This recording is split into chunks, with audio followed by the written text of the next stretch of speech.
At the Academy of Superpowers, a school with ordinary architecture and a gloomy peace, a male student walks across the courtyard laughing loudly, drawing the attention of passers-by. Ha ha ha, you're not surrendering yet. It turns out the student is playing a familiar video game. He was so happy because he had just wiped out the opposing team. That student is Ning Feng, a mischievous boy with violet eyes. Nin Feng skillfully works his phone, a smug grin on his face. With such a huge advantage, how could I possibly lose? Suddenly, a slender gloved hand reached into the air belonging to a girl with golden hair. She slaps Nin Feng across the face, causing him to cry out in pain. The girl Wang Yua says. Ning Feng, what are you doing? The awakening test is about to start. Instead of preparing, you're hiding here playing games. Ning Feng scratched his head sheepishly, offering an awkward smile.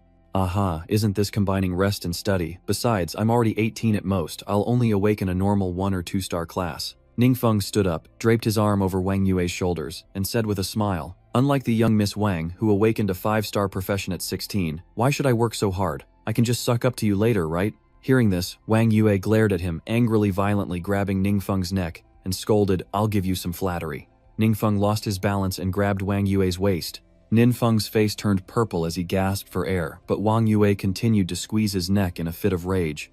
I'm suffocating, he choked out. The other students watched in stunned silence as one asked, Look, isn't that the goddess Wang Yua over there? A nearby student replied, That's right, he must be back from special training. The crowd buzzed with chatter, and one person shouted in surprise. Awakening a 5-star profession at 16, there hasn't been such a genius in the province for years. Another added, Beautiful, wealthy, and talented. Why is there such a gap between people? After discussing Wang Yua, they finally noticed Ning Feng, who was struggling to get his phone back from her. One student asked, Who's that guy next to her? Another student replied, That's Ning Feng, the school's infamous loser, almost 18, and still hasn't awakened. The jealous male students cursed, Damn it, Wang, the Ice Queen is hanging out with this loser. I heard they're childhood friends. Hey, isn't he from the orphanage? How could trash like him be worthy of being the goddess Wang's childhood friend? In Blue Star, a world where games and reality merge, anyone over 16 has the chance to awaken special abilities. Therefore, this place is always bustling with noise, and outside a crowd is pushing and shoving. As the crowd fixates on the figures displayed at the entrance, a voice cuts through the noise. Students, allow me to explain the rules of the exam. The screen in front displays a message. The next miracle, awakening, is you. Ning Feng is completely uninterested. What do you think you're doing? Why is that girl Wang Yua so stubborn? I've taken the test 3 times and I'm not even a newbie. Ning Feng and the others entered, and a girl standing next to a large blue stone said, Students whose names are called, please proceed to the measuring area for inspection. Those who successfully awaken can receive a set of basic equipment for their class and prepare for actual combat. With that, the crowd immediately buzzed. One person said, If I could awaken as a mage. As others voiced their thoughts. I prefer a strength-based class. Men should face their enemies head-on. The agile class is cool too, killing without a trace. You guys don't understand, the support class is the best. The loudspeaker crackles to life, calling the names of the next contestants, Nin Feng, from grades 2 and 3. He wearily responded, Here. Taunts immediately poured in on Ning Feng. Oh my, isn't that a senior? That legendary figure spends all day following the goddess Yuang Du yet. I thought he was someone special, but he's 18 and hasn't awakened yet. If he never awakens, he'll truly be a waste. Ignoring the harsh words, Nin Feng calmly steps forward. Nin Feng approached the beautiful teacher Qi Wei and greeted her. Qi Wei smiled gently and said, No need to be nervous. Begin when you're ready. Qi Wei kindly instructs him to place his hand on the crystal and relax. Ning Feng complies, and the crystal emits a soft blue light, but nothing happens yet. Suddenly realizing something, Ning Feng's eyes widened in surprise as he seemed to sense something more clearly. Then a blue crystal appeared. The other students stared in stunned silence, as even Ning Feng looked on in surprise, the light from the crystal growing wider and brighter. Looking at the scene, Qi Wei realized the crystal was reacting, meaning an awakening was certain, and the blue light signified a magic affinity. Suddenly the crowd erupted in laughter, but Ning Feng remained unfazed, continuing his work. Nin Feng thought to himself, as expected, awakening automatically grants an initial skill. Next, let's see how many stars of profession I can awaken. Just then, the crystal above Nin Feng's head radiated a rainbow light. Ning Feng is shocked by the result, a 1-star awakening with the skill, Mud Tide. Qi Wei standing behind him is disappointed, thinking to herself that it's a pity he only got 1 star. The crowd erupts in laughter, mocking Ning Feng. Haha, thought you were going to defy destiny, but you're just a 1 star. Get down, you're embarrassing yourself. He's still trash, did he think he could turn into gold? Qi Wei asked Ning Feng. What skill did you awaken? Seeing he didn't answer, Qi Wei called out to Ning Feng, who startled and replied, Yes, Miss Qi. Kai Vai thought sadly, seeing that she seemed very shaken, especially after being silent for so long. Kai Vai paused, watching Ninfeng's lonely figure as she finished her sentence. Only 1 star again. Chi Wei handed Ningfeng a set of clothes and a staff with a crystal on top. She said, "This is your equipment. Change, and let's head to the next trial." Ningfeng didn't respond. He wondered if he'd really heard that right. Ningfeng recalled what he'd heard when he touched the crystal, detecting that the host had completed awakening and met the system activation requirements. Ningfeng was confused. What was all this? The mechanical voice continued. System activation successful. Host has acquired the passive ability, Dark Origin, along with a mysterious gift and passive skill. Dark Heavenly Cave, you will be countered by the power of darkness. When using forbidden spells, you will be exempt from all costs, passive skills, and mysterious gifts. Your forbidden spells can be cast once a week without cost. After hearing all of this, Ningfeng wondered blankly, isn't dark power the most evil power in this world? And the highest level forbidden magic, what does any of this have to do with me? The notification sounds again. Mud-Tide skill detected initiating transformation. Ningfeng frowned, wondering to himself, what is this transformation, this metamorphosis? The notification chimes again, transformation complete. The Mud-Tide skill has been corrupted into a forbidden spell, the impure earth body. Ningfeng is stunned, his mind reeling. Ningfeng thought to himself, blackening and forbidden spells. This doesn't sound good. But I'm still in a practical test, so there shouldn't be any problems, right? A moment later, a group of people approached a large black hole. Chi Wei announced, enter in groups of 50. Fight the monsters in the secret realm, familiarize yourselves with your newly awakened skills. Contestants are not allowed to team up or attack each other. Drones will be monitoring. With a gentle smile, Chi Wei urged, please confirm your skills quickly. Rest assured, no one else can see them. Ningfeng turned to see a notice appear in midair. Active skill, impure earth body, dark forbidden curse. Summon dark power from another world to form a protective shield capable of crushing all approaching enemies. Ningfeng frowned, muttering to himself, dark forbidden curse. Those words sound dangerous. What if it's some kind of evil magic? I'll be in trouble if anyone finds out. Chi Wei announced the candidate's entry, as Ningfeng stepped through, cursing the system in his mind, demanding an explanation. System, you damn system.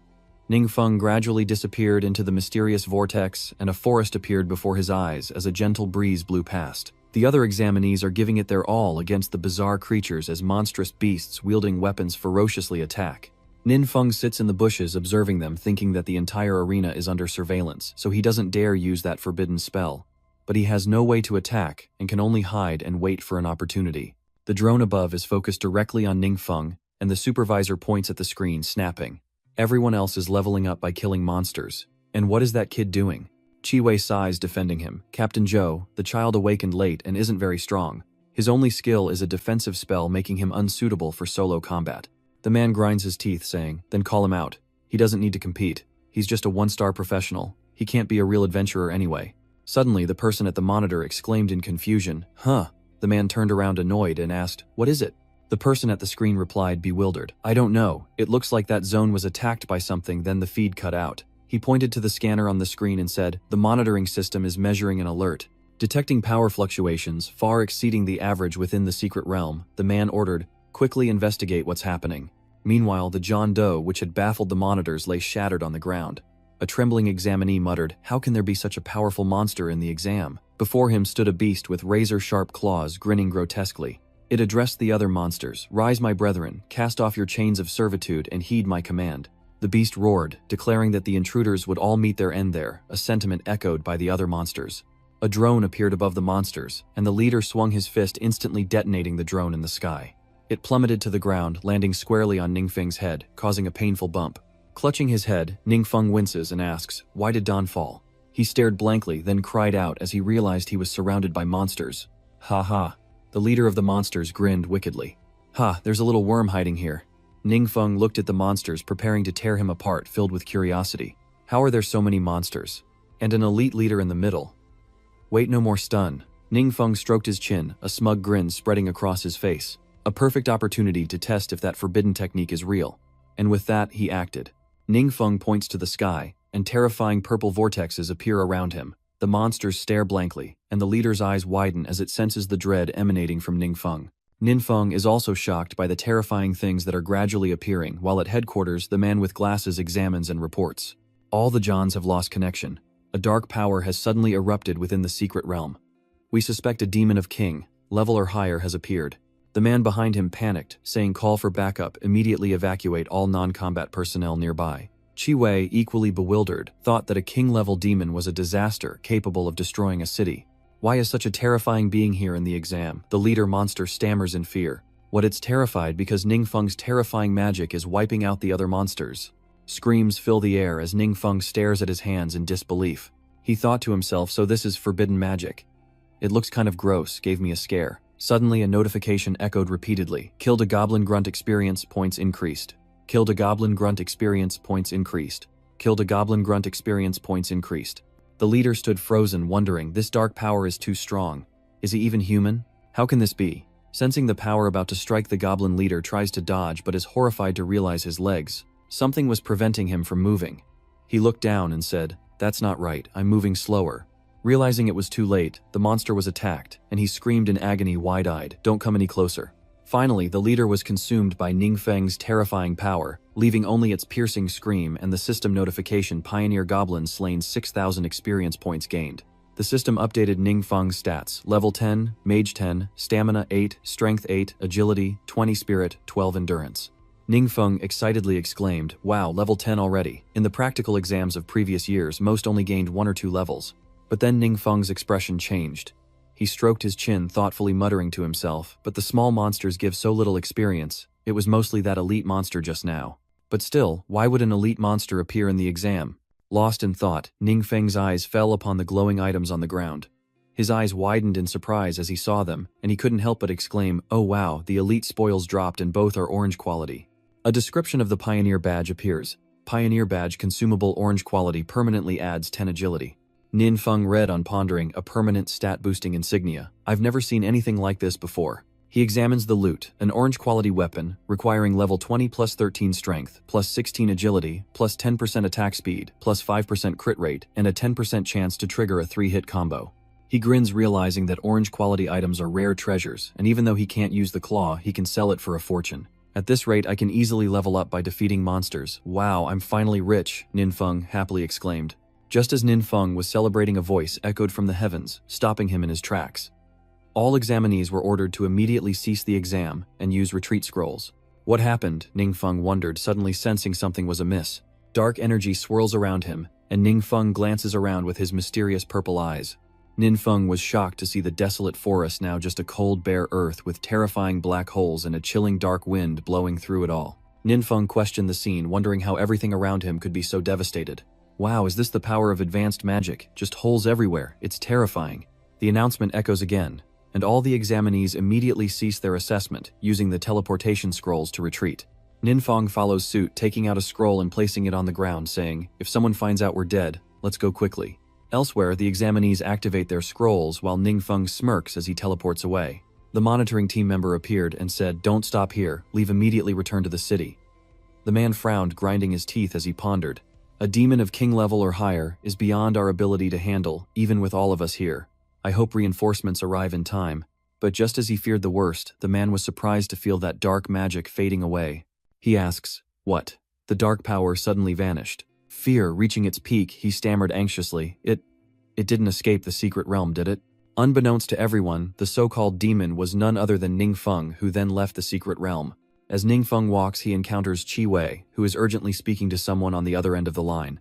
This is beyond our ability to handle. I'm reporting this immediately. Everyone keep your voices down to avoid mass panic. Activate the school's ceiling formation, leaving only one exit for unrelated personnel. Ningfeng spoke up, but Qi Wei anxiously shouted over him. Ningfeng, are you all right? Ningfeng dazedly scratched his head, stammering, I'm fine. Qi Wei, running back towards Ningfeng, urged, then hurry and go. A voice announced, the school is temporarily suspended. Do not return unless necessary. The next day, Ningfeng strolled with Wong Yua, saying Miss Qi seemed like she was about to face a great enemy. What exactly is going on? Wong Yua then replied with what she knew. Word has it, an unknown power source was detected during the awakening test, and the whole school's on lockdown. Ningfeng wondered, an unknown power source. Could it be an elite monster of unknown origin? Disappointment washes over Ningfeng's face, as he thinks, I finally awakened only for the exam to be interrupted. Wong Yua notices his expression, thinking, this must be a huge blow to him. Wong Yua extends an invitation to Ningfeng, noting that defensive magic can save lives, but it's not ideal for solo leveling. Starting tomorrow, you're joining our team. Ningfeng waved dismissively, a strange smile on his face, and said, thanks for the offer, but no need to trouble yourselves. I can level up on my own.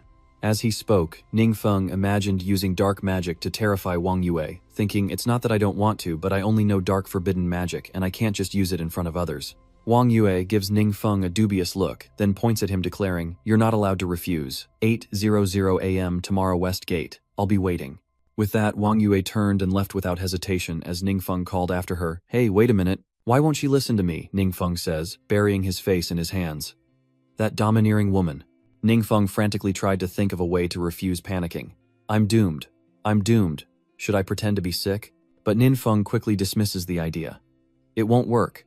With her personality, he might escape today, but not tomorrow. Suddenly an idea sparked in Ningfeng's mind. There might be a way. But will it work? At the Yuancheng Exchange, sunlight glints off the skyscraper's mirrored facade, dazzling passers-by as people bustle about. Ningfeng gazed at the building, a plan forming in his mind. Perhaps he could acquire a skill-imbued item to mimic Tidal Surge tomorrow. As Ningfeng entered the exchange, he hoped the system wouldn't turn the equipment's skills into forbidden magic, and he could also sell the loot he'd just acquired. A beautiful girl approached to greet him. Hello, how may I help you? Ningfeng chuckled. I'm looking for equipment with mud swamp magic, be it a weapon accessory or tool. The girl cheerfully replied, are you a newly awakened student? Actually, there's no need to buy low-level spells like Mud Tide. We have plenty of high-level equipment here better suited for leveling up. I can give you a recommendation. Ningfeng quickly waved his hand in refusal. No need, I'm only using it temporarily, so the equipment level doesn't need to be too high. The girl immediately changed her attitude, saying, someone else take care of this one. She tossed her hair, grumbling as she left. All that fuss for a poor guy. I'm too lazy to serve him. Get a newbie to do it. Ningfeng could only stare in stunned silence. Moments later, a gentle girl with a ponytail approached him. Hello, please let me know if you need anything. Slightly flustered, Ningfeng said, well, I just wanted to. The employee then led Ningfeng around, showcasing various items, including some sharp swords. Next, Ningfeng excitedly tries on some magic gloves. Minutes later, the clerk giggles as Ningfeng struggles to lift a hammer. Finally, Ningfeng tries on a magical gold ring. Seeing his beaming smile, the employee gently asks, Mr. Ning, are you satisfied with this ring? Ningfeng replied with a smile. Quite good, thank you, for accompanying me to so many counters. Ningfeng then asked, by the way, where can I sell loot? The attentive clerk asked, you wish to sell items, I'll take you there. Arriving at a room labeled Appraisal and Consignment, a knock echoes and a man with a gold tooth replies flatly, come in. The door swung open and the employee and Ningfeng entered. The employee announced Master Wang, this gentleman wishes to sell his spoils. Ningfeng presents the golden claw of the elite monster, asking, could you appraise this and tell me how much it's worth? Wang is about to appraise the claw, so he unlocks his skill appraisal. Wang took it, his eyes widening, his hands, stroking it incessantly. This orange agility-based weapon has low-level requirements and high-quality stats, making it perfect for beginners. It comes with 3 sockets, so I can adjust the necessary attributes to create a more suitable effect for myself. After admiring it for a while, Mr. Vuong got down to business. This is a good item. We have several customers interested in this equipment. I'm not sure about the price. Do you have any requests? Ningfeng scratched his head, smiling sheepishly. As for the price, the higher the better, of course. Unlike his initial boredom, Mr. Wang now smiled happily. Understood, please wait a moment. I'll call the client. As he walked in, he told the employee Xiao Yang, make sure you treat Mr. Ning well. The employee Tiu Duong responded, yes. Vuong entered another room and made a call. He seems to be someone of high status, as the appraiser spoke to him with great deference. President Zhang, haven't you been looking for a high-quality device for your son? Yes, I happen to have one available. While Mr. Wang spoke with Director Zhang, Ningfeng received attentive service from Xiao Yang, who poured him tea, making him feel a bit awkward and prompting him to smile a lot. A moment later, Mr. Wang came out and said to Ningfeng, Mr. Ning, the equipment has been sold. The buyer is willing to pay 5,000,000 star coins. After deducting the 8% transaction fee, you'll receive 46,000 star coins. Upon hearing the sum, Ningfeng and Xiao Yang were stunned, staring at Director Wang with wide eyes. Ningfeng stammered 50,000 star coins. So much. Suddenly, Xiao Yang turned to look at Ningfeng with a strange, puzzled expression. Mr. Vuong continued, let's complete the procedures and then we'll transfer the money to your account. Ningfeng was amazed once again. That's quite fast. I also want to buy some equipment. Mr. Wang offered, I'll introduce you later. I guarantee you'll be satisfied. The snobby employee from before gossiped with 2 other employees. Aren't you all about handsome guys? Why let that young blood get away? Asks the short-haired employee. The snooty employee crossed her arms and replied, I only like handsome, rich, and capable men. A poor guy like him isn't even worthy of carrying my books. The other employee chimed in with mockery. Haha, do you have to be so realistic? From afar, Ning Feng appeared with the appraiser and Xiao Yang chatting happily. The bun-haired employee noticed and wondered, "Isn't that the customer you just turned away? Why is he with Grandmaster Wang?" The other two employees asked in unison. The bun-haired employee continued, "I heard that handsome guy sold a piece of equipment for 5,000,000 star coins and now he wants to buy another. 5,000,000 star coins? That's more than 3 months' salary for us," the short-haired employee exclaimed, while the bun-haired employee lamented, "Why couldn't I have been the one to serve him? The commission should have been mine." The snobby clerk's face paled even further. Her jaw dropped as she realized the fortune she'd just missed, regretting, "Why? I should have been the one to greet him. The commission should have been mine. It should have been mine. Mr. Ning, please slow down. Come see me directly next time." She smiled at him with affection in her eyes. "My name is Yang Xin." The next day arrives as nature intended. The sky was as blue and sunny as ever, and Ning Feng cheerfully whistled as he walked, drawing stares from passers-by. Ning Feng recalls testing his new magic yesterday, which resulted in a giant hole in the ground. He mutters to himself that he tested it last night, and the magic with the device wasn't affected by the system. He thought to himself that he no longer needed to worry about being exposed, and upon seeing a familiar figure, he raised his hand and called out, "Yo-ho." Wong Yua hears someone calling and turns to look. Before she could react, someone called out to her from the opposite direction. "Yue, so you're here." Wong Yue turns to see that the leader is Zhao Cheng, known as the Mage. Beside her is the brown-haired armored warrior known as Shield, and there's the tall, muscular, red-haired berserker with his giant axe. And of course, there's the pink-haired cleric. Wong Yue happily introduced them to Ning Feng. "Let me introduce you, these are all members of my guild." The pink-haired girl waved hello. "Hello." Ning Feng politely waved back. "Oh, hello there." Only Zhao Cheng and the shield warrior were giving Ning Feng the stink eye. Ning Feng was intimidated and didn't dare greet them, wondering what their problem was. "It's like I owe them 80 million. Zhao Cheng approaches Wang Yue with a completely different expression than before. "Yue, I remember you're about to level up. You'll complete your second job change, right?" "What's wrong?" Ning Feng was stunned, secretly praising her. "You need to be over level 30 to complete a class change. So is Wang Yue, about to reach level 60. No wonder she's a 5-star genius." "It's nothing much, I just wanted to give you a gift." Zhao Cheng spoke, producing a green potion, encased in a flame-like light, a high-grade agility potion, a consumable orange attribute item. A permanent +3 to orange agility. The redhead is astonished. "Whoa, that's a high-grade potion that can permanently increase stats," the pink-haired girl added. "It must be incredibly valuable." Zhao Cheng smirks, showing off with arrogance. "Money is a trivial matter. 2,000 or 3,000 star coins are nothing to Yue and me. The key is, this high-grade medicine isn't something you can just buy with money. My father had to call in a lot of favors to get even one bottle." But Wang Yue's next words wiped the smile off his face. "I appreciate the thought, but you can keep it." Zhao Cheng tries to persuade her. "Come on, this medicine is precious. Aren't you determined to get into a top university?" Wang Yue bluntly refused, embarrassing Zhao Cheng. "No need, we have things to do. We'll be going." Ning Feng, who was eavesdropping, couldn't help but laugh at Zhao Cheng's misfortune. Zhao Cheng angrily shouts, "Wait, are you really going to waste your time on this good for nothing?" Wang Yue turns back, glaring a warning. "Zhao Cheng, watch your mouth. What's wrong with you? He's just trash. He'll never amount to anything in his life." Ning Feng couldn't understand why he was caught up in this mess. Why were they suddenly targeting him? Who is this guy? Is he sick or something? Or should we just use a forbidden spell to kill him? Seeing the tension rise, the pink-haired girl interjected. "Zhao Cheng, let's go." Zhao Cheng shouted, "Step aside, this is none of your business." He turned to Ning Feng, a sneer twisting his lips. "This kid couldn't afford a single attribute potion if you sold him piece by piece. Get lost and stop embarrassing yourself." But Ning Feng wasn't about to let himself be insulted, and calmly responded by cleaning his ear. "Are you a rabid dog? Do you just bite anyone? To think you dare threaten us with a measly potion like that. No wonder Ning Feng scorns you." Zhao Cheng, eyes bloodshot with rage, grits his teeth and asks, "How dare a pauper like you provoke me? Do you have a death wish?" The brown-haired man in armor sneered. "Such big talk, do you actually have something better? Why don't you enlighten us?" Zhao Cheng sneered, adding, "That's right, if you can produce it, I'll kneel and kowtow to you, but if you can't, you'll kneel and kowtow to me." Zhao Cheng confidently challenges Ning Feng, and without delay, Ning Feng reveals a badge emblazoned with a fiery shoe. He said, "Oh, then you better get ready." Seeing the item in Ning Feng's hand, Zhao Cheng was dumbfounded. In his mind, Ning Feng thought, "This is a gift for you." Wang Yue was as shocked as Zhao Cheng when she saw the badge, exclaiming in surprise, "Pioneer badge, an orange item permanently increases stats. What is this unheard of thing?" Zhao Cheng and the others were stunned, eyes wide with disbelief. As Zhao Cheng stammered, "How can there be permanent stat-boosting items? Is this a scam?" Ning Feng smirked. "Is it a trick? Try it and see." Wang Yue hesitated, but Ning Feng, understanding, quickly explained, "Don't worry, I found it at home and I wanted to give it to you." The red-haired guy and pink-haired girl chimed in. Use it now, we can't wait any longer. Wong Yua reaches for the badge, and immediately the golden light from it begins to flow into her hand as everyone watches intently. They eagerly await the miracle to come as Ningfeng smirks with satisfaction. After a moment, Wong Yua successfully absorbed the badge's energy, exclaiming, "My stats really did increase."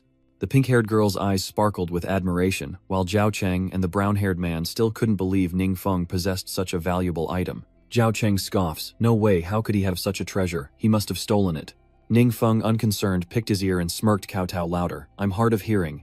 Zhao Cheng seethed, "Like hell I will." Before he could finish, Wang Yua interrupted him, asking if he wanted to finish what he was saying. The pink-haired girl and the red-haired boy both looked at Zhao Cheng with disdain, who gritted his teeth in embarrassment. His knees hit the ground with a thud, and Ningfeng couldn't help but laugh as he watched Zhao Cheng kowtow before him. And with that, Ningfeng achieved his goal, turned his back and left without hesitation, taking Wang Yua with him and saying goodbye. "Farewell everyone, see you later." After walking a bit, Wang Yua spoke up, I'm sorry. Oh, Ningfeng quickly interrupted, stopping. "Our relationship isn't about that." He turned and smiled. "Actually, you don't need to be by my side. I'd rather Wu Huancheng transfer and get into the best university. As for later," but Ningfeng only dared to say it in his heart. "Besides, with you around I can't level up at all." Wang Yua thought he felt inferior and advised, "No, don't underestimate yourself." Ningfeng knew she misunderstood, but he didn't know how to explain, so he helplessly replied, "I don't." Suddenly, Wang Yua took out a book and handed it to Ningfeng, saying, "Oh right, this is for you."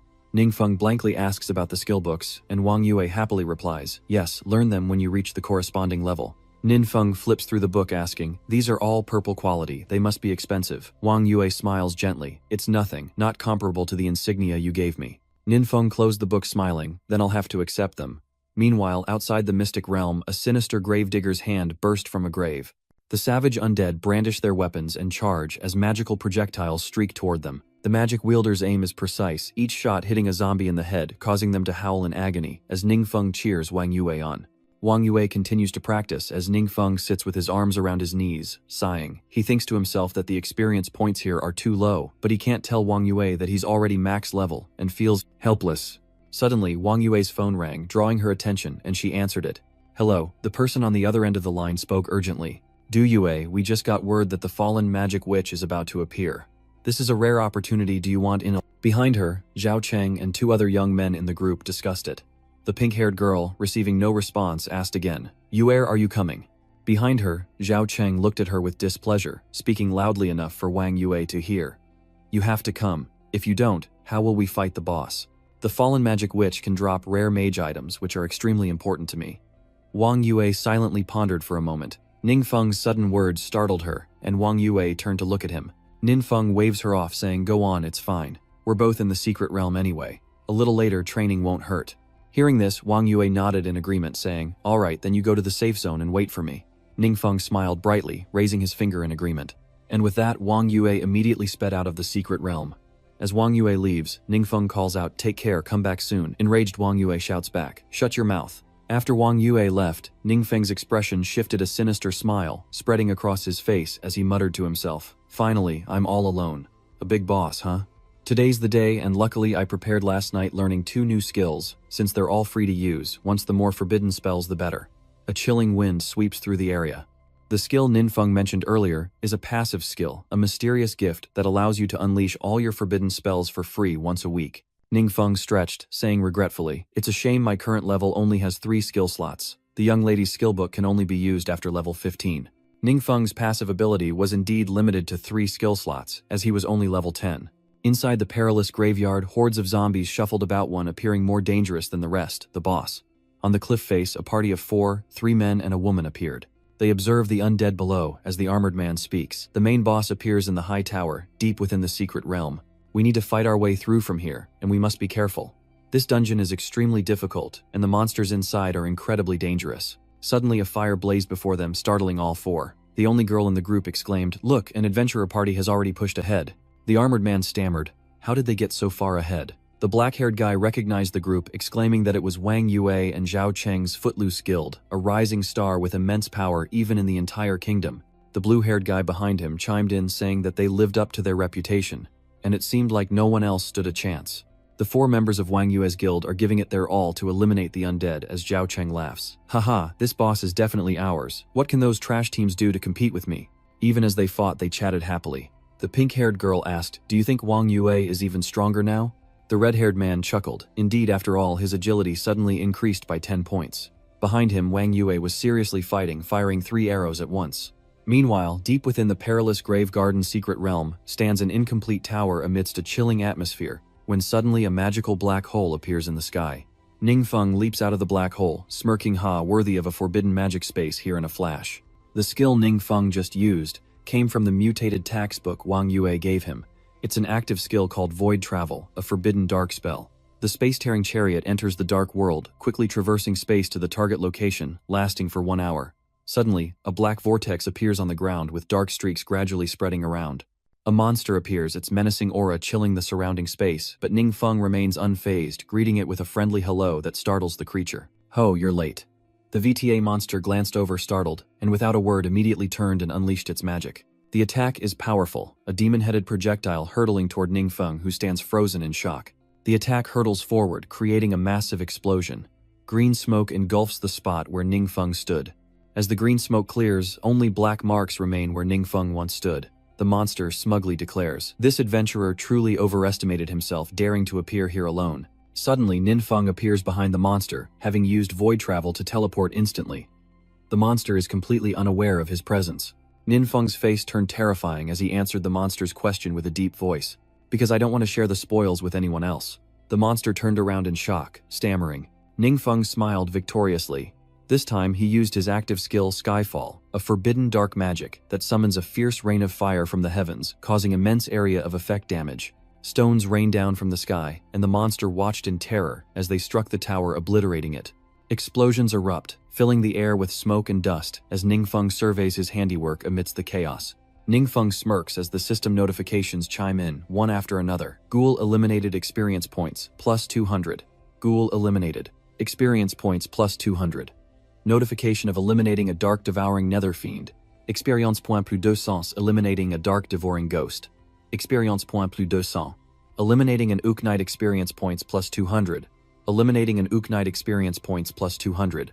With the boss monster defeated, the system announced the elimination of the Scarecrow Warlock, granting 5,000,000 experience points, and Ningfeng's badge changed to level 30. Ningfeng cheered with delight. Yes, level 30 time for the first job change. Ningfeng approaches the orange items, thinking to himself, the spoils are indeed plentiful. He needs the jewelry and gems. It's a pity the 2 skill books aren't for mages, but they're worth a lot of money. Ningfeng absorbs the witchcraft crest, saying, I'll absorb this myself. Although it will reduce my stamina, I can handle it. The system announces the discovery of the unique item, Witchcraft Crest. During the class change, it can activate the hidden class, Necromancer, or trigger the prerequisite quests for the hidden class, Omniscient Archmage. Ningfeng smirked. He pondered that hidden classes were rare and innate beyond human intervention.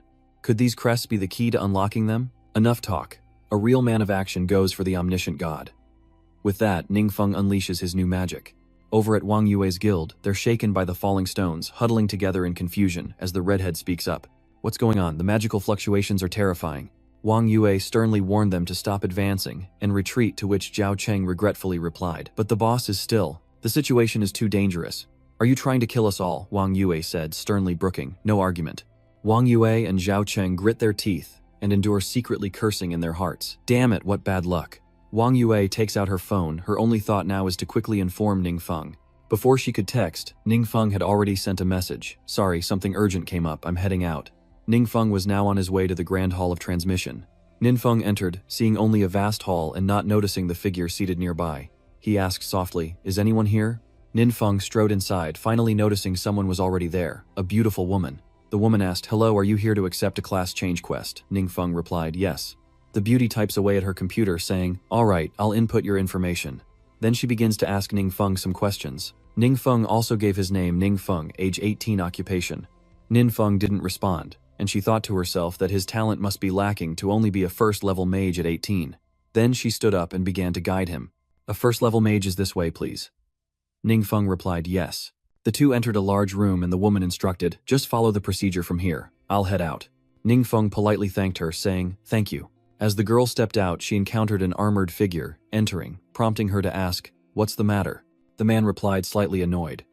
We just came from investigating the scene.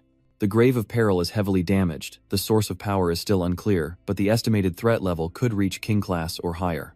Aksu was slightly surprised. 2 King Class threats in just 2 days. The man replied, that's right, which is why I was sent by my superiors. He requested Miss Ying's assistance, and her eyes reflected a contemplative mood. Before Ningfeng, a strange figure appears shrouded in a murderous aura, along with a notice presenting 2 choices. Necromancer job change requirement, enter the Hopeless Ghost Tomb and obtain the quest item, the Blood Soul Crown. With a 3-day time limit and a 5-star difficulty rating, the All-System Magic God job change requires a prerequisite. Enter the Hui Duong Divine Temple and obtain the Holy Hui Sign within 3 days, a 6-star S-rank mission. Without hesitation, Ningfeng accepts, wondering, so there are 2 branches to choose from. Looks like the All-System Magic God is just a prerequisite mission. He selects it, and the system announces quest accepted. Please review the relevant information. Having completed all that was necessary, Ningfeng headed out, descending the stairs as he mused. As expected of a hidden class, there's even an S-rank class change quest. Luckily, I have 3 days, so there's no need to stress too much. The employee bid him farewell. Safe travels, sir. Ningfeng waved in response. Thanks, Ning, Feng replied, a hint of suspicion in his eyes. He wonders if that woman was the elder sister from before. Meanwhile, in the perilous Movian secret realm, Gu Ying has arrived. The scene is now desolate and barren, ravaged by Ningfeng's destruction, with the tower reduced to 1/3 of its original size. The man with glasses spoke up. This is the first time I've seen a Lon Shadow member. Even our outfits are different. His companion raised a hand, signaling silence. He explains that after all, the organization is a secret agency, adding that all Lon Shadow members possess rare hidden classes, wielding dark powers for combat and specializing in special missions. Clutching her head in pain, the Shadow Maiden approached, saying, the dark power is too strong. Even though it's dissipated, it still affects me. No clues were found. The perpetrators seem to cause damage and vanish, making their motives incomprehensible. The man said sternly, recently we've been receiving frequent reports of unusual signs in several secret locations, possibly foreshadowing some kind of crisis. Could there be a connection between them, she wondered, unable to say for sure. I'll remind my superiors to send more investigators, the man wondered. Even the famous zealot of the Blue Dragon cult is stumped. The man with glasses chimed in. Excuse me, but are we certain the culprit is a monster? Is that even possible? Understanding the man's question, she continued. You're asking if the culprit could be a spirit medium like me, aren't you? The man in glasses, intimidated by her piercing gaze, hesitantly replied, forgive me, I didn't mean it that way. Changing the subject, Ghost Shadow says the threat level here is beyond King Class. To control such immense dark power, the price to pay is simply not something human flesh can bear. The bespectacled man continued, saying that a powerful monster lurked within the city, ready to strike at any moment, to which she replied that it was likely hiding in the shadows and needed to be found quickly. Meanwhile, back at Ningfeng's place, he goes to the window, pulls back the curtain and looks outside, seemingly in good spirits. Ningfeng muses, this obscure little environment is inexplicably comfortable. He turns back inside, crosses his arms and contemplates. After reaching level 30, there are 4 new skill columns. I'll try learning the 2 books Wong Yua gave me first. A notification chimes, announcing that the magic shield skill can be merged with the forbidden impure earth body technique and has been initiated automatically. Ningfeng reaches out to the touchscreen. A system notification appears. The passive skill, Defiled Earth Guardian, is automatically activated upon attack, absorbing 100% of the damage with the defiled earth body.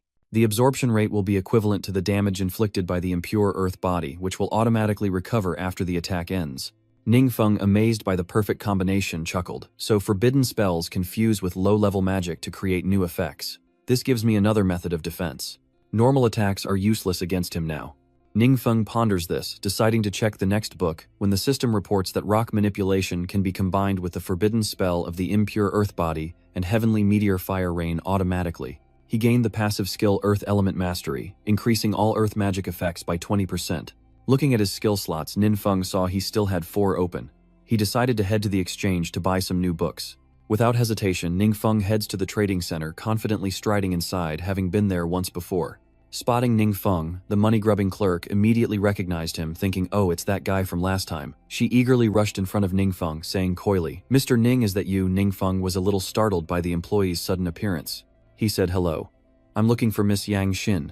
The employee now, with a sly look, tried to seduce Ningfeng, saying Miss Yang is with another client. Allow me to assist you today. Without a word of courtesy, Ningfeng coldly refused. Oh, never mind, then I'll find my own way. The employee's face darkened with anger as she cursed him inwardly. Isn't this kid named Nam? He dared to reject me. Am I not as good as Yang Xin? Undaunted, she stuck to Ningfeng, insisting it was her responsibility, when the sound of approaching heels broke the air. The person calling out to Ningfeng was Yang Xin, rushing to his side. Recognizing her, Ningfeng said, "Isn't that Yang Xin? Are you finished with your work?" Gasping for air, her face flushed, Yang Xin managed to say, "I'm not busy. I was just grabbing a bite in the back. My colleague told me you were here, so I rushed over." Feeling a bit guilty, Ningfeng says, "Sorry to bother you during your break. I'll make it up to you with a meal later." Yang Xin happily agrees. "Ha, you're too kind." Unbeknownst to them, someone was fuming with anger behind them. Yang Xin leads Ningfeng into the trading room, where he takes out 2 skill books, saying, "I want to entrust you with selling these 2 skill books, and I'd also like to buy some mage skill books. Anyone can answer." "Little Yang, you go with him." He watched Ningfeng with a meaningful gaze, intrigued by him. Last time it was orange weapons, this time skill books. This guy's background is interesting. I need to have him investigated. Ningfeng keeps his word, and he and Yang Xin go to a nearby restaurant where they happily chat. Ningfeng was stunned as the waiter brought the bill, but Yang Xin quickly waved her hand. "No need, I've already taken care of it." Ningfeng looked disappointed. "Huh, didn't I say I was treating you?" Yang Xin smiled and replied, "No, I have my reasons for treating you, so don't worry." Ningfeng asks curiously, "What reason?" Yang Xin mysteriously smiled, pushing Ningfeng away. "Hehe, it's a secret. Let's go outside." Ningfeng offered to escort her, but Yang Xin refused, not wanting to trouble him. "I have other places to be. I can grab a taxi myself." Ningfeng didn't press and politely said, "All right then, be safe." Yang Xin gets into a taxi, and the driver asks the usual, "Where to, ma'am?" Yang Xin replies, "City's number 2 hospital." Yang Xin was planning to go to the hospital to take care of her father, grateful that she had earned a lot of commission thanks to Ning, enough to cover her father's expenses for the month. Overjoyed tears welled up in Duanghin's eyes, but suddenly the car's windshield shattered, as if struck with immense force. Before she could comprehend what was happening, a massive claw pierced through the driver's seat, splattering blood everywhere. Yang Xin stares in shock at the bloody scene before her, as a spatial gate opens in the sky. From it, countless monsters poured forth and terrified drivers fled in every direction. Chaos erupts as a monster leaps onto Yang Xin's taxi. After killing the driver through the glass, Yang Xin quickly opened the door and fled, jumping out of the car in a panic. She wondered, "What's going on? Are there monsters in a safe zone?"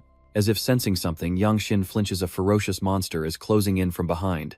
Beyond the monsters from the gate, a strange figure appears, wearing a sinister smile, and a sudden explosion rocks everything around them. The monster with razor-sharp teeth appeared, roaring fiercely, as Yang Xin struggled to suppress it with her powers, but to little avail. She trembled, wondering, "No, is it not working?" Yang Xin is a 1-star attribute mage, a level 34 first job change mage. The ferocious monster lunged, claws outstretched, as Yang Xin recoiled in terror and screamed. Suddenly, Captain Zhou appeared, cleaving the monster's head off, its blood splattering everywhere. Captain Chu asked Han if she was all right. Yang Xin, still shaken, stammered a bit. I'm okay." The kind Captain Chu advised her, "If you can move, find a place to hide." Obeying him, Yang Xin turned and fled. Now alone, Captain Chu surveyed the surroundings, muttering to himself, "Everything around here has been smashed to pieces. The dungeon is merging with reality, a situation more dire than ever before." Captain Chu contemplates the monster he just defeated. These monsters are far beyond what a normal 1-star stat holder can handle. Remembering his companion's words, could it be that there's an extremely powerful monster in the city that could bring disaster at any moment? Captain Chu was beginning to understand. Could it be? Lost in thought, Captain Chu was startled to see a massive claw lunging for him. He reacted quickly, leaping away to get a better look at his attacker. Captain Chu was taken aback, asking, "Are you some kind of mutant?" The figure replied, "Mutant, I'm not some piece of trash like that. I am a spring weaver of the dark expanse." He appears human save for his right arm, which is a grotesque, oversized claw.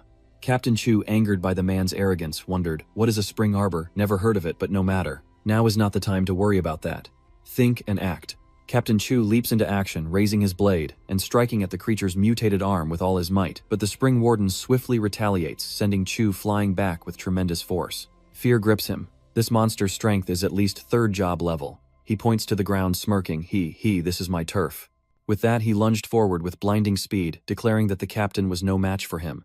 In a flash, Chunguja was upon Captain Chu, who, startled quickly, raised his sword to block. With his mutated arm, Chunguja delivers a devastating blow to Captain Chu's stomach, causing blood to erupt violently. The force of the blow sends Captain Chu flying, blood gushing from his mouth. Springwatcher laughed maniacally, "Haha, I'm really getting stronger." Stepping on this land, it's like a surge of power is rising. Suddenly from the round, jade pendant encased in a demon's head, a voice like hell itself echoed from Springwatcher, "Insignificant humans. Don't get ahead of yourself." The spring solidifier's expression immediately changes. He says fearfully, "Forgive me." The terrifying voice continued, "Your power is a gift from me. Without me, you'd be nothing more than a reptile like the rest of your kind." Suddenly, a massive rift tore open in the sky, and something began to emerge, a monster wreathed in overwhelming power. It's the source of that terrifying voice, and it commands, "Prove to me that you're worth keeping around." Hearing this, Chungujia trembled and knelt on the ground as the monster grinned savagely. "He commands you to offer everyone in this city as a sacrifice to bring a king like me into this world." Spring Arbor obediently complied, kneeling as he replied, "As you command," returning to Ningfeng. He reached out and lifted the curtain. Stepping out of the public restroom, Ninfeng's eyes widened in shock at the sight before him, the bloody remnants of a battle, corpses strewn about, and blood everywhere. Ningfeng wondered what could have happened while he was just using the restroom. A monster with sharp teeth was wandering around looking for prey. As if sensing prey, the monster whips its head around, spotting Ningfeng and charging. Ningfeng calmly unleashes an attack, slicing the monster in two. Ninfeng unleashes his magic, enhanced by the earth attribute Bitch. He sighs, grateful he spent so much money on this weapon today. It came with many purple skills and amplified his earth magic. Ningfeng pushed open the restaurant door and stepped outside. No sooner had Ningfeng stepped outside than he was met with a horrifying sight. The springbone imp covered in blood approached, dragging a corpse behind him. Seeing Ningfeng, the imposter grinned wickedly. "Haha, did I let a worm like you slip through the cracks?" Before the sentence was even finished, he lunged, claws outstretched to attack. Ninfeng is taken aback by Chungu's grotesque form, exclaiming, "What the hell is that?" Chungu tightens his grip on Ningfeng with his claws, smirking, but his expression soon changes. Xuankojia thought he had him, but Ninfeng blocked the filthy claw with magic. Xuankojia was stunned, stammering, "How could you block that?" The monster, controlling Xuangujia, appeared behind him, sensing the situation wasn't good, and thought, "The power of darkness is too strong, his power is far greater than mine." It sensed even deeper. It thought to itself, "No, that's not right. I sense something from him, an aura more terrifying than death itself. This one is dangerous. Is he planning to use forbidden magic in the city?" The monster trembled before Ningfeng, who suddenly opened his eyes and glared at his opponent.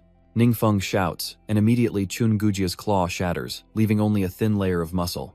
Chungujia cries out in terror, "Leader, my lord," the monster called. Leader replies, "The user you called is out of contact, so figure it out yourself." The once ferocious monster scrambled in a panic, desperately trying to retreat as the gate began to close. Clutching his arm in agony, the spring geezer gasped, his strength fading. My power, my power." Ninfeng coldly smiled, explaining that in the world of magic there exists something called a gifted one, those who awaken with the hidden dark class. Those who wield the power of darkness surpass all other classes of the same level, so losing that power leaves one as helpless as Chunguja. Springsprout screamed in agony, his eyes bloodshot as sharp spikes pierced his back in a terrifying display. They tore through Chungujia's skin, sending blood flying. Ningfeng clutched his head and sighed, "Ooh, that was tough. Lucky I could attack without defending." Meanwhile, Ningfeng quietly decides to collect the spoils and slip away unnoticed, as the masked figure and ghost shadow travel together in a desolate place. The masked figure spoke, "The monsters have retreated, and the secret realm's invasion has vanished." Silent, the shadowy figure pondered. Both times it was destructive magic. Each secret realm invasion disappears unexpectedly. "What do the enemies want?" She turned to the other person and asked, "What about the other locations?" The masked figure replied, "They're mostly safe, but the squad in South City suffered severe damage. Their current status is unknown." Shadow frowned thought for a moment and continued, "South City is Captain Zhou's area. Let's go. Let's take a look." Duan examined the spring caretaker's ravaged corpse, wondering if everything had been taken. From afar, Shadow saw someone near the corpse of Chungoja and rushed over, shouting, "Don't move." "Who are you?" "Calmly do." And presents his badge, introducing himself. "Relax, I'm a member of the Cloud Beyond Illusions." This name piques Gu Ying's interest, prompting her to inquire further. "An organization formed entirely of warriors," Duan replied. "That's right." Shadow asks, "I thought you guys always operated in secret. Why are you here?" Duan glances back, hinting at the Spring Warden. "Because he do," and explains. "This man was originally a member of our organization, but he betrayed us. He helped the secret realm invade reality, leading monsters to attack our camp. Besides the survivors, everyone else is dead." The masked man whispered in her ear, "Wasn't that just like what happened? Could his death be the reason the mystic realm invasion stopped?" Duan looked at Gu Ying and pointed to the corpse, asking, "Did you kill him?" Shadow shook her head, replying, "No, we don't know who killed him." Duan thought to himself, "This bastard loves hiding in the secret realm. He's extremely cunning, and every time we find him, he manages to escape." It was then that Shadow finally examined the body, surprised that Captain Zhou, a third-level cultivator, had been wiped out, and that someone had directly eliminated the enemy, suppressing the secret realm's invasion. Both Shadow and Duan wondered the same thing. Could there be such a powerful figure in Qinyu City? Duan turned and left. Shadow asked. Where are you going? Duan tersely replied. To find something from Ning Feng. Back home, Ning Feng was thrilled with his loot. The Eternal Light set a level 120 orange quality armor and leggings for the warrior class. Gear better than any boss drop. But then Ning Feng wondered why wasn't his opponent wearing it. Probably not a high enough level. Otherwise, only forbidden techniques could have defeated him. Ning Feng takes out a skull-shaped pendant, an unidentified accessory. It looks strange but has no quality or information. He examines the oddity, flicks it with his finger and says, "There's no ancient god hiding inside, right?" The pendant remained silent, but deep within someone was watching Ning Feng's every move. Through an orb, the monster observed him, saying, "Luckily I reacted quickly and sealed the secret realm in time. We surely weren't discovered." Ning Feng examines it closely. There's no ancient god hiding in here, right? The monster seems awfully jumpy. It thought Ning Feng had discovered it, and with his face magnified, it jumped in fright, hastily ordering the smaller monsters to cut off all contact lest they reveal their location. Quickly, the monsters below panicked as well, and the lead monster broke out in a cold sweat. It cursed. "That brat scared me half to death. How could he sense me?" The next morning at the city hospital, a heavily bandaged Captain Chu struggles to speak. A young martial artist saved us. Captain Chu recalls the moment he was defenseless, when Duan appeared and stood before him, and the enemy, upon seeing him, immediately opened a rift and fled. Shadow knows who Captain Chu is referring to, adding, "Indeed, I can vaguely sense that this person's strength is not inferior to mine." The bespectacled man added, "We couldn't catch the enemy, but suddenly a mysterious big shot killed them." The Shadow Maiden replied that it seemed so for now, speculating that he might have just been passing by, or perhaps he was living in seclusion somewhere. In short, this mysterious boss is definitely unregistered, and aside from some common magical traces on yesterday's battlefield, there were no special findings. Captain Joe sighed wearily. "If only that boss was here with us. I'd feel so safe." The man with glasses pondered for a moment, then offered, "Then I have a rather bold idea." Shadow turned back, curious. The glasses wearer continued. "Didn't he leave behind traces of dark power on the battlefield last night?" Shadow replied, "Of course. After all, the enemy is a monster from the secret realm. I'm not sure either, it's just a guess. What if that mysterious overlord is also an Esper?" The bespectacled man hesitated, sounding unsure. After all, both instances of the annihilation magic caused no casualties among the staff, right? Could this mastermind be? Team leader Chu, finding his colleague's theory increasingly absurd, cuts him off, saying, "Impossible, you're overthinking it." The bespectacled man laughs heartily. "Ha ha ha." She pondered, "I'm overthinking this." Back to Ning Feng, who is on his way to undertake a mission. Are the gatekeepers chatting? Ning Feng greets them politely. "Hello, I need to go on a job change quest, may I pass?" Amidst the ruined landscape, a majestic tower appears. Ning Feng strained to see the tower, wondering, is that the Hui Duang Temple? He walked toward the mysterious tower, unaware he was being followed. Doan frowned, recalling Ning Feng from the trading area days ago. Now the sky was dark. Doan entered the trading area and was led to Master Wang's room by a long-haired employee. She announced, "Master Wang, the gentleman has arrived." Wang approached with a beaming smile, asking, "Greetings, I hear you're interested in a full set of 4th class warrior gear." The female employee watched Du An, carefully, secretly plotting. If she could latch onto him, she wouldn't have to worry about anything ever again. Wang continued, "As luck would have it, we have a regular customer who just called about selling a 4th class warrior's gear set, but he only has 2 accessories, armor and pants." Duan frowned and asked, "Where is he?" With a forced smile, Mr. Vuong replied, "He seems too busy to come in today." Duan thought to himself, 4th transition, 2 accessories, armor, leg guards, all the information matches. Though he hasn't seen the gear, it's likely his master's relic, so Duan asks the appraiser for more information about the client. "I can pay for information." Wang was taken aback by Duan's offer and he hesitated. "Who is it?" Wang starts to suspect something. "Wait a minute, what a coincidence. Ning Feng just mentioned selling equipment, and this gentleman shows up at my door as if they'd discussed it beforehand." He stammered. I remember him saying he needed to go to the neighboring city to take care of some things. Let me call him to confirm." After a long while, Master Wang asked the employee, "Did that gentleman leave?" The employee immediately replied, "Yes, I escorted him out." Seeing the uneasy look on Master Wang's face, the employee asked curiously, "Master Wang, is something wrong?" He recounted everything to her, explaining that he'd had Ning Feng's background investigated. His parents were ordinary 2-star professionals who mysteriously disappeared early in his life, leaving him alone. He attended 7th high school in the city. He only awakened at 18, and he's still just a 1-star. So for all his bluster, he's just trash, the clerk thought to herself, knowing something was off about him. The employee still felt something was off, wondering where he got the items he sold, as a 1-star couldn't possibly obtain such treasures. Wang is also hesitant about this difficult problem. He continues, "That's the problem. Though he's friends with the young miss of the Wang Corporation, they haven't offered him much help." The employee recalled Duan's strange expression, and a thought suddenly occurred to her. That big shot didn't seem too happy, she said, voicing her suspicion. Wait, could Ning Feng's equipment be stolen? Not necessarily, Mr. Wang replied, grimly, sweat beading on his forehead, but I fear it's not good. But this time it seems he's messed with the wrong person. She chuckled, saying, that's right, a 4th-level expert is already considered a top figure in Boshan province. Laughing at Ning Feng both outwardly and inwardly, the employee thought to herself. Heh, he definitely stole it. This is going to be good. Back to Ning Feng, and Duan carefully hides behind a large rock, observing Ning Feng's every move completely unaware. Duan frowned his curiosity about Ning Feng, growing secretly admiring him. He still couldn't believe someone so young could repel the Secret Realm's invasion, when even a powerhouse like his master had fallen to the boss within. Seeing Ning Feng move further away, Duan carefully darted to another rock, trying to close the gap between them to get a better look, all the while thinking based on the information his master's relic might be in his hands. If he's not the strong one, someone else might be pulling the strings. Either way, it's better to be careful. Nin Feng reached the Huduang Divine Temple, witnessing the classes battling monsters, and raised his hand to the sky as a green light enveloped him. It stood tall like a great pillar, as Ning Feng began to equip his gear, and Duan immediately realized, he's changed his equipment. We can judge his strength after the change is complete. But Nin Feng doesn't look as imposing as I thought. He looks smaller than before. Duan was stunned. He hadn't anticipated this move. He wondered if the outfit was too ordinary. He really does look like an undergrad. Is it a disguise? Duan's expression grew serious as he pondered that, yes, for someone his age, the attire of a new master wouldn't attract attention, making it easy to blend in with the crowd. If he's deliberately hiding, he might lose me, but I can't risk spooking the enemy by following too closely. I'll mark him with my skill to be safe. Realizing this, Duan's eyes widened and a blue light shot out towards Ning Feng. He was using a skill to mark his target without being noticed. Duan alters his vision of Ning Feng, thinking stick with his normal uniform. Nin Feng casually strolled past the other fighters battling monsters, heading straight for the entrance to the Huiduang Temple. Duan wondered what Ning Feng was up to, muttering to himself, the monsters in this secret realm aren't high level, so what's he doing here? It's pitch black inside, with only a faint light shining in from the outside.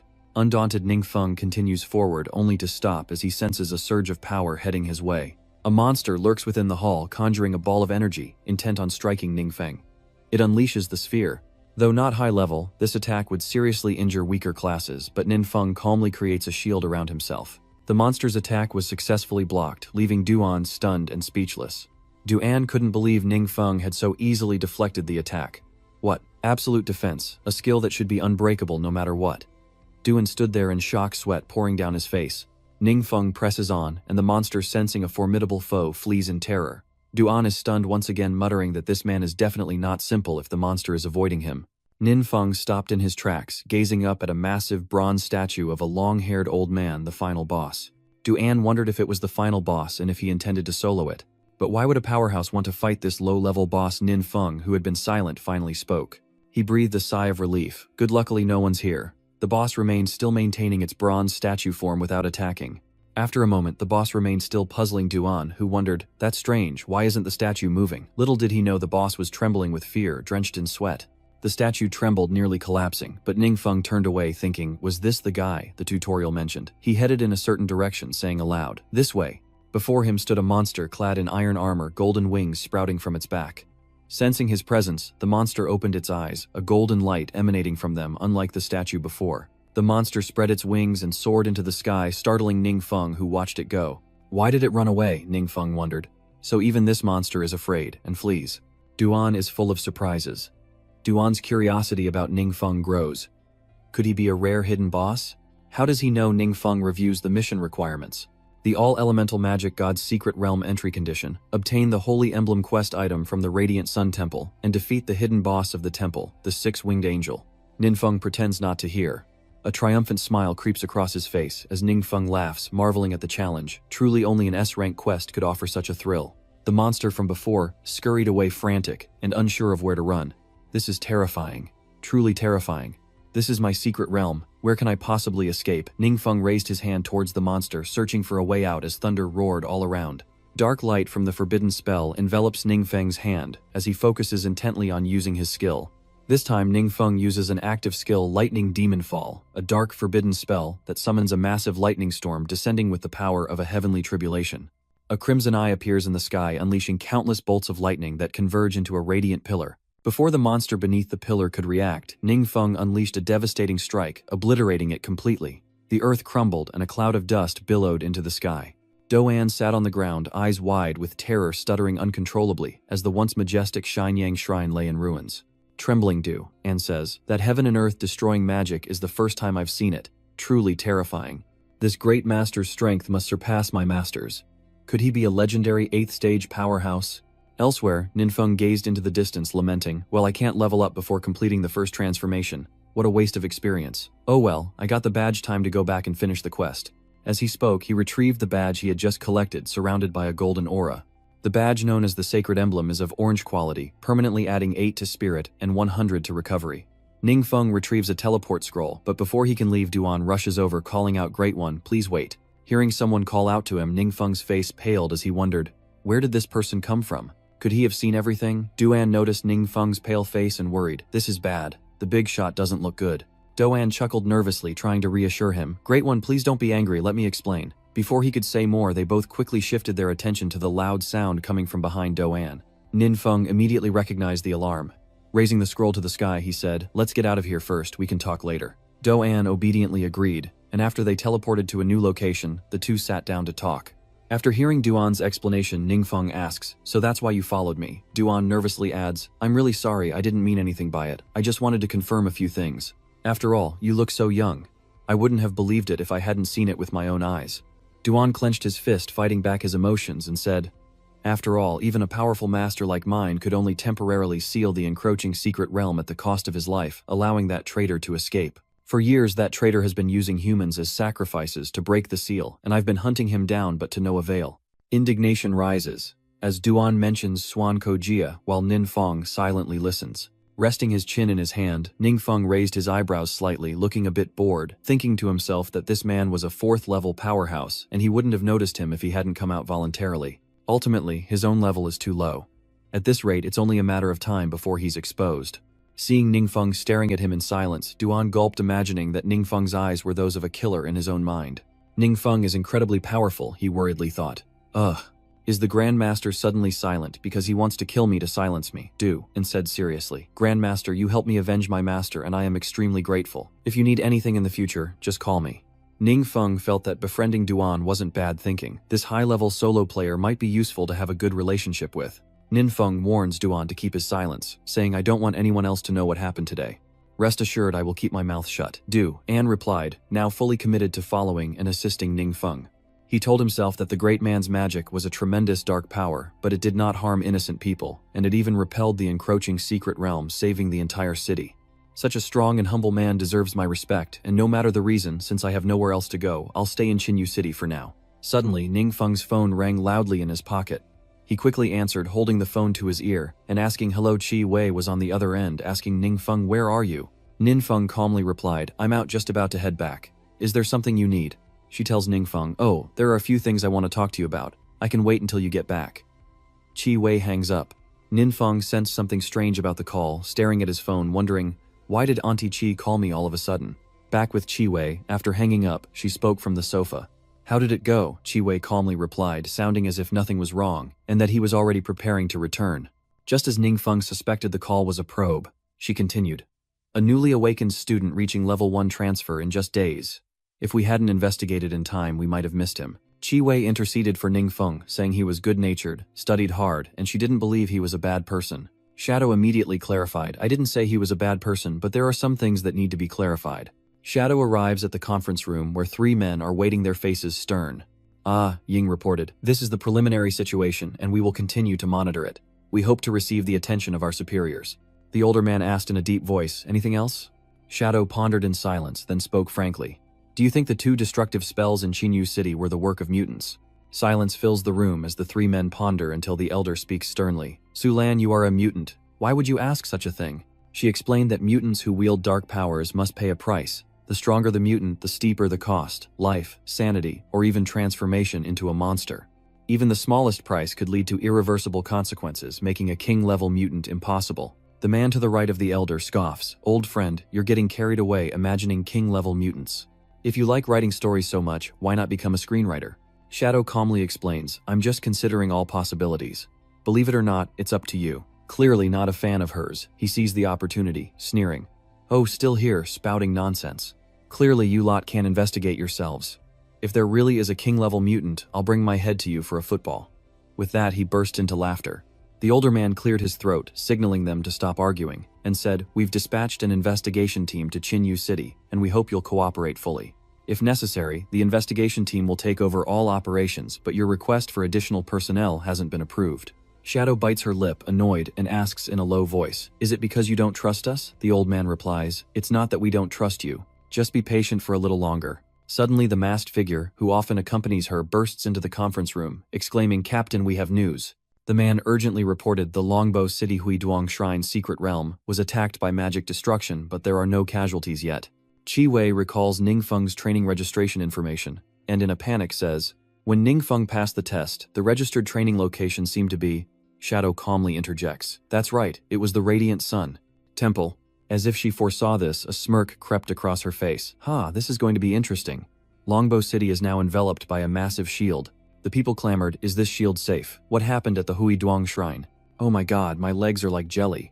An anonymous figure steps forward to reassure them. "Don't worry, the shield is at maximum power, isolating the dark forces and preventing them from spreading to urban areas. It's perfectly safe." But the people remained uneasy, wondering why the shield had been erected in the first place. "What's going on?" Ningfeng clicked his tongue. The commotion was huge, and the highest alert was activated. Now it seems he can only wait for the alert to be lifted and then take a car home. Outside the barrier, a strange black crack appeared, widening to reveal the terrifying image of a monster. And one by one they stepped through. They laughed ominously, and one of them spoke. "This is the human world." The monster eyed the barrier before them, wondering what purpose this magical shield served. The monster in the back sneered, "Never mind them. It's normal for weak humans to hide in their shells." The lead monster laughed, gloating that this wouldn't stop them. Behind the two behemoths surged a horde of lesser monsters, no less dangerous. As the lead monster pointed forward, he commands, "Let's give them a surprise." With that, the smaller monsters surged forward, a bloodthirsty horde. They chanted in unison, "Hoo hoo hoo, kill kill kill." The city's residents stood dumbfounded, watching the monsters advance through the barrier, unsure of what to do. One of them spoke. Something felt strange as the city guard looked up at the approaching monsters. He couldn't make out the monsters clearly, only seeing shapes approaching from a distance. The guardian asked, stunned, "What is that?" They bared their sharp teeth, letting out deafening roars as they charged toward the city's people, who finally realized the danger and scattered in terror. Some were paralyzed by fear, collapsing to the ground as chaos reigned. The people cried out for help, while the bewildered awakened ones watched the monsters attack, unable to believe the barrier had failed. One man trembled, asking, "How could the monsters break through the barrier?" The man next to him panicked, realizing something was wrong. "That's not right, the barrier isn't damaged. How could they get through?" Civilians scrambled, uncaring of those around them, as a guard with a sword shouted warnings to the fleeing masses. "Hey, stop pushing, watch out for my sword." A civilian not paying attention brushed against the blade. Clutching his wound in agony, he continued to run toward Duan and Ningfeng, and while Ningfeng stared blankly at the chaotic scene, Duan stepped in front of Ningfeng, using his martial arts aura to create a protective circle around them. Both. Turning to Ningfeng, Duan says this could be a high-level secret realm invasion. "Oh, it's not that different from last night's situation in Chinyu City, is it?" Duan silently agreed with Ningfeng's thoughts, pausing for a moment. "Do we intervene?" Duan asked Ningfeng, who was caught off guard. "Do you have a solution?" he asked. Duan looked away, hesitating to speak, and Ningfeng was taken aback by his hesitation. Little does he know if he truly has a solution. Duan silently ponders. "Wait, the Great Master could easily solve this, so why ask me for a solution?" Duan analyzed carefully, feeling that a talent like Ningfeng would surely know how to solve it, so why ask him? Duan wrestled with his thoughts. "No, why would the boss ask me? What am I even thinking? The boss is clearly testing me." After a moment of thought, Duan rubbed his neck, preparing for battle. He reassured Ningfeng, "Don't worry, I've got this." Ningfeng thought, "Whatever, there are plenty of people here, so I'll let him handle it." He felt Duan could handle it better, so he agreed with a nonchalant expression. Fine. The monsters were gradually attacking near where Ningfeng and Duan stood. The people ran and screamed, as something crashed to the ground, causing a massive explosion, and a monstrous leader landed violently, kicking up a cloud of dust. An archer takes aim, determined to strike them down. With a flick of its blade, the monster deflects 3 arrows that nearly struck it, clicking its tongue in disdain. A masked warrior in iron armor charged forward, sword and shield in hand, hoping to strike from behind. The monster swiftly spun its fiery yellow blade, and the warrior's attack failed, leaving him gravely wounded with his sword and shield shattered. The archer from before, pale and trembling, muttered, "How is this possible? Not even a scratch." Wielding its blood-soaked blade, the monster advances, disappointed that no humans have proven a worthy challenge. The monster emanated a murderous aura, a sinister smile spreading across its face as it approached the innocent civilians who descended into a panicked frenzy, pushing, shoving, and trampling each other. The sounds grow louder. He's here. Ah, the monster's here. Run, save yourselves, what do we do? The monster raised its blade, eyes burning red, and brought it down without hesitation, snarling trash. But the blade met not flesh, but another blade. It was blocked. Despite his size, Du-An effortlessly blocked the monster's massive blade, surprising the creature. With a gaze sharper than a blade, Du-An fixed his eyes on the monster. He said in a deep voice, "Although a great master doesn't need my protection, I can't let you do this yourself now that I'm here." And said to Ningfeng, "Great master, leave this to me." Hearing Du-An call him Great Lord makes Ningfeng blush slightly. He says, "Could you please stop calling me that? Getting a little shy, are we?" Sensing Du-An's strength, the monster's interest is piqued. It sneers, "Ha, so you're not completely useless." Du-An doesn't waste words, directly slashing at the monster, sending it flying. Caught off guard, the monster suffers a heavy blow, spitting out blood. Before it can recover, Du-An is already upon it. His eyes glowed a terrifying red as Du-An unleashed a flurry of blows upon the monster. Its blood splatters everywhere as Du-An lands effortlessly, looking cool. From afar, two students watched Du-An battle the monster, a fight that ended in the blink of an eye. One of them marvels, wondering what level of powerhouse he is. The monster didn't stand a chance. The student with glasses exclaimed that his skills were extraordinary, likely a high-level hidden class. The monster explodes into pieces as Du-An stands with his back turned, looking heroic. Just as the two students guessed, Du-An's background is anything but ordinary. Du-An level 137, a true master of a hidden profession. A hidden 5-star class. Ningfeng's eyes sparkled as he watched Du-An's stylish moves, secretly admiring him, thinking, "Damn, he's good." But outwardly he remained nonchalant, offering only a brief compliment. Well, that worked. The magic rift with its immense pull successfully sucked in the leader. Seeing this, one person shouted, "The monster leader has been defeated. Launch a counterattack." The people on the tower then fired arrows at the monsters struggling against the rift's pull. Those below also joined in to wipe them out. With the monsters completely annihilated, Ningfeng happily approached Du-An. With utmost respect, Du-An asked Ningfeng, "Boss, is there anything else you need me to do?" "No thank you. You did great." Those standing outside whispered amongst themselves, observing Du-An's manner of speaking to Ningfeng.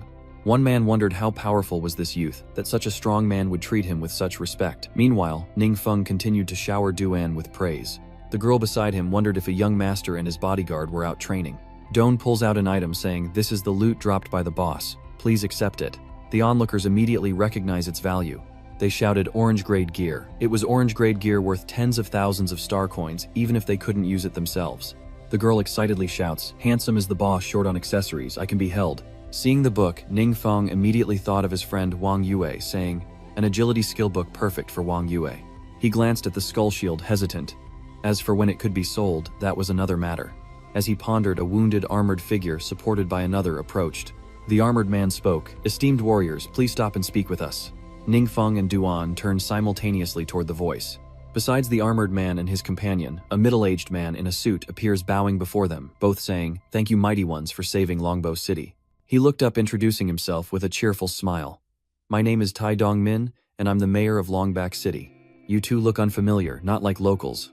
Ningfeng sighed, his voice laced with annoyance. "We came here for business, but we were sealed here, unable to leave for the time being." Suddenly, his eyes turned cold, as Ningfeng asked in a deep voice that sent shivers down everyone's spines, "Why am I here?"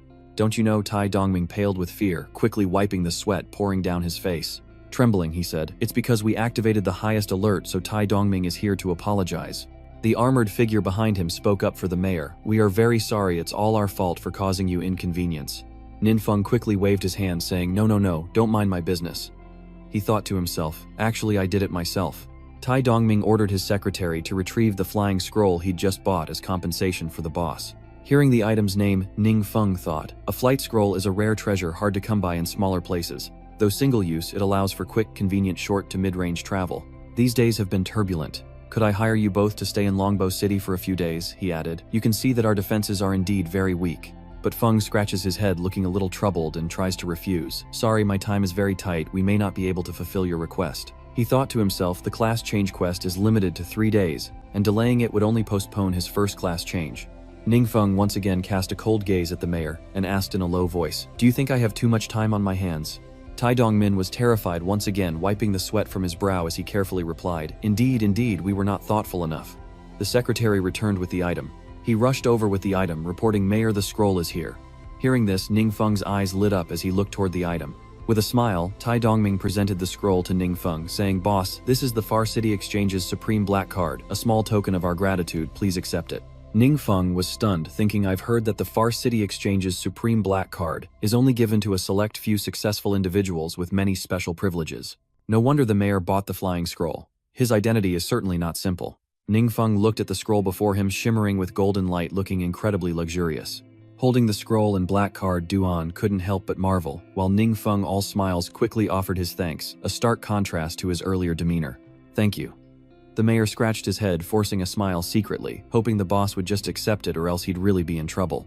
Stammering, Tai Dongming asked, "So if Longbow City is in danger in the future, can we ask for your help?" With a smile, Ningfeng replied, "No problem, as long as I have the time."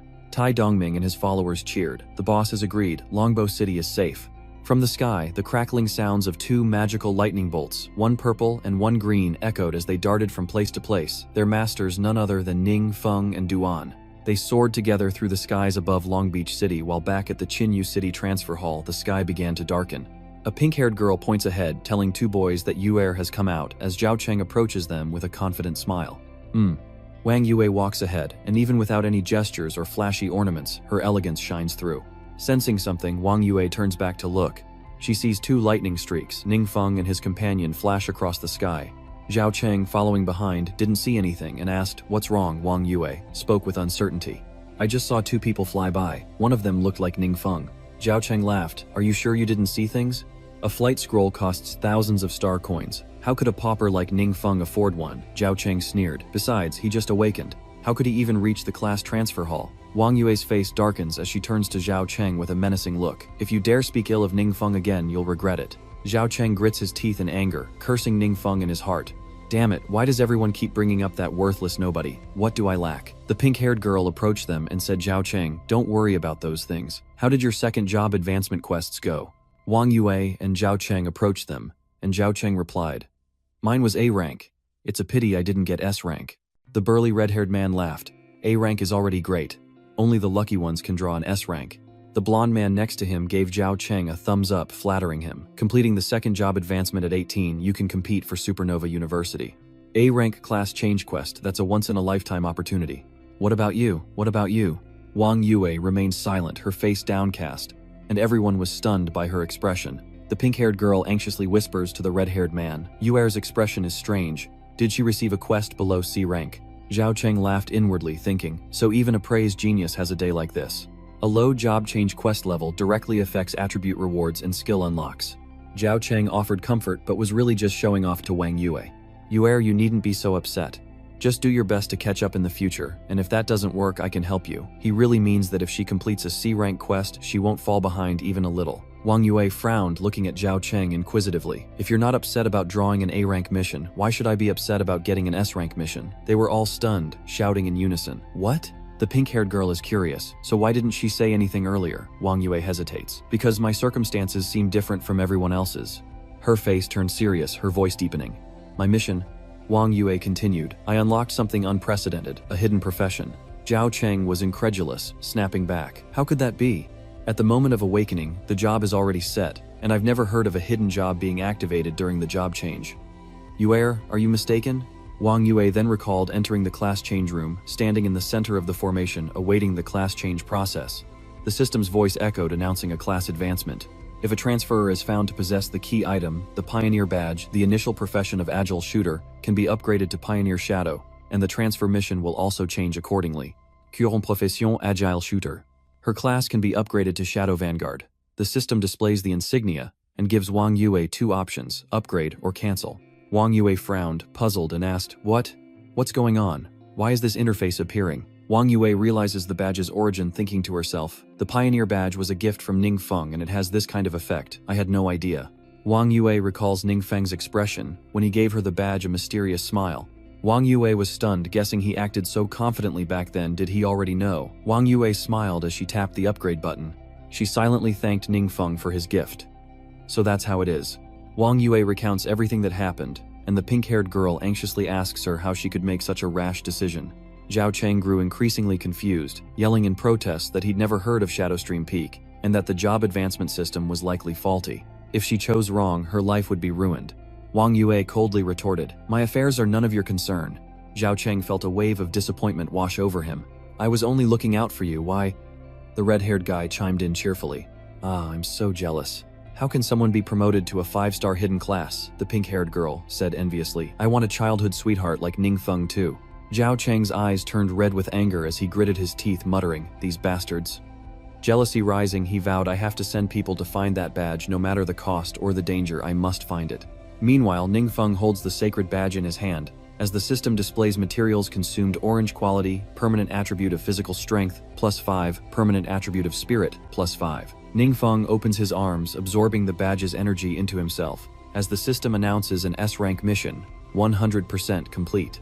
The job change begins, and Ningfeng laughs with excitement. "Haha, not only have my stats improved significantly, but I've also gained new passive skills. I wonder what level of precision I can achieve with forbidden spells now." With his new class, Ningfeng unlocks new skills, and the system reveals his passive ability, Seamless Operation. Your ability to control the power of darkness has been greatly improved, allowing you to control forbidden magic accurately and flawlessly. Hearing the system notification, Ningfeng said, "Just in time to try it out next time." While Ningfeng was rejoicing, Duan outside was also happy for him. He stood silently, arms crossed, waiting outside the transfer chamber when a person in white approached. It was Koan from the transfer hall. She looked at Duan, wondering, "Isn't that the warrior we met last time? Why is he with Ningfeng?" Judging by his appearance, it seems he's guarding the gate for Ningfeng. Intelligence reports indicate that this young man already possesses 4th-class strength. An stared intently at Duan, speaking softly enough for her earpiece contact to hear.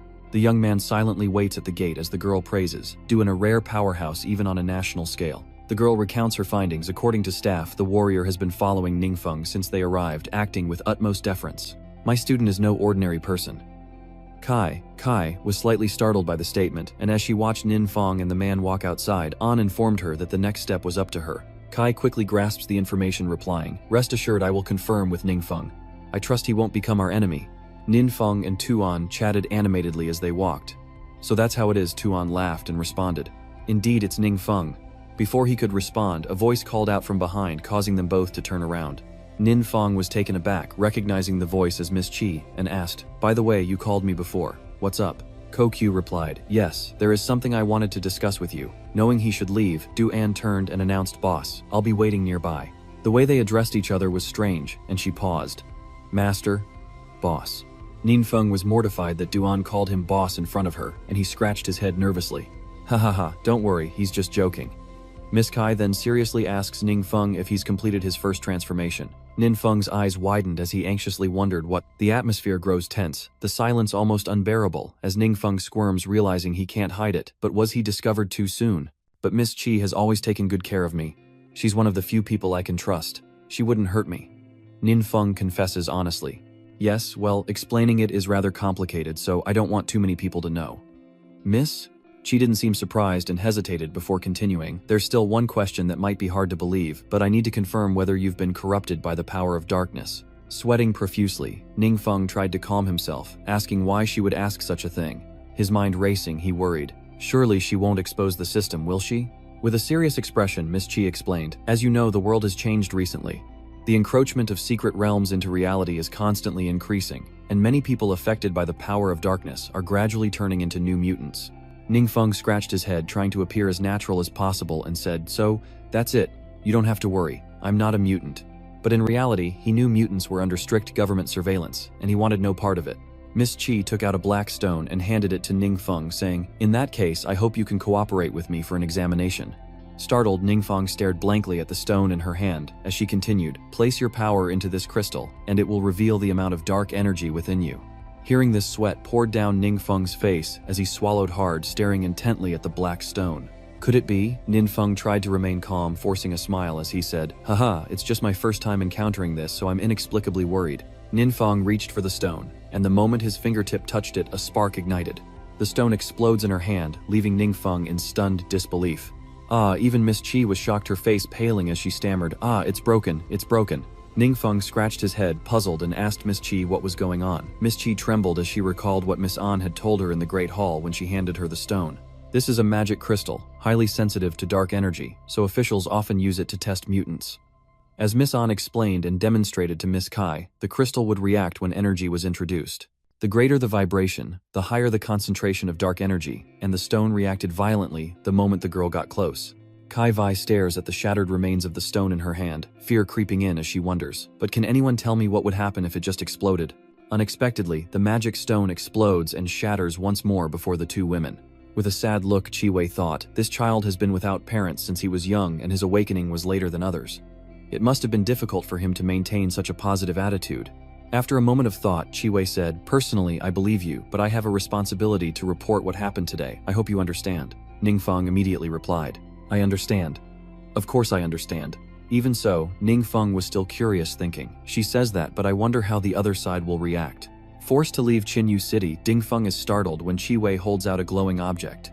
Ningfeng wondered, Miss Qi, what is this? Chi-Wei smiled and replied, a gift for you to celebrate your successful first evolution. It's a book. Filled with gratitude, Ningfeng retrieved his own gift, causing his hand to glow, just as Chi-Wei's had. Aunt Qi, thank you for taking care of me all these years. Coincidentally, I also prepared a gift for you, a belt called Sacred Wing, an orange quality belt. Its stats are mythical grade, plus 30 to spirit, plus 20 to mental strength, 50% stamina recovery, 100% healing effect, and 100% dark resistance. Holy Radiance allows the wearer to cast healing spells without incantation, and it can be inlaid 3 times. Chi-Wei was stunned by the gift's quality, exclaiming Orange A no chant effect. It could save lives at a crucial moment. Chi-Wei waved her hands, frantically refusing. This is too precious, I can't accept it. Ningfeng smiled, trying to persuade her to take it. Hee. This is loot from my class advancement quest, it's fine. Having successfully gifted the item to Chi-Wei, it was time for Ningfeng to leave, turning his back and bidding farewell. Your friend is waiting for you. If there's nothing else, I'll head out. As she watched Ningfeng and Duan walk away, Chi-Wei muttered, he really gave an orange item to someone else. Kai-Vi returned to the adventurer's office, reporting the events to her superior, who, after examining the fragments of the magic stone on the table, hesitantly said, this is a situation I've never encountered before. Chi-Wei worried about Ningfeng being hunted down. What if they saw him as a threat? The veiled woman stood up and sighed. Don't worry, let's just drop it. What do you mean, stop here? Kai-Vi asked, confused. The woman adjusted her glasses and replied sternly, your student may be beyond our current understanding. If he truly is a powerhouse, we should be trying to win him over, not digging into his past and provoking him. Then do we need to report this? The director replied, no, cease the investigation into Ningfeng and seal all related information. Chi-Wei quickly raised her hand and said, I agree. She thought, after all, Ningfeng is still young and has no background, so this might be a protective favor for him.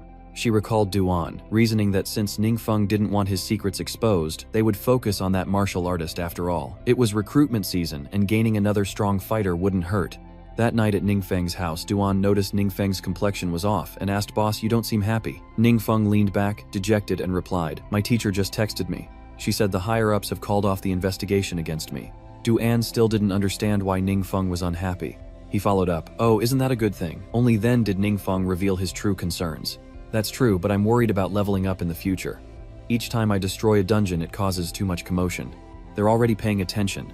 If this continues, it'll bring a mountain of trouble sooner or later.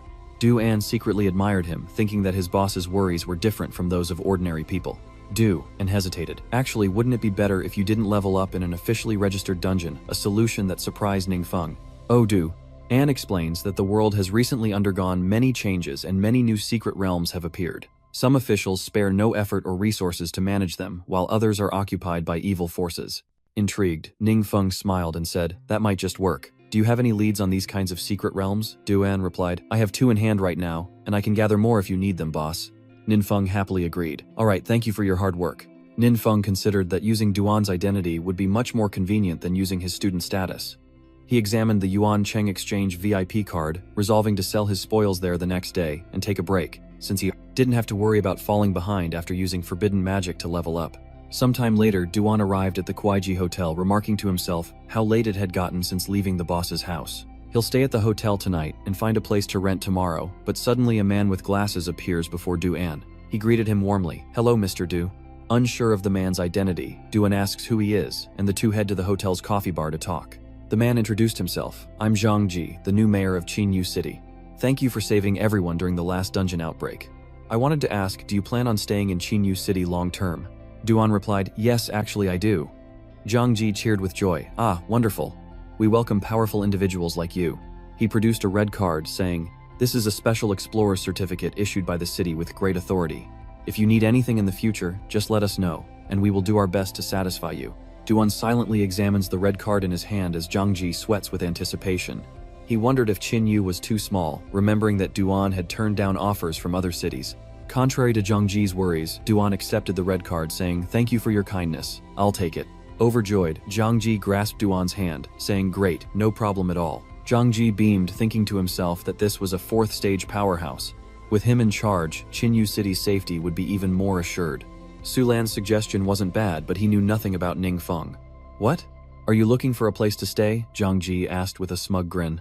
Zhang Ji offered, "Don't worry, I'll take care of it right away." Duan, a little intimidated by Zhang Ji's excessive enthusiasm, replied nervously, "Thank you." Back at Ningfeng's house, a victory message signals the end of the game, and he realizes how late it's gotten. He said, "It's gotten late," without me noticing time to sleep before turning off his phone. Checking his messages, Ningfeng is surprised to see his class group chatting away. It's past midnight. Why is the class group still gossiping? The conversation was started by Zhang Le, and everyone chimed in asking what level everyone had reached. Ma Xiaobao 26, Fang Yu 27, Zhou Nana 26. Everyone was below level 30. Zhang Le asks what to do now that all the secret realms in the city are sealed, and they can't leave the city at will. Their levels will definitely fall far behind. Ma Xiaoba, didn't I see Goddess Wang and her group leave the city? Fang Yu. They're doing a second-class mission that doesn't count. If you had the power of a first jobber, you could go out too. Chu Nana, stop it, you're making me anxious. As Ningfeng stared at the ceiling, he realized his classmates, all awakened at 16, needed to reach first evolution to even take the college entrance exam. It was surprising that he'd surpassed them in just a few days. No sooner had he thought this, than Ningfeng was mentioned in the conversation. Li Deneng, we're worried here, but some people seem to be in better spirits than us. Li Deneng continues, some people are still playing Arena of Valor. Even now, can you believe it? At Ningfeng and Zhang Le can't be. Ningfeng frowned, muttering about Wong Yua's admirers again. Does this guy even see my account status? What business is it of his, how I play the game? Before long, they had to drop the subject when Qi Wei spoke up, warning Li Daneng to mind his own business. Don't worry about others. Li Daneng has retracted his message. Ningfeng laughed gleefully. Haha, only Qi Wei gets it. But his expression changed in an instant. Ningfeng stares intently at his phone, following their latest topic of discussion, the widespread outbreak of secret forest realms, causing heavy casualties. Fang Yu replies, more news like this. Ma Xiaobao, I heard some cities have been completely destroyed and occupied by monsters. Safe zones are essentially useless now. Ma Xiaobao continues, and there are mutants losing control like Zhou Nana. It's terrifying. Is this the end of the world, Zhang Luo? Wasn't it like this here last time? Later, I heard it was an unknown boss who defeated the monster, Li Daneng. What? Qinyu City actually has such a powerful hidden master, Zhang Luo. I suddenly feel so safe. Li Daneng, if I knew who that boss was, I'd call him Grandpa, Ningfeng said, with an air of righteous conviction. I'd only heard Aunt Qi and Duan talk about the world of anomalies. I never imagined it was this serious. I've only just had a few good days. Please don't mess with me. Ningfeng recalled the monsters he fought the other day, who fled in fear before he could even land a blow. He lamented, too bad I let that guy run away last time, or I would have finished him off. The monster leader in the necklace sneezes repeatedly as Ningfeng mentions him, wondering why he feels so afraid. The next morning at the Yuancheng exchange, Yang Xin enters, looking a little worried and scared. A bandage covers the monster-inflicted wound on her face, as the long-haired employee sneers, approaching to taunt her, who goes to work while injured. Flustered Yang Xin stammered, "Oh, it's not a serious injury, I'm fine." Seeing Yang Xin's unease, the employee pressed her advantage, saying it was nothing to worry about. Deep down, she just wants to hurry back and climb the social ladder. Yang Xin hastily defends herself, "I don't." The avaricious employee sneered, "Too bad your high branch is just a thief, courting death, stealing from a fourth-stage powerhouse. I'm afraid he's been crushed into dust by now." With a contemptuous laugh, the clerk mocked, "Ningfeng, haha, Lord Wang specifically sent someone to check up on that guy. That Ning is nothing but trash, awakened as a 1-star at 18 and his parents died early. There's no way he could have gotten those high-end items." The clerk challenged in a low voice. Now that a fourth transition powerhouse is coming to him, what is he, if not a thief? Suddenly, a magic iron sword shot up from the ground right in front of her, startling her. She fell to the ground, trembling and speechless. Ningfeng approached, saying, "My apologies, your mouth truly deserved a slap, I couldn't resist." Both Yang Xin and the clerk turned around in shock, saying in unison, "Ningfeng."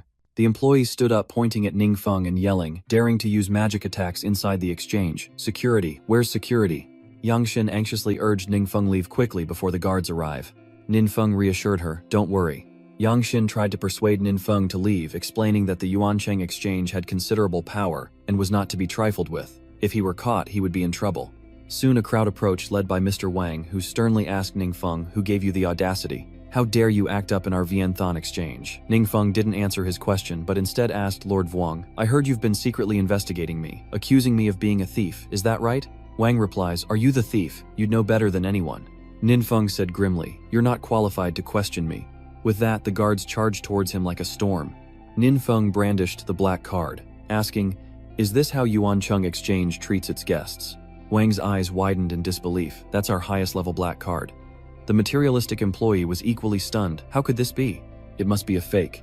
Ningfeng smirked, enjoying their expressions. He says, "The mayor of Tai's gift is quite meaningful." Mr. Vuong stammers, "Where did you get that card?" Ningfeng pocketed the card unfazed by their words, and with a mocking tone said, "Can't you investigate? Go investigate yourself." The terrified employee asked Lord Wang, "What should we do now?" As Wang Jialing simultaneously picked up the phone to call someone, "She'll approach him and I'll make a call to inquire." Outside the bureau, the doors were shut, and guards stood watch. Curious onlookers gathered, wondering what was happening. "I don't know anything. The guards suddenly stopped me and wouldn't let me pass." Tai Dongmin sternly asked, "Someone at headquarters told me you were checking the membership card I gave to Nin." "What's going on?" Mr. Wang stammered, his face paling. Nothing at all, Mayor Tai, just a small misunderstanding." Wang knew he couldn't afford to anger him, but he wondered how Ningfeng had managed to get on Mayor Tai's good side, considering Tai's father was one of the exchange's founders. "A small misunderstanding. I went through a lot of trouble to bring Mr. Ning here," barked Tai Dongming. "You won't offend anyone, will you?" Mr. Wang chuckled nervously. "How could I? Haha, don't worry, I'll handle it properly." An enraged Tai Dongming slams his desk, demanding, "What? You offended him, who gave you the nerve?" Damn it. "Wait for me, I'm on my way." Mr. Vuong was in tears as he endured Tai Dongmin's wrath, wondering, what is the relationship between Mayor Tai and Ningfeng? Why is he so angry? Mr. Wang remembered Duan and pulled out his phone to find his number. "That's right, I need to call Fourth Master and tell him about the battlesuit we found. Even Mayor Tai would have to show him some respect." Ningfeng and Yang Xin sat on the waiting area sofa at the Yuancheng Exchange, an awkward silence between them until a shout broke the stillness. Boss Ning, it's Tai Dongming and Duan, running toward Ningfeng and Yang Xin. Ningfeng was a little surprised to see Duan and asked, "Hey, what are you doing here?" While Ningfeng focuses on Duan, Yang Xin is shocked by their arrival. That's Mayor Tai and the rank 4 expert from before. Why do they look like they've known Ningfeng for a long time? She was stunned into silence, her face turning pale as she wondered, why are they all looking at me like that? The employee was startled again, even more terrified this time by Master Wang's half-dead appearance as he approached like a soulless corpse. Terrified, the employee stammered, "Master Wang, what's wrong?" But Wang was beyond noticing her. He mumbled incoherently, "It was over. It's really over." Tai Dongmin, who had rushed over, kept wiping the sweat from his face. He approached Ningfeng, then pointed at Mr. Wang and the employee, respectfully asking, "Boss, don't you need their apologies?" Ningfeng took a breath and calmly replied, "It's not necessary. I doubt they can repent with just an apology." Though Ningfeng let it go, Tai Dongming wasn't so forgiving. He pointed at the two and ordered, "You two pack your things and get out of here." Wang Sheng is just overreacting. He turned and slapped the employee hard across the face. He roared, his face contorted with rage. "It's all your fault, you bitch. You cost me everything." The force of the slap made the employee spit blood as she cried out in pain. Weary of the blame game, Tai Dongming covered his face defeated and yelled for security to drag them out. Ningfeng and Duan exchanged a look before turning their attention to the mayor. After all, it all started with that powerful black card, without which Ningfeng would have been utterly humiliated. After the two were escorted out, Ningfeng and Duan sat across from Tai Dongmin while Duang Hin focused on making tea for the three of them. Ningfeng chatted happily, a smile never leaving his face. The mayor noticed Ningfeng and Duang Hin laughing and talking, seemingly on good terms. Tai Dongmin stroked his chin, thinking, all right, Mr. Nin seems to have a good impression of this girl. At least the exchange didn't ruin his goodwill. Yang Xin silently watched Ningfeng, her cheeks unconsciously flushing red. She thought to herself that Ningfeng was indeed impressive, able to laugh and talk happily with these important figures at such a young age, when the mayor suddenly turned to Yang Xin. "Yang Xin, you've suffered an injustice this time, but work hard, and the exchange won't mistreat you."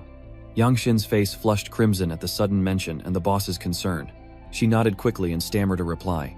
"Oh yes, I will certainly work hard." Ningfeng scratched his head sheepishly, offering polite words. "I'm truly sorry to trouble you with my business, Chief Tai." To which Tai Dongmin enthusiastically replies, "Your affairs are my affairs. Last time you two didn't act, Longbow City would have been in danger." Remembering when he arrived and saw Ningfeng intently looking at a tablet, Tai Dongming asked, "Mr. Ning seemed to be looking at the exchange's treasure list just now. Is there anything you're interested in?" Remembering something, Ningfeng cheerfully asks, "Oh, have you ever heard of the ultimate ruins?" He asked, what ruins? Even Duan had never heard of such a thing. He chimes in curious. The final what? Seeing no one recognize the final ruins he mentioned, Ningfeng froze, scrambling for a save. It's nothing. I saw it online yesterday and thought it was something new.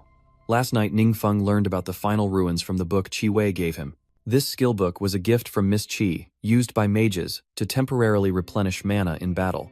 The book looked special from its well-printed cover to the eerie blue light surrounding it. Ningfeng pondered, wondering what kind of forbidden spell it would become. In an instant, the book vanished, transforming into a surge of power that flowed into Ningfeng's mind as the system notified him that the skill had become a passive one, absorbing and merging the last vestiges of dark power, converting it into a personal attribute. Stroking his chin, Ningfeng wondered if the character was pronounced Ru. He'd never heard of it, and the system hadn't explained where to find it. After a long day, Ningfeng yawned, casting his worries aside, telling himself not to worry, as he didn't need to use it yet anyway. Who cares? Back in the present, Tai Dongmin sees Ningfeng and Duan off. He said, "I had to rush off this time, but next time you two must come to Longbow City, and I'll be your host." With that, the mayor pulled out a teleportation scroll, quickly soared into the sky, and vanished. Ningfeng and Duan watched him go. Then Ningfeng turned and said, "Let's go grab something to eat." Duan suggests, "Boss, why don't we eat at my place?" And so the two head to Duan's villa, which is quite different from Duan's stern exterior. His place was gentle and soft with pure white hues and flowers in the garden, and the two stepped inside. Ningfeng surveys the house, noting that the villa is indeed more spacious than he'd imagined. Ningfeng couldn't help but exclaim, "Not bad. So this is the place the city found for you." Doan, following behind, replied, "They say that anyone above 4th cycle who is willing to stay in Qinyu City will receive special treatment if the boss likes them. Why don't you move here, and I'll find somewhere else?" Ningfeng laughed. "Haha, it's not that if I save a bit more I'll buy one and be your neighbor. If you need money, I have some to spare." But Ningfeng immediately refuses, saying he could never use his money. Ningfeng smirks. It's not that he can't, but that he doesn't want to. He thinks to himself that he's earned quite a bit of spirit coins from selling equipment lately, and buying a villa wouldn't be a problem. But with this method, I don't have many star coins on hand, and it'll be more troublesome to use them later. Well, I'm not in a rush anyway, so no need to worry. After a long while, Ningfeng chugged a can of water like he'd been stranded in the desert, then sighed contentedly and smiled. Ah, refreshing. Duan was happy to see Ningfeng so content. He replied, "The villa has chefs, dedicated ones. I've called and they'll be there soon." Ningfeng was a little surprised by the treatment here. Quite good, quite convenient. Suddenly, Duan's phone rang in his pocket and he quickly answered it. "Hello, Mayor Zhang." From the other end of the line, Mayor Zhang said, "Mr. Du, I need your help with something." Mayor Zhang elaborated on his request. An investigation team from above was looking into the disasters that had plagued their city. "So there are some cases I need you to shed light on." Duan seemed bored. He wasn't particularly interested in any of this. Ningfeng didn't understand and stared blankly at Duan. Duan considered his response, realizing their investigation could lead back to his boss. "I should ask the boss what he thinks first." He replied, "Sorry, I might not be free today." Mayor Zhang Ru had anticipated this, a smug smile creeping across his face. He quickly added, "No matter, contact me anytime in the next 2 days when you're free." After hanging up, Duan Tuang recounted everything to Ningfeng, who upon hearing it blankly said, "The investigation team. I have no idea what kind of people they are." In a dark place, a mysterious man speaks with a raspy voice. What mysterious boss could there be in a ghastly place like Qinhai City? In the council chamber of the powerful, the room was eerily silent, a suffocating atmosphere hanging in the air. Everyone bowed their heads in contemplation, and one person asked, "Has anyone here seen this so-called mysterious boss?" Miss Ying calmly replied, "Never." The man glanced at her, questioning, "Then why is it rumored that the mysterious boss saved Qinyu City?" She frowned, explaining that the sudden end to the invasion and the death of the supporting mutants were to blame. The man scowled, "Don't joke with me. The danger level of a dungeon invasion can vary, and until investigated, it shouldn't be used as a basis." Conversely, there were 2 other dungeon incidents, 2 attacks by king-level or higher assailants, and the name of the mysterious big shot. "And what have you people been doing? Things are indeed getting serious." The man's face was grim, his anger reaching a boiling point as he demanded answers from everyone. Even Shadow couldn't speak and remained silent. Qi Wei bit her lip, sweat pouring down her face. She felt guilty knowing that Ying had used her authority to alter any information that might implicate Ningfeng, all to protect him. Thus, the full weight of the situation fell on her shoulders, and the tense atmosphere in the meeting room was broken by a man in glasses rushing in. He burst through the door breathless from running and began his report. "I just called Duan, and he said he doesn't have time today." The highest-ranking man in the room grew even more frustrated, sighing and complaining incessantly. "What I hate most are these uncontrolled freelance adventurers." Just stray dogs without a guild, yet they act like they're so busy. The man stood up abruptly, slamming his hand on the table. He concluded, "Forget it, I'll take over the entire investigation, you two handle something else." Meanwhile, in the silent and secluded Mo Vien Hiem app dungeon, the only sounds were the rustling of leaves in the wind, until someone carelessly stepped on a dry branch. Hearing the noise, the guards called out, "Who's there?" A high-ranking man slowly approached the two guards. He smiled warmly, waving a greeting. "Good evening, it's me." One of the guards recognized him and exclaimed, "Oh, it's someone from the investigation team." The high-ranking man pointed towards the entrance of the Grim Garden and politely requested, "I'd like to go in and investigate." The guard happily agreed, "No problem, please be my guest." The high-ranking man quickly entered the perilous grave garden, observing the desolate scene as he ventured deeper. Forbidden black holes appeared everywhere, and as he walked he couldn't help but shudder at the destruction caused by the mysterious overlord. Though not my first time here, the extent of the damage is still shocking. What power could devastate a mystic realm so completely? The man approached a dark abyss for a closer look. Even the remaining dark energy is pure and powerful. No matter what kind of mysterious overlord he is facing, this is like facing ants. Suddenly, the man looked up to the sky and laughed with joy. Indeed, a fascinating territory. His laughter echoed through the secret realm, as he reached out, dark tendrils wrapping around his hand, and a demonic head materialized, radiating immense dark energy. His savage laughter sent shivers down the spines of anyone who heard it. The man laughed again, a sinister and insane laugh. "Ha ha ha, as expected of a king-level threat, it truly conceals a vast amount of power. It's all mine." Arriving at Duan's villa, Ningfeng lay on the soft living room sofa, playing with his phone, frowning in distaste. Worthless development, don't waste it. Suddenly, the system offers a hint, discover the final ruin. Ningfeng is shocked. Ningfeng senses something bad is happening, thinking that something seems to be connected to him through his breath. Ningfeng sat up, lost in thought, trying to trace the source of that connection. If he focused, the link would become clearer. I can find its location. Ningfeng grabbed his jacket and slowly put it on. As Ningfeng headed out, Duan asked Han Boss, "Where are you going?" Ningfeng simply replied, "I'm going out." Leaving his unfinished game with Duan, Ningfeng rushes out saying, "Finish this game for me. Do your best not to lose any points." Duan blankly holds the phone in his hand. He watched Ningfeng run and wave, then asked blankly why Ningfeng hailed a car to the location he sensed. Following the map, it seems to be near the perilous grave garden, but the connection is shifting again. He told himself to wait as it seemed to be moving. Inside the grave garden dungeon, the guards discovered the monster summoned by the man and moved quickly to eliminate it. They quickly alerted their superiors. Alarm, alarm. An unknown monster has appeared in the perilous grave garden. The two guards on duty at the gate tremble at the sight of the creature, one stammering, "What is that?" Above the monster's head was a human head, or rather the head of a high-ranking man who was desperately pleading for help. "Oh, I can't move. Someone please save me." Ningfeng's car is stuck on the road, blocked by powerful figures who warn of the danger ahead. The driver politely informs Ningfeng, "Sir, it seems we can't proceed any further." Ningfeng, glued to his phone, opens the door and replies, "That's fine, this spot will do." Ningfeng continued to sense what he was looking for, telling himself that it wasn't moving for the time being, and the man seemed to be gradually consumed by the monster, crying out in broken gasps. "Help, help!" The monster laughed with satisfaction, then suddenly roared, unleashing an immense surge of dark energy. Chi Wei and the others rushed over their jaws, dropping at the monster's grotesque form. Even the usually calm Ying couldn't hide her shock, stammering, "What exactly is going on?" After battling the fearsome monster, silence descends, broken only by the rustling wind, as Chi Wei cradles Sulan in her lap, channeling energy into her. The previous battle left Sulan severely wounded, and she no longer has the strength to stand. Blood streaks marred Sulam's beautiful face as she awoke the pain of her wounds, causing her to wince and groan. Chi Wei was surprised to see Sulan awake sooner than she expected, thinking to herself that thanks to the Ningfeng equipment, she was able to skip the chanting time and carry out the rescue as quickly as possible. But the situation is so dire, even the mighty Tu Kuang couldn't stop that monster. Despite her injuries, Tu Lam struggles to sit up, never forgetting her mission. She asked, "Where's the monster?" Chi Wei supported her friend, quickly replying, "It's headed towards the city." Looking towards the city where the monster was headed, Chi Wei's eyes showed clear worry. She continued, "Mayor Zhang has already called Duan's people for help, but I don't know if they'll arrive in time." Su Lam breathed laboriously, her brow furrowed in pain from her injuries. Hearing this, Su Lam pondered that Duan's strength was similar to her own. Relying on him alone wouldn't be enough to defeat the monster, but the person behind him might be their last hope as the monster advanced, destroying everything in its path and emitting terrifying sounds. Roaring, its three red eyes and sharp teeth flashed from behind the smoke when suddenly a voice echoed from somewhere. "Release the fire, the last relic. This head is too big." The monster flinched slightly, realizing the guy the other person mentioned was the high-ranking man now foaming at the mouth on its head. Ninfeng appeared in the distance, not looking very cool at all, more like a kid who just finished elementary school, startling the monster even more. Ninfeng stared blankly at the grotesque creature devoid of fear, and said, "To use other forbidden curses, I have to knock it down first." The monster roared ferociously, seething with rage.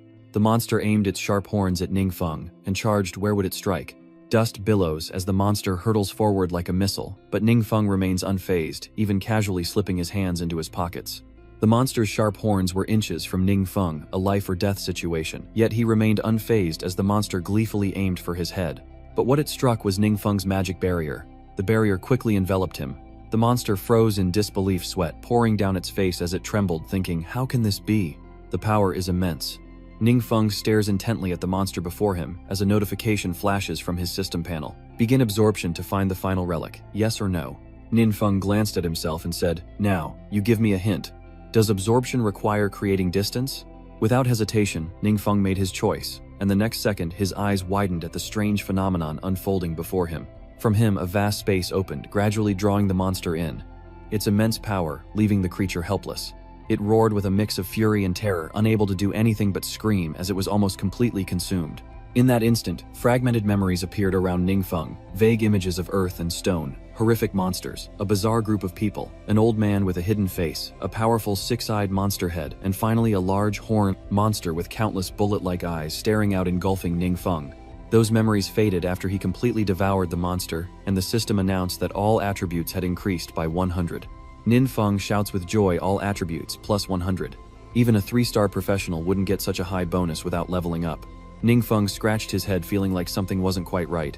Ninfeng wondered about it, but besides the stats, he seemed to have absorbed something else.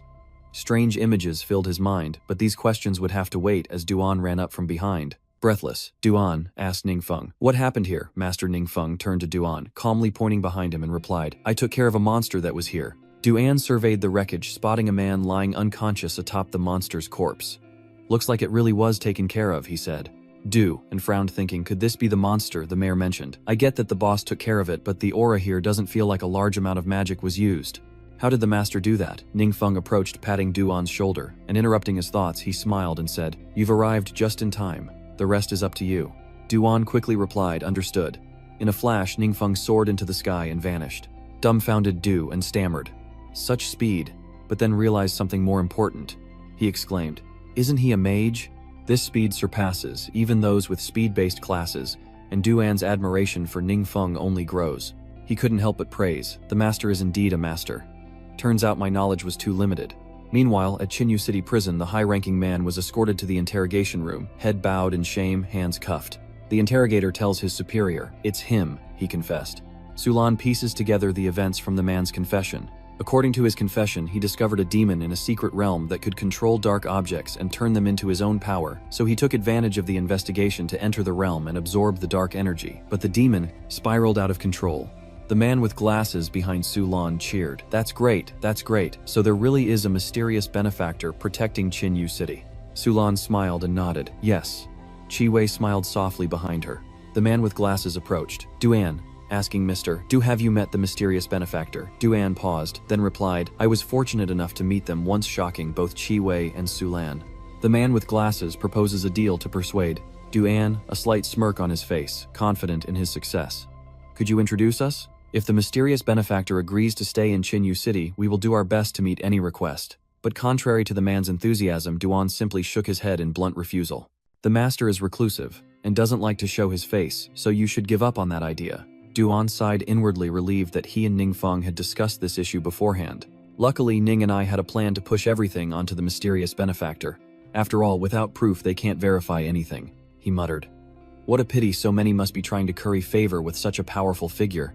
Duan continued sternly, "The elder has relatives in Chinyu City, so he will pay special attention, you don't need to worry, but in return he doesn't want to be disturbed." Hearing this, Sulan grew curious, piecing together the clues she had. Family, a powerful figure. No wonder even Chi Wei noticed something. She was slightly surprised but quickly regained her composure. The mysterious benefactor?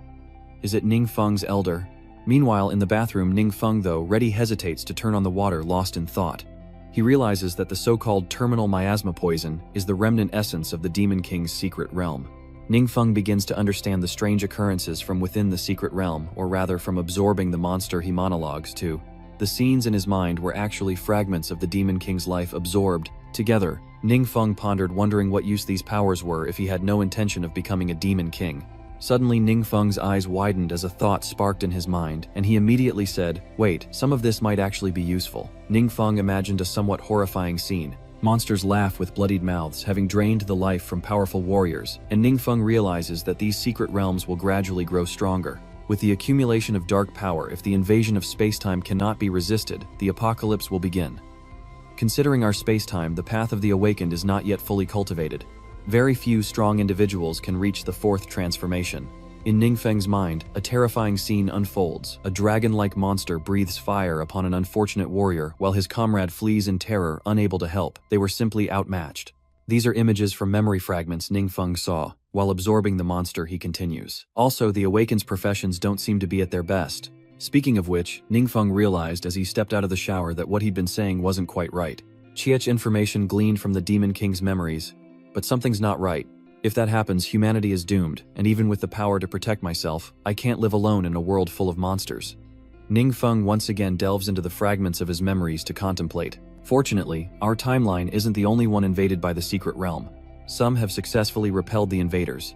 If I collect more relics and spread the useful experiences within, it could be very effective. But how to spread it specifically still needs careful consideration. Ningfeng stroked his chin seriously, considering this troubling issue, as these experiences were beyond current understanding and could lead to unforeseen consequences if not handled properly. As he pondered, his phone began to ring. The screen displays an incoming call from Wang Yua, and Ningfeng quickly answers. He cheerfully asked Miss Wang, "Do you have some good news to share with your brothers?" On the other end of the line, a system notification appeared above Wang Yua's head, announcing an S-Class mission with 100% completion. The Shadow Stinger transfer is complete. Wang Yua, elated from finishing the S-rank mission, excitedly extends an invitation. "I'm treating you to dinner tonight. You absolutely must come." Of course, how could I miss a dinner invitation from the great Miss Wang Yu? Smiles slightly at Ningfeng's humor. "Alright, I'll send you the location later," Wang Yua replies, to which Ningfeng eagerly agrees. Okay. With her business concluded, Wang Yua exited to find her friends waiting for her. Wang Yua was a bit surprised by their appearance, as the three friends shot confetti cannons congratulating her and everyone on their second transformation. Success. Zhao Cheng followed Wang Yua, his face held high with pride, waving as he walked, drawing gasps of admiration. So young, yet already a successful second transformation. Amazing. Zhao Cheng approached Wang Yua with a bright smile, saying, "Yua, I've booked a private room at the best hotel in the city. Let's go celebrate." Wang Yua, uninterested, coldly refused. "Sorry, I have other things to do tonight. Please enjoy yourselves. I'll treat you all tomorrow night." "Everyone's invited," she says, before turning and walking away. Zhao Cheng retorted with displeasure. "Seriously, shouldn't we rest after such a hard mission? Can't whatever it is wait?" But Wang Yua remained unmoved, simply replying, "Yes, it's important." The four watched silently as Wang Yua walked away, rejecting them. Zhao Cheng was furious, gritting his teeth as he muttered, "So now that she's undergoing her second transformation, she won't even look at us." The cleric quickly laughed it off, trying to smooth things over. "Don't say that Yua isn't like that. She's probably just really busy." Zhao Cheng said coldly, "Isn't it obvious? Aren't you all tired of coddling her?" The Great Shield Warrior and the Holy Order member were stunned by Zhao Cheng's strange statement, as he coldly voiced his less than positive thoughts about Wang Yua. Now that she's not only completed the S-rank job change but also awakened a new profession, the gap between her and everyone else will only widen. The priestess falters at Zhao Cheng's words, a hint of disappointment in her voice. Zhao Cheng continued, saying that one day Yua would likely leave the team altogether, and the group fell into contemplation as they watched Wang Yua's receding figure. Zhao Cheng's words weren't entirely wrong. Everyone felt a sense of disappointment. After Wang Yua's previous invitation that evening at the barbecue joint, Wang Yua sent Ningfeng the address to join her for a meal. Ningfeng's eyes widened at the sight of the massive plate of grilled lamb, and he couldn't help but exclaim. Seeing his delighted expression, Wang Yua sitting opposite him was very happy. She said, "The grilled mutton here is cheap and delicious, so I came to try it." With a beaming smile, Ningfeng said, "As expected, following Miss Wang gets me all the good food." Wang Yua looked especially elegant in her white dress today.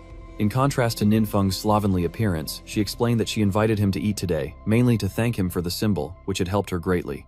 Whether Ningfeng heard a word she said was unclear, as he was focused on gnawing on the fatty lamb leg in his hand.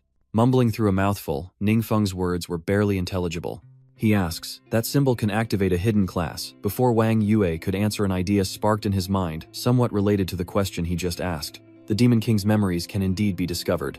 You awakened in this space-time, and your class hasn't reached its optimal state. Could those symbols be one of the ways to upgrade? Wong Yua replied. Yes, do you know where to find those symbols? Ningfeng feigns ignorance with a silly grin, replying, I'm not sure. Wang Yua sighs in disappointment. Wow, if I could buy them I would. I want to give them to you and our teammates. Hearing her words, Ningfeng felt a surge of joy. He chuckled inwardly, thinking, Yua is still the same, always thinking of me when there's something good. Wang Yua, afraid Ningfeng would be upset about being a low-level, comforted and reminded him, it's okay, I'll figure out the symbol thing, but don't give up on leveling up. With danger all around, increasing your own strength is a good thing. When I find the right rune for you, who knows, you might even unlock a new class. Wang Yua had barely finished encouraging him when she was shocked and disappointed by the lazy thought that came out of Ningfeng's mouth. Leveling up myself is too much trouble. Isn't it enough to have you protect me? Wang Yua angrily scolded. Don't stand there grinning like an idiot, I'm serious. As she spoke, Wang Yua suddenly recoiled, her face contorted in pain. Seeing Wang Yue's strange expression, Ningfeng asked worriedly, what's wrong? Wang Yua clutched her left arm, her face still contorted in pain. Even so, she reassured Ningfeng, don't worry. She was slightly injured completing the mission, and Ningfeng, stunned, reached out to help her. Shouldn't you get it treated? Wang Yua explained. She's already been healed, but since it was an S-rank mission, the boss's damage was significant, and she still needs to rest for a while.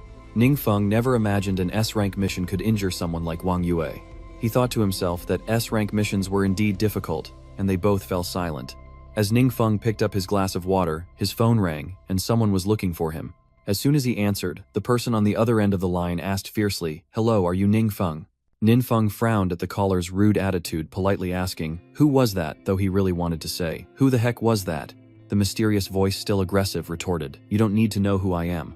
I'm asking where you got that symbol. What's going on? Ningfeng didn't answer and hung up the phone. He recounted to Wang Yua, some arrogant guy asked where I got the symbol. Wang Yua was shocked and quickly defended herself. What? I haven't spoken of this to anyone. Ningfeng, unconcerned with the mysterious caller, continued to devour the delicious mutton. He cheerfully told Wang Yua, forget him, let's eat. The phone rang again. It was the mysterious caller, someone was looking for her. As if knowing what was coming, Ningfeng answered the phone but held it at a distance. Just as he expected, the caller roared, you dare hang up on me. You refuse my invitation, so now you'll face the consequences. Ningfeng thought carefully before answering. Yua was beside him, so he shouldn't flaunt too much, but then he heard the call end. Ningfeng said nothing and simply hung up on those guys. After their meal, the two leave the restaurant together with Ningfeng patting his full stomach and happily saying, I'm so full. He patted his full stomach, and Wang Yua couldn't help but smile at Ningfeng's happiness, asking, are you sure you don't need a ride home? With a chuckle, Ningfeng declined, brushing it off as just an annoying call. Bye-bye. After their goodbyes, they each headed home. It was getting late. Ningfeng returns to his familiar home, inserts the key, and unlocks the door. Entering his home with a yawn, Ningfeng was immediately met with a rude awakening. Ningfeng's eyes widened at the sight of his ransacked home clothes and books strewn everywhere. He couldn't help but curse in surprise at the mess. Suddenly, the sound of footsteps echoes. Someone other than Ningfeng is here. A blonde man emerges from a room holding one of Ningfeng's books. He chuckled. Oh, so the young master, Ning, is back. Ningfeng frowned, annoyed, and lowered his voice. Were you the one who called earlier? Just as Ningfeng suspected, this was the mysterious caller. He tossed the book aside, laughing gleefully. Haha, that's right. I warned you not to refuse a toast. If you had just answered honestly about wanting a drink, none of this would have happened. Ningfeng coldly asked, who sent you? The man's eyes widened, a sinister smile creeping across his lips as he sneered. You dare speak to me like that, you newly awakened trash. Didn't your master teach you any respect? Show respect when facing the strong. As Ningfeng intently watches the intruder, another figure in ninja-like attire appears from behind eyes, filled with murderous intent, weapon in hand, leaping to attack. He swings his blade down with force, but Ningfeng is no ordinary man, easily dodging the fatal blow without even turning around. The air was still saved for the whistling of blades and the rustling of clothes. Not only did Ningfeng dodge perfectly, but he swiftly struck the attacker behind him in the face, with his elbow catching him completely off guard. The force of the blow sends the attacker flying into the wall, knocking him unconscious and causing his blade to fall from his grasp. Blood trickles down the wall from the back of his head and streams from his nose and mouth. Ningfeng coolly adjusts his jacket unscathed from the ambush, while his accomplice pales in fear, drenched in sweat, and the remaining assailant trembles, bewildered by Ningfeng's strength. What Ningfeng adjusts his coat, a triumphant smirk playing on his lips. Ningfeng calmly replies, I'll return that question to you. One must show respect when facing the strong. The man trembled, unable to believe what he'd heard. How could this be? Intelligence said this guy awakened his class just a week ago. He's a mage, yet he defeated a level 3 assassin with his bare hands. He reached behind him, retrieving a throwing star he'd prepared in advance. Nin Feng unfazed marvels at his own formidable power, surprised by his newfound agility. Seeing Ning Feng distracted, the stranger seizes the opportunity, launching a throwing star to attack. But once again, the protagonist's aura prevents Ning Feng from being harmed. He tilted his head, dodging the attack, and glared at the stranger who knew he was no match for Ning Feng. Deciding discretion was the better part of valor, the stranger abandoned his unconscious comrade and fled, muttering that retreat was the only option. As the stranger fled the house, he leaped from the balcony to escape, but unfortunately for him, Ning Feng caught up and grabbed his leg, causing him to lose his balance. The stranger fell, and Ning Feng's grip on his leg sent him crashing headfirst into the balcony, knocking him unconscious. Sometime later, the two awoke, and Ning Feng ordered them to clean his house. He ordered them to clean up the mess they'd made, his voice rising as he demanded they pay for the damaged cabinet. The two strangers were inconsolable, stripping themselves bare to compensate, but it still wasn't enough. Helpless, they tearfully gestured to their belongings, saying, "Great Lord, we've given you everything we have." Not knowing how to get anything out of these two broke fools, Ning Feng cut to the chase. "Now tell me who sent you." The blonde stuttered, his voice trembling. "It was the Mage Guild's Zhao Cheng, young Master Zhao. He said you had a unique mark not found anywhere else, so he hired us to investigate you." He thought, "Isn't Zhao Cheng a mage in Yuer's guild? No wonder." Suddenly struck by an idea, Ning Feng raised his hand, magic emanating from it, partially concealing the sinister smile spreading across his lips. Ning Feng thought to himself, "If you're going to mess with me, don't blame me for retaliating. I just so happen to have an unused forbidden spell. You're in for a treat." The forbidden spell Ning Feng mentioned comes from the mind-altering book, and it's called Metamorphosis. The soul-stealing ritual, a dark forbidden art, uses one's own mental strength to control the target's mind, effectively creating a powerful doppelganger for a short time. Ning Feng remembers this and decides to test it on the two strangers. Their eyes turned vacant, their expressions lifeless, as a purple mist enveloped their faces. Both screamed in despair. Nin Feng laughs gleefully, as elsewhere the roads are slick with fresh rain. The dim lights and cold wind made people want to stay inside, adding to the road's desolation. Yet two figures walked together along that very road, their path illuminated by the car's headlights. Zhao Cheng said, annoyed, "What's the point of inviting those people if Wong Yua isn't coming? Why not end the party early, and we can all go somewhere else?" The shield warrior remained silent, smiling as he patted Zhao Cheng's shoulder. Remembering something important, shield warrior turned to Zhao Cheng, about the symbol. Before he could finish, Zhao Cheng interrupted, "I've sent people to find Ning Feng. If he doesn't cooperate, he'll wish he were dead." The shield warrior asked worriedly, "What if Wong Yua finds out?" Zhao Cheng frowned, "I don't care that much. Do you want to see her monopolize everything?" Seeing Zhao Cheng's harsh attitude, the shield warrior was a little hesitant, scratching his head and laughing it off. "I guess you're right. Unfortunately, this class change quest isn't what you described." To teach Wong Yua a lesson, Zhao Cheng recalls their joint S-rank mission, his frustration evident as he says, "I told you to release the boss to suppress Wong Yue's momentum, scare her a little so I could step in and be the hero." Unexpectedly, Wang Yue endured her wounds and finished off the boss. As they spoke, a figure suddenly appeared before them, startling them both. Looking closer, Zhao Cheng immediately recognizes the man, and he angrily curses the blonde sent to deal with Ning Feng, oblivious to the man's strange behavior. How did this monkey get here so silently? Seeing the other man's silence, Zhao Cheng asks, "Do you have the information I requested?" But instead of an answer, the assassin asked a question that had nothing to do with the matter at hand. "Did you cause Yuer's injuries?" Zhao Cheng and the shield warrior were startled by the assassin's strange question, assuming he was simply curious. Zhao Cheng chuckled, slapping the blonde man a few times and asked, "You dare pry into my trivial matters? Are you out of your mind?" The assassin remained silent, his head bowed, the dim streetlights obscuring his strange expression. Suddenly, a red flame erupts on the assassin's shoulder, and he looks up, his eyes burning with a terrifying bloodshot rage. With lightning speed, the blonde assassin seized Zhao Cheng and the shield warrior by the throat, catching them completely off guard, and the assassin radiated a terrifying bloodlust. The assassin's hand spoke with a strained voice, but in reality, Ning Feng was controlling him, saying, "Daring to harm Yuer, you don't deserve to live in this world, but I won't let you die so easily." With that, Ning Feng commanded the assassin's hand to tighten its grip on Zhao Cheng and the shield warrior. Magic emanates from the assassin, permeating the air, seeping into Zhao Cheng and the shield warrior through their eyes, nose, and mouth. Their faces hollow, their mouths agape in silent screams. Nin Feng continued grimly, "Living is worse than death, so if that's what you want, experience it." The magical flames erupted fiercely, burning the two miserable men. Their bodies turn to dust and scatter into the air, but surprisingly, the assassin is also beginning to vanish, sharing the same fate as Zhao Cheng and the shield warrior. Vanished forever. Ning Feng did this for a reason, most importantly to erase all evidence and prevent anyone from finding out. Sitting in his home, he was well aware of what had just transpired. Ning Feng pondered seriously. They've all turned to dust, so there shouldn't be any evidence left. In a way, it's a good way to erase the bodies. But this incident was truly a bit dangerous. Ninfeng frowned slightly, genuinely worried that his spur-of-the-moment decision might have overlooked something. Ninfeng also worried about his living situation, saying, "My place is in a normal neighborhood. It can't keep high-level awakeners out. Even though I'm strong enough to handle them, I can't be home 24/7. With that in mind, Ninfeng sighed and stretched his limbs, resolving to clean up the mess and then stay with Duan. After all, Duan was a fourth-order powerhouse, and the security in his villa was much better than here. No sooner said than done, and after cleaning up, Ninfeng headed to Duan's house. He recounted the events of the day to Duan, who upon hearing the story angrily exclaimed, "To dare lay a hand on you, they've got a death wish. Great one, please rest. I'll quickly investigate if anyone else is behind this." Ninfeng leaned back exhausted and calmly said, "No need to rush. Actually, there's something else I wanted to ask you. Do you know any trustworthy alchemists?" It seems Ninfeng asked the right person as Duan inquired further, "What requirements do you have for the alchemist?"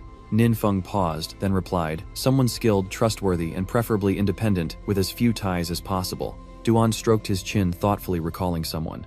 "I know an alchemist whose skills aren't bad, but they've joined a large guild." Ninfeng sighed regretfully. That won't work then. The reason I'm looking is because of the memories from the Demon King."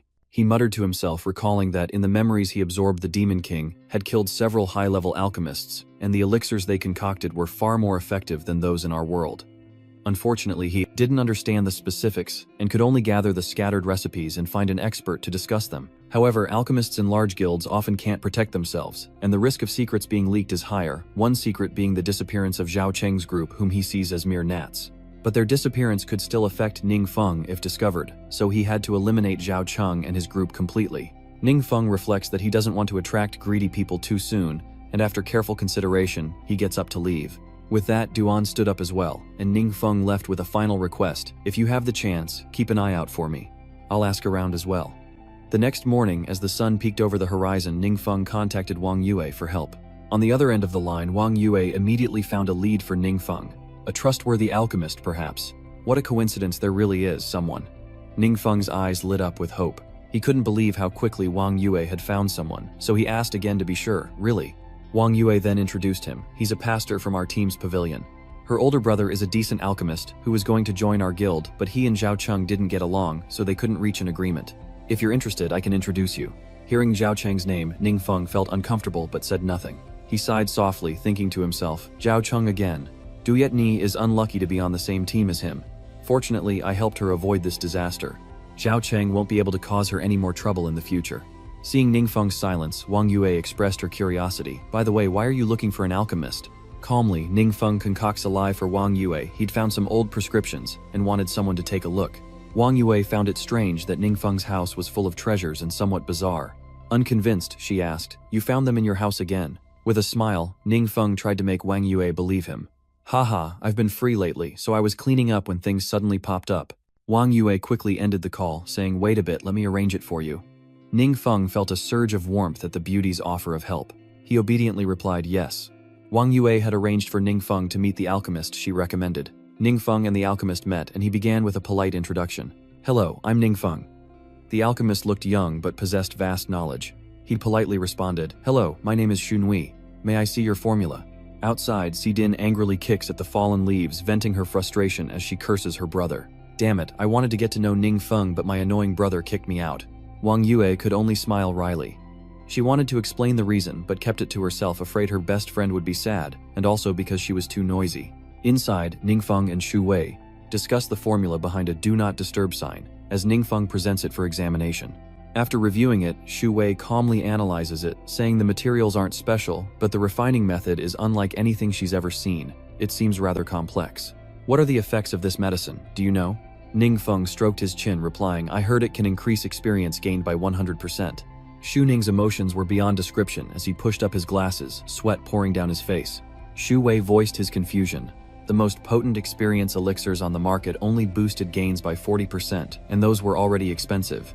If it's a 100% effective potion, wouldn't even 1- or 2-star professionals be able to level up quickly? Contrary to Shu Wei's panic, Ninfeng calmly smiled and said, "Roughly, yes, but I wasn't sure, so I didn't want to ask anyone else and came to you for guidance." Zhu Wei responded, "Wait a moment, let me run some experiments."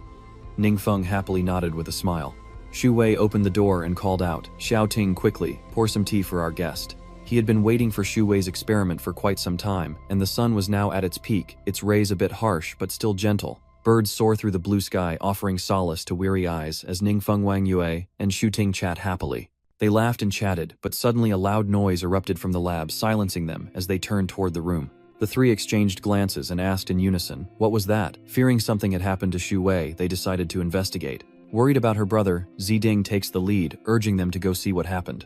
As the door opened, Shu Ting was startled to see something blue leaping away from the experiment site, and she quickly recognized it. "That's the slim that my brother was experimenting on." The blue slim was desperately trying to escape tears streaming down its face. It seemed to have encountered something truly terrifying, but even running wouldn't save it. Wang Yua and Ningfeng entered the room to witness the slim explode into pieces as a light beam shot from the experiment site. They stare in stunned silence at the formidable power as Ting enters the lab calling out to his brother. Shu Wei laughs maniacally, his finger emitting the same light that blasted the slim, firing wildly and filling the room with smoke and chaos. But he was overjoyed, exclaiming, "Success, success. It really is 100%. Shu Wei continued firing with his finger like a gun, gleefully exclaiming, "It really is 100%. Seeing Shu Wei's overexcited demeanor and incomprehensible words, Wang Yua and Shu Ting were dumbfounded. Shu Wei stopped his strange behavior, walked towards the three of them, and said with a smile, "Brother Ning." Shu Wei placed his hands on Ningfeng's shoulders, his voice a little loud. "I drank some of the medicine from the prescription and used Slim to test it. His experience has truly increased by 100%. Feeling he's found the right person and more confident in concocting medicine, Ningfeng smiles smugly, thinking that if it can be used, then other prescriptions might also work. Showing off his success, Shu Wei continued to wreak havoc, firing things around the room. Shu Ting, eyes wide with disbelief at the sight of the fireballs, exclaimed, "Bro, I love this lab. You won't even let me in." "What's gotten into you today?" Wang Yua could only offer an awkward smile as Ningfeng watched helplessly as Shu Wei reveled in the destruction. After a while, the sun began to mellow, and Shu Wei and Ningfeng calmly recounted and explained what had just happened to Wang Yua and Shu Ting. The two girls were shocked and exclaimed in unison, 100% increase in experience, really. Ningfeng simply smiled and nodded. Seeing them speak so loudly, Shu Wei quickly put his hand to his mouth, gesturing for silence. "Keep it down, you two. Be careful to keep it a secret." Shu Ting immediately retorted, "You were the loudest one just now," not bothering to argue with his sister. Shu Wei turned to Ningfeng, focusing on the matter at hand, and asked what their next move should be. If sold, they could make an unimaginable fortune, and with the dangers outside, no one would refuse something that could enhance their physical abilities. Ningfeng paused, lost in thought when his phone rang. He checked the screen and said, "Hold on, let me see this first." It's a message from Chi Wei in the class group, and here's what it says. The school plans to organize a level-up training session for all third-year students in the secret realm of a neighboring city starting next Monday. Due to the small training, ground classes will be divided and assigned to specific zones, so please prepare thoroughly and cooperate actively. The class group immediately buzzed with activity, as everyone began messaging with Ma Xiaoba, saying it was great because if she didn't level up soon, she'd fail the graduation exam. Zhang Luo chimed in asking if the training grounds were crowded, saying he heard the dungeons were packed and there weren't enough monsters to go around. Xiaoba wonders why, and Fang Yu responds, "Everyone's panicking, and many 1- and 2-star classes are leveling up to protect themselves. When I went to buy experience potions, they said they'd been sold out for a while, gone in seconds," Zhang Luo continued. "Without experience potions, won't we fall behind, Chu?" Nana said anxiously. Stop talking, I'm starting to get worried." After reading his classmates' messages, Ningfeng felt he needed to think things through even more carefully. He rubbed his chin, pondered for a long time, and then suddenly voiced his thoughts. "With these experience potions, I plan to let my family use them first." After a moment, Shu Ting suddenly pointed at himself and asked Big Brother, "Am I family?" Wang Yua chuckled at Shu Ting's naive question, and Ningfeng happily replied, "Yes, yes, yes." Su Ting happily says, "Since you said that, Duyet Nai and I will be your bodyguards. And feel free to use my brother as you see fit, don't hold back." Seeing his sister getting overexcited, Shu Wei teased, "Watch your mouth, watch your mouth." Ningfeng continued to ponder, "Such valuable land once released to the market will inevitably cause a stir. If they see the great benefits, flies like Zhao Cheng will swarm endlessly. If we want peace of mind, we must first cultivate those around us and consolidate our own strength. At that point, anyone with ulterior motives would be dealt with accordingly." Ningfeng planned to build a powerful force, one that would inspire fear in others.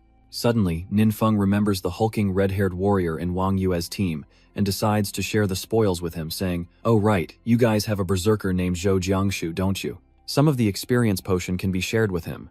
Wang Yua and Shu Ting's eyes lit up. Wang Yua exclaimed happily, "Really, that's great." Shu Ting added, "Dashu was worried yesterday about not getting into the same university as us." Ningfeng secretly considers that Zhu Jiangshu's strength is not bad, and his relationship with Yuer is also very good, so he may be useful to him in the future. Shu Wei continues, Old Ning, no, should I call you Big Boss Ning? Do you have any other prescriptions like this? Nin Feng was caught off guard, lost in thought. He immediately says yes, handing Xu Wei the recipes he obtained from the Demon King's memories. Xu Wei silently considered this, realizing it was beyond his current understanding. He said hesitantly, Hung, this lists many ingredients I've never heard of. I only recognize the ingredients on 2 pages, but I can't make them at my current level. Ning Feng didn't respond. With a slight frown, Ning Feng thought, as expected, it's still an otherworldly recipe. It's good enough if we can use some of it. Wong Yua suddenly remembered something and said, speaking of which, I have an idea. Once the first batch of experience potions is ready, let's call the Great Tree and level up together. Dongjing nodded profusely. Yes, yes, yes. Wang Yue pats Ning Feng's shoulder, inviting him along. Ning Feng, you're coming with us, right? Confused, Ning Feng asks, why are you including me? Wang Yue happily says, don't worry, the city just announced that guilds can form teams to level up outside. Just come with us. Then Ning Feng's ears were assaulted by the cacophony of voices. It was hard to tell if they were listening to each other, as Xue Shuting and Wang Yue spoke non-stop even at the same time. Xue said, let me calculate enough experience medicine for all of us. Roughly by next week, enough will be refined. Ning Feng thought about what Wang Yue said and was about to respond, but it seemed no one noticed. No, it's mainly me. Before he could finish, Wang Yue sealed the deal. Then it's settled. We'll have to trouble you again on Monday. Shuting replies, don't mention it. My brother has plenty of free time anyway. Ning Feng was beyond frustrated and dejectedly said, is anyone even listening to me? In the blink of an eye, Monday arrives a beautiful day to set their plans in motion. Nin Feng arrived first with his suitcase, calling Wang Yue to let her know he was there. Wang Yue replied, wait for us by the road. We'll be there soon. Those on the bus immediately spotted Ning Feng, and one unsure student asked, hey, isn't that our classmate Ning Feng? That's right. He didn't go out to level up with us, a girl said mockingly. What's he doing, becoming a punching bag for the class? The guy next to him chimed in, I wouldn't even hire him as a servant. With such a low rank, who exactly is he in the secret realm to protect? The class erupts in laughter, and as the rude man finishes speaking, the traffic light turns green, and the car continues forward. And the discussion about Ning Feng continued. Why even talk about that, good for nothing? Might as well have taken a nap, others agree. True, who knows how long we'll be waiting once we get there. Meanwhile, Ning Feng was engrossed in his phone, unaware that he was the topic of his classmates' conversation. Upon arrival, the entrance to the mystic realm was already packed. Chi Wei and the other students got off the bus, already disheartened by the long wait ahead. One student voiced their disappointment. Wow, there are so many people, the student next to Chi Wei asked. Miss Chi, when will it be our turn? Chi Wei thought for a moment, and estimated probably another 2 hours. The student lamented, what, we have to wait that long? Chi Wei could only offer an awkward smile. We're lucky our class is the first to go in. Suddenly she notices something. The student next to Chi Wei exclaimed in shock, ah, isn't that Ning Feng? Indeed, it's Ning Feng and even Wang Yue, the two from Wei Shuting and Zhou Jiangshu are there too. The class buzzes, why is he here? And with the goddess Wang, moments later they entered the secret realm, and the same student spoke up again. Wait, why does Ning Feng get to go in? No need to wait in line, Chi Wei calmly explains. Nin Feng has the Mage Guild leading him. He's probably going straight into the secret realm. His group is quite small, unlike the others.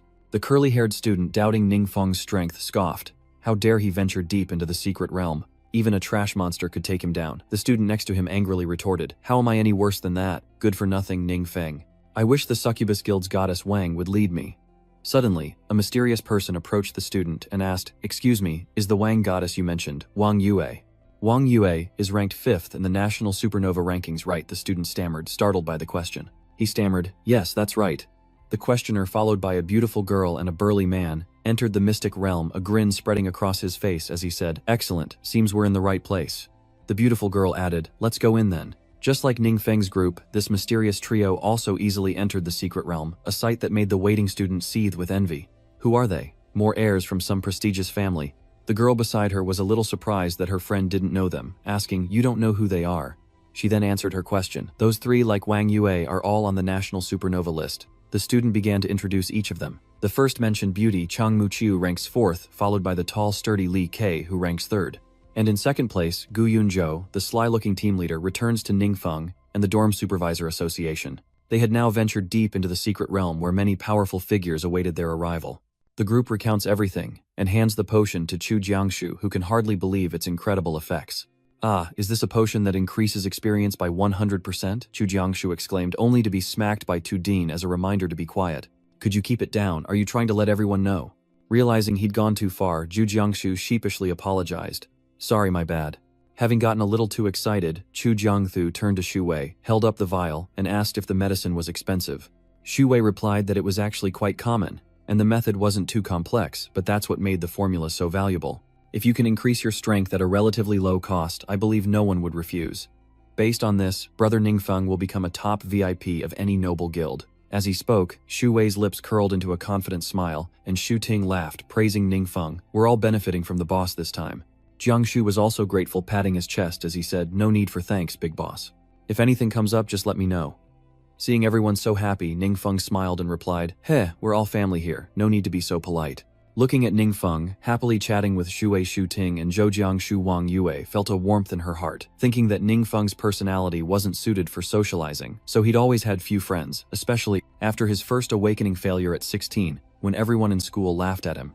He only grew more isolated. It was a dark time for Ningfeng. Everyone mocked him and his self-esteem plummeted.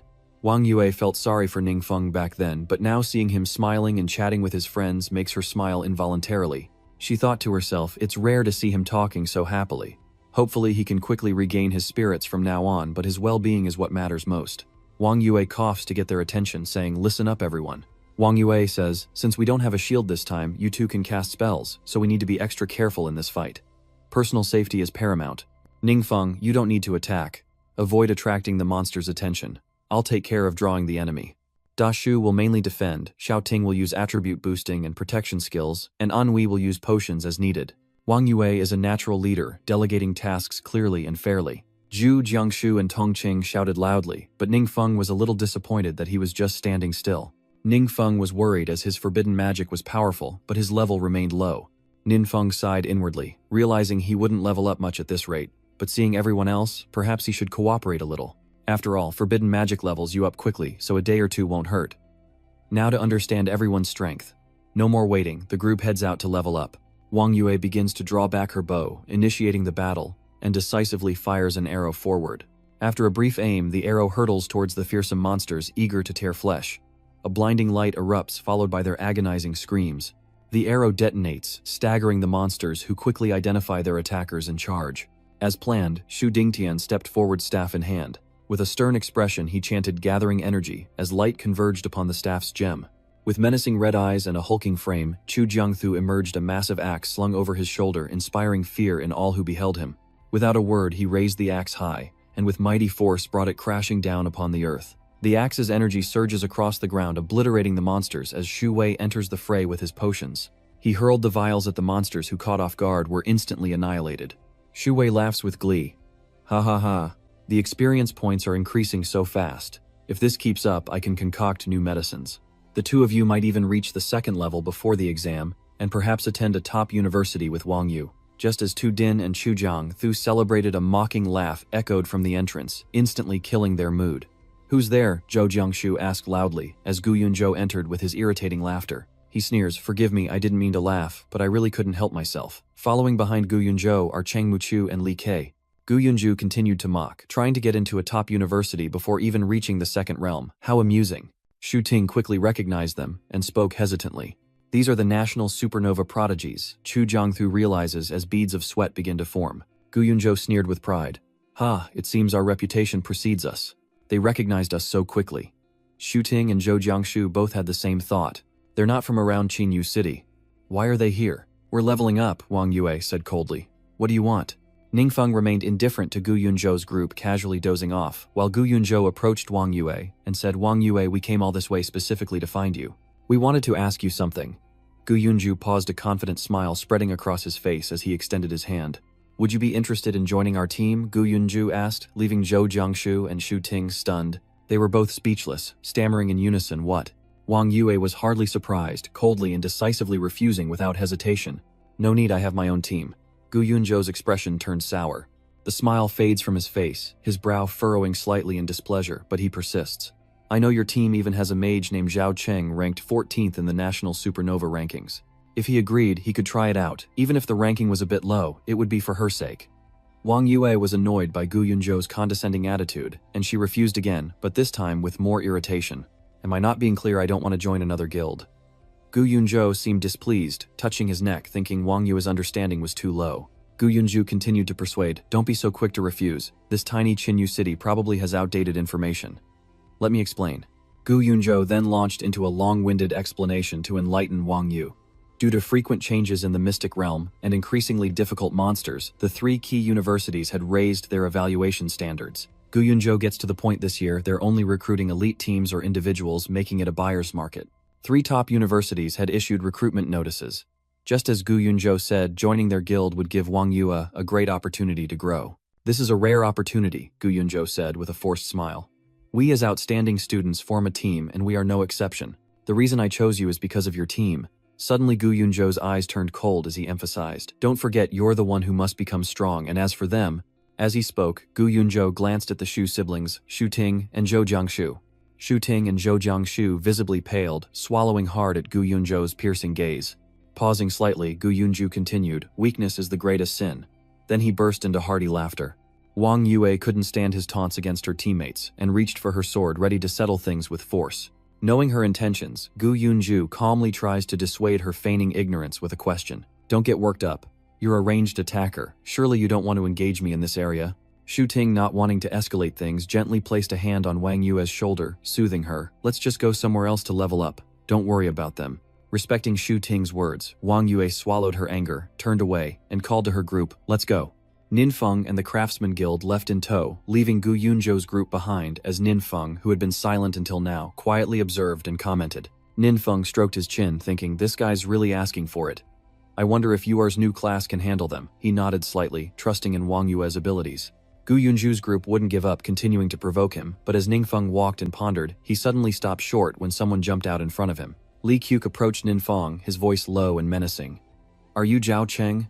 Ninfeng simply refuses, but suddenly Li Ke smiles, menacingly looks down at him and spits out venom. Oh, then get lost, you waste. Ninfeng silently glares at him, with a cold gaze, a mysterious purple light flickering in his eyes. Ningfeng was waiting for Li Ke to make his move, but Chu Jiangthu stepped in front of him, finally speaking up. Don't be so unreasonable. Li Ke is no different from Gu Yunzhou. He sneers. You think you alone can save him. A powerful energy radiates from Li Ke, veins bulging menacingly on his face. Without hesitation, Li Ke lunged forward with lightning speed, aiming a devastating blow at Chu Jiangshu's abdomen. His teeth clenched, veins bulging as he braced for the blow. But Li Ke aimed lower, targeting his unprotected abdomen. Wang Yue cries out in worry, as Chu Jiangshu takes a direct hit from Li Ke, but as she rushes to help, Gu Yunzhou blocks her path. Get out of my way, she coldly demands. This icy tone startles Gu Yunzhou, but Zhou Jiangshu shouts to reassure Wang Yue, don't come over here, I'm fine.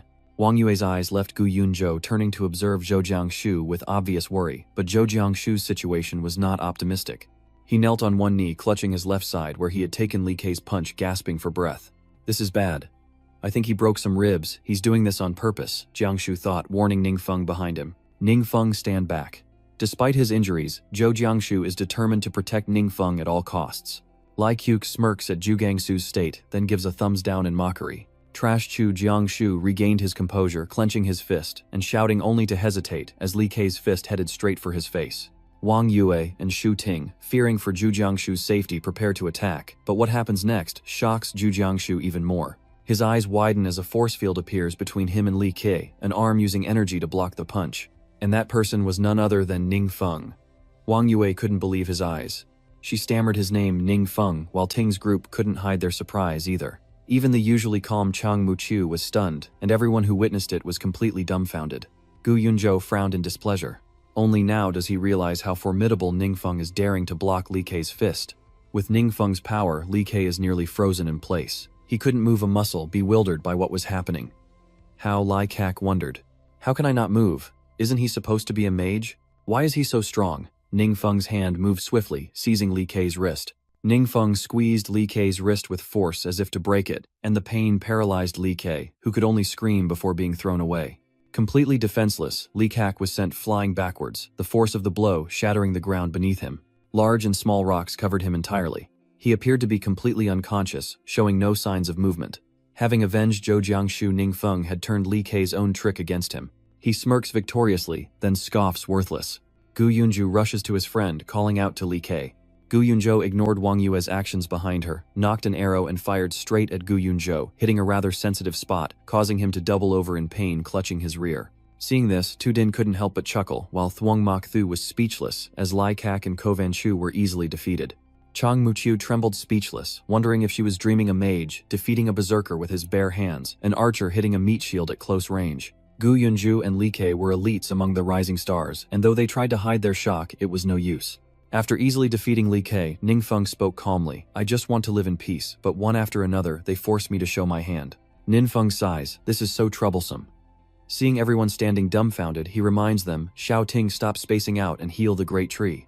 Shu Ting finally snapped out of her daze and mumbled in agreement. Okay. He pointed his staff toward Zhu Jiangshu, and a light immediately radiated, slightly easing Zhu Jiangshu's expression. Ningfeng pointed at Gu Yunju's men, asking Great Tree, how do you want to deal with them? Jiangzhu replied in a deep voice, I don't know. Everyone will listen to your orders. Ningfeng felt awkward hearing Chu Jiangshu address him so respectfully, and he thought to himself, everyone's attitude towards me has suddenly become reverent. Ningfeng came up with a plan to deal with them and said, then go strip that guy of his clothes as compensation. Zhu Jiangshu blankly replied, yes. Gu Yunzhou was still collapsed on the ground in pain. With what little strength he had, he cried, this is robbery, how dare you? But in the next moment Gu Yunzhu was a trembling rabbit cowering before a blow that landed right in front of him. What Ningfeng growled as Gu Yunzhou's terrified, sweaty expression quickly morphed into a gleeful, obedient puppy. His eyes lit up and his tone softened. Actually, my equipment isn't bad. If you like it, just take it. Ningfeng warned sternly, you better know your place. I hate trouble. If I find out you're plotting revenge, I'll... But Gu Yunzhu immediately dismissed the thought. We deserve this for not recognizing Mount Tai when we saw it. Ningfeng patted Gu Yunzhou's shoulder, praising him for his good sense. Startled by her quick actions, Chang Muqiu speaks up. Great one, all my equipment is here, please inspect it. Chang Muqiu points to the glowing items in Shu Ting's hands. Ningfeng didn't expect her to be more sensible than his two companions. He forced a smile, praising her understanding. Chang Muqiu blushed shyly, but Ningfeng, oblivious, excitedly said, let's go level up ahead. The group answers in unison, yes. And so the five of them continued onward, traveling down the path. Wong Yua couldn't help but praise him. She wanted to help him level up, but he was already so powerful. Ningfeng replied shyly, anyone can tell, I just awakened. Showing off would be troublesome. Wong Yua sighs, frustrated by Ningfeng's attitude, but then suddenly snaps petulantly, saying, if you don't want to talk, I won't ask anymore. You're always like this anyway. Ningfeng, oblivious to Wong Yue's attitude, simply thinks she understands him. You always understand me, Yue Ningfeng said happily, as Wang Yue suddenly turned and placed her hand on his shoulder, startling him. Wang Yue smiles softly, no matter what, I'm happy for you. Ningfeng smiles back, giving her a thumbs up in agreement. So you think so too. Everyone else is in good shape from combat training, but Shu Wei is a pharmacist, so he rarely exercises and mostly stays in the lab. So the four of them have been laughing and joking the whole way while Shu Wei is panting and exhausted. Shu Ting and Zhou Jiangshu cheerfully ask Ningfeng in unison, Big brother, have you decided which university you'll attend? Ningfeng turned back hesitating slightly. I haven't thought about it yet. Shu Ting, who already liked Ningfeng, admired and respected him even more after learning about his strength and personality. She's right, someone as strong as you doesn't need to rush into a decision. Chu Jiangshu pointed at himself and said with a hint of envy, if only I could be like the big boss, then I wouldn't have to worry about exams. Then they giggled. Seeing the four continue on, Shu Wei called out from behind with some difficulty, don't walk so fast, wait for me. In truth, Ningfeng was hesitant about choosing the right university, not worried about failing, but about his secrets being exposed. As Ningfeng walked, he pondered that both the university and the guild were strictly managed and carelessness could expose his secret. It seemed unnecessary for him to join either. For some reason, Ningfeng was unusually excited. As he walked ahead of Rongfeng, raised his hand and shouted to stir up the atmosphere. Everyone, I think we can go deeper. Let's speed up the leveling. Yuer will pull more monsters each time and I'll take on the main role. The others simply had to clean up the stragglers. Ningfeng's enthusiasm quickly spread to the rest except for Shu Wei, who was too busy catching his breath. Wang Yue and Zhou Jiangshu smiled slightly, expressing their agreement while Shu Ting cheered with joy. Wow, the big boss is carrying us. Ningfeng chuckled, scratching his nose sheepishly. He thought to himself that even without forbidden magic, the added attributes and passive skills along with the magic from his equipment would suffice. Time passed quickly. As night descended, and the crescent moon rained, dawn broke in the blink of an eye, the sun replacing the moon until the sky was bright, and white clouds drifted gently. Doan rushes out, happily greeting Ningfeng's return. Big bro, you're back. Though weary, Ningfeng waves to Duan, the grind has taken a toll on his body and spirit, falling short of his expectations. Ningfeng sighed, realizing he'd only gained one level after all that hard work. Without experience potions, the pace would be even slower. I've grown accustomed to using forbidden magic to sweep through monsters, leveling up quickly. He'd forgotten what normal leveling felt like. Exhausted, Ning Feng entered Duan's house and collapsed onto the comfortable sofa, lost in thought.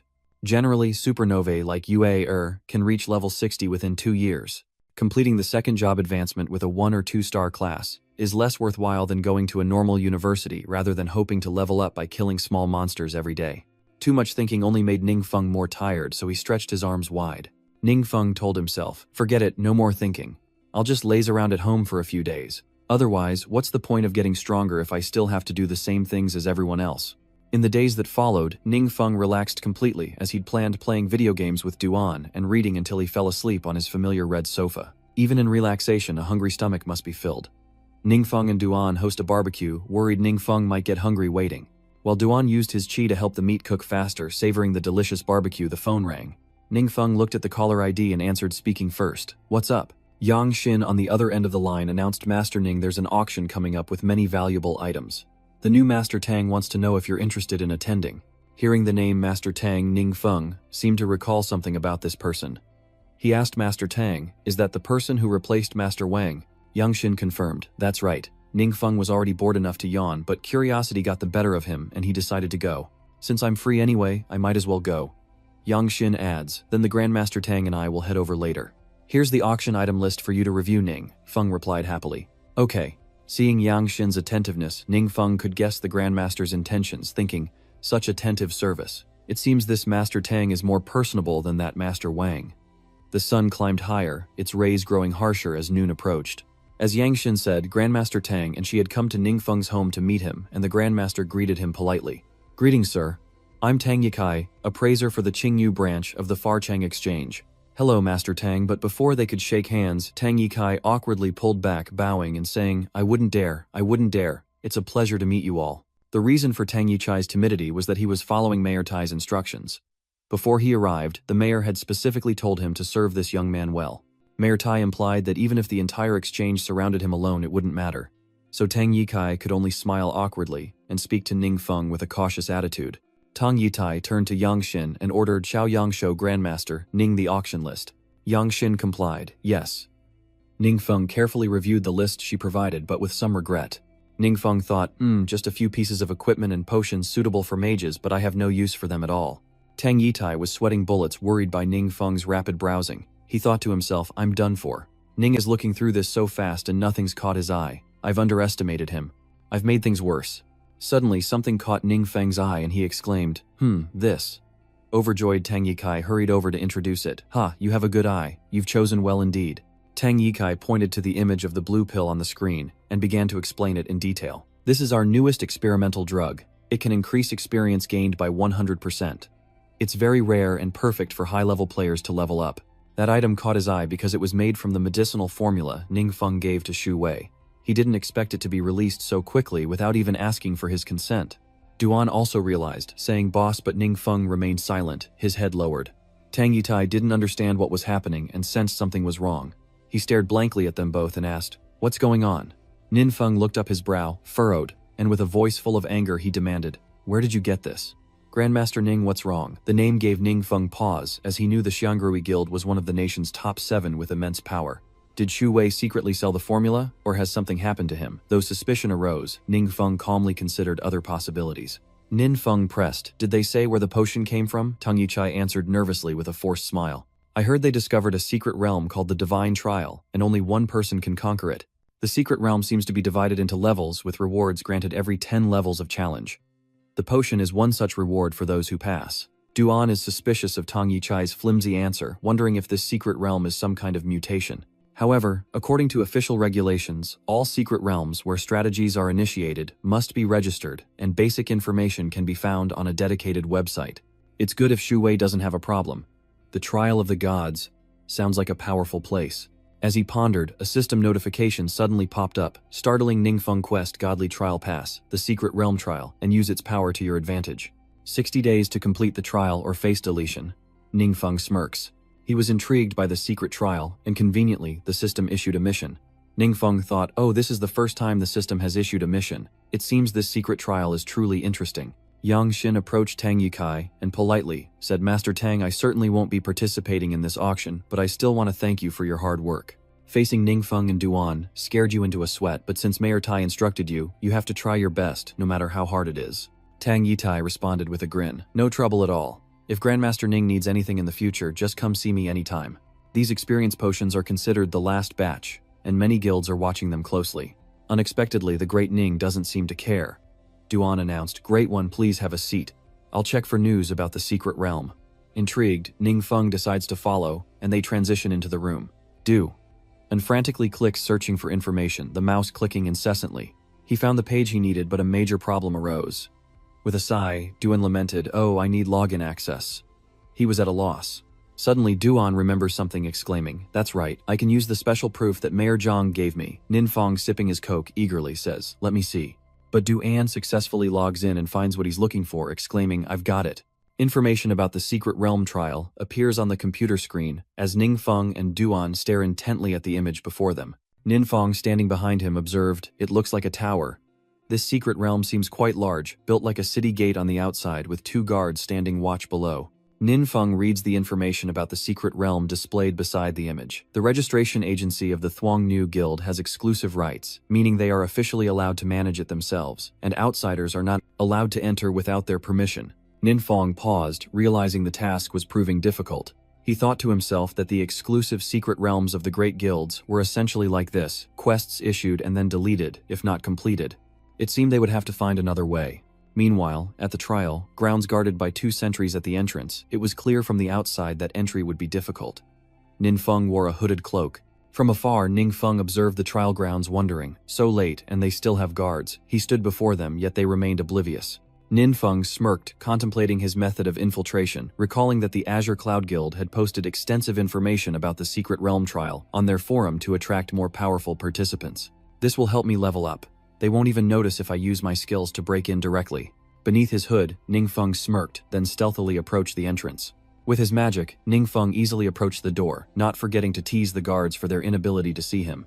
Ninfeng raised his hands to his head, sticking his tongue out at them, and of course they still couldn't see him. With a whoosh, Ningfeng leaps into the large crack above the door, the entrance to the secret realm, but a moment later, an inexplicable explosion erupts from the fissure. Ninfeng, already leaping forward, couldn't avoid the blast, his eyes widening in surprise. The explosion throws Ningfeng back out, and the nearby trade union members scramble, wondering what caused such a blast. On the other side of the secret trial realm, go and report to the guildmaster. The sky was now dark with light clouds drifting across the starry expanse.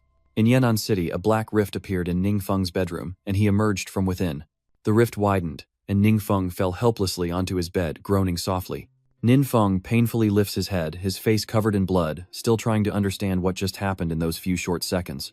What happened? Ningfeng recalled the moment, his eyes widening, as the horrifying scene flashed in his mind. The moment I touched the entrance to the mystic realm, a powerful energy surged forth, completely shattering the filth earth barrier that was protecting me. The explosion was instantaneous. Ninfeng, still unsure of what happened, could only shield his face as he was thrown back into his room, speechless with pain, wondering, what the hell was that? Suddenly, warnings from the system began to flood in critical alerts. The system's probe immunity has been triggered, sustaining 3% damage. Major warning. The system is immune to probing, suffering 7% damage. Ningfeng is stunned yet helpless. He gritted his teeth, saying, even the system is damaged. What kind of detection skill is this? Then came a series of identical warnings, the damage escalating with no end in sight. Critical alert, the system has been rendered probe immune, suffering 34% damage. A while later, members of the Commerce Union arrived at the dungeon entrance to assess the situation, one using magic to check on the unconscious guard. After a moment, the man who examined them reported to the one with the Vegeta-like hair, "Sir, they were simply knocked unconscious. There are no physical wounds." The guard suddenly awoke, spotting the Commerce Union guild leader, and exclaimed, "Ah, guild leader." Ha Su-yu, a tall, imposing man with striking hair, emanated an aura of dread. Ha Su-yu approached, hands clasped behind his back, and asked in a deep voice, "What happened here?" The guard stammered, bowing his head as he struggled to recall what happened. I just remember a sudden explosion at the entrance to the secret realm trial, and then I blacked out." Ha Su-vu frowned, questioning this strange occurrence, something that had never happened before. Could something have gone wrong within the secret realm? The blonde mage with the staff calmly suggests to Ha Su-wu, "President, let's use that to investigate. I think it's reasonable." Ha Su-wu agrees. "It seems we have no choice." As he finishes, the girl raises her staff, lifts her hands to the sky, and begins to murmur an incantation. A magic circle appears in the air as Ha Suwoo silently observes the girl's time reversal magic, hoping to uncover what happened. A giant magical clock hangs in the air, its minute hand spinning backward as everyone watches with bated breath. Ha Suwoo stood silently lost in thought as he waited, grateful that the mystic realm possessed a unique magic circle formation capable of recording images both inside and out, and even viewing them through reverse time. Time rewinds to the moment of the explosion, and Ha Suwoo's eyes widen in surprise. Unbeknownst to them, Ning Feng had used some kind of magic appearing through the timepiece as a strange entity consumed by dark magic, leaving them to wonder if it was truly him, and if so, who he had become. But its terrifying appearance caused one to exclaim, "What is that?" The guardian deity of the mystic realm was immediately enraged by its presence appearing to threaten it. "How dare you, evil god, trespass upon my territory?" Immediately, the guardian deity unleashed his power, creating an explosion to stop what he called an evil god from entering the mystic realm. As everyone knew, the explosion occurred, and the evil god vanished without a trace. Both He Si-woo and the girl stared in stunned disbelief at the intruder's identity. They stammered in unison, "A dark god." The time loop continued to show what happened next. The image now shows the dignified guardian deity looking ahead angrily, saying, "Damn it, he's escaped again. We must find him as soon as possible. We can't let him destroy the world again." Realizing the gravity of the situation, He Si-woo called a meeting to discuss the matter upon returning to the Commerce Union, displaying the image of the evil god for all to see. "High-ranking members of the Azure Dawn Guild are all present in the meeting room," a man announced. "According to the images recorded by the Azure Commerce Guild, this is the first time we've confirmed the existence of a god.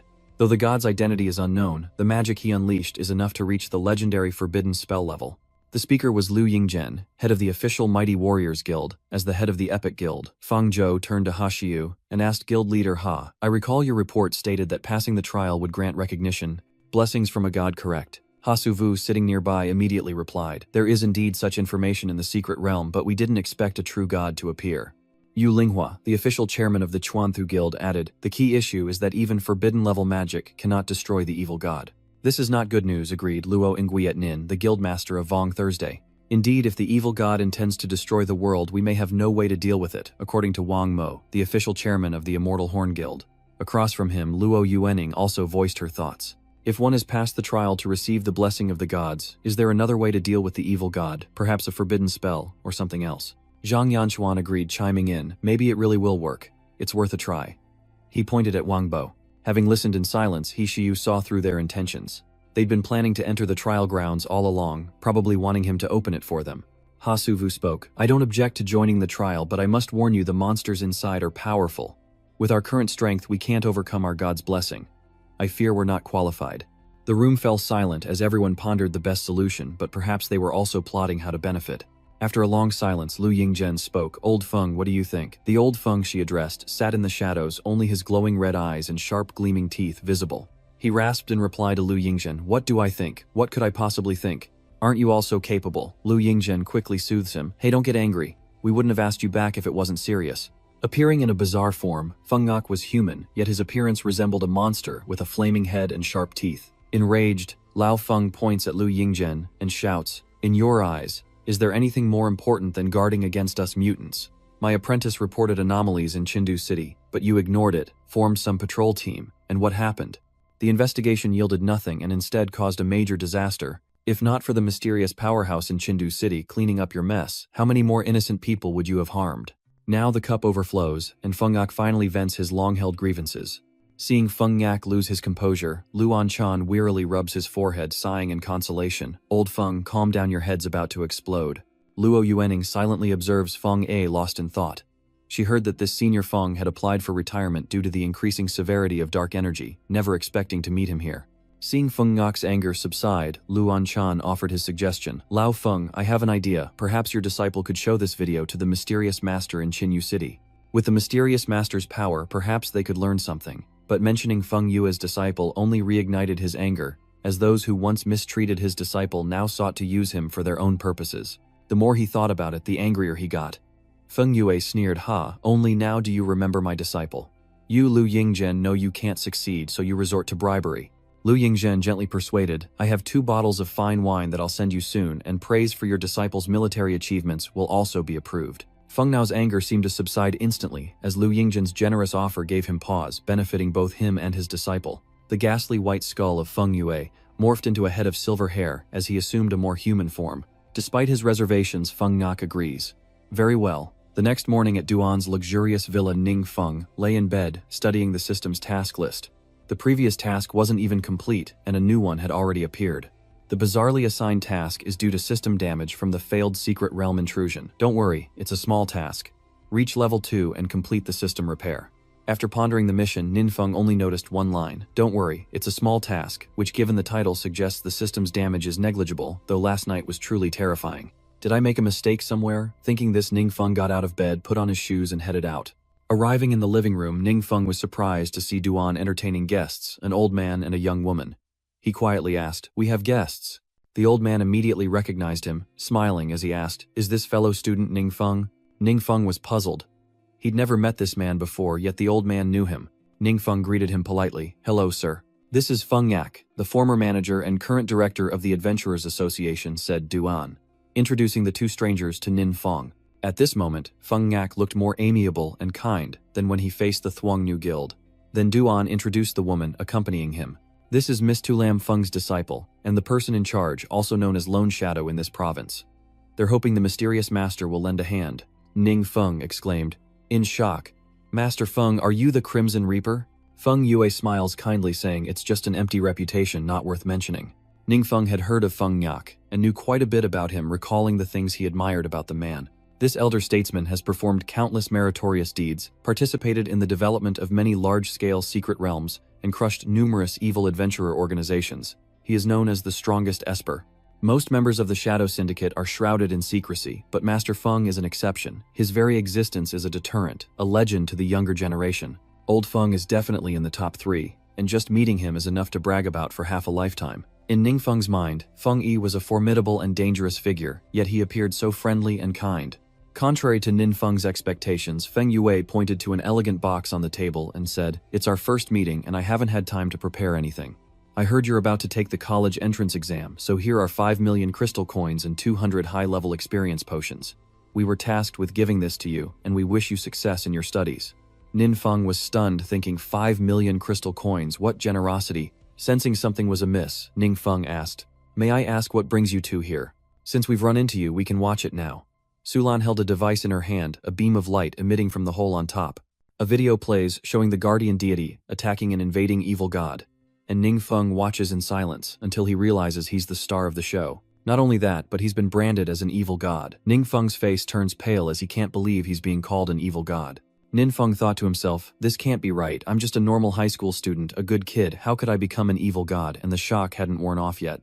Nin Feng then blankly realized a painful truth, recalling the system's mission and the accompanying words. "Don't worry, it's a small task," which made him angrily retort, "Small task, my ass." Ning Feng froze, wondering, "Are you trying to trick me?" It was then that Ning Feng realized he'd lost control, trying to calm himself despite the sweat pouring down. "Don't panic, stay calm. No one knows I'm the evil god right now. I can't expose myself." As the video ends, Ning Feng says, "I understand. I'll send the video to the boss right away, and I'll update you both with any news." Feng Yi smiled and replied, "Okay, thank you. We appreciate your hard work. We'll head back and await your good news. If you need anything, just ask Sulan." With that, Sulan knowingly handed Ning Feng her business card, and only now did Ning Feng take a good look at her. Through the photo on the business card, Ning Feng quickly realized. He muttered to himself, remembering that she was the receptionist on the day he changed jobs. Ning Feng took the card, sighed heavily, and slapped his face, looking embarrassed. No wonder he was exposed so quickly. The official plan is if the opportunity arises, we must get him on our team at all costs. Feng Yue countered, "Does it matter?" Feng Ngak was a very thorough man, so there was a reason he didn't expose Chen Ningfeng, continuing. "If Ningfeng wants us to think of him as a student, then he's a student. This is good for everyone. Giving a student 5 million spirit crystals means he can't fault our courtesy no matter how indifferent he is. If a student becomes a mysterious big shot, no one knows how we should treat him in the future. Hopefully this mystical powerhouse will become our greatest support. Perhaps Ningfeng is Feng Ngak's last hope." Ninfeng calmly sips a glass of hot water, pondering the cause of the system's damage, while he waits for it to cool the detection skill that broke it yesterday. "Perhaps the god has been tracking me." Ninfeng recalls the day he decided to raid the mystic realm, only to be attacked by its guardian deity. Therefore, the system's damage was likely caused by the god who defeated my absolute defense with a single move. That means his power has reached forbidden spell level, making him a very dangerous foe, but completing the system's 2 tasks remains the top priority. Failure to complete it could have even more dire consequences. The mission, don't worry, it's a small one, reach level 2, and complete the system repair within 60 days. Failure means server lockdown, so Ningfeng must repair the system quickly to complete the second mission. He figures repairing the system is the top priority, as he needs it to block the god's search, otherwise he won't be able to complete the second mission. He can't ignore clearing the trial. If he can't use his enemy's power to his advantage, it could become a major threat. Quest God's Trial, clear the secret trial using its power to your advantage. Time limit 59 of 60 days. Failure penalty server deletion. Duan had been focused on gathering information, so Ningfeng asked, "Did Old Feng provide any other information?" Duan looked up and replied, "Okay, let me sort this out." Fuk Ingok sent Duan some specific information about the secret trial realm. Looking at the information, Duan summarized the key points and read them to Ningfeng. The structure of this trial secret realm is like a tower divided into many levels. Because the game is incomplete, the exact number of levels is unknown, but the monsters inside are incredibly powerful, far beyond any other known secret realm. The highest level cleared so far is level 42 set and held by Hasuvu, chairman of the Thuong New Guild. Ningfeng frowned. He hesitated, unsure if he should risk it again. Ningfeng thought to himself he still didn't know the mechanics of the trial dungeon, and if the divine medicine's curse activated again, the evil god's identity would be revealed. If the quest isn't specific, can someone else do it? Ningfeng suddenly remembered something and asked Duan if he had seen Hasuvu's video of clearing the secret realm. Duan replies that he has. Ningfeng follows up, asking what floor he thinks he could reach. Duan paused, considering for a moment before replying hesitantly, "Around the 35th floor, maybe." Ningfeng remained silent, lost in thought. Indeed, Hasuvu is a 5th grade powerhouse stronger than Duan, but Duan is one of us. I'd feel better if he joined the trials or had special training. This is a good opportunity for Duan to grow. Ningfeng smirked, pleased with himself, as the next morning a man's voice boomed through the trade union headquarters. What? The speaker was Feng Inuk. He was utterly astonished, as if he couldn't believe what he'd just heard. Feng Inuk repeated the statement with disbelief. The higher-ups want to send someone to the Azure Iris Guild to participate in the trials. Sulan relayed Ningfeng's message. She replied that was Duan's answer, and he also asked to borrow our training room, saying he wants to conduct special training for a while. Feng Yi said vaguely, "I remember Duan. Wasn't he below level 5? Sulan quickly replied, "That's right." Suddenly Feng Yue laughs, seemingly intrigued by this decision. Feng Ngok says, "Too, this is quite interesting." Sulan is bewildered, not understanding her master's meaning. Feng Ngok regains his composure. He suddenly changed the subject. Yesterday, the heads of the 7 great guilds all challenged the secret realm trial. Guess what? Even old devil, Luan Chan, failed. Without Feng Ngok saying it, Talam knew the challenge results of the 7 guild leaders and Luan Chan were failures. Her eyes widened in shock, and she stammered, "Guild leader Lu is a top-tier powerhouse in the country. Even he." But Feng Ngok cut her off. As he shifted into his other peculiar form, he said, "That's why I'm so interested in Duan's trial results.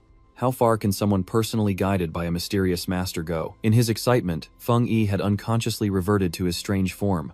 Only after speaking did he realize. Feng Ngok sighed softly.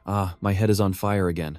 Sulan seemed somewhat taken aback by her master's appearance, reeling from what had happened to him, but she never expected it to become so uncontrollable. Sulan wondered if that fire was the price her master paid consuming his life. Was there truly no way to suppress it? Hours later, Ningfeng and Duan went to see Feng Yue and Sulan at the training hall. It wasn't just the 4 of them. Some staff members had tagged along, and the armored man pointed in disbelief at Duan and Ningfeng, exclaiming, "Great, they're all rank 4 and 5 powerhouses over there." Qinyu City had never seen such a grand spectacle. The guy with glasses was excited, and the veiled girl chimed in. It said that the president of the Mighty Martial Arts Association came as well, but Senior Feng stopped him. The armored man recalled supervising students' training in the secret realm. He once watched Ningfeng and scorned his training methods while everyone else was leveling up by fighting monsters. What is that kid doing? He's filled with regret but grateful. Ningfeng didn't hear him back then. The tearful man wondered if he was happy or sad, thinking to himself how fortunate he was not to have offended Ningfeng, or he'd be in dire straits. Sulan explained everything Duan needed to know, providing all the necessary information. This training room could simulate various real combat environments, and only those of the 4th rank or higher could use it. Duan listened intently while Ningfeng glanced around, lost in thought. Duan produced a device, telling Sulan, "Captain Su, the details are all here." While the two exchanged information, Ningfeng joked around with Feng Yue. He grinned, saying, "This is my first time here." And Feng Ngok cheerfully replied, "No problem if you like this, we have even better setups here." Sulam accesses Duan's device through her system, and the information displayed surprises her with Duan's thorough preparation. It's too precise. Even the monster's weaknesses are clearly marked. There's something else she wants to say, but she can only say it in her heart. Even more astonishing, the information extends to dozens of floors that Chairman Liu only just reached. He thought to himself, of course, this secret realm was once invaded by demons. I just need to extract the information from my memories. Who knows the monster's weaknesses better than the Demon King himself? Feng Yak approached Duan. Mr. Du, would you mind if we did a quick inspection? Duan, seeing no problem, agreed. Alright, please enlighten us. Feng Yue humbly waved his hand, indicating he wouldn't dare. Feng Yi said guidance is just another word for learning. Suddenly, Feng Yi's expression turned serious. He continued, by the way, there's something else we'd like to know. Did the Great Elder ever say that the evil god would destroy the world? As the question hung in the air, Sulan turned to her master, a look of surprise on her face. Sulan couldn't believe Feng Ngok would ask Duan such a question. Sweat poured down her forehead, the atmosphere grew heavy, and an eerie silence filled the air as Feng Ngok waited for Duan's answer. Upon hearing Feng Ngok's question, Duan immediately recalled a conversation from days prior at his family's villa, a question he himself had posed to Nin Feng. Back then, Duan naively asked Ning Feng, boss, will an evil god really destroy the world? Ning Feng, about to take a drink, froze at the sudden question. He sighed inwardly. This guy really knows who to ask coming to an evil god like him with this question. Ning Feng pondered, unsure how to answer his friend, but back in the present, Duan frowned, facing Feng Yu, and solemnly saying, I asked the boss the same question, and he gave me 8 words. Surprised, Feng Yi asked, what did he say? Duan repeated Nin Feng's words to him, as long as I'm here, it won't happen. Feng Ngok stroked his white beard, chuckled, and said slowly, how superficial, yet so domineering. This is indeed the style of a great figure. Sulan, however, felt a little hesitant about Ning Feng's answer, and she gave a forced smile. Just what kind of powerhouse is this elder? To not even put the gods in his eyes. From afar, Ning Feng eavesdrops, overjoyed that Hu Wen and Duan have accepted his carefully laid plans. He chuckles to himself, glad to have such foresight. Fue shakes hands with Duan, cheerfully saying, Mr. Du, we're counting on you for the next secret realm trial. The 3 of them watch as Duan steps into the training room. As Duan entered the secret realm, the first thing that caught his eye was an incomplete tower, ancient and desolate. Barely 5 minutes in, a powerful force sent him crashing painfully to the ground. Massive menacing monsters advance on Duan, poised to strike. Knowing these monsters would be difficult to deal with, Duan focused intently on finding a way to defeat them, his brow furrowing and his eyes growing cold. Duan stood tall, watching the monsters leap toward him, their sharp claws aimed in his direction. Duan summons his strength, narrowly dodging a fatal blow from the monsters. The monster's power was so great, it punched a hole in the stone wall behind Duan, who was now panting heavily with exhaustion. He struggled to stand firm as Ning Feng, seeing the dire situation, anxiously asked Duan through the microphone connected to the speaker inside the secret realm. Do you need to come out and rest for a bit, Duan? Though exhausted, Duan felt he could still endure. Duan slumped on the ground, struggled to recover. I'm okay, just a little slow. Let's try a few more times. Duan steeled himself, knowing this was the elder's opportunity for him, and he couldn't let him down. Meanwhile, Su Ran watched from outside, sweating, muttering to herself that these monsters were beyond level 4. And she definitely couldn't pass the trial. Meanwhile, Feng Yak silently observed his eyes, bloodshot, hoping that a miracle might occur for Duan, just as Talam had said it did for Nin Feng, who awakened at 18 and completed his first-class advancement in days. Perhaps the Great One can break the current stalemate and allow Duan to unleash even greater power. If so, it would truly be a divine blessing. Meanwhile, Ning Feng was lost in thought, growing increasingly anxious, as he realized he'd underestimated the situation. Humans have limits, equipment, skills, even knowledge of a monster's weakness is useless if you can't exploit it. Inexperienced in combat, he can only rely on forbidden spells, risking exposure. Thinking this, Ning Feng decides to retreat for now. He pointed at Duan on the screen, then turned to Feng Yi and Su Lan, saying, Senior Feng, Captain Su, I'll head back first. School starts next week and I need to prepare. Feng Yi didn't press him and quickly agreed. Alright, let us know if you need anything. With that, Ning Feng left. As he walked, he pondered that before school started, he should quickly level up, preferably acquiring some powerful skills or equipment that Duan could replace. Suddenly, Ning Feng stopped in his tracks.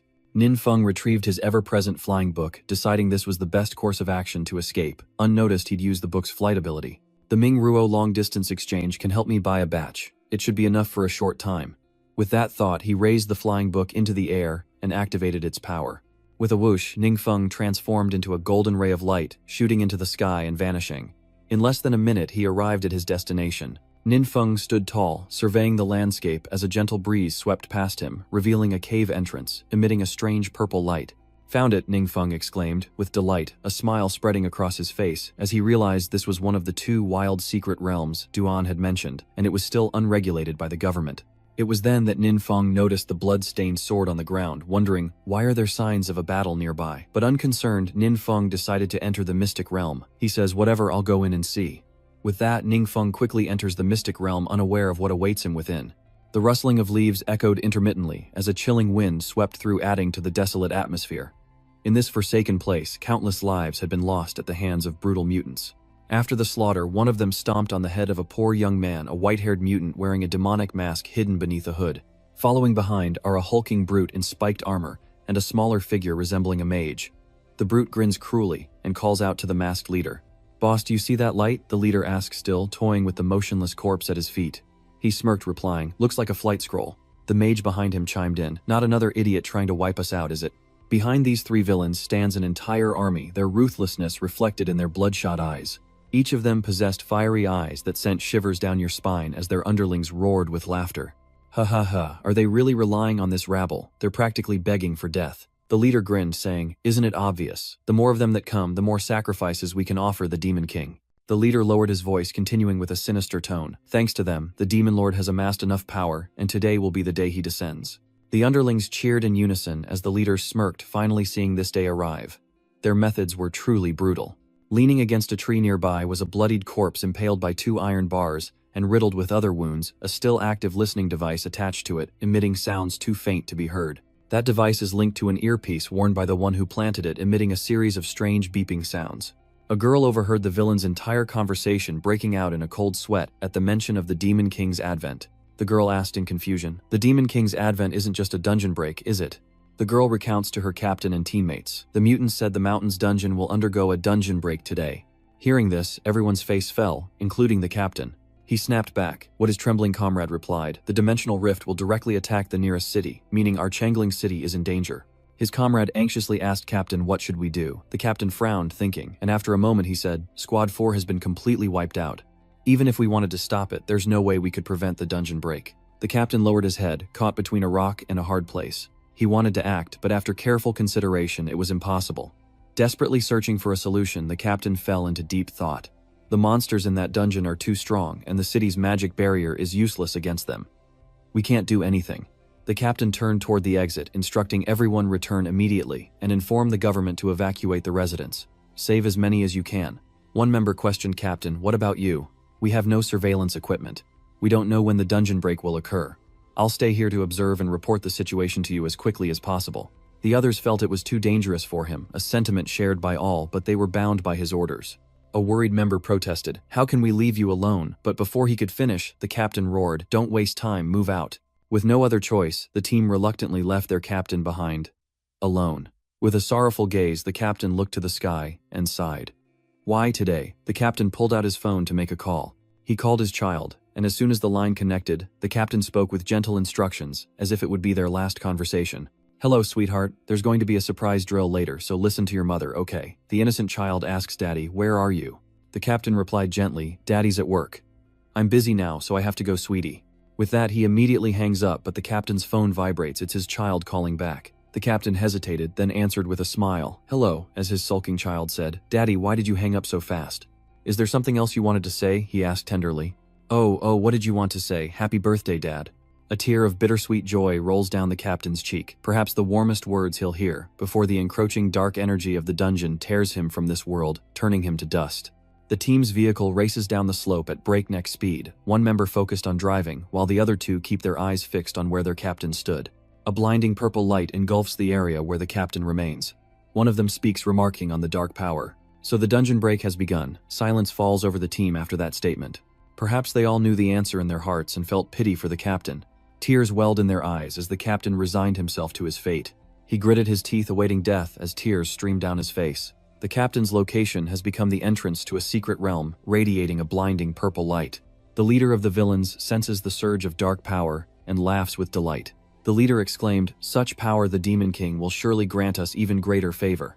Inside the secret realm, it was frigid with countless sheets of ice and snow. Ningfeng calmly enters to explore, and after a while he obtains a frozen crystal and uses it to exchange for a skill. He obtained the active skill, Extreme Profound Cold, a dark forbidden curse, summoning endless ice to descend, causing freezing blizzards to sweep the world.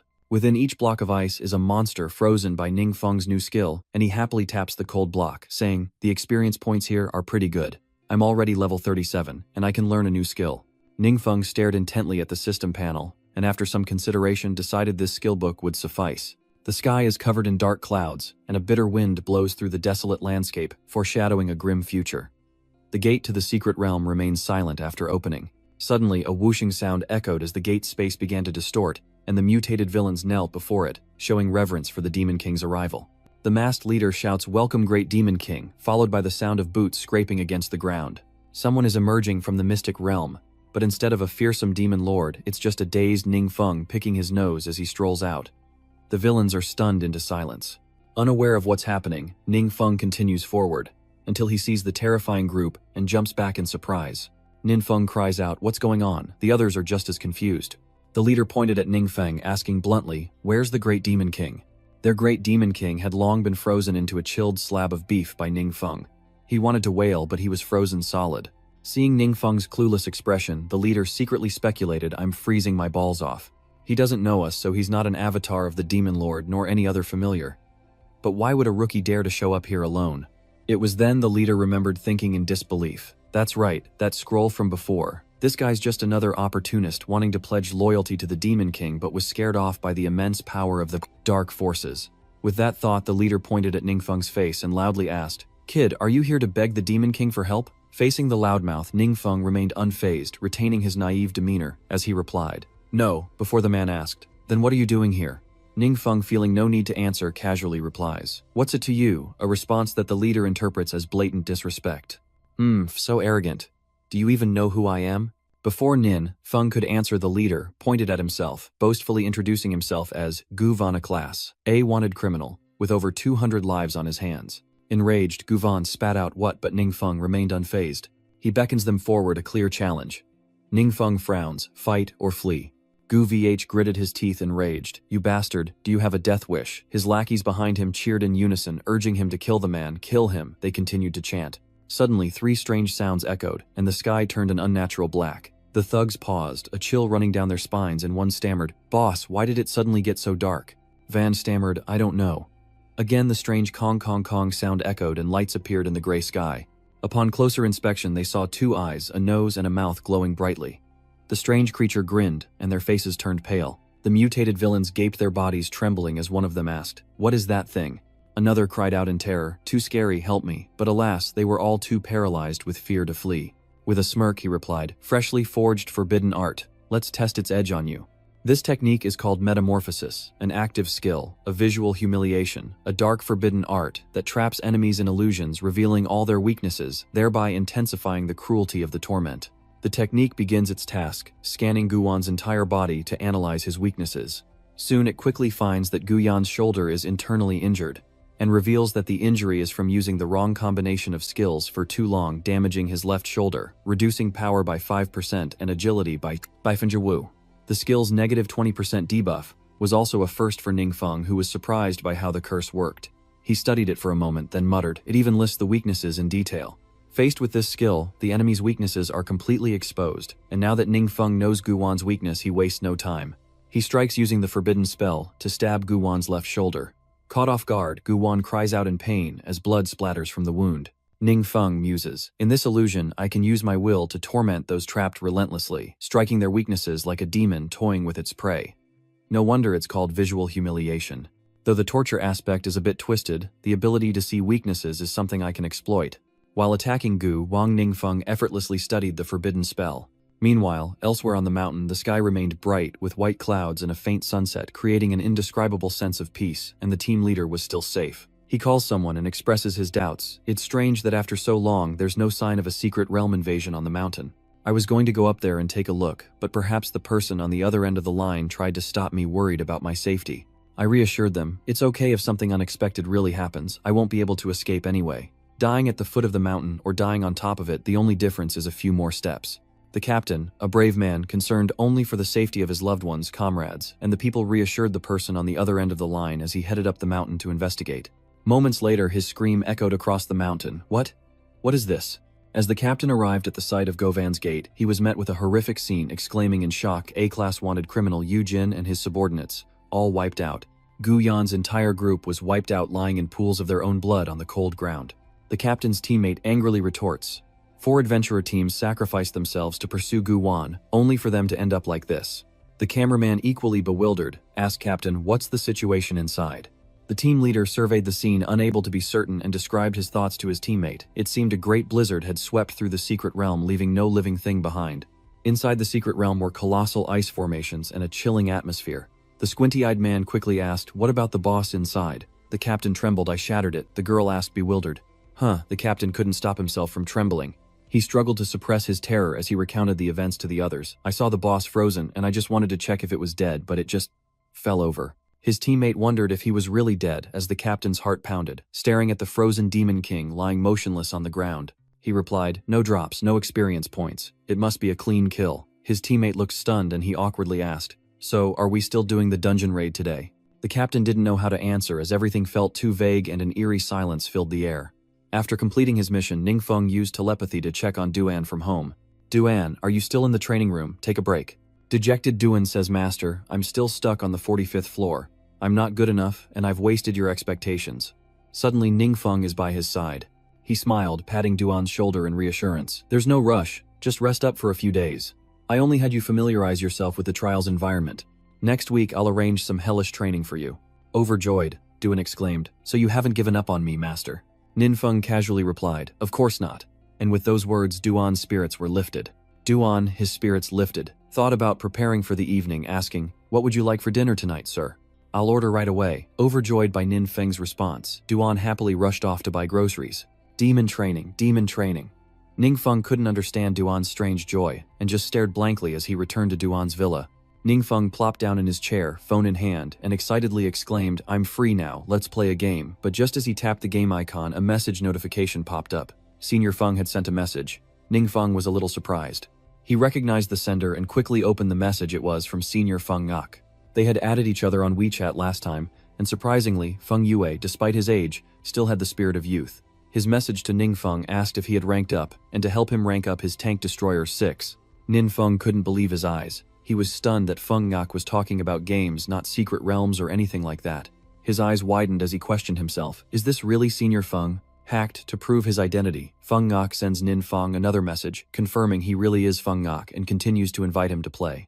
Are you short one player? Ningfeng smiled slightly. He sensed a certain charm in the old man, especially the way his serious demeanor was now replaced by a playful youth. After an intense gaming session, the screen finally flashed with the words victory, and Ningfeng sent a voice message praising Senior Feng to the skies. I didn't expect you to be so good at gaming. Feng Ngok heartily sent back 2 voice messages, laughing with delight. Haha, I used to play with my grandson all the time, but he's busy studying now. Come to think of it, you two are about the same age. Okay, let's team up with my grandson sometime. Feng Ngok agreed without hesitation. Okay, let's schedule it. Talking with him filled Ningfeng with joy, but he still had to carefully consider whether to get closer to Feng Ngok. He thought to himself that Senior Feng was straightforward and held a high position in the government, so building a good relationship with him would make his future work much easier. Suddenly, Feng Ngok had an idea and quickly sent Ningfeng another voice message. That's right. The 3 top universities are about to hold a super rookie training camp, first selecting outstanding students to participate, and then directly recruiting the best based on the results of the camp, in addition to generous scholarship funding. I have 2 spots left on my list. Do you want to participate? Feng Ngok mentioned something that makes Ningfeng realize he's forgotten about this for quite some time. His face clouded with worry as Ningfeng paused carefully, considering his response to Feng Yi. I thought having a forbidden spell meant I didn't need college, but facing the divine in the future, my lack of combat experience could be a problem. After careful consideration, attending school is the better option. Ningfeng happily replied to Feng Yue, Senior Feng, I'll join. As if waiting for this, Feng Ngok immediately sent a voice message. I'll save 2 spots for you. If you have any close teammates, you can sign them up too. Ningfeng politely expresses his gratitude. Thank you, Senior Feng. With that settled, Feng Yue walked to a small cabinet nearby, gazing at a photo on top, and said softly, you two are so alike. You might even become good friends. The photo shows a boy about 7 years old, with brown hair and a happy smile, Feng Ngok's grandson apparently. The next morning in Chinyu City, the 7th high school stood tall, austere, yet pure, befitting the most beautiful years of a person's life. And in class 12-2, something had stirred up a lively discussion. One student says, forget key universities this year. There's no way we're getting into any combat-related programs at regular universities. A brunette in the group adds, I heard many students failed and had their graduation delayed or switched to non-combat majors. A student slams his desk, pointing an accusing finger at Ningfeng, who's drooling in his sleep, and grinds his teeth in resentment. So what difference does it make if we awakened 3 stars compared to those with 1 or 2? The girl in the front row sighed in frustration. Ugh, this is so unfair. The school bell rings, signaling the start of class, and the chatter subsides as Li Wei enters, followed by a new student. With a smile, she introduced the transfer student to the class. Everyone, we have a new student joining us, so let's all help each other out. A sweet, clear voice echoed, hello everyone. The boys blushed at the new girl's beauty and honeyed voice as she shyly introduced herself as Thuong Mok Thursday. Ningfeng jolts awake at the familiar name, carefully studying the new classmate's face to be sure. Ninfeng gaped, recalling his impression of her. Wasn't she the one scavenging for fragments in the secret realm? It wasn't just Ningfeng. The others recognized her too, exclaiming in surprise.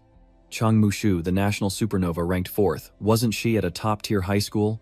Why would she come to this backwater? Chang Muthu paid no mind to their questions. She boldly pointed to the seat next to Ningfeng, asking Li Wei, teacher, may I sit next to Ningfeng? Li Wei was a little surprised by Chang Muchu's request, and though hesitant, she agreed. Sure. With a blush, Chang Muchu pulls up a chair and sits down. Ningfeng also looked on with curiosity, while the boys in class glared at him with envy, their eyes burning with resentment. They shared the same sentiment at that moment. Why Ningfeng? Why do all the girls like Ningfeng, like Chang Muchu? Ningfeng doesn't pay much attention to the others in class. He just quietly watches Chang Muchu sitting shyly next to him. The principal's office is also quite lively, as the principal of Mukyu's former school has come to inquire about her departure. The former principal was rather harsh. Mr. Fuang, what tricks did you use to steal Chang Muchu from my school? Principal Fang more gently tried to calm him down. Principal Zhang, please calm down. I know nothing about this. Still bitter, Headmaster Zhang says it's not just Chang Muchu but also a spot in the training camp. It affects our university acceptance rate. You understand, right? Headmaster Fuang didn't rush to answer. He could only offer an awkward smile, but inwardly he was ecstatic. Principal Fuang was secretly overjoyed. No wonder Principal Zhang came to question him. He'd really hit the jackpot this time. This year, the All-Star Training Camp only has 4 slots, and 2 already belong to our school. That brought a smile to his face, but the silence was broken by a knock at the door, drawing the attention of both headmasters. Principal Fang said loudly, "Come in." A young teacher opened the door and stepped in to report. "Headmaster, someone wants to see you. They said they couldn't reach you." Headmaster Fuang frowned slightly, wondering who it could be. "Who is it I'm speaking with, Headmaster Zhang?" His phone was on silent. Both principals lost their composure at once, their faces pale and mouths agape after the teacher's shocking revelation. Feng Ying, the senior from the Adventurer Management Bureau. A moment later, Feng Yak entered with a young man politely extending his hand for a shake and introducing himself. "Hello, I'm Feng Yi." Principal Feng beamed, clasping Feng Yi's hand with both of his. Both headmasters were stunned that someone like Feng Yue had come in person. Headmaster Feng wondered if this was truly a big shot. He's usually only seen on TV. Then Feng Yak gestured to the young man behind him and introduced. "This is my grandson, Feng Rui," he said, bowing politely. The young man greets him, but Principal Fuang is still unsure why Feng Yak brought his grandson along. Principal Fuang smiled faintly and asked Director Feng, "How can I be of assistance?" Feng Ngok cut to the chase. He cut right to the chase. Feng Ngok smiled, gently patting Feng Du's shoulder and said, "There are mainly 2 things I need to trouble you with. First, my grandson wants to transfer to your school." Principal Fuang was stunned that 2 students with such extraordinary backgrounds would transfer to his school in a single day. Meanwhile, Headmaster Zhang was stunned watching Headmaster Fuang's position at the school rise. This Feng Du wasn't just any student, his reputation preceded him. Principal Feng swallowed hard, recalling the war god's information, if he remembered correctly. Feng Rui was ranked 12th in the National Supernova rankings, a dark blood knight. Rumor has it, he holds back his dark powers to maintain control, otherwise he'd be in the top 5. Headmaster Zhang felt it was unfair. Seeing Principal Fuang's beaming face only fueled his anger, as Trong wondered why Director Feng's grandson chose such an obscure school. Moreover, almost everyone ranked on the Supernova list gets a spot at the training camp, so Principal Fuang's school is essentially getting an extra spot. Principal Trong's worries have come true, and it's even worse than he imagined. Feng Yue continued with the second announcement. The Bureau of Management has designated 2 slots for students from your school to participate in the training camp. Headmaster Fuang couldn't contain his glee, laughing like a fool, while Headmaster Trong was the complete opposite. He nearly collapsed at the announcement, and Principal Zhang wanted to scream the questions in his heart. On what basis? How can a backwater province like this have 3 or 4 slots? Why do you value this school so much? Headmaster Fuang turned to Headmaster Zhang with a victor's smile. He spoke as if to provoke Headmaster Zhang. "Forgive me, Headmaster Zhang, you see how it is. We're quite busy here, and can't entertain you. What's with the teeth-grinding Principal Zhang? Principal Feng, showing no respect, bluntly asked his assistant to see the guest out. Assistant Liu, would you please escort Principal Zhang out? Assistant Liu quickly responded, yes sir. Headmaster Zhang didn't want to leave just yet, but he had no choice, only managing to say a few more words. With only Feng Ngak Feng Du and Headmaster Fuang remaining, the atmosphere in the room grew tense. Principal Fuang spoke up. You mean these 2 spots will be freely distributed by Ning Feng of class 2 third year? If I remember correctly, Ning Feng only recently awakened. Is she even eligible for the training camp? Feng Ngak, unwilling to argue or explain, simply stated, these are the Bureau's orders. You need not ask further. Rather than argue, Headmaster Fuang had no choice but to comply. Yes, we will cooperate fully. Principal Fuang felt a sense of unease. This decision was riddled with suspicious points. He wondered, the Bureau of Management is a specialized agency responsible for overseeing adventurers. Independent of the 7 major guilds, it has great authority, plus the influence of the senior region. Who could gain their support? How could Ning Feng with his limitless potential have achieved all this? While Principal Feng discussed matters with Feng Yi, in class 253, Ning Feng bored lay sprawled on his desk, his mind filled with unanswered questions. Chang Muqiu, sitting at the next table, kept giggling for some unknown reason, her cheeks unconsciously flushing red. But what concerned Ning Feng more was the appearance of Wong Yua, Zhou Jiangshu, and Shu Ting. He glanced at them and asked, what are you 3 doing in our class? Shu Ting eagerly replied, haha, we're sticking close to the big boss. I heard the school contacted Zhao Cheng, but he declined, so they gave the spot to me. Bro, you've given Da Shu another spot this year. All the school's representatives for the training camp are here. But amidst the cheerful atmosphere, a strong scent of jealousy lingered. Something was definitely tense between Wang Yue and Chang Muqiu. Unbeknownst to them, one stared incessantly while the other cracked their knuckles ready for a fight. Meanwhile, Zhu Jiangshu greeted Feng Rui amiably. So you're Feng Rui. I've heard so much about you. Feng Yu politely returned the greeting, asking for Feng's and the others' support in the future. Chang Muqiu realized she wasn't the only one interested in Ning Feng and steeled her resolve. So it seems I'm not the only one drawn to the great Nin Feng. How troublesome. I must try even harder. I can't let him dislike me. That's right, I have a gift for him. I must find an opportunity to give it to him. Thinking this, Chang Muqiu's cheeks flushed red with embarrassment as the class watched Ning Feng's group playfully joking together. They were stunned. Nin Feng had so many friends. And to think they're all so incredibly talented and famous, they have a mountain of questions they want answered. How did Ning Feng get so close to these rising stars? Even without Ning Feng, this lineup would be considered top tier, even among high schools nationwide. I wish I was the one talking to them. Ning Feng smirked, thinking to himself that things had suddenly become more lively, but what had happened to make Zhao Cheng give up, and why did no one care about his disappearance? Ning Feng sensed something was off. How could someone so prominent just vanish without a trace?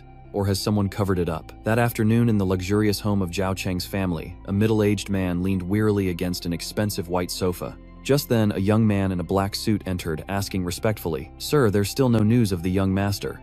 Should we really not call the police?" Without moving, Master Zhao simply parted his lips and replied, "I've contacted a powerful expert to help investigate. News should be coming soon. Wait a little longer." Regaining his composure, Zhao Lao then asked, "What's the situation at the school?"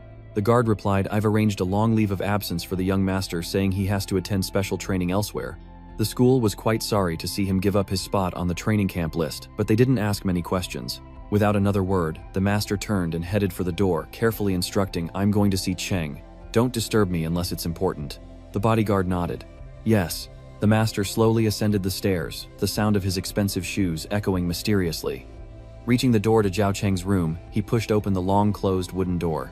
The elder Zhao gazes wistfully at his son's neatly arranged room, its simple decor creating a comfortable atmosphere. The old master Zhao approached the photos of Zhao Cheng hanging on the wall, pictures taken from childhood to adulthood, capturing his beautiful memories, each one showing him with a bright smile. Zhao Lao gently pressed on one of the photos, and the ground trembled slightly as the wall split open, revealing a secret passage. With his face as cold as ever, never betraying his true emotions, the Zhao patriarch stepped into the dark cellar filled with strange wooden beams and a pool of blood-red water. Back to Ning Feng. Feng Rui holds a pink glowing orb, turns to Ning Feng, and says with a smile, "Brother Feng, this skill book is one of my old spoils. See if you can use it." Within the sphere was a thick book titled Water Elemental Summoning, surprising Ning Feng. He exclaimed, "It's summoning magic." Besides Ning Feng, Wang Yue, who was standing next to him, was also shocked when he recognized the book. Ning Feng knew the book's value and stared intently, realizing that summoner skill books were rare and valuable. Shyly Chang Muqiu presented a sphere like Feng Rui's, stammering, "Great one, I also..." Inwardly, she cursed Feng Rui for stealing her thunder with his gift. The book she offered Ningfeng was called Bewitching Blade. With his vast knowledge, Ningfeng easily recognizes the book's function, a skill for combat mages.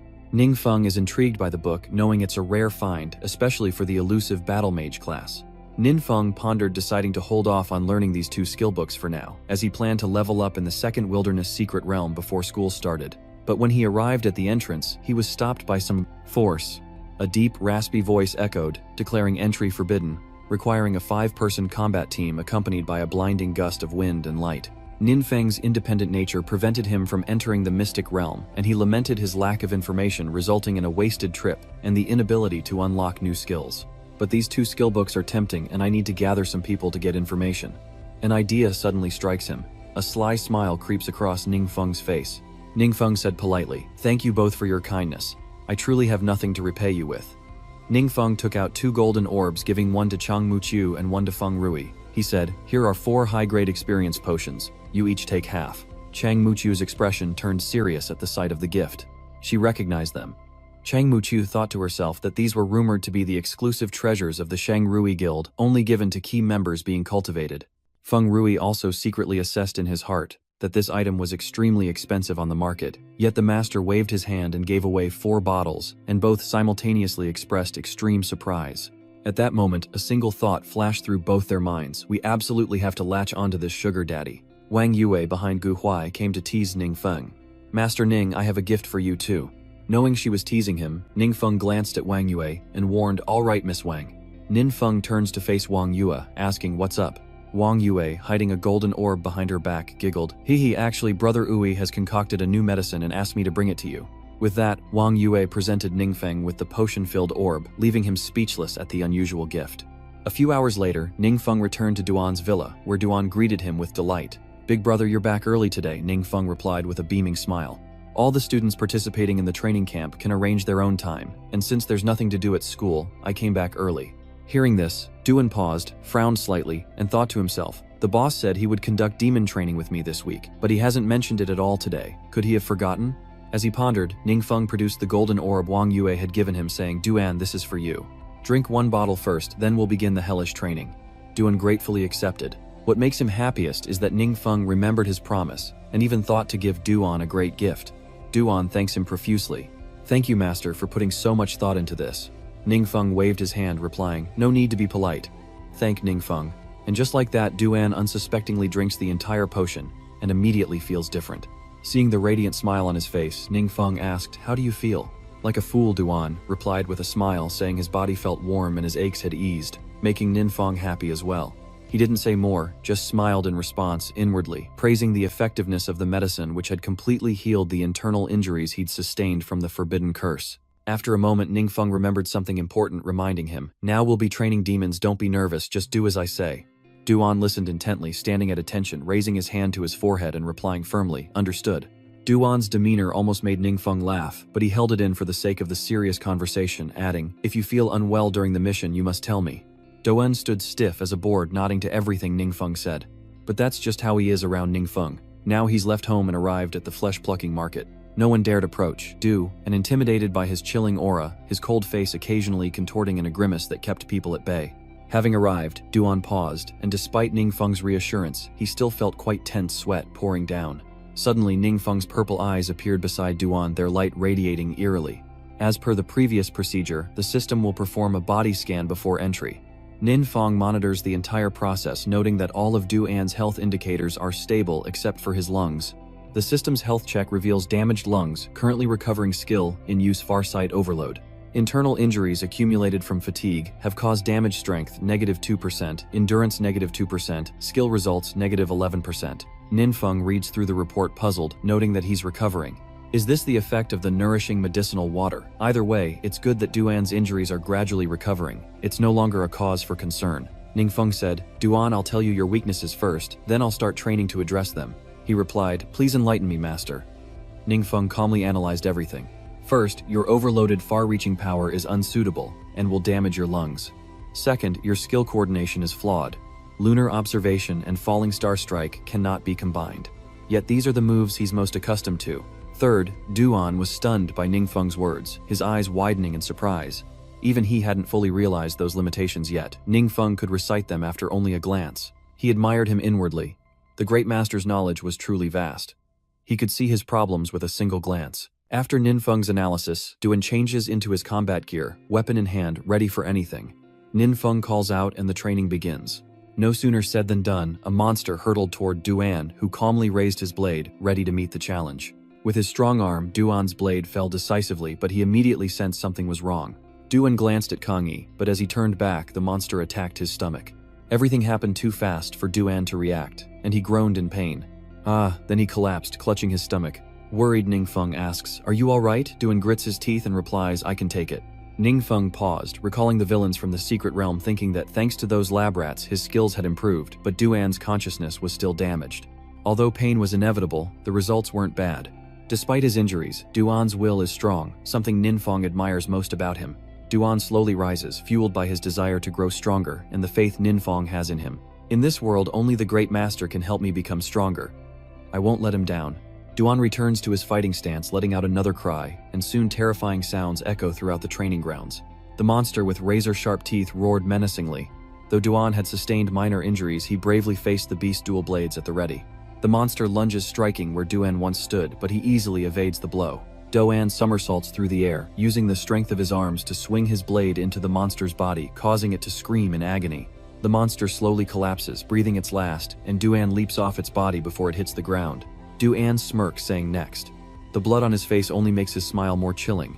Feng Yue and Su Lan, who had been watching, were surprised by Duan's strength, and a cold sweat broke out on both of them. Su Lan stammered, "That's the last one. You only provided data on that many monsters." Duan continued to struggle with the last one. Fighting for so long had significantly depleted his stamina. Gasping for air, Duan collapses onto the cold ground, utterly exhausted. He's finally completed his training, and Duan cries tears of joy. He sobbed, "Master Huff, I did it, didn't I? To train a level 4 adventurer to this extent in just half a month. It's a miracle," Feng Ngak exclaimed. "Our administration must build a good relationship with this mysterious master." Overjoyed, Feng Ngak's mutated form resurfaces and he cries out, "My brain is burning again." Lam cries out in worry, "Master, your body." But Feng Yue sighs and cuts her off. "It's all right. As a mutant, the fact that I've lived this long is already a blessing." Su Lan desperately tried to restore her master, but to no avail. After a moment's thought, she asked, "Do you think the Elder could help alleviate the price of the dark power?" Feng Yi fell into a thoughtful silence. He had considered it, but never dared to try. Feng Yi turned to look at Duan in the training yard, then changed the subject, saying, "We'll talk about that later. I have to take Duan to participate in the Secret Realm trial first." Just then, the people from the Mighty Martial Arts Guild arrived at the Azure Dawn Guild. Just then, Feng Ngak and Duan arrived, descending slowly from the sky to meet them. Lu Yingzhen, representing the Mighty Martial Arts Guild, greeted them. "Greetings, Mr. I am Lu Yingzhen of the Mighty Martial Arts Guild, and these are the chairmen of the 7 great guilds. Pleased to meet you." Duan didn't rush to speak, casting a quick glance over those present. Duan silently assessed the guild leaders, all level 5 powerhouses, or close to it. Even his master couldn't have gotten them to come out and greet him like this. It seems the appearance of the divine has kept them very busy. Only the big boss can remain calm in the face of the divine, so the big boss truly is a big boss. Thinking of Ningfeng filled Duan with pride, a smile creeping onto his face, while Ha Shiyu felt a sense of devaluation and cursed Feng A in his heart. "I just broke through to level 5. Why should I come running to greet some level 4 old man? Feng is putting on a show, keeping everything from us." In contrast to Hishiyu's scowl, the others greeted Duan with warm smiles, though whether those smiles were genuine no one could say. Ha Suwu couldn't stand their fake smiles and secretly cursed them, along with the old geezers who were giving away his secret realm as a gift, shamelessly trying to build connections. After introductions, Duan Feng Ngak and the Uivu Guild head toward a mystic realm entrance. Ha Suvu approaches, seemingly offering Duan guidance, but secretly testing his strength. Ha Suvu politely said, "Everyone wants to witness the strength of a master, Mr. Du, so I hope you'll allow us this opportunity to live stream inside the Mystic Realm formation." Seeing no issue, Duan agrees. "Sure, I was planning to anyway." Even if Hasuvu hadn't asked, Duan would have live-streamed it for Ningfeng anyway, setting up his phone on a tripod right in front of the Mystic Realm. With everything set, the Mighty Wind Guild members approached, eyes glued to the phone, a mix of anticipation and curiosity hanging in the air, all sharing the same thought. On the other end of that phone is the mysterious big shot, Should they try to get on camera and introduce themselves? But if they anger him, the consequences could be dire.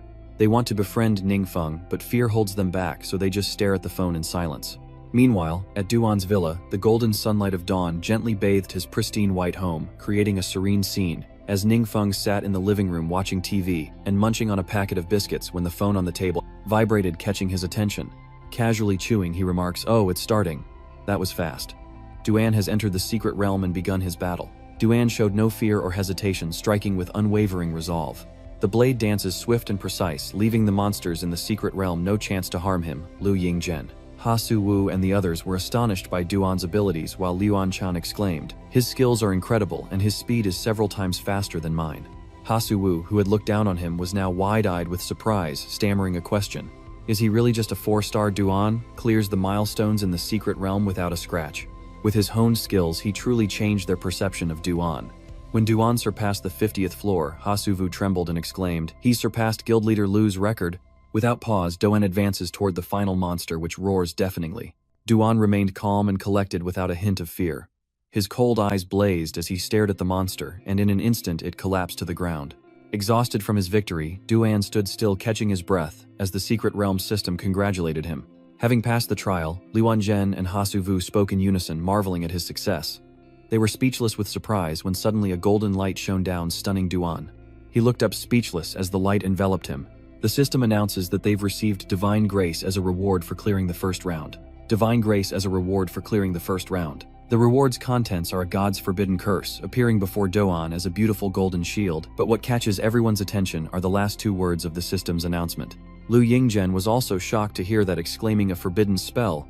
The blessing of the gods is a forbidden spell." Jealousy flared in He Su-Wu's heart, and he gnashed his teeth bitterly, regretting that the god's blessing was the first round's reward. So those who pass the trial later won't have a chance to get it. Damn it, this is my secret realm. The first round reward should belong to me. Before bestowing the reward upon Duan, the system scanned him to see if he was worthy, and the results astonished him. The adventurer's class is deemed imperfect, unable to learn forbidden magic.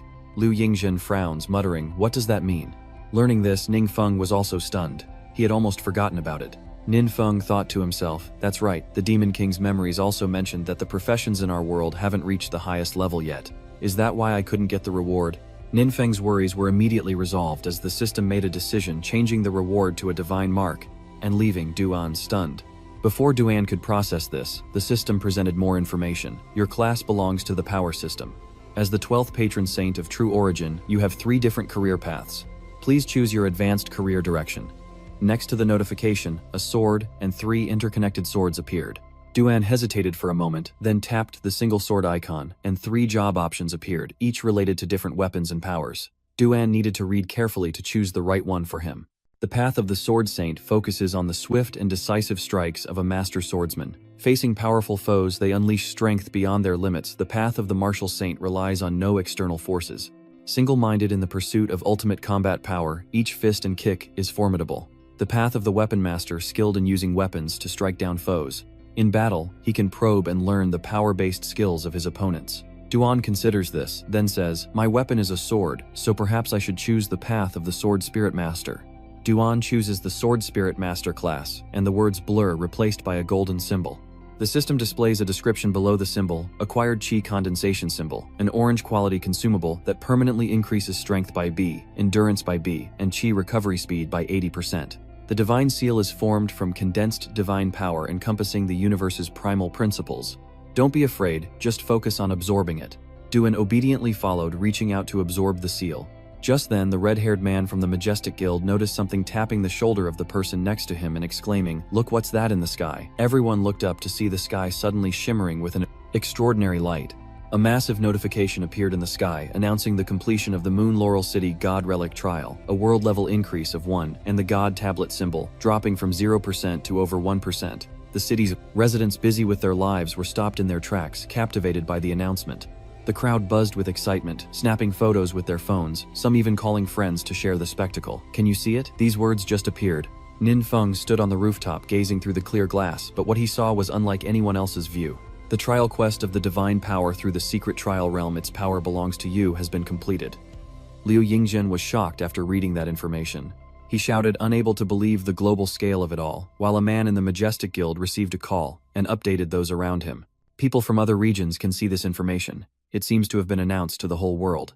At this moment, Duan has also completed all the procedures. He emerges from the secret realm, met with awestruck gazes as someone shouts, "He's out." To them, he walks like a god. They were speechless, overwhelmed by Duan's immense power, as Luan Zhen grew wary, a mix of awe and apprehension swirling in his mind. His power is beyond the scope of level 4, or rather his existence will disrupt the entire world's power system. Luan Zhen's grimace instantly turned into a beaming smile, such a delicacy he couldn't risk letting it fall into the wrong hands. Lu Yingzhen decided to invite Duan to join the Mighty Warriors Guild, smiling wearily. "Mr. Du, would you be interested in joining the Mighty Warriors Guild?" As soon as he finished speaking, a man from the Epic Guild seized the opportunity to extend an invitation.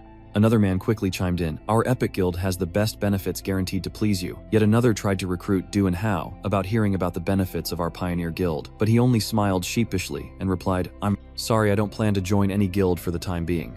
His mission complete, Duan wasted no time in returning to the villa, where he tearfully confessed to Ningfeng, "I did it, master. I didn't let you down." Seeing Duan like that, Ningfeng couldn't help but laugh, happily praising him. "Haha, your own hard work was important too." As they sat on the sofa, Ningfeng took out a piece of paper. As he sketched, he asked, "I couldn't see it clearly on the phone back then. You're saying the God-given symbol looked like this?" Ningfeng sketched what he remembered and showed it to Duan, who quickly replied, "Yes, yes, yes, except for the drawing inside, the shape is the same." Startled by this revelation, Duan asked, "You know about this symbol too?" Ningfeng smiled. "Yeah, I got one from a dungeon and gave it to Wong Yua." Ningfeng's answer hangs in the air, creating an awkward silence. Duan's face falls as he silently laments that the great master casually gave away a divine object, meaning he still hasn't worked hard enough. Ningfeng ignored Duan's expression, lost in his own thoughts, as Duan said, "God-given symbols are formed by condensed divine power. Is it possible that because I also have divine power, I was able to obtain a symbol in a common secret realm?" Though he hated to admit it, the evil god was still a god. Ningfeng's eyes sharpened, and he unconsciously gritted his teeth, his mind in turmoil. A deep-seated fear remained unresolved, and another matter weighed heavily on his mind. The 12th main god. Does that mean I'll have to face 12 dangerous opponents? Duan's voice broke the silence. To obtain the divine sigil, the 7 great guilds have begun to seek out more trial realms. It seems it won't be long before all the guilds join in. Ningfeng didn't respond, lost in thought about the system's notification regarding the god's trial mission, conquer the secret realm trial, and claim its power as his own. Having completed his task, Ningfeng contemplates his next move. Duan finished the trial, and the system announced its completion, so in short, he just needs to seize the one who passed the trial to gain this power. But what if the one who passes the trial is my enemy? That's a tough problem for him right now. Ningfeng is apprehensive, knowing the reward for clearing the secret realm trial. The divine mark is a small matter. The real headache is the forbidden spell one might learn after clearing the trial. If the forbidden spell falls into enemy hands, it will surely be dangerous. And if this exposes my identity to the gods, it will be even more troublesome. Ningfeng knows his current position all too well. His strength and fame only draw danger closer. Others are always looking for a chance to surpass him, even sabotage him, and participating in the secret realm training is a good opportunity. Ningfeng pondered, trying to think of a way to prevent this from happening, but he couldn't come up with anything. Ningfeng sighed deeply, wondering if there was a way to ensure only his people passed the trials. This is harder than I thought. Seeing Ningfeng's weary expression and strange silence, Duan hesitated before speaking. Great one. There's actually one more thing, and I don't know if I did the right thing. Oh, Ningfeng asked, intrigued as Duan recounted the memory. Back at the Thuong New Guild, Hasuvu smiled and said that according to their agreement, the guild would be collecting the rewards that Mr. Du had obtained from the trial realm. Please understand. Slightly embarrassed, Duan presented his rewards to He Shiyu, saying, "I apologize, but I've already absorbed the God-given mark.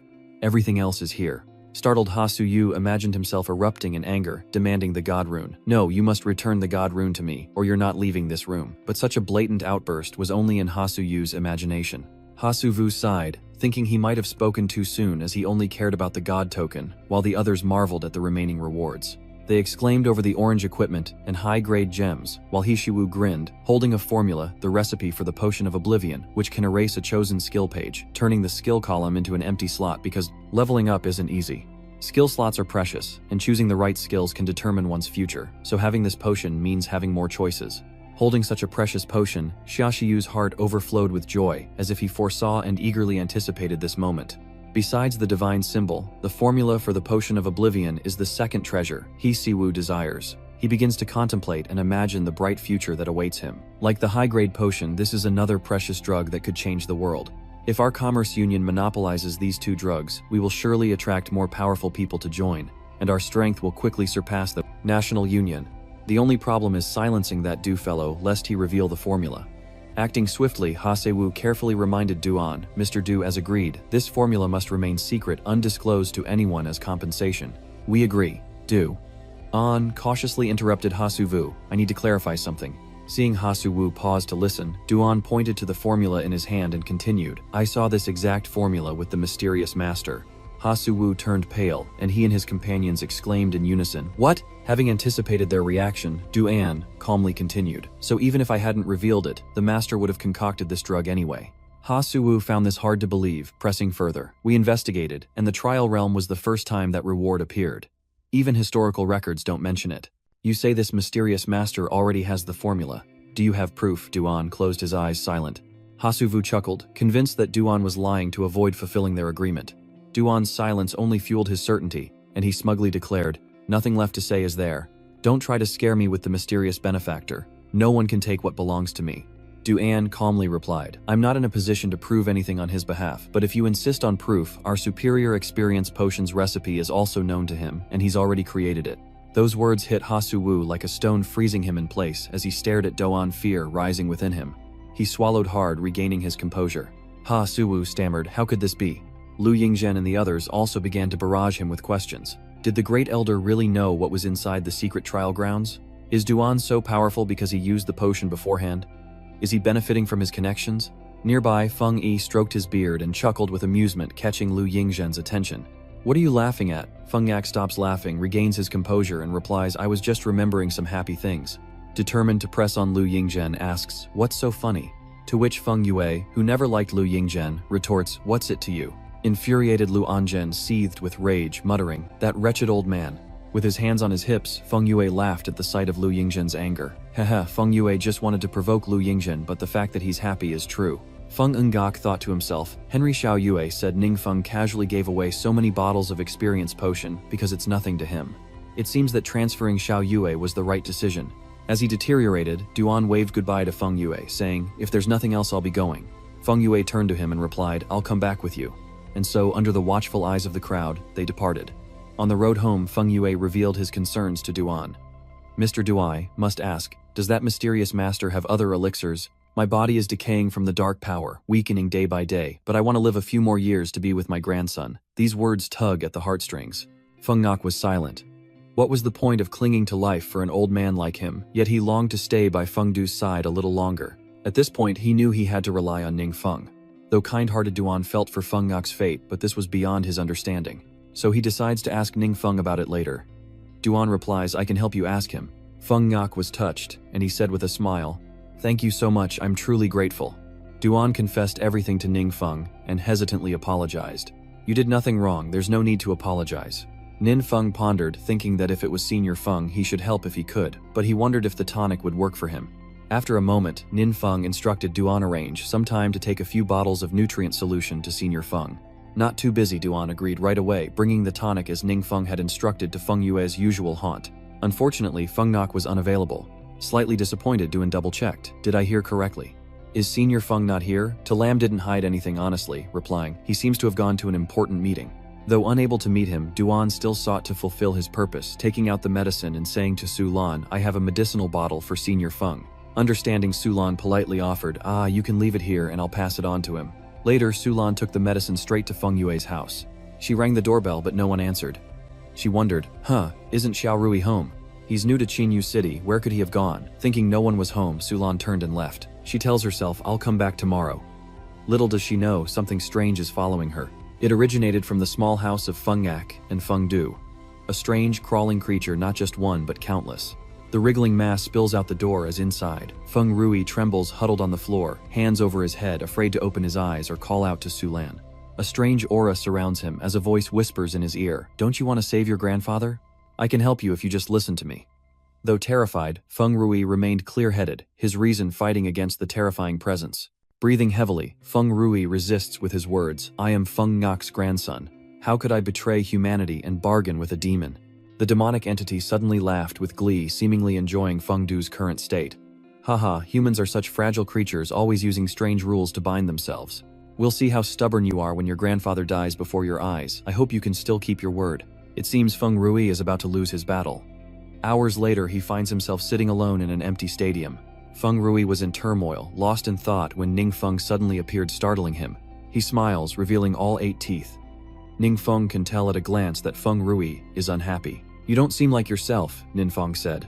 Startled, Feng Rui finally exclaimed, "Brother Feng." Nin Feng held out his phone displaying a game and suggested with a smile, "How about a few rounds to lift your spirits?" Feng Rui replied with an embarrassed smile, "Sorry, my grandfather doesn't want me playing games at school." I was so shocked back then. Feng Du's face clouded with sadness. Feng Due softly says, "My grandpa learned to play games for my sake." Ning Feng is slightly puzzled by what Feng Due said.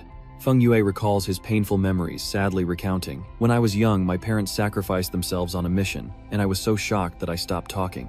He shut himself in his room all day, and Grandpa didn't know how to comfort him. He remembered how I loved playing fighting games, so he taught himself how to play." Feng Yue dedicated himself to mastering the game for his grandson. He was so focused he didn't even notice his head was burning, which deeply moved Feng Rui. He looked up at the blue sky, his clear blue eyes filled with unspeakable sorrow.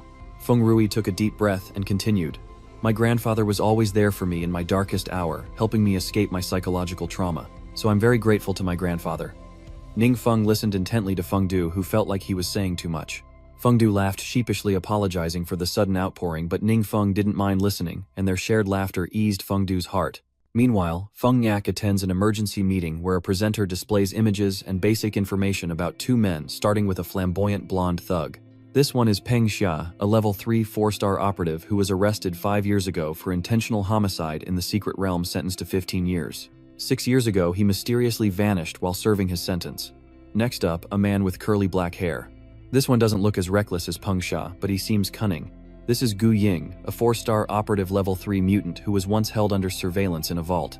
5 years ago, he mysteriously disappeared from his home, and then the presenter played a video extracted from a camera. In the video, Peng Xia and Gu Ying were leisurely walking down the street, the presenter continued. A few days ago, they suddenly appeared in Peng Xia's hometown Xingwan City, and brutally murdered 2 adventurers and their families, leaving no survivors. The man next to Feng A hands him a paper with information on the 2 unfortunate adventurers, explaining that they were both members of the team that hunted Peng Xia years ago. His motive is likely revenge. A man in the meeting voiced his doubts, but according to the files, both members were level 4 powerhouses. How could they lose to 2 level 3 fighters? What's more, he watched his whole family get killed, unable to fight back. To explain this, the presenter offers a video considered the most practical answer to that question. A video from an adventurer's home camera captured the battle, revealing a frail Gu Ying entering with a short weapon, while the adventurer was armed with armor and a blade. This raises the question, how did such a one-sided fight end so unexpectedly? The 2 began to clash blades, meeting in a furious dance. Gu Ying gripped the weapon and lunged at the adventurer, who was caught off guard and impaled through the chest. Gu Ying's movements were so swift, everyone was stunned, and the classroom erupted into chaos. But what didn't stop there? Gu Ying relentlessly slashes at the adventurer, who screams in agony as blood splatters, painting a gruesome scene. One person in the meeting room stammered, "This guy has clearly surpassed level 5. Even Feng Yi could not hide his shock at Gu Ying. Though loath to admit it, Feng A had to say, "In a head-on fight, I fear I wouldn't be his match. To jump from level 3 to level 5, what has he been through in the last few years?" Meanwhile, at Zhao Cheng's mansion, the old master stood motionless in the hallway, his face a mask of extreme tension, sweat pouring down his face. As Zhao Sr. stood frozen, a nearby door burst open, and 2 hulking figures entered. These 2 men were none other than the most wanted criminals, Peng Xia and Gu Ying, casually strolling in and eating pastries. The 2 slowly entered, and Master Zhao showed respect to the hulking figures. He bowed slightly and said, "Thank you for your hard work, esteemed sirs." "Did you find anything?" Peng Xia spoke in his deep voice. "We found no trace of your son, Mr. Zhao." Peng Xia paused, then lowered his voice, "But I sensed an incredibly powerful dark energy during the search." Peng Xia's words made Mr. Zhao pale, and his voice trembled slightly as he asked, What does this mean?" Peng Xia grew unusually serious, as the issue of dark power seemed to concern him greatly. Peng Xia answered Zhao Luo's question. "You see, low-level enthralled ones can only use dark power through the grace of the Demon Lord. Like those guys in Qinyu City before, but just a pawn of the Demon Lord.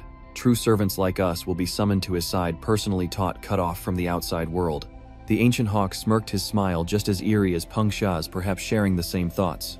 Pausing to regain his composure, Peng Xia continued, "Your son Zhao Cheng is somewhat like we were, so I suspect he's been noticed by a certain demon lord." The more he heard about qualifying for secret realm cultivation, the more terrified the Zhao patriarch became, fearing something terrible had happened to his son. Old man Zhao anxiously revealed what he knew.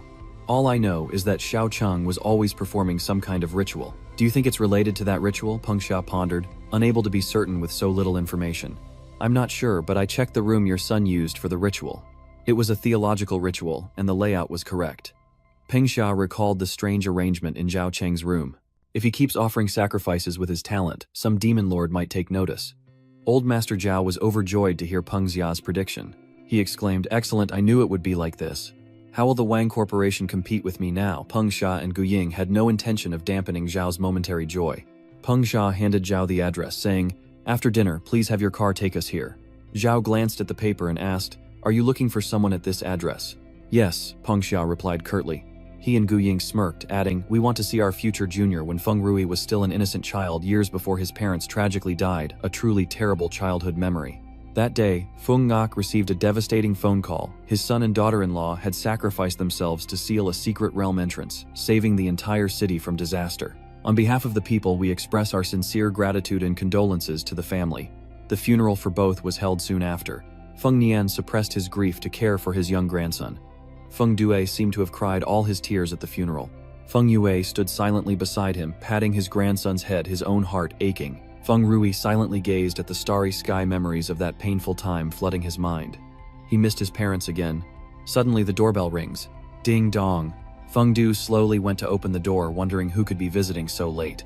That's what Feng Du was thinking right then. He opened the door, asking, "Who is it?" The wooden door creaks open, revealing the towering figures of Peng Xia and Gu Ying, their eerie smiles fixed on Feng Rui, who, though bewildered, tries to remain calm. He asked, "Who are you looking for?" Peng Xia glanced down at Feng Rui and asked, "Are you Feng Rui?" Naively, Feng Rui answers, "Yes." Peng Xia scoffed, then pointed inside. "Ha, why don't we go in and talk?" Frowning, Feng Du asks, "You're not naive enough to just let strangers into your house, are you?" "Just who are you people?" Feng Rui asked, sizing up both Peng Xia and Gu Ying. He subtly sized them up, thinking they looked shady and radiated a dangerous aura. Peng Xia cryptically replied, "We're here on our master's orders to check on you. You'll be calling us senior brother soon." "Who's the master?" Peng Xia's answer stunned Feng Rui. "You must have met our master last night, right?" Cold sweat began to pour down Feng Rui's youthful face. He could almost guess who Peng Xia was referring to. A terrifying force. Feng Rui thought to himself, his eyes bloodshot, who was behind them. Enraged, he swings his sword as Feng Rui cries out, "Ambush!" But before he could react, Peng Xia's massive hand clamped down on Feng Rui's face, followed by a series of terrifying crashes. The wall cracks as Peng Xia's massive body slams into it, his eyes burning with rage as he pins Feng Rui. To lay a hand on your senior is truly disrespectful. Feng Rui struggled to remove Peng Xia's hand, his words strained. All his efforts were for naught, as Peng Xia delivered a crushing blow to Feng Rui's stomach, leaving him helpless and spitting blood. Peng Xia then used his immense strength to clamp down on Feng Rui's head, leaving him utterly defenseless. He said in a deep, hoarse voice, "Master says you're being unreasonable and asked me to persuade you. I think this can help you calm down. Master values you greatly and is willing to grant you power and save your family. Just nod your head and you can become a high-level powerhouse." Peng Xia had no intention of killing Feng Rui, only to discipline him in the hopes of persuading him to listen. Peng Xia relentlessly tried to convince Feng Rui, but it couldn't sway his decision even with his last bit of strength. Feng Rui spat out each word, "Dream on." Peng Xia knew Feng Rui's stubborn nature, so he wasn't surprised. Peng Xia coldly grunts, "Okay." Gu Ying glances around before saying, "Senior, I checked the house. Director Feng isn't home." Peng Xia tacitly agreed, but upon hearing Feng Ying mention Feng Yi, he frowned, lamenting that he'd wanted to greet the old master. Even in his perilous situation, his love for his grandfather surged forth as the terrifying men mentioned Feng Ye. Feng Rui struggled to say, "No, don't hurt my grandfather." Peng Xia didn't respond, releasing Feng Rui, who fell to the ground, motionless, blood trickling from his mouth. Peng Xia looked down at Feng Rui, and with a sudden idea threatened, "I hear sacrificing your closest relative unleashes even greater dark power. Feng Senior's life is in your hands. You have 3 days to decide, become our disciple, and we'll forget the past." Feng Rui remained silent, unwilling to respond despite his fear for Feng Yi's safety. He couldn't compromise with Peng Xia's sinister request. Peng Xia continues to pressure Feng Rui, determined to get him to agree to his demands. "If you refuse, senior brother can help you solve your worries. 3 days from now marks the old man's death anniversary." Peng Xia glanced at the nearby shelf, his eyes landing on a photo of Feng Du Truk and Feng Ngok, as children both smiling happily. Peng Xia wanted to extinguish that happiness as quickly as possible, saying, "I think this photo would make a great memorial portrait. For a cruel man like Peng Xia, seeing others happy is like a thorn in his side, and Feng Yi's smile is a prime example. He wants to extinguish that happiness as quickly as possible." Meanwhile, in the Wilderness Tribe dungeon, a mutated monster, wielding a sharp axe, chases after others, charging ferociously towards Ningfeng, who stands before it. In his hands, he held a sword and a scepter, with a glittering crystal.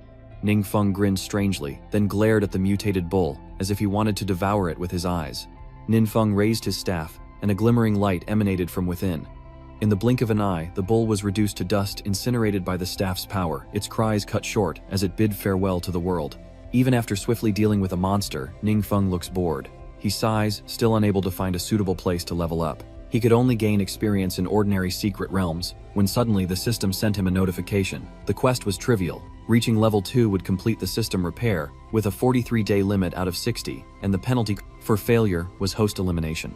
Looking at the task, Ningfeng said, "At this rate, I'll have to deal with the nearby secret realms to complete it." Suddenly his phone vibrated incessantly in his side bag. Someone was calling. Ningfeng answered the phone and put it to his ear, speaking first. "Duan, what's up?" Doan hesitated on the other end of the line. "Great One Senior Feng has a favor to ask." From Doan's tone, Ningfeng began to speculate. Duan sounded hesitant. "Is something troubling you? Why guess when you can just ask?" "Go on," remembering Feng's words. Duan slowly said, "Senior Feng wants to take the mysterious big shot as his teacher, and then wondered if Ningfeng would agree to it, only knowing that he had taken a car to the city's second hospital where Feng Du was staying for treatment." Visited by Ningfeng, Feng Rui was overjoyed, smiling as he said, "Brother Feng, thank you for visiting." Ningfeng sat opposite him, relieved to see that Feng Rui's health wasn't too bad. Ningfeng inquired, "How's the recovery going?" Feng Rui replied, "My health is fine, but they need to check if the dark power is out of control, so I have to stay in the hospital for a few days." The room filled with laughter, and Ningfeng, looking around, remarked, "This is a specialized ward for mutants. I've never seen one before." Feng Yue laughed, "Haha, normal people wouldn't be here. Outside this room, the atmosphere is completely different." Both Feng Yak and Duan understand the gravity of this. Thinking back to Peng Xia and Gu Ying, Feng Yue couldn't forget how he'd seen them kill, and his fear only grew. Feng Yue whispers that these two are extremely dangerous, completely affecting Feng Yue's safety. The country takes this very seriously, but still hasn't found a solution. I sought the Great One's help as a last hope, and he agreed, understanding the worries in Feng Yue's heart. Duan, who relayed the message to Ningfeng, clarified Ningfeng's slightly different request. Senior Feng, the Grand Elder, instructed me that this isn't about taking on a disciple, but rather finding an opportunity to help you train. Moreover, the Grand Elder prefers a peaceful life and doesn't want to see evildoers running rampant. Feng Yue nodded slightly. "I understand your concerns. Does the Great Master have any requests?" Duan relayed Ningfeng's words. "The Great Master wants an independent training space, not too large, but primarily secret and discreet, easy to use, and convenient for special training." Feng Yue immediately agreed. "Very well, I will give the Great Elder an answer as soon as possible." Feng Rui's loud voice quickly caught the attention of Feng Ngok and Duan. "Hey, what are you doing here?" Sensing trouble, they rushed to the hospital room, where Feng Rui stood guard before Ningfeng, facing Peng Xia and Gu Ying. Feng Rui shouts, "Get out of here," but Gu Ying continues to enter, holding a bag of chips, while Peng Xia brings a basket overflowing with fruit. He gave a sinister smile and said, "I blame my brother for not knowing his own strength that day, leaving me hospitalized. I felt so guilty that I rushed over to visit and apologize." At that moment, Feng Yue arrived and threw open the door, his anger erupting as he saw Peng Xia and Gu Ying. "You!" he roared, losing control. He reverted to his mutated form, his skull ablaze, while Peng Xia remained still, his eyes glancing back at Feng Yue, a chilling smile creeping across his lips. He spoke in a deep voice, "Director Feng, you wouldn't want to attack me here, would you?" Feng Ngak remained silent, staring blankly at him. Though his instinct to protect his grandson raged within him, Feng Ngak remained hesitant before the hulking figure. Peng Xia and Gu Ying glared menacingly at Feng Rui, as if to intimidate him. Peng Xia then spoke up, "If you're not going to do anything, we'll be on our way. Disciple, you still have 2 days to think about it, don't forget." Feng Ngak could only watch as the two men who tormented his grandson walked away without consequence, brushing past him as they left. Feng Ngak felt stifled, but what could he do? The two thugs walked out, meeting Duan, who had been waiting outside. Gu Ying almost imperceptibly spat. Duan flinched, realizing he'd been spat on. He casually walks away with a satisfied smile, ignoring Duan's gaze as the two hulking men leave the hospital.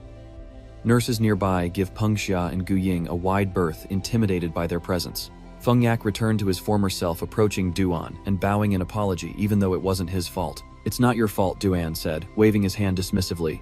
"It's not your fault, no need to apologize." Inside the room, thick with the tension of Peng Xia and Gu Ying's presence, Ningfeng acted as if nothing had happened, cheerfully asking Feng Rui about the fruit the two had brought. "Hey, do you want some fruit?" Ningfeng's question caught Feng Rui off guard. "They look fresh, don't waste them."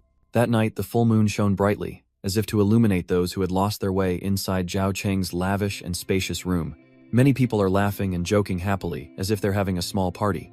The clinking of glasses filled the air, mingling with the jovial chatter of the upper class. Among them were Peng Xia, Gu Ying, and Master Zhao, indulging in lavish pleasures, drinking with seductive women by their sides. Amidst the laughter, Peng Xia suddenly remembers something, a sly grin spreading across his face as he says, "Right, the Qianjin Group's Wang family. I hear they're not bad." The elegant Zhao Lao nods in agreement. "Are you talking about Wang Yu?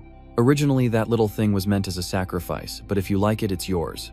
The way these ignorant fools treat others like toys is grating. A massive sound erupts from outside a small explosion, sending debris flying, all accompanied by Peng Xia's unrestrained laughter. Amidst the smoke and dust of the explosion, Duan and Ningfeng stride in armed and ready. The room erupted in a cacophony of panicked screams and angry shouts as Master Zhao shot to his feet, demanding, "Who's there?" Ningfeng and Duan didn't answer him. Duan spoke slowly. Ignoring Peng Xia and Gu Ying, he tells the others to leave, glancing back at Gu Ying. Peng Xia says, "So they've come for us."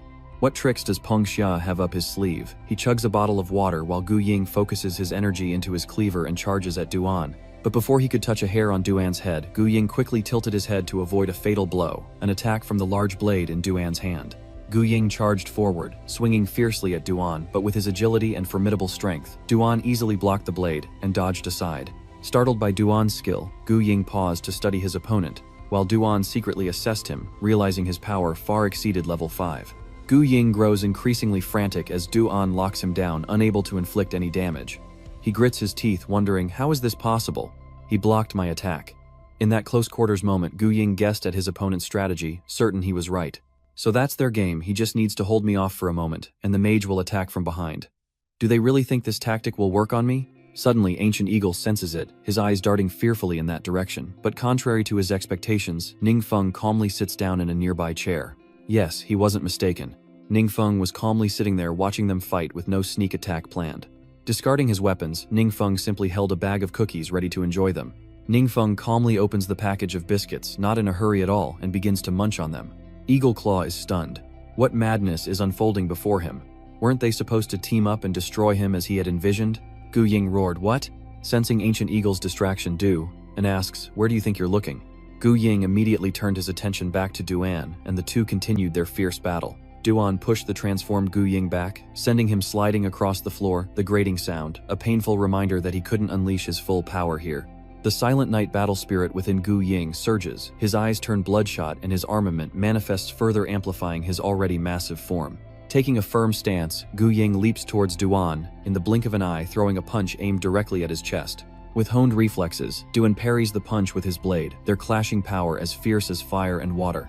The sounds of their struggle echoed the clash of metal, the heavy footfalls of unwavering resolve. Everyone else at the party, including Zhao Cheng's father, could only stand back and watch the brawl, while the two girls behind him trembled. They feared being caught in the crossfire, the blue-haired girl stammering as she struggled to speak. "Weren't we told to leave?" the pink-haired girl asks, desperate to escape. But they're fighting right at the exit, making escape impossible. What now? There's no way we can get through there. Zhao Cheng's father paid no mind to the girl's worries. His attention was fixed on the intense killing intent, radiating from Peng Xia. He was eerily silent, his eyes fixated on someone as if he wanted to devour them whole. Peng Xia brandished his blade, stalking towards his prey. Ningfeng, the one leisurely enjoying the feast, is none other than Ningfeng, who praises the melon seeds in his hand. The flavor of these melon seeds is truly not bad. A second later, Peng Xia's blade was a mere hand's breadth from Ningfeng's head, and it seemed he would lose his life to its sharp edge. But little did he know, Ningfeng dodged and raised his arm tightly, gripping his sword, successfully blocking the deadly strike. In a split second, Ningfeng's innocent gaze shifts to one of pure rage, as the contrasting light from their blades creates a deadly beauty. The blade returned to Peng Xia, who stood close enough for Ningfeng to feel the murderous intent radiating from him and his formidable weapon. Peng Xia now resembled an eagle fully equipped with armor, a peculiar armor with a pair of eyes and a gaping mouth revealing sharp teeth on the abdomen. Ningfeng sheds his detached observer persona, now a combatant armed with sword and magic staff. His eyes fixed on his opponent ready for battle, Ningfeng decided to use the skill from the bewitching sword tome. The skill is called Metamorphosis, a passive mass slaughter skill, a dark forbidden art. When using both magic and melee weapons, all attributes are increased up to 100%. Surprise flickers in Peng Xia's eyes. He didn't expect such power from Ningfeng, especially from a mage. A battle mage, this strong. Suddenly, something emerges from the ground beneath Peng Xia's feet, forcing him to abandon his thoughts. Peng Xia immediately retreats as a sharp wooden stake rises ready to impale anyone. Dodging the attack, he turns to see something hurtling towards him. Without hesitation, Peng Xia dodges again as the object suddenly explodes before his eyes. Turning back to Ningfeng, Peng Xia eyed him with a hint of suspicion. Ningfeng's attacks might inflict damage, but only on a weaker opponent, Peng Xia thought to himself. His moves aren't that impressive. He feels like a novice lacking combat experience. That's what Peng Xia initially thought, but upon further reflection his eyes changed as if he'd guessed Ningfeng's intention. Peng Xia thought, no, he's doing this on purpose. There must be a scheme, I must be more careful and not remain passive.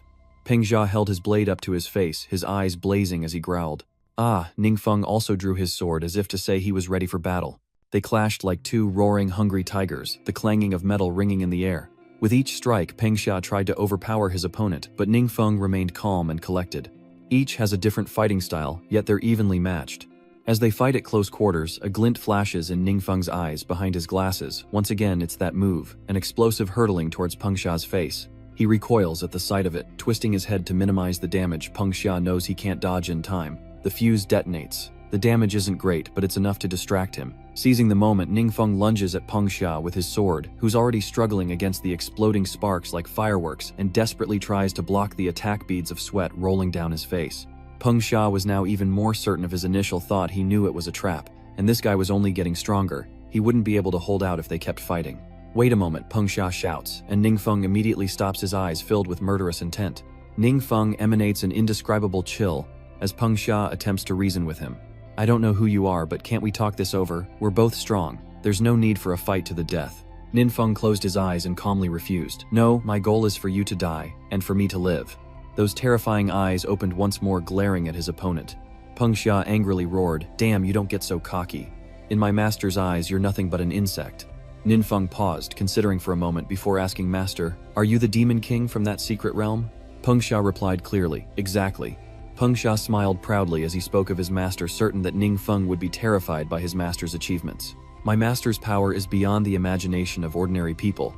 Not just human adventurers, but countless demon lords of the mystic realms have fallen by my master's hand. His greatest joy is crafting exquisite jewelry from the bones of his strongest foes. Ningfeng inquired, Master, you've slain demon lords and collect their remains. Peng Xia laughs, replying smugly, haha, that's right. Suddenly, Ningfeng smiles a chilling and peculiar smile as he asks with interest, Master, where are you? The night sky hangs heavy and silent save for the moon's faint glow. Feng, Ngak, Tulam, and the others clad in full armor appear ready for battle or to stop something from happening. Their targets are Peng Xia and Gu Ying. They've been tracking these dangerous criminals and have gathered intel. Su Lam announces the information she's gathered. The battle is taking place on the rooftop of the Zhao Corporation building, where Peng Xia and Gu Ying have been sighted.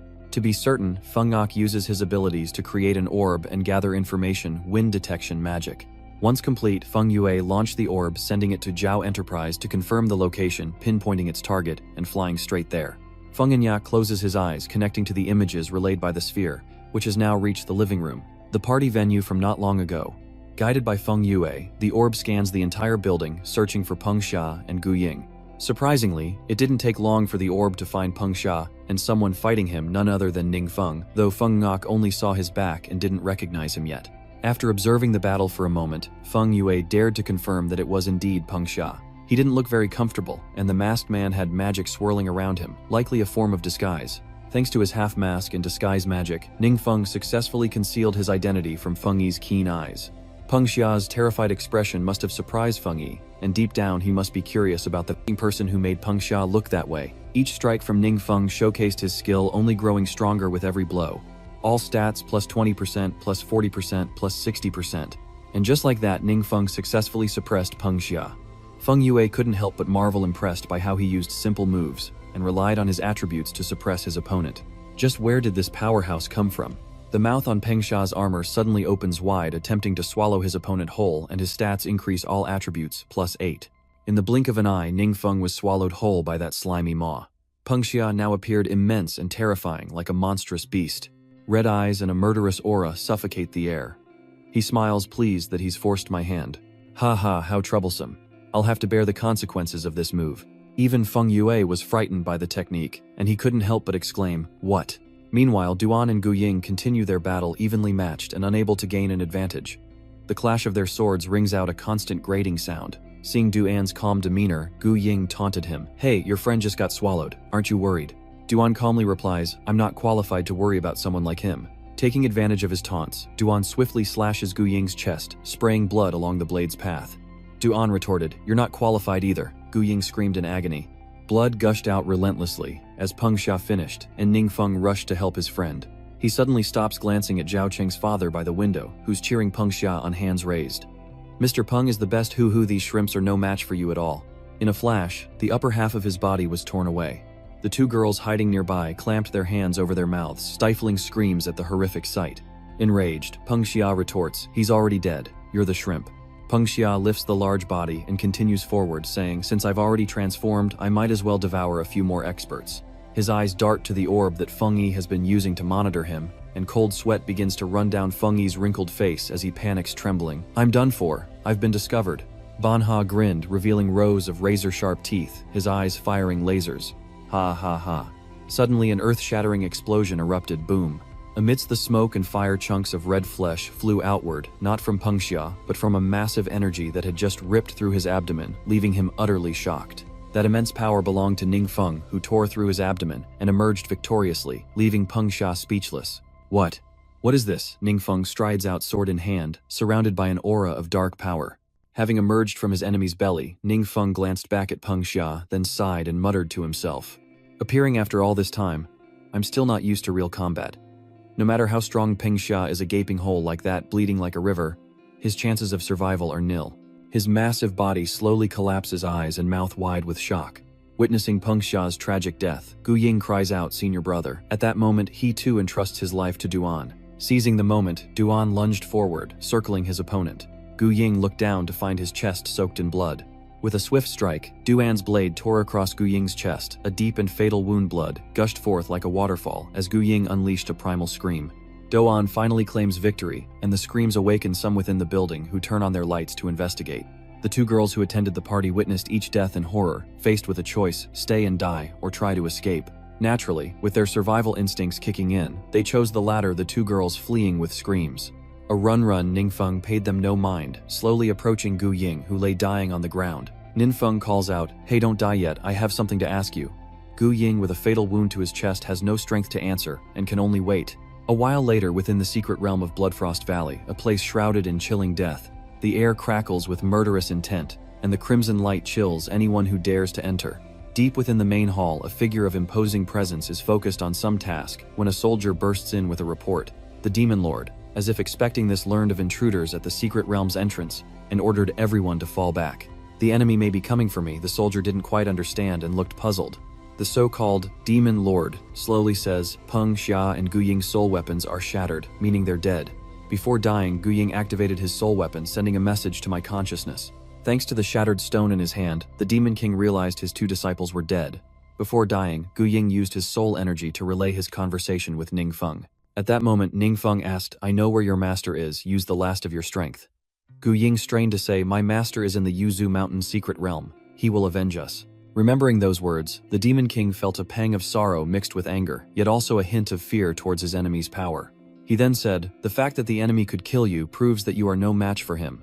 It seems I must take the field myself." The soldier sweated with fear. He answered with a trembling voice, "Yes, sir." Watching the soldier flee in terror, and lamenting the loss of his two most talented disciples, the Demon King felt a pang of sorrow, sighing softly to himself. "My loyal subordinates rely only on my power, but the humans are special. They can grow stronger on their own, and through sacrifice grant me even greater power."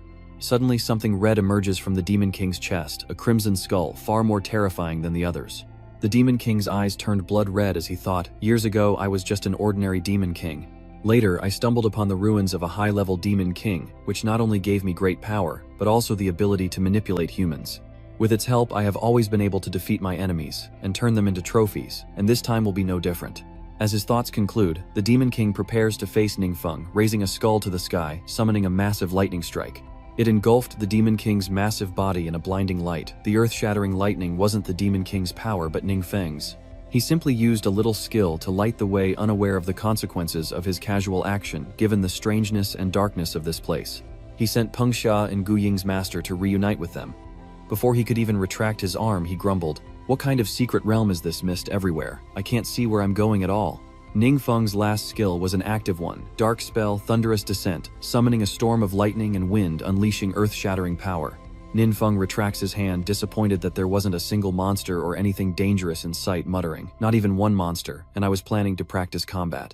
Suddenly, a system notification pops up. Discovering the final ruin, Ningfeng's spirits soared, and he cheered with delight.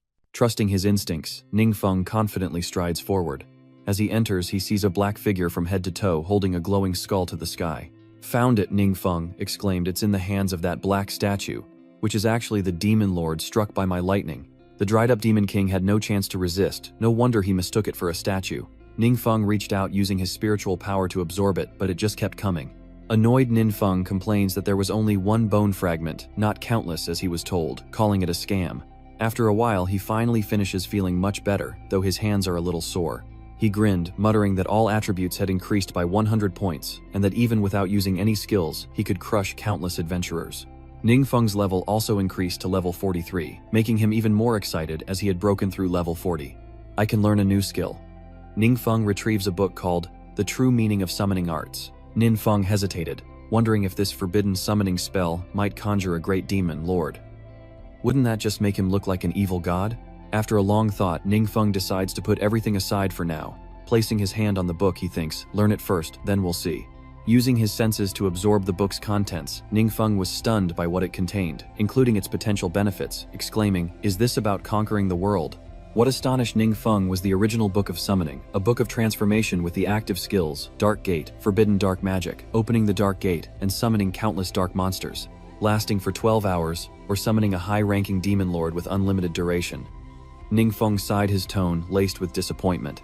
He knew he wouldn't be needed, but his thoughts shifted as he noticed the latter part of the book summon a high-ranking demon lord with unlimited duration, sparking a sudden interest. Ningfeng muttered, "A high-ranking demon lord with unlimited duration. Now that's interesting. I might have to try that in an emergency."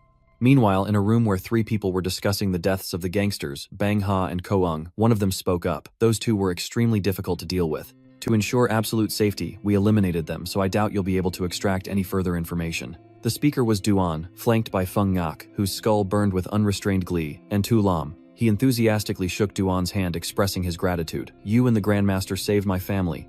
I don't know how to repay you." Du, and humbly smiled in response. "You flatter me, Senior Feng." Standing beside them, Tu Lam smiled faintly, as if a weight had been lifted. She lowered her head, thinking, "Fortunately, the government trusted Master's speculation, and extended an olive branch to the mysterious Taoist. The baseless rumors have also been suppressed, otherwise who knows what great damage Peng Xia and Gu Ying would have caused." Turning his gaze to the two files on the table, Feng Yi said, "In truth, the government places great importance on this." Upon hearing that the Grand Elder wanted a training space, they immediately approved several plots of land. "The documents are all here. Allow me to give you a brief introduction." Back to normal, Feng Yi began to calmly and thoroughly introduce the contents of the two files to Duan via projector. "The places we've found are all key national training centers with excellent environments and equipment, as well as high security, so there will be no outside interference." Duoan remained silent, secretly assessing the situation, knowing the training space needed to be concealed to protect their methods. It was best to let the Grand Elder choose himself, lest she make a mistake. Do-un ultimately decided to bring the files to Ningfeng in person, who requested an on-site visit before making a decision, so they went to the training facility just as Feng Yue had said. This place is vast and sparsely populated, ensuring Ningfeng's privacy and security.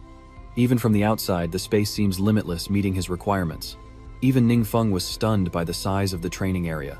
"Wow, this place is huge." The two of them head inside to take a look around. "Do."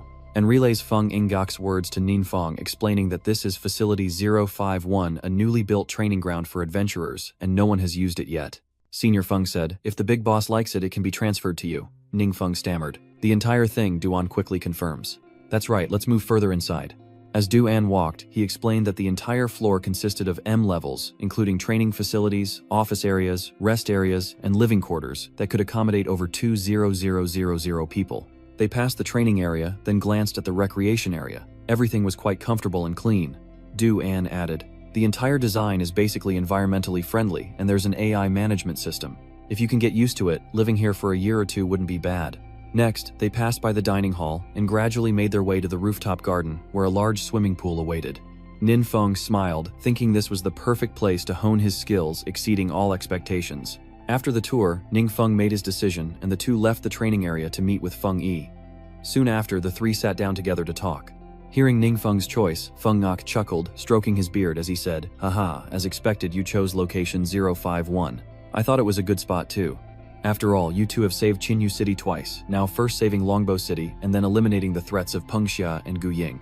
The government said that heroes like you deserve the nation's full support, so there will be no fees for the location. You just need to sign the confirmation documents." He smiled inwardly, marveling at the government's surprisingly friendly attitude, gifting such a large plot of land so readily. Duan, sitting beside him, picked up a pen and signed the land documents on Ning Feng's behalf. He spoke up, "If the boss doesn't like handling these things, the management can assign them to senior brother Ning and me." After a moment of thought, Feng Yue offered an idea. "If the master wishes to form a guild, I can help with that as well. Speaking of which, is there a way Senior Feng to stay informed without forming a guild? You understand, right?" "No problem," Feng Yue said magnanimously. "Someone of your caliber, a national powerhouse, our bureau can arrange a common information channel. As long as it's not top secret, we can share it with you." With Duan speaking for him, Ning Feng simply listened, a clear satisfaction on his face, as he pondered the term national powerhouse. The government thinks, how could this mysterious powerhouse be like me and Duan, painstakingly gathering intelligence? The bureau's information is indeed superior. Of course, I won't rely on that source of information. I'll develop more sources later. The conversation gradually faded into silence. Feng Ngok intently watches Duan sign the paper, while Nin Feng remains preoccupied with further thoughts. Many things need managing when establishing a guild. Since I have plenty of resources, I can build a base with a different model. Everything was completed quickly. Feng Ngok saw them off, and the three continued to chat as they walked. Duan spoke up. "Senior Feng, the big boss has scheduled your training for next week. I'll let you know in advance." Feng Yue replied, "Thank you very much, I appreciate it." Just then, Feng Yue's phone rang, breaking the silence. Feng Ngok answered the phone. "Hello." A hurried voice came from the other end of the line. "Manager Feng, our reinvestigation has uncovered several mysterious disappearance cases. Much like Peng Jia and Gu Ying's case, it seems more of these incidents are bound to happen," and Feng Yue felt his heart skip a beat.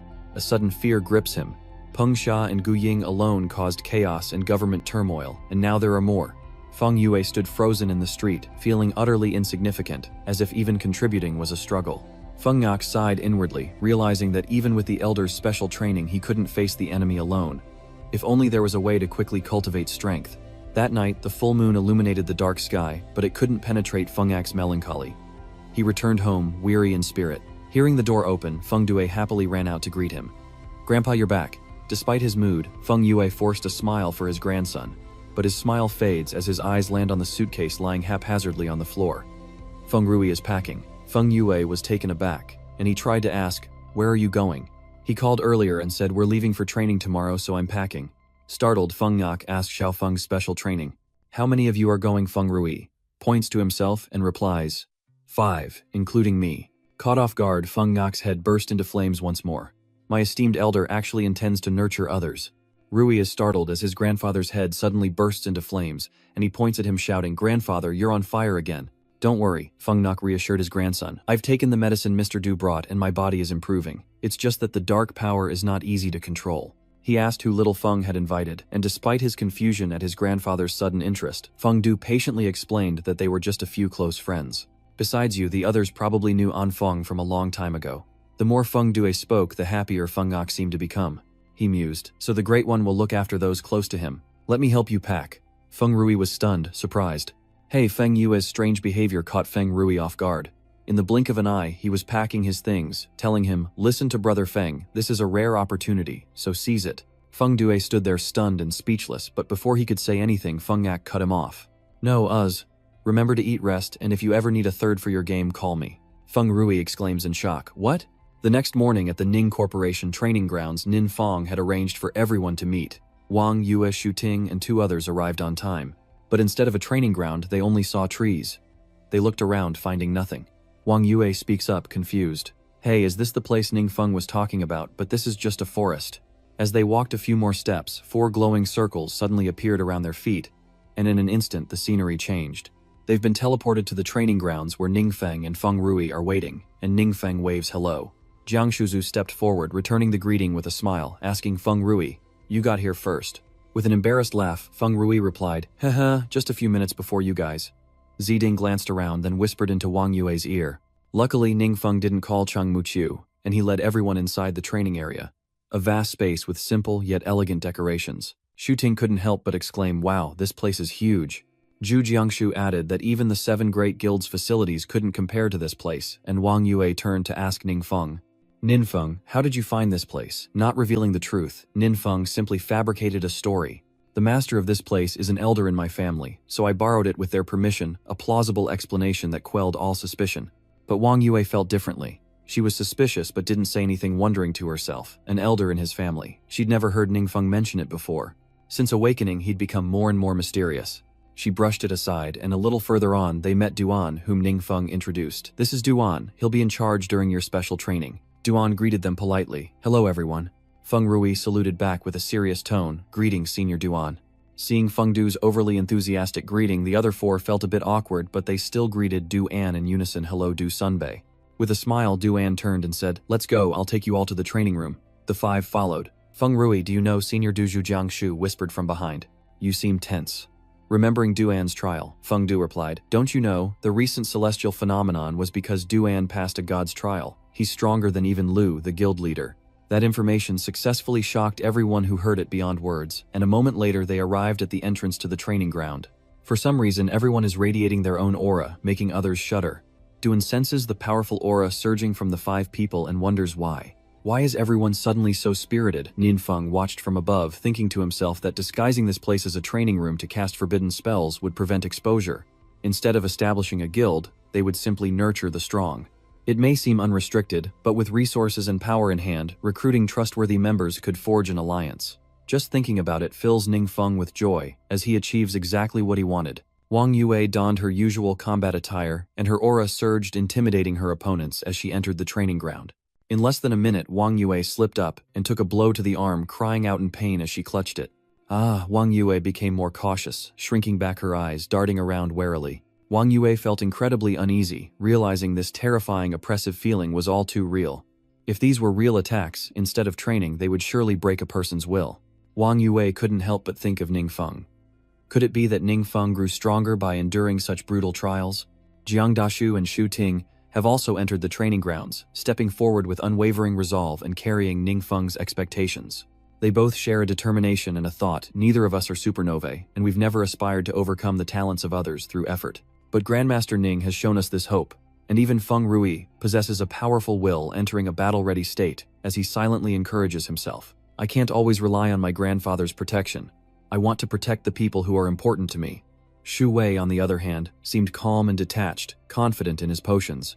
Ningfeng observed everyone pleased with their progress, whispering that they had all done well. The sun now high in the sky, marking the passage of time since Wang Yua's group entered his training grounds.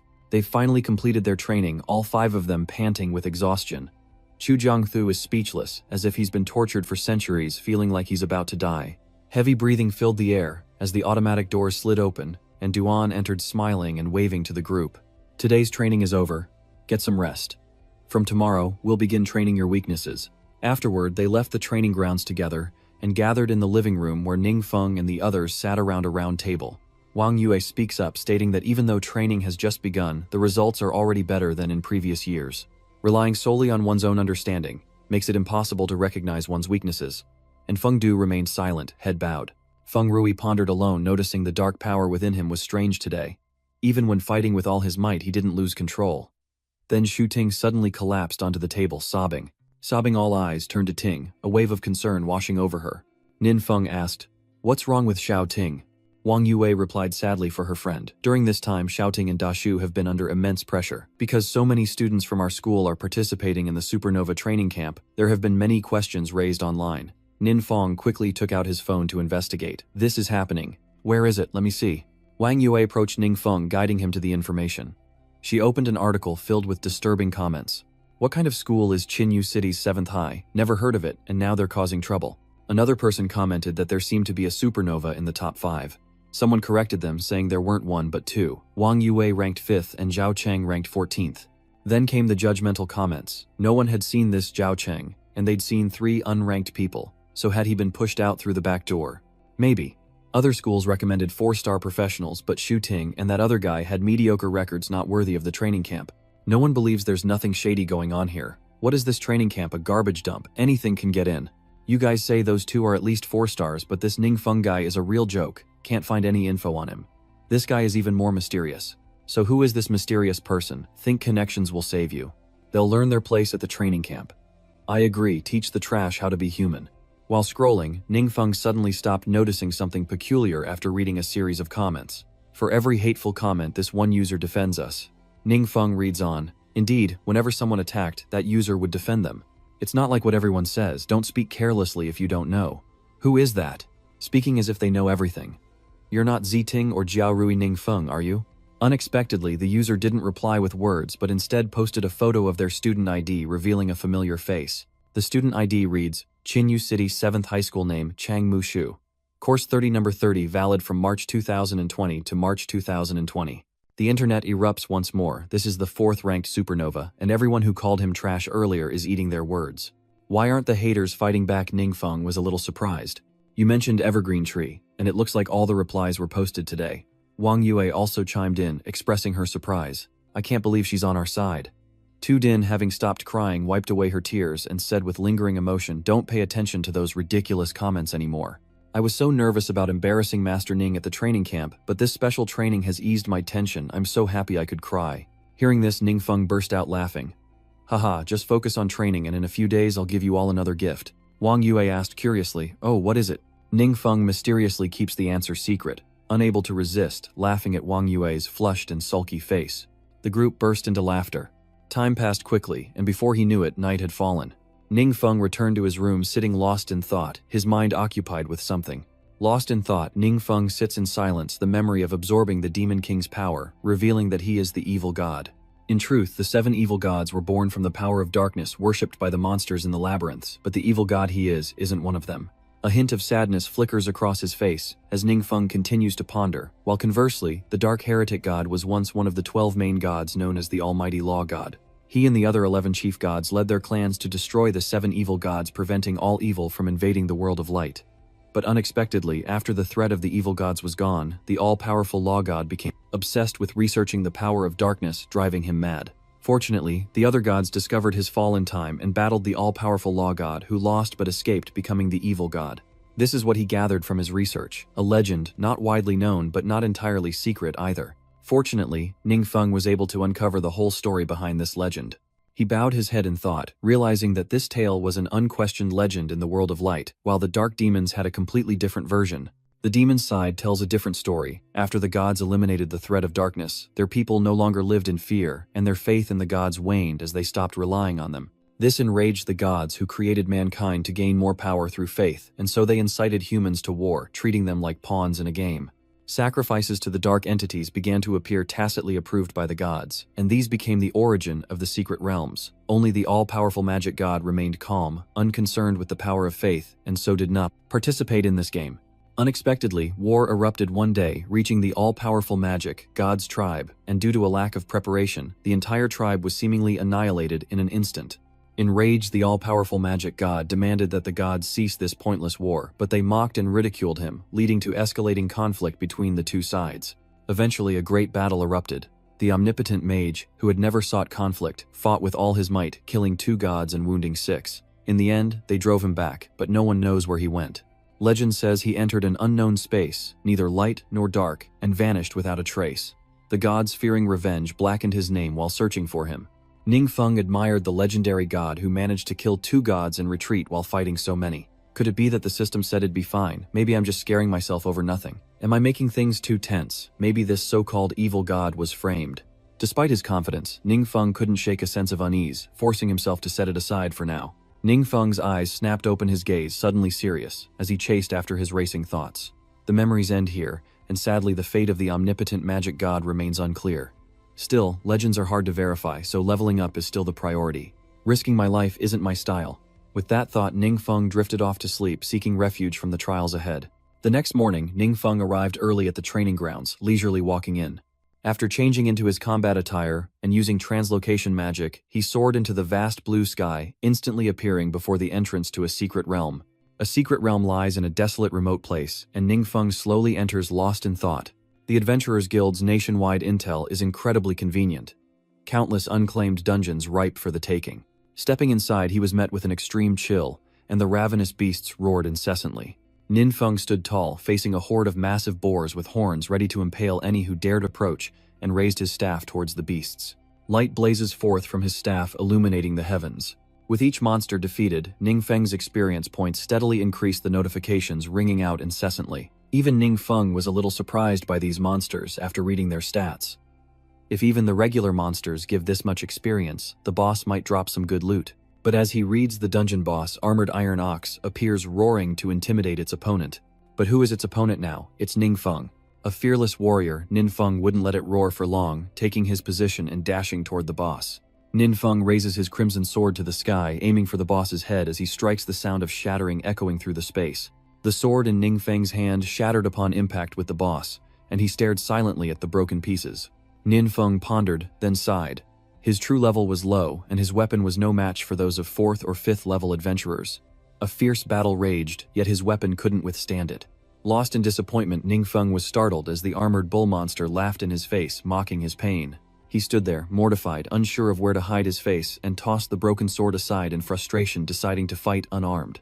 Ninfeng unleashes the power of a forbidden spell to control the boss, a dark energy, radiating intensely, engulfing the space. The ironclad minotaur stood dumbfounded, mouth agape, awaiting its inevitable demise. In less than 2 minutes it collapsed, rejoining its ancestors. After defeating the boss, Ningfeng reached level 47, but he wasn't very satisfied. He pouted, leveling from 43 to 47. This monster's experience wasn't that high, and I even lost a sword. If it's a new skill, I'll learn this one.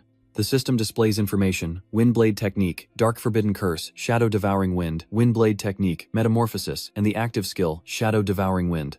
The Dark Forbidden spell is a whirlwind of dark power, plunging all light into depravity, yet despite his growing strength and experience, Ningfeng remains dissatisfied. He muttered to himself that you can never have too many forbidden spells, otherwise he'd worry he wasn't strong enough. Plus, he couldn't rely on forbidden spells alone. Without a suitable weapon, he couldn't even beat a boss, let alone stand a chance against a god. Disheartened, Ningfeng perked up and prepared to head to another secret realm. Muttering to himself, he wondered where the next secret realm was. Deciding to stick to the outskirts of the city, he resolved to buy some new weapons first. So Ningfeng heads to a trading house in search of new weapons, where an enthusiastic employee eagerly offers assistance. "Sir, all of our orange quality swords are here. Please choose freely." Though seemingly dissatisfied, Ningfeng decides to buy them all. Only 7, oh well. How much for everything? The clerk was stunned, 1,000 questions racing through her mind. Who is this? He looks so young, yet he has the exchange's unlimited black card. Moreover, he didn't even flinch after I brought out the highest attribute Skyvault, buying 7 orange-grade swords at once. He looked as if he were evaluating a pile of low-quality green gear. Suddenly, a knock at the door interrupted her thoughts. The employee invited him in, as another staff member entered to report. "Master Cao has a matter that requires your attention."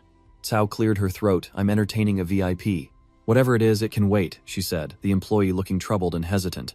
But then a rather arrogant and unpleasant voice echoed from outside. "Everyone has a black card, so why does he get to buy first? Does our young Master Gu not deserve this sky?" The sound of footsteps grew louder as they approached Ningfeng's room. The platinum-haired youth was none other than Gu Wenzhou, second on the Supernova list, whom Ningfeng had once looted in the Jade Training Secret Realm. He entered with an arrogant air but paled upon seeing the other man. "Oh no, it's the Gu family, one of the most powerful in the country. If there's a conflict, I'll be held responsible." Gu Yunju strides into the room without hesitation, but upon seeing Ningfeng casually sipping coffee, he recognizes an old acquaintance. He froze his face, contorting in shock, trembling as he stammered, Nin, Great Lord Nin." Nin Fong didn't recognize him, vaguely asking, "Who's that?" Of course, all of that was just a figment of Gu Yunju's imagination. In reality, he was struggling to suppress his trembling face, pale, stammering his name, "I'm Little Gu." Gu Yunju's name sounded familiar, and after a moment, Ningfeng remembered and mumbled in acknowledgement. "Ah, it's you from last time." Gu Yunju forced a friendly smile as he tried to talk to Ningfeng. How coincidental. After their encounter, Gu Yunju was always curious about Ningfeng but could never learn anything about him.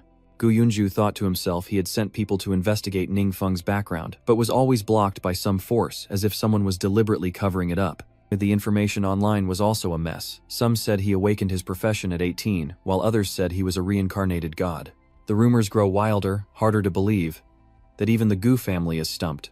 This guy's background is far from simple, which is why Gu Yunzhou is wary of Ningfeng, forced to be friendly but unable to wage war. Seeing the conversation stall and the atmosphere become awkward, Ningfeng changed the subject. He pointed to the swords on display. and ask see any you like. Gu Yunzu waved his hand chuckling, I'm just browsing. I don't need a sword. In truth, he was thinking I'd rather not buy one than have you steal it from me. Everyone, including Miss Gao, was stunned to see Gu Yunzhou, the young master of the Gu family, giving way to Ningfeng. Then I'll head out first. Take your time choosing. Ningfeng simply replies, okay. Gu Yunzhu didn't leave the exchange. He went into the men's restroom there. Once inside, Gu Yunzhu finally dared to unleash his anger. He slams the sink cursing. Damn it, I'm so angry I have to do something.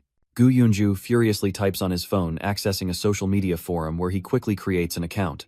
Gu Yunzhu diligently browsed the forum reading user 7.7.5.269's comments, feeling that this Ningfeng was suspicious and suggesting a thorough investigation when Chang Muchu appeared, and quickly responded. User 5.2U81 210 says, he's not like you all say, so don't speak carelessly if you don't know him.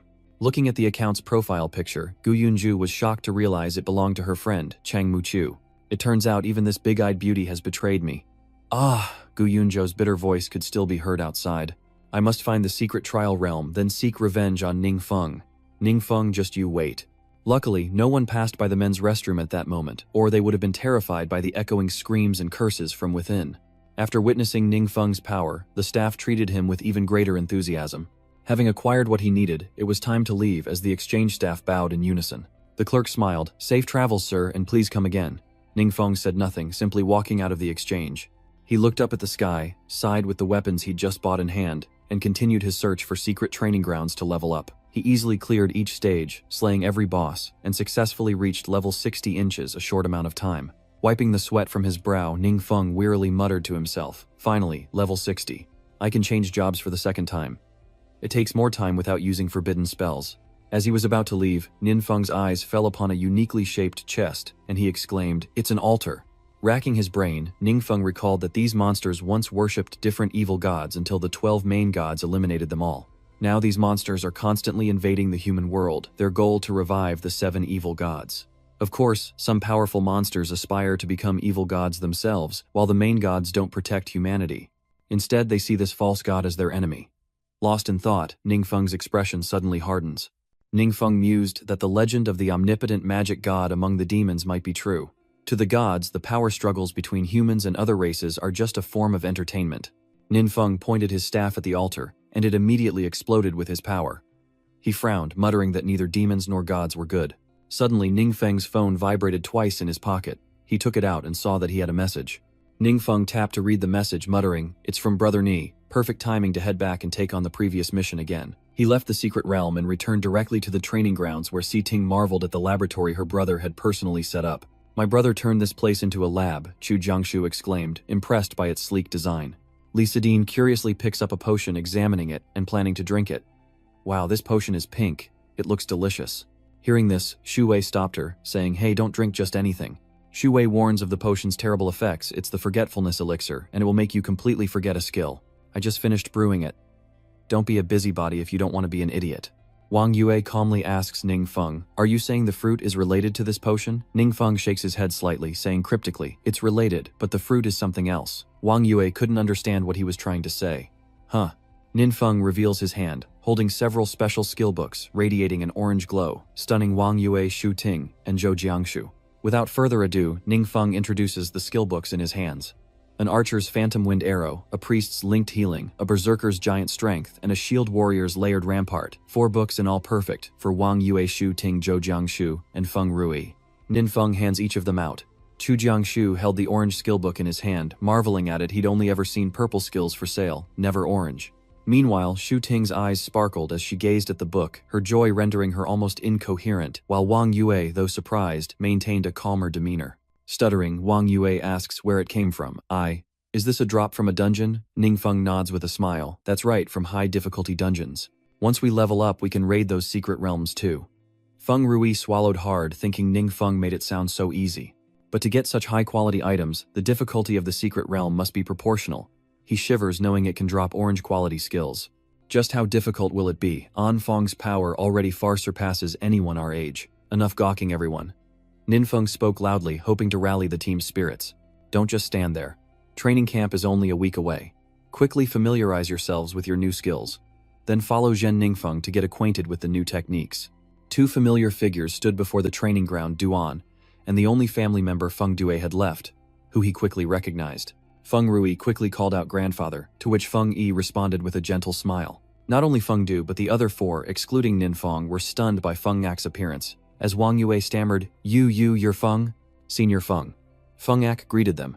Hello everyone. At that moment, nearly all four of them were thinking the same thing. Although he'd been with Feng Du for days, seeing the influential Senior Feng still stirred excitement, something he wouldn't have dared dream of before, while Feng Ak secretly observed and assessed each of them. Are these Ninfeng's friends to be guided by a master at such a young age? Their future is bright. In truth, Ningfeng had arranged for Feng Yue's appearance today, so he wasn't surprised at all.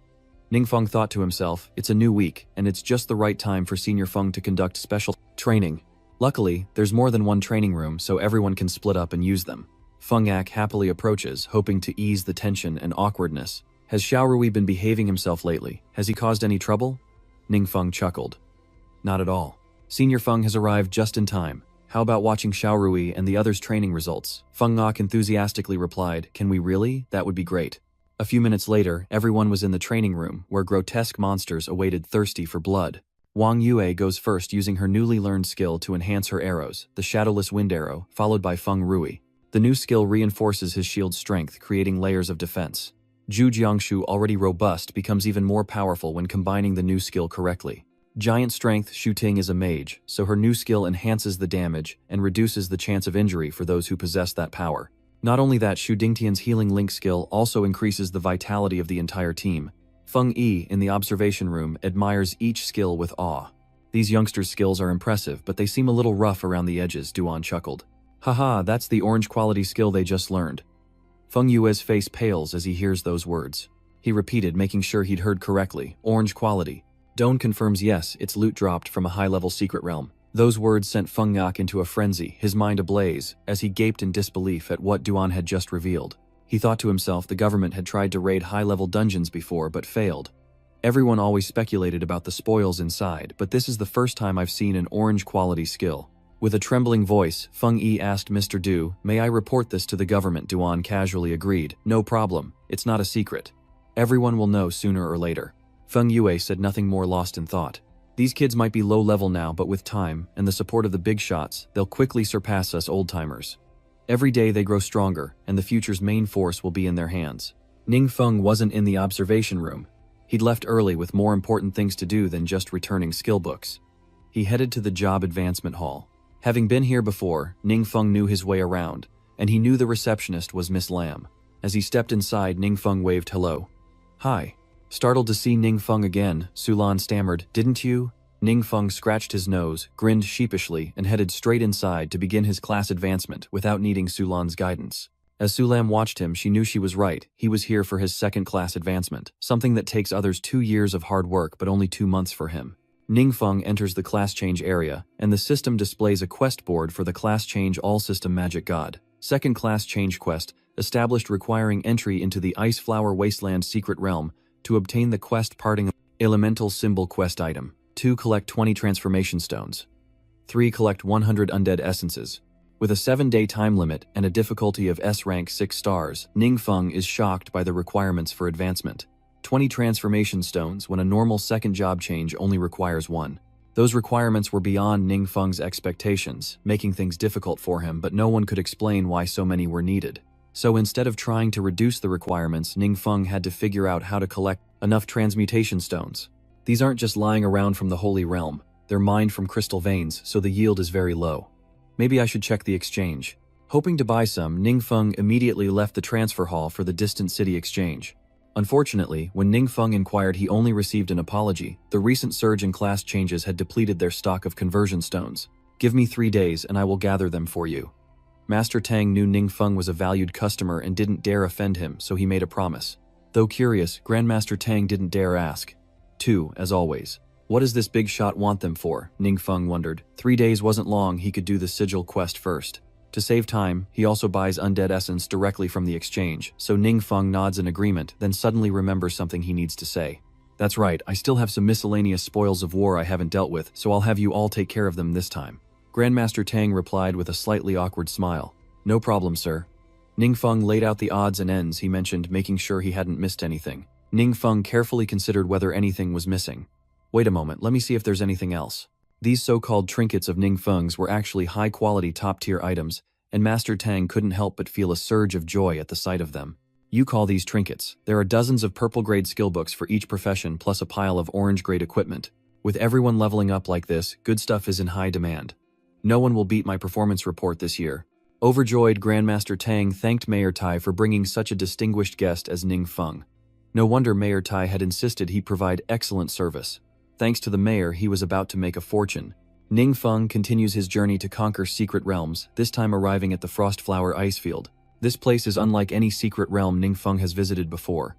The frigid flower ice field is well known, so he could sense the hustle and bustle as soon as he arrived. A man stood before the gate, shouting a slogan of his own invention. Boss fights seeking sustainable resources.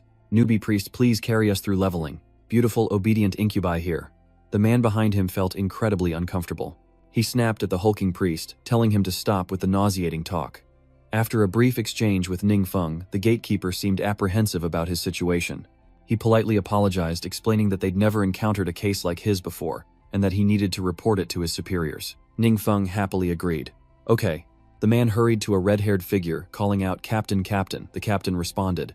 "What's going on?" the guard reported. "There's a young man who wants to enter the secret realm alone," the captain snapped. "Are you kidding me? The bureau just announced that entering a dungeon requires a registered guild team of at least 5 people. If I wasn't allowed in, you'd have forgotten already." The gatekeeper stammered, "I know." But then he produced a glowing slip of paper, presenting it to the captain, and continued, "That young man has a special permit from the bureau, allowing him to fight alone in the dungeon." The captain was stunned by the sight of the paper. He exclaimed, "What?" The captain carefully took the paper and opened it. After reviewing it, the captain personally approached Ningfeng to express his gratitude for the cooperation. "We've reviewed your documents and everything seems to be in order. Please come in." Ningfeng politely responded, "Thank you. Thank you for your hard work."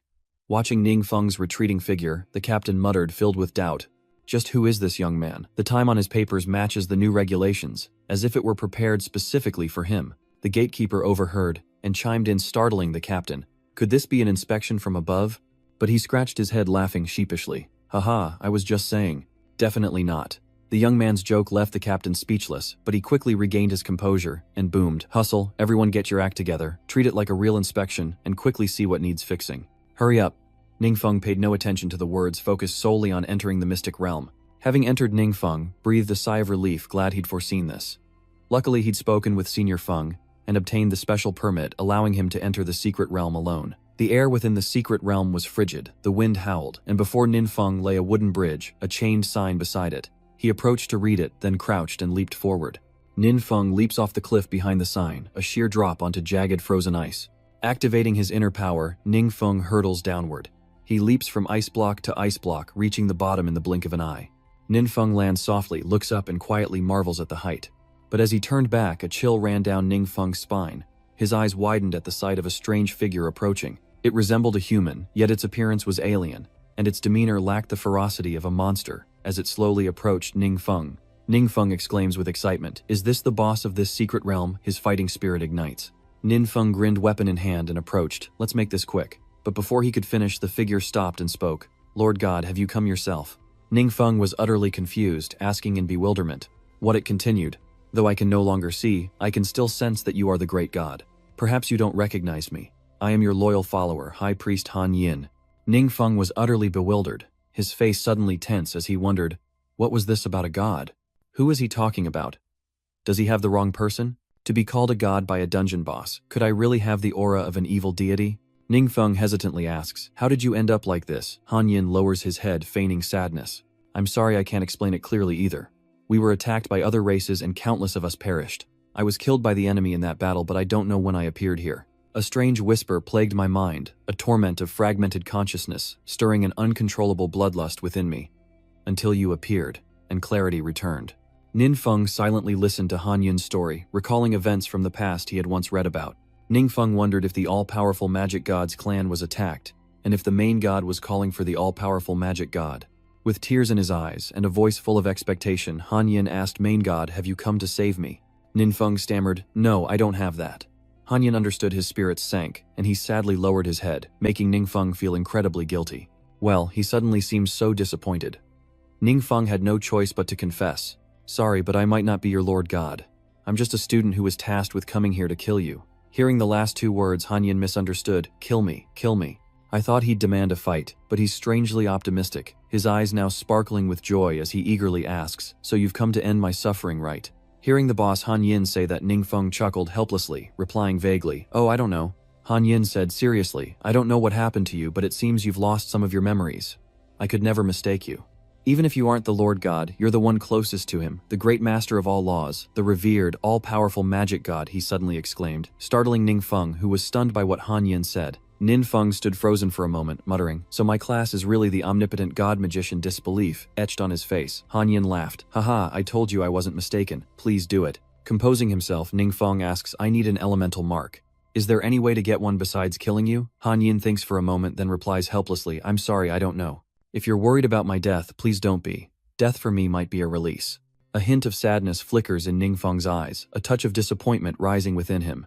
He bows his head in silence, and with no other choice, Ningfeng hardens his heart to kill Han Yin, but before that he gently asks Han Yin, is there anything you want me to do for you? With a hint of sadness, Han Yin replied, it has been so long since I last saw you, my lord. If you could speak to me a little longer, I would have no regrets in death. Ningfeng immediately agreed, seeking a topic to discuss with Han Yin. Tell me about what happened back then. Han Yin honestly recounted everything. Back then, you would always take human form to play with us in the mortal realm. We all knew you were a great god, but we had to pretend we didn't.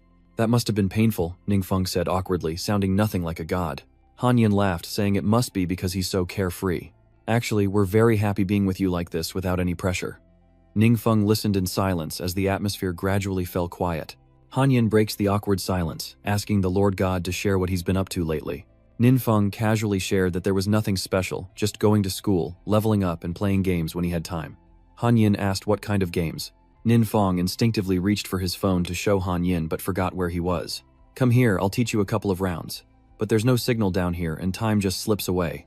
Han Yin, not wanting to waste Ningfeng's time, suddenly stood up and cheerfully said, even though I'm sad, it's time. I'm happy I got to talk with you. Ningfeng understands Han Yin's feelings all too well, for he too is filled with sorrow and silently gazes at him with a heavy heart. Han Yin couldn't feign positivity any longer, and he sadly lowered his head as Ningfeng, standing opposite him, said, Han Yin, if there's a chance in the future, I'll take you to play games. Han Yin agreed. Okay, just like before you came to the human realm to find us. With a sky-splitting flash of his sword, Ningfeng couldn't shake Han Yin's final words. Unlike other boss battles this time, a strange pang struck Ningfeng's heart. He glanced at the 4 large glowing orange items at his feet, and a chill ran down his spine. Meanwhile, a closed-door meeting was being held at the Azure Iris Guild, and Zhang Yanchuan was the first to speak. So the secret realm has mutated, and has higher skills, but with our current strength we still can't attack it. Feng Zhou suggests inviting the mysterious expert to lead an attack on the secret realm, but Feng A quickly dismisses the idea. I asked, and the master has no intention of cooperating. Pausing, Feng Zhou added, the master should be on our side at a time like this. Acting on a whim unbound by any restrictions, you really think there's no problem with that? If you have a way to manage him, go ahead and use it, Feng Zhou snapped. Old Feng, what you're saying is pointless. Enraged, Feng Yue slams the table. When Peng Xia and Gu Ying threatened my family, you all said there was nothing you could do and I was ready to die. In the end, the Great One and Mr. Du helped me. And now that their interests are touched, some can't sit still. I hope you all remember the big boss doesn't owe us anything. Well, only Old Feng could say something like that because everyone knows his character absolutely selfless. Otherwise, the others would have already raised a ruckus. Lu Yingzhen asked calmly, Old Feng, I heard you're planning to raid a high-level dungeon in a few days. Feng A answers immediately, that's right, Lu Yingzhen, please reserve a spot for me on the team. Hearing Lu Yingzhen say that the others also asked to join, Yu Linghua chimed in, need a priest, count me in. Zhang Yanchuan quickly chimed in, Senior Feng, do you need someone to carry luggage? Due to his earlier outburst, Feng Yak's head was unconsciously ablaze. He paused to consider before giving them an answer. The Grand Elder's hellish training was truly hellish. My old bones needed 2 days of rest to recover. But the progress is undeniable, a world apart from where he was before. Lu Yingzhen, losing patience, sighed, thinking this old man isn't selfless, but if he even thinks about it, it shows right on his head. Meanwhile, Ningfeng returned to the job advancement hall. After killing Han Yin, he stepped inside, and the system scanned him, displaying a notification, job advancement complete. Passive skill Veil of Mystery grants immunity to all probing skills. At that moment, Ningfeng was still lost in thought about the story Han Yin had told. The memories he obtained from the final ruins were not wrong. The all-powerful magic god wasn't evil. He just wanted to live life on his own terms like me. Han Yin felt we were alike. Is it the system? Is the system connected to the all-powerful magic god? And there was Han Yin who had died, but why did she become a hidden boss in that secret realm? Ningfeng stood there lost in thought with many questions swirling in his mind. Looking at the shimmering necklace in his hand, he couldn't help but think of Han Yin. This is Han Yin's necklace, an orange quality accessory that can be upgraded, granting plus 12 to spirit, plus 15% to casting speed, plus 5% to magic crit, and adding a solid ice wall to spells. Ice arrow burst, Ningfeng mused. Han Yin's soul is protected by divine power, not vanished, but within this accessory. Cut to the Supernova training camp. This highly renowned training camp attracts crowds of people regardless of the day. Today is no exception, as the Supernova training camp is divided into high school and university groups, bringing together almost all of the nation's most outstanding young adventurers. The high school group consists of 180 people, including 32 5-star professionals from the Supernova rankings and 148 4-star professionals selected from other teams, all extraordinary individuals with unique strengths. You can't judge their abilities just by looking at them. A group of trainees gathered in a corner whispering about the prominent faces in this exam. Excellent this time, not only the 3 key universities are here, but also the 7 great guilds and the Adventurer Management Bureau. This has never happened before. I heard that if you perform well, you can be directly scouted by the big shots. Not only would they gain resources after being signed, but they could also work for the big shots after graduation, with the lowest position being team leader. They stared intently at the group of people opposite them, sighing, only daring to watch the big shots from afar, lacking the courage to approach. He wants to greet the big shots to at least leave an impression. Otherwise, they won't remember him among the crowd. How sad. Suddenly, a contestant with bright blonde hair approached the group of big shots, causing a stir among the other contestants. Someone's actually going to greet them. Damn, you dare compare yourself to him? That's Ha Su-wung, the #1 ranked Supernova. His brother is none other than Ha Su-woo, the chairman of the prestigious Sangyo Guild, and Ha Su-wung is quite arrogant, brimming with confidence in his abilities. More than that, he has the accomplished Ha Su-woo as his older brother, so he has no qualms about approaching officials. The examinees discussed him even more fervently. Just kidding. It's said that after awakening, Ha Su-hung stopped leveling up with his peers, and now only parties with the elites of his family's guild. It's always painful to compare. Did you know that the attacker in the assault on the God Training Secret Realm was unharmed? The attacker was a fighter, just like Ha Su-wung. Rumor has it that Ha Su-wung received guidance from that powerhouse, improving rapidly with the Commerce Union's exclusive high-grade experience potions. His strength may be beyond our imagination. Ha Shi-wung's reputation preceded him, and everyone regarded him with a measure of awe. Though Heo Sa-wung's smile is bright, he's a formidable foe. In battle, the rumors continue to swirl. Until a bus slowly pulled into the station, drawing everyone's attention as a student shouted, "Hey look, the Chinyu team is here." All eyes turned to them with curiosity, wondering if they were the ones from the rumors online. With a click of his shoes on the ground, the composed Ningfeng stepped off the bus. Before him was Headmaster Fuang, the leader of Ningfeng's group, and as the others emerged, the whole team radiated an extraordinary aura. Everyone admired them, and the other contestants couldn't help but cheer. Their presence was like that of a well-trained team. What a phony.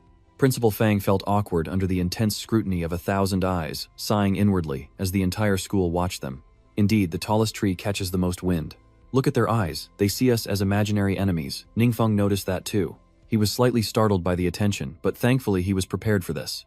Ningfeng has equipped a mysterious barrier that is immune to 1 source tracing and 8 probes. He chuckled to himself. It seems many people are interested in him. Just as Ningfeng predicted, everyone grew confused, unable to discern his level. I can't probe him. Could his strength be above the second job change? He's just a high school student like us.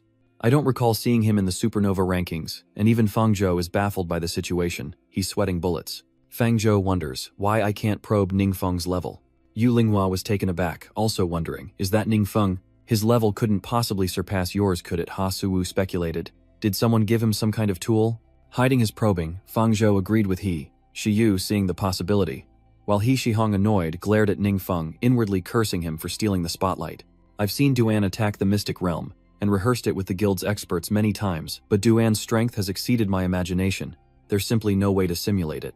If Ningfeng is just as strong, then they must have a very special training method. This is exactly what my brother and I need. Having researched Ningfeng and Duan beforehand, He Su-hung was wary of the former but mostly felt envy and jealousy. Of course he wouldn't show it, keeping it to himself. Feng Yue turned to Lu Yingzhen and asked Lao Lu, aren't you going to investigate? Lu Yingzhen sighed, uninterested. Come on, that's impolite. Feng Yi smiled and waved to Ningfeng's group. Ningfeng looked over to see Feng Yi greeting them. He cheerfully waved back, a scene that caught the eyes of the other contestants. They exclaimed in astonishment, oh my god. Senior Feng is greeting them. Lu Yingzhen is furious. Old Feng is really trying to lowball us. Feng Yue laughs heartily. Hehehe, afraid you guys will steal him, Lu Yingjin scoffed. We're both state-run organizations. Our conditions can't be worse than yours. Feng Ngok cheerfully challenged, come on, let's fight to the death. Lu Yingjian retorted bluntly, criticizing him for being too old to be learning witty sayings online. The trainees enter the training camp, proceeding to the registration area where they are guided by the host. He loudly announced, team leaders, please lead your teams to sign in, according to your assigned numbers. The first member of each team, please line up to sign in. Ningfeng steps up to sign in as the representative, and the guide adds that after signing in, the team leaders and students should proceed to the hall, where they will be briefed on the training camp arrangements. Entering the hall, everyone took their seats as a bell chimed. Ren. The person on stage began to speak. As you all know, the secret realms have changed a great deal in recent years. To adapt to this change and find new directions for humanity's development, we need to cultivate and select more elites. This training camp has attracted attention from all over, and the rather lengthy speech is making those below a little bored. Principal Zhang, with a slightly sharp tone, turned to Principal Fang and asked, Principal Fang, is that Ningfeng your school's secret weapon? Why are you being so vague about his level? Ha ha, just being humble, Principal Fuang chuckled softly in response. Despite his words, Principal Fang was wary of the principal beside him and thought to himself, ever since Cheng Muqiu transferred from their school to ours, this principal has been trying to dig up information. Luckily, I kept a close watch and didn't let him succeed, so he's been itching to get at me speaking with a barbed tongue. But I, Principal Fuang, am magnanimous and won't hold it against him. Suddenly, Principal Trong spoke loudly, saying that all the principals wanted to witness firsthand the academic achievements of Qinyu 7th High School this year to see if it could attract any supernovas. After all, it's a prestigious school, and you can tell from his tone that Principal Zhang is bringing up the past, his competitiveness clear in every word. Not only that, Principal Zhang pointedly stared at Principal Fang and continued, so don't disappoint us. The other headmasters turned their attention to Headmaster Fang, who knew Zhang would twist his words, so he remained silent. Fuang silently pondered, knowing Wong Yua and the others had already gone to training, but regretting his ignorance of their progress. He wasn't worried about Wong Yua, Feng Rui, and Cheng Muqiu, as they were top supernova students. But he wondered if Ningfeng and the others could pass such a rigorous exam. Headmaster Fang was worried about Ningfeng, as he didn't know the extent of his abilities. Meanwhile, the woman on stage continued her announcement. To better facilitate the organization, this training camp will adopt a free team formation system, with each team consisting of 5 members. Each person's final score will depend on a comprehensive evaluation of their individual and group points, and the top 10 scorers will train with a random university group. Before training camp begins, we'll enter a secret realm to assess everyone's strength, but only those below the 3rd transfer can enter. Next, a special team will demonstrate for us. The hall fell silent with only the sound of the loudspeaker echoing off the walls. But this situation may not last long, as the organizers quickly announced the identities of the special team. A contestant pointed speechless. It's them. The live footage of Ha Su-hung's 5-member team is broadcast on the big screen. Even through the screen, their presence is suffocating. The examinees immediately buzzed with admiration and recognition. No wonder they were the only ones who could demonstrate in this situation. For 5 years running, they've been among the elite of the elite supernovas, and now Ha So-hung's team, led by the handsome one, has reached the entrance to the secret realm. The platinum-haired man spoke, accentuating his pale skin. Should we time our relaxation later? Don't want to put too much pressure on the juniors. Listen to him, so full of himself, the brown-haired teammate grumbled. What nonsense are you spouting? This training camp is full of big shots, a once-in-a-lifetime chance to prove ourselves. Even though we're a temporary team, don't blame me if I turn on you for holding us back. The brown-haired man smirked his words, laced with threat. The others ignored his boasting, and then he said, let's go in. They slowly entered the system, which updated their information and displayed the team's progress. The temporary top-tier team entered the secret realm. Inside the secret realm, a chilling silence prevails, devoid of lurking monsters, the air thick with a desolate greenish miasma that wrinkles the platinum-haired man's nose in distaste. Ugh, the poison's strong. Blondie, take care of it, I'll handle this. The girl raised her staff, chanting an incantation, and circles of light appeared beneath their feet shields to protect them. With the air cleared, a bigger problem emerges. Giant monsters rear their heads from behind the mountains, emitting guttural grating sounds, and charge without hesitation. Each member of the elite squad stood firm, unafraid, confidently displaying their talents. Each warrior unleashed their unique skills, and one awestruck observer showered the elite team with praise, marveling at their incredible speed. The other examinees watched in awe as the elite team unleashed their attacks. Ha Si Xiong Xiaojian swiftly defeated the giant beast with a few moves, grinning with satisfaction. One of the onlookers couldn't help but sing his praises, especially for Ha Si Xiong, who was on par with the others, despite being just a high school student. Even the usually arrogant Gu Yunzhou has to give Ha Shihong props. I hate to admit it, but he's on a whole other level. Li Ke silently agreed as Feng A and Lu Yingzhen intently watched the top team fight. Feng Ngok whispered, I heard these 5 young people have been practicing together lately. If we nurture them well, they could soon start attacking high-level secret realms, right? Lu Anchan nodded in agreement. It was indeed possible. The top team is progressing quickly already at the final level. The examinees cheer. Look, they're at the elite monster already. Almost no rest, just pushing forward. Undaunted, Ha Su-wung and his teammates charged forward swiftly, eliminating nearly every monster in their path only to halt before a colossal spider demon they were dwarfed in comparison. Everyone waited with bated breath to see how the top team would deal with the terrifying demon spider. The hall erupted, the boss had appeared. Ha Su-hyun showed no fear, even smirking with hidden intent, and together the 5 of them defeated their opponent. Ha Su-wung, surrounded by streaks of blue, soared toward the boss, attacking head-on, as the others unleashed their full power. In under 5 minutes, the team emerged, victorious, completing the secret realm trial, smiles all around after successfully defeating the demon spider. With his power established, other teams joined the training, and the final results were revealed with the top team clearing in 48 minutes and 18 seconds. The Jiangnan 5 Oddities team 1 hour 24 minutes 46 seconds. Flying Dragon and Rose team 1 hour 40 minutes 6 seconds. Bedrock team 1 hour 45 minutes 28 seconds. Endless Galaxy team 2 hours 27 seconds. The examinees left the hall and it became even more bustling outside. The trainees endlessly discussed the spectacular training session, saying, as expected of the top 5. If only we could be in the top ranks. Ning Feng paid her no mind and silently left, but as he walked, someone called out, Hello, are you Ning Feng? Hearing someone call out to him, Ning Feng turned to see a beautiful girl with striking short red hair. She slowly introduced herself. I'm Tai Vu Tran. Mayor Tai Dongmin is my 3rd uncle. Duyet and Tu Din, who were behind her, immediately recognized the girl. Wong Yua exclaimed, Oh, she's one of the top 5 from the Apex team. Tai Vu Tran smiled and nodded, then explained why she called Nin Feng over. I've always heard my uncle mention you, so I came to say hello on his behalf. Ah, so that's what's happening. Seeing Tai Wujin talking with Ning Feng, the gossiping examinees began to chime in. Hey, why is North Qing University student Tai Vu Tran talking to the high school group? Someone recognized Nin Feng and said, Isn't that Nin Feng from Qin Yu 7th High? Those behind him expressed their displeasure.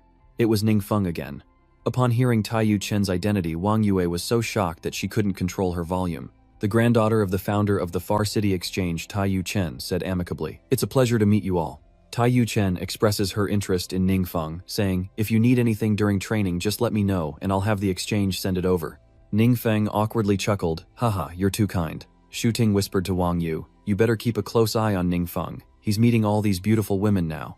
The new guy's background and strength are even better than the last one. Tai Yu Chen smiled, staring at Ning Feng, inwardly assessing him. Indeed, the chief often mentions Ning Feng, but his strength isn't too clear. I can take this opportunity to observe him more closely. Tai Yu Chen says goodbye and departs, returning to her elite team. The brown-haired man suggested we find a place to rest, but Tai Vu Tran quickly refused. No need, I want to stay and watch a bit. The brown-haired man was visibly annoyed, showing his disdain for the teams behind them. What's the point of watching a test of skill? The strongest are all here already, and I can't believe Ha Su-wung is interested in watching too. He spoke up, I want to stay and watch a bit. The brown-haired man sighed heavily. He shrugged and shook his head helplessly. Alright, Tae Woo Jin and Ha Sa-wung are back in the hall. The rules have changed slightly for this exam, and the instructor is explaining them thoroughly. 6 teams will enter the Mystic Realm at once, each receiving a corresponding task, earning points, and being ranked according to their completion. Inside, screams echo, as everyone is terrified of the monsters, their limbs going limp from a lack of ability to fight back. Oh, this is terrifying. Even the headmasters watching can't hide their fear, their faces pale. One of them speaks up, this secret realm is far too difficult for high school students. The headmaster next to him agreed, fearing that no high school team would be able to pass at this rate. Subsequent teams entered the secret realm one after another, but none succeeded, most either taking too long or failing to complete the task. With each recording, teams screamed in terror, none as brave as those before and most far below the top teams. Principal Zhang sighed, looking at the leaderboard. Since Ha Su-hyung's team returned, no other team has even made it onto the leaderboard. They can barely handle the small fry, let alone face the boss. How could they possibly climb the ranks? The students' fighting spirit dwindles, some exhibiting erratic behavior. At this rate, things don't look good. Watching the match as a bored student from a ranked team yawns. I told you they're all chickens. What's there to see? Forget it, I need to go back to sleep. His teammate was focused on eating ice cream and said nothing. Meanwhile, Ning Feng and his team approached the secret realm's entrance to register. Ning Feng politely greeted the supervising teacher. Hello, sir. We're the next team here to receive our mission. With registration complete, the group entered the secret realm known as the Croaking Swamp. This secret realm is like any other, a desolate and barren landscape. The skeletal branches devoid of leaves only add to the chilling atmosphere. As they entered, a screen appeared before each member of Ningfeng's team displaying the functions a team should have. Each member of the team has their own abilities, but as a group they lean towards a specific skill. Which function will they choose? Professional internal battles are usually divided into 4 types of strategy, based on the function they perform. Research protection support the tasks of each function are as follows. The assault team is the main force responsible for conquering all secret realms or leading the charge against powerful enemies. The research team specializes in studying secret realms, uncovering the knowledge within to serve humanity. The protection team guards secured dungeons or supports combat teams in emergencies, while the support team provides reinforcements, replenishes energy, offers healing, and minimizes casualties.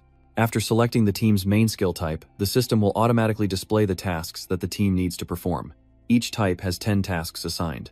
Also, it's especially important to note that the missions have time limits. The teams must complete them on or before the deadline. The tasks awaiting Ningfeng's team include gathering Longzhu fluid data within 10 minutes, acquiring 30 complete poisonous fluid threads within 10 minutes, and separating and preserving rotten mushroom spores within 5 minutes. Research Task 4 obtain 3 special minerals from the secret realm within 10 minutes. Research Task 5 within 10 minutes. Exploit the weaknesses of the Nightmare Treant and kill 3 of them. Ningfeng frowned slightly as he read the main quest. He never imagined there'd be such a thing. Ningfeng thought to himself, there's also a main quest. The main mission is as follows. Within 50 minutes, defeat the boss and clear the secret realm. The entire group read through it. Wong Yua turned to Ningfeng for his opinion. Which type of mission do you want to choose first? Ningfeng, having already decided, answered immediately. Let's go with research. Wong Yua chuckled, praising him in good spirits, worthy of being the top student in theory. However, Ningfeng was a little worried, his expression slightly tense. Ningfeng chose research because it was the easiest task he could quickly resolve. But he sighed inwardly, realizing he still had much to learn about gods, clans, and the world's hierarchy. For practical training, research was the most suitable option. Unaware of Ningfeng's concerns, the others were excited, their spirits high. Shu Ting chimed in with a smile. Then let's go with research first. After all, we have our leader to guide us. Feng Rui echoed his agreement. I'm in Shujiangshu, exclaimed heartily. Wang Yue, ever cautious, silently agreed, and began to thoroughly examine the research tasks. Everything seemed fine until Wang Yue read further and voiced her concerns. Everyone stopped laughing and listened as she said, Wait, I've looked at the final research mission. There are 2 missions that require capturing a research subject alive, taking the research subject to fight the boss and taking care of it at the same time. That sounds a little difficult. She's referring to the grueling task of capturing a live swamp crab for research within 10 minutes, a task Ningfeng had already considered before making his decision. With unwavering confidence, Ningfeng says, This is easy, we can just go fight the boss first. Hearing this, the crowd felt somewhat relieved. Inside the hall, the atmosphere grew heavy with concern for the examinees and the school's reputation. But just then a principal suddenly pointed at the screen and shouted, Look! The other principals looked up. Everyone was astonished by the speed of Ningfeng's team, as all 5 worked together at full throttle, displaying the skills Ningfeng had instilled in them. The headmasters were stunned and one stammered, What? Whose team is that? The speed of their battle is too fast and the other competitors can only gape in amazement. One of them recognizes the team, exclaiming that it's Qin Yu, 7th High. The 2 examinees standing nearby exclaimed in surprise, How is that possible? Back to the 2 youths who wanted to go home and sleep, they're now frozen in their seats, eyes glued to every skill the Ningfeng team uses. This speed is absurd, they're clearly several times faster than us. Now Tai Vutron understands why Mayor Tai praised Ningfeng so highly. She thought to herself, no wonder her uncle had such high praise for Ningfeng. Luan Shan and Feng Ngok looked up astonished. He stammered, Old Feng Ngok watched Ningfeng's team with unconcealed pride. Feng Ngok grunted in response. Lu Yingzhen paid closer attention, and she noticed something about the Ningfeng team. The skills they wield share a rare quality, unleashing incredible power from Wang Yuezhou, Jiangshu Feng Rui, and Shu Ting. Those are orange quality skills, Luan Zhen exclaimed, turning to Feng Yi in shock. Are orange quality skills really this powerful? Feng Yi calmly replies, Not entirely. These kids' abilities were strong to begin with. Luan Zhen intently watched each person unleash their abilities. Though 5 as 1, they each had their strengths, yet coordinated seamlessly. Indeed, their teamwork, timing, and skill synergy are all top-notch. Luan Zhen couldn't help but exclaim as he watched Ningfeng. Especially that kid, no exaggeration, but Lu Yingzhen was just standing there like a fool, unable to tear his eyes from the screen. While the whole team is remarkable, Lu Yingzhen's eyes are unconsciously drawn to Ningfeng, his valiant figure, his light sword strokes, yet his damage is as heavy as Mount Tai. He marveled at him, seemingly using no advanced skills, yet a single normal attack completely crippled the enemy's fighting ability. This person was unimaginably strong. Headmaster Zhang was sweating from shock at the scene before him. He started to say something to Headmaster Fuang but was cut off as Fuang was in a state of intense focus and didn't want to be bothered.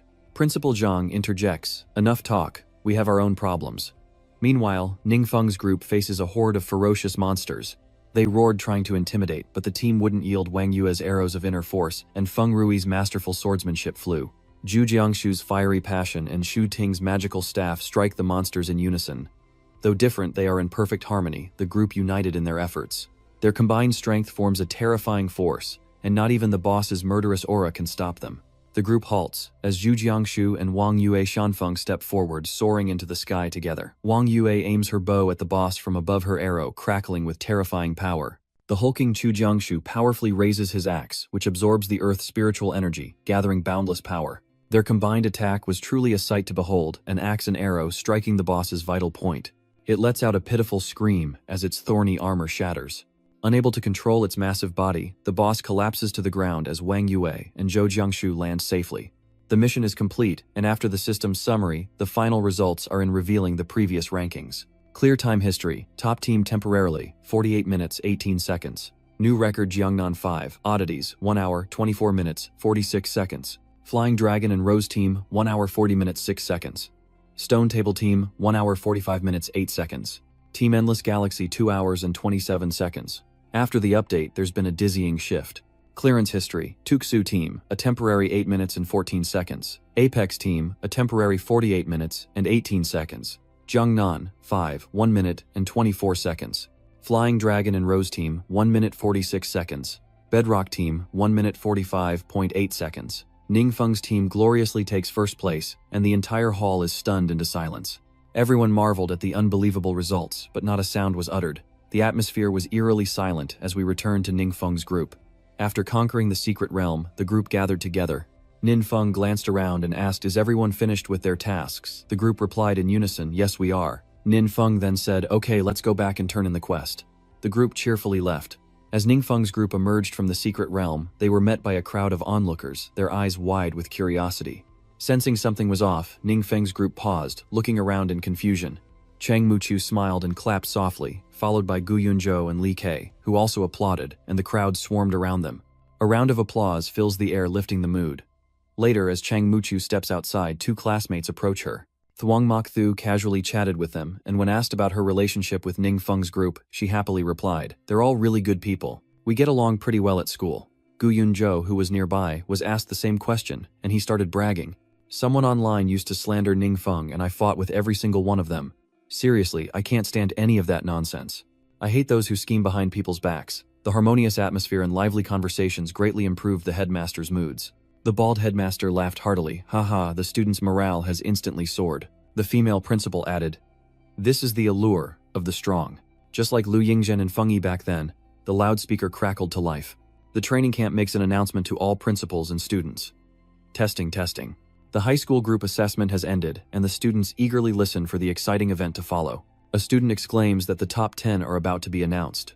The students felt an unusual sense of anticipation, and one of them spoke up. "Actually, there's not much suspense. Qin Yu 7th High already took half the spots, plus He Shihong leaving only 4. The announcement begins. The organizer reads out the names of the students ranked. Number 001, He Shihong. Number 03, 1 Gu Yunzhou. Number 03, 2 Li Kei. Number 095, Chang Muchu. The students are stunned, as names they expected to hear are missing. They whisper amongst themselves. "Did you hear Wang Yue and Feng Rui's names?" "No." Gu Yunzhou boldly raised his hand and asked, "Excuse me, sir, weren't Ningfeng and the others selected?" The man smiled and replied, "They're not on the list of ordinary students. The organizers decided to give them assistant instructor date, leaving the other students stunned." "Does that mean they're only worth a regular student?" Their mouths twisted in unison, a bizarre harmony. Ningfeng's group was led to a hotel to rest, where a man eagerly awaited them at the entrance. As the group exited the vehicle, they were greeted by the man who asked, "Are you the Tusor squad? I'm here to welcome you." Following his lead, the group followed the man who was eager to guide them. "The professor in charge of leading the research team isn't here right now, so I'll be arranging your accommodations. This place is reserved for visiting professors. The accommodations are excellent, so you won't need to stay in the dorms." The group was led to room 604, practically an apartment, and they eagerly moved their luggage inside as a knock echoed at the door. Knock, knock, knock. A voice from inside calls out, "Come in." Ning Feng's group opened the door to find Feng Ngok, who entered with a bright smile, surprising the guide. He thought to himself, "Oh, that's Director Feng from the Adventurers Management Bureau." Looking at the person behind him, he was even more shocked. It's Chairman Liu of the 7 Great Guilds. After that, it was no longer surprise but panic as the powerful headmasters entered, one after another. Everyone gathered in Nin Feng's room and then held a small party to greet each other. Nin Feng and Feng Yi chatted amiably as the candidate approached the guide to say hello, expressing his gratitude for the guide's thorough answers. "Thank you," the instructor replied, flustered. "No, it was nothing." The guide was still dazed, unable to believe this was real. He scanned the room filled with brilliant faces and wondered if he was dreaming, surrounded by the nation's top talents. "Hello everyone, I'm Deng Yuanhui, the president of Peking University. Are any of you interested in studying at North Than?" The pink-haired woman felt she should introduce herself as well, adding, "I'm Dong Kei, head of Wesleyan University. West Union boasts the most outstanding research team in the nation. We welcome you to join us," the man with the thick mustache chimed in heartily. "I'm Wu Sen, president of Chongwu University. Actually, Qinyu City is closest to Chongwu. Haha." With all 3 university presidents having introduced themselves, the guide felt lost, wondering if he was really in the presence of such influential figures. He stood frozen, thinking to himself, the heads of 3 top universities personally vying for students, how many people would be envious of that? Nin Feng stood frozen. He'd forgotten he needed to negotiate with the headmasters about this student tug-of-war. Nin Feng gulped his mind, blanking. This was exactly the kind of situation he was worst at handling. Nin Feng turned to Feng Yue for help, and thankfully he picked up on the signal, stepping in to resolve the situation. Feng Yi calmly suggested, "The 3 headmasters shouldn't get too excited, it's making the children uncomfortable. How about letting them participate in the training camp first, and we can discuss other matters later?" The 3 headmasters forced a smile, each reluctantly agreeing to the suggestion. Indeed, the kids have had a long day, but they've secretly resolved to fight to the end, never letting the other 2 schools get ahead. Then the atmosphere was once again filled with cheerful laughter. Everyone chatted happily, mostly gathering around Ning Feng to listen to him ramble on, and just like that it was the second day. The sun rises, casting its light upon the hotel where the examinees and headmasters rest. Ning Feng wearily awoke and left his room yawning as he went. Startled awake by their haggard appearance, Ning Feng asked, "Why are you all up so early? Why do you guys look so off?" Zhu Jiangshu and Feng Rui looked like pandas with dark circles under their eyes. Jiangshu replied listlessly, "I received so many calls this morning, all from my family asking which university I want to attend. Apparently 3 top universities contacted them." Feng Rui wasn't in the same situation, but he was caught in the crossfire, pointing at Zhou Jiangshu, as he said, "His phone kept me up all night." Seeing their exhaustion, Ning Feng felt his own sleepiness fading away, and he turned to the door, voicing his thoughts. "I doubt the girls over there have that," but before he could finish, Shu Ting came out of another room, interrupting him, and sighed, pointing at Wang Yua. "Nope. Yuer is still on the phone." Shu Ting suddenly smiled, a stark contrast to her previous weariness, and added, "But now my dad is ecstatic." Old Chu Jiangshu chimed in, "My relatives have been visiting non-stop. My parents want me to come home and meet them. They even threw a 3-day celebration." Feng Rui sighed, adding, "I had my grandfather step in to help. It's probably for the best anyway, as long as I'm following Brother Feng." Hearing everyone's cheerful chatter, Ning Feng felt a vicarious joy, but that joy was only the tip of the iceberg, hearing them talk about their families so happily. A pang of sadness hits Ning Feng as he thinks of his parents and grandfather, but the moment is broken by the ringing of his phone. Seeing the name on the screen, Ning Feng answered the phone, speaking first. "Hello, Teacher Chi." Chi Wei asked gently from the other end of the line. "How is Ning Feng doing at the training camp? Is he adjusting well? There's something I need to tell you. 3 top universities have contacted me about your college plans." Ning Feng chuckled. "Haha, so they contacted her." Chi Wei chuckled and replied, "That's right, I know you like to sleep in, so I called you now." Ning Feng felt a strange warmth in her heart. "You always said you understood me best, and I need your input right now." That morning, Nin Feng's room was buzzing with activity. Someone was on the phone, beaming, while others chatted about everything and nothing. A truly energetic start to the day. With preparations complete, the contestants gathered at the designated location where they were instructed to form neat rows. From the loudspeaker, a representative greets the students. "Good morning, university students, and welcome to the 10 high school students." The examinees gathered, buzzing about Ning Feng's group. The high schoolers were monsters, with 5 of them chosen as teaching assistants. Another candidate chimes in, adding that of those 5, 3 weren't even in the Supernova top 10. A stern man steps forward, announcing, "From today onward, we will begin the special training phase, attacking the mystic realms. It's important to remember that the secret realms we're about to enter have never been fully explored.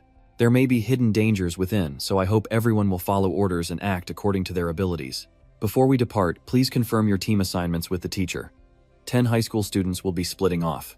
She's randomly assigned to a university team, and the students silently listen to the rules of the competition, including Gu Yunzhou and Li Kei. The man finished his announcement and fell silent as Chang Muqiu approached the instructor to ask, "Excuse me, I'm number 095, Chang Muqiu. Which team am I assigned to?" Hearing her name, the guide recognized her and enthusiastically directed, "You're Chang Muqiu. Your team is over there." Chang Muqiu looked over and saw Ningfeng smiling and waving. The examinees were led to an unnamed secret realm, similar to the last but far more desolate and cold.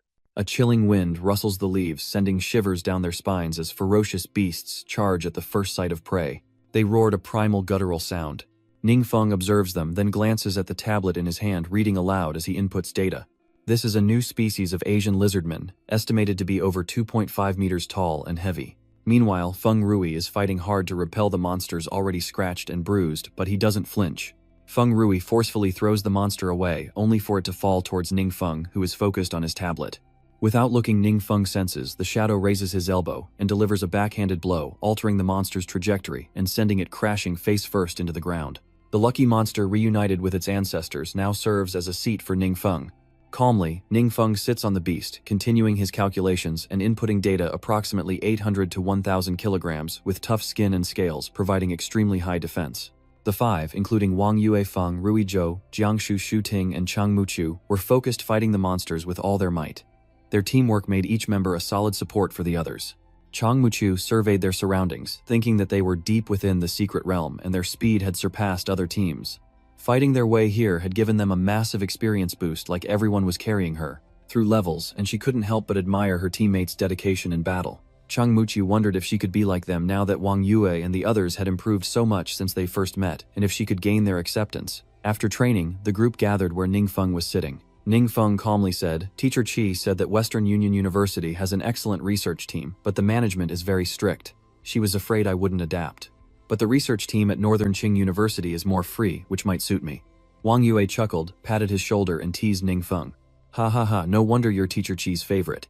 He's already thought this through for you." After a moment, Tu Din held up his phone, his expression grave. "Check the group chat." The others immediately pulled out their phones. After reading it, they were stunned. Everyone reacted the same way, shocked and panicked. Ningfeng and the others checked the class group chat, where messages are pouring in from their classmates. First, Zhou Nana asks, "Where is Teacher Qi?" Ma Xiaoba replies that Teacher Qi is still inside the secret realm. Zhang Luo sent a voice message, and Ningfeng quickly played it. Though only 8 seconds long, the message was enough to turn Ningfeng pale. In the voice message, Zhang Luo frantically shouts that the entrance has also mutated, urging them to find help. Ningfeng's heart skipped a beat. He sat in stunned silence after hearing the message. The night sky was ominous with thunder and lightning illuminating the deserted city as a purple-haired youth urgently spoke into his radio. The training ground suddenly mutated, monster levels spiked, and nearly 100 people are trapped inside. The entrance is now a chaotic surge of magical energy, making entry impossible. As soon as the message went out, a group of people rushed over, running for their lives, breathless. The sound of hurried footsteps echoes through the night as a blue-haired man suddenly appears, blocking their path. The man snapped, "Hey kid, stop running around." The boy at the front quickly pointed behind him, fear in his voice. "Captain, our teacher is still trapped in the dungeon. Please save her."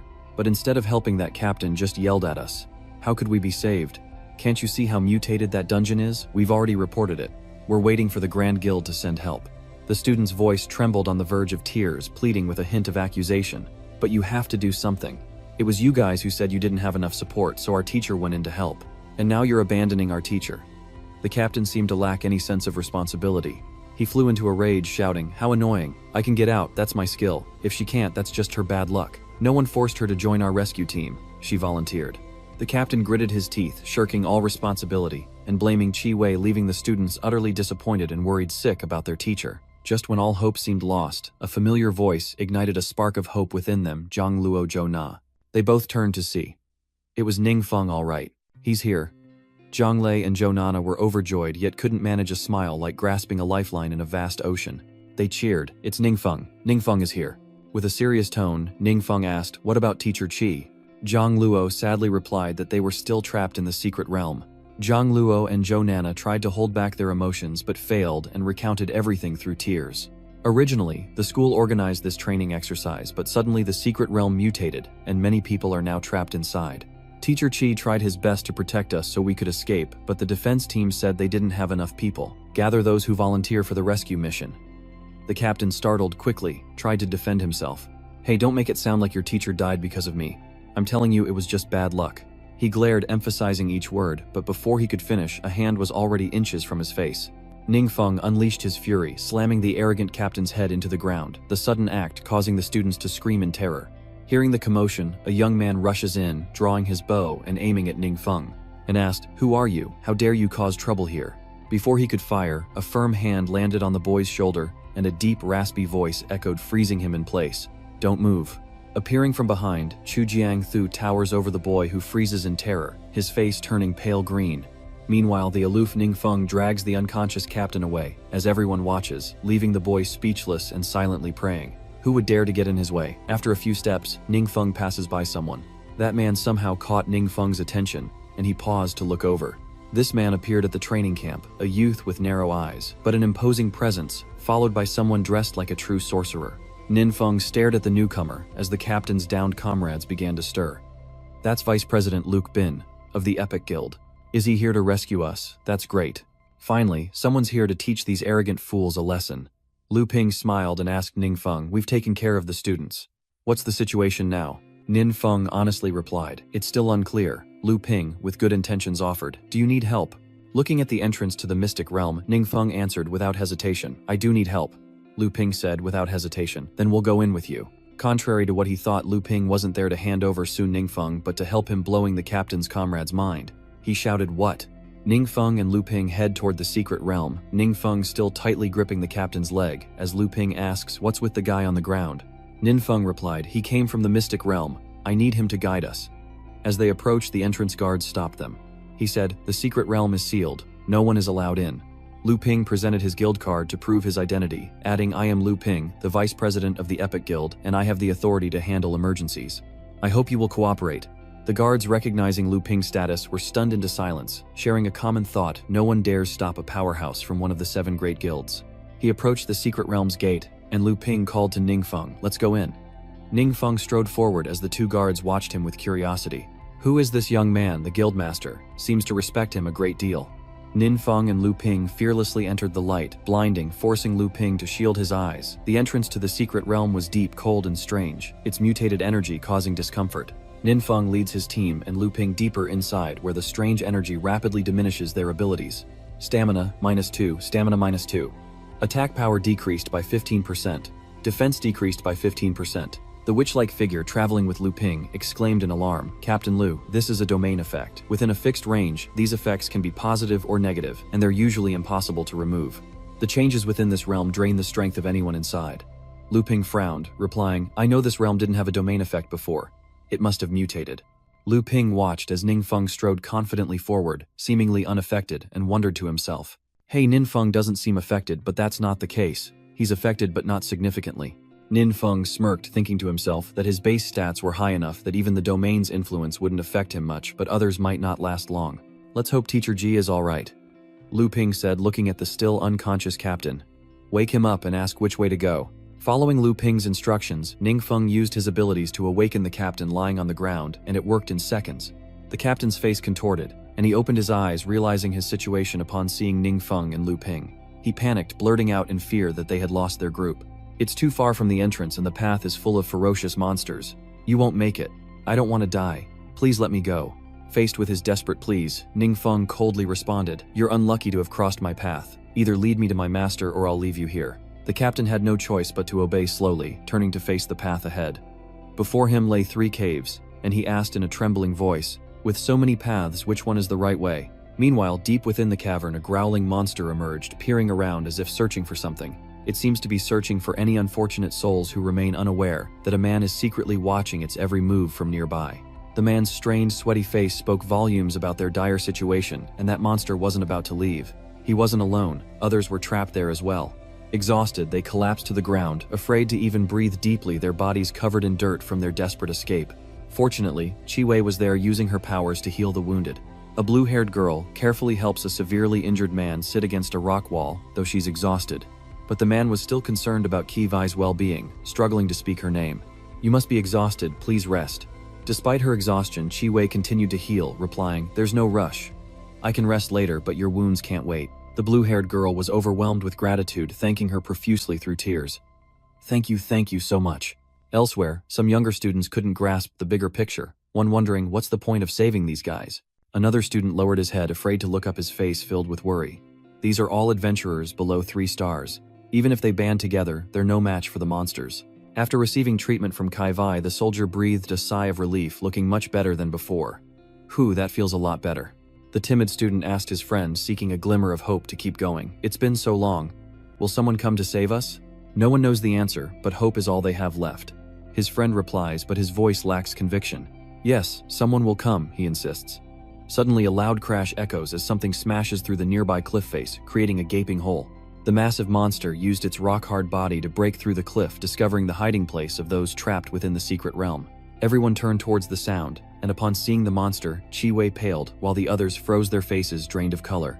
The students' terrified screams echoed through the cave as the monster lunged forward, its grotesque maw wide open. Only then did everyone realize the danger before them, unsure of what to do. The soldier healed by Chi Wei quickly broke free from the blue-haired girl and charged towards the monster. He sacrificed himself to stop the monster, holding it back with his bare hands. Tragically, the monster's sharp teeth pierced straight through his chest, and blood poured out like a river, freezing everyone in place. The blue-haired girl burst into tears, screaming as her father, though in pain, fought to hold on.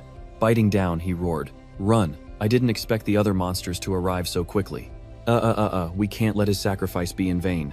Chi Wei desperately tried to pull the man's daughter away, but human strength was no match for the monsters.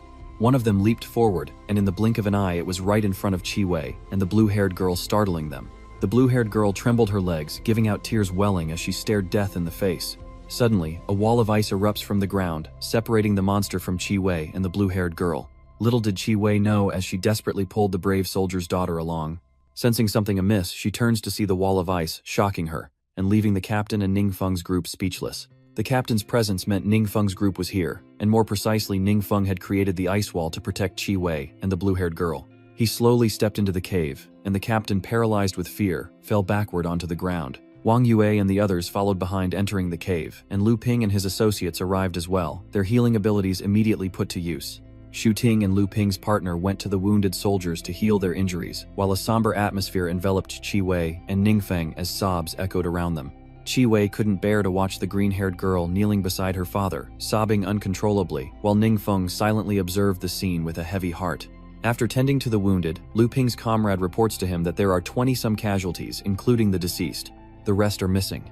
Suddenly, an unexpected earthquake strikes, causing Lu Ping to lose his balance from the cave's roof. A red tentacled creature emerges, its massive form shattering the rock and causing the quake. Below, confusion reigns as the monster's tentacle descends, and Zhu Jiangshu strikes with swift precision. He swung his iron axe, hoping to sever the tentacle, but only managed to cut it halfway through.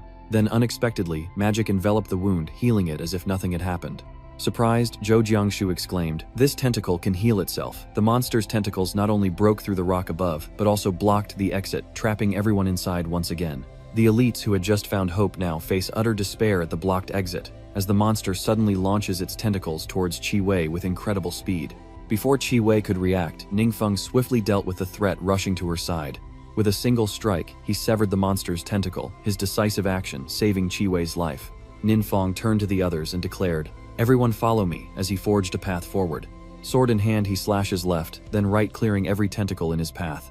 With a resounding clash, Ning Feng forcefully sliced through all the obstructing tentacles. Lu Ping was slightly startled. Ning Feng's decisive strikes prevented the tentacles from regenerating like they did after Zhu Jiang's attacks.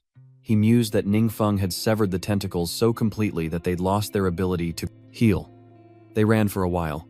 The sight of light signaling the exit filled everyone with joy, spurring them to run faster, thinking, "There's light ahead, we're getting out." But the long run gradually exhausted them. One of the warriors paused to catch his breath, sweat pouring down his brow, when a sudden chill ran down his spine and his eyes widened in horror. Before them stood a monstrous octopus, its sharp teeth and menacing red eyes paralyzing them with fear as it snatched up the warriors with its tentacles. Lu Ping cried out in alarm, "That monster is huge." His partner was equally stunned, asking, "What is that thing?"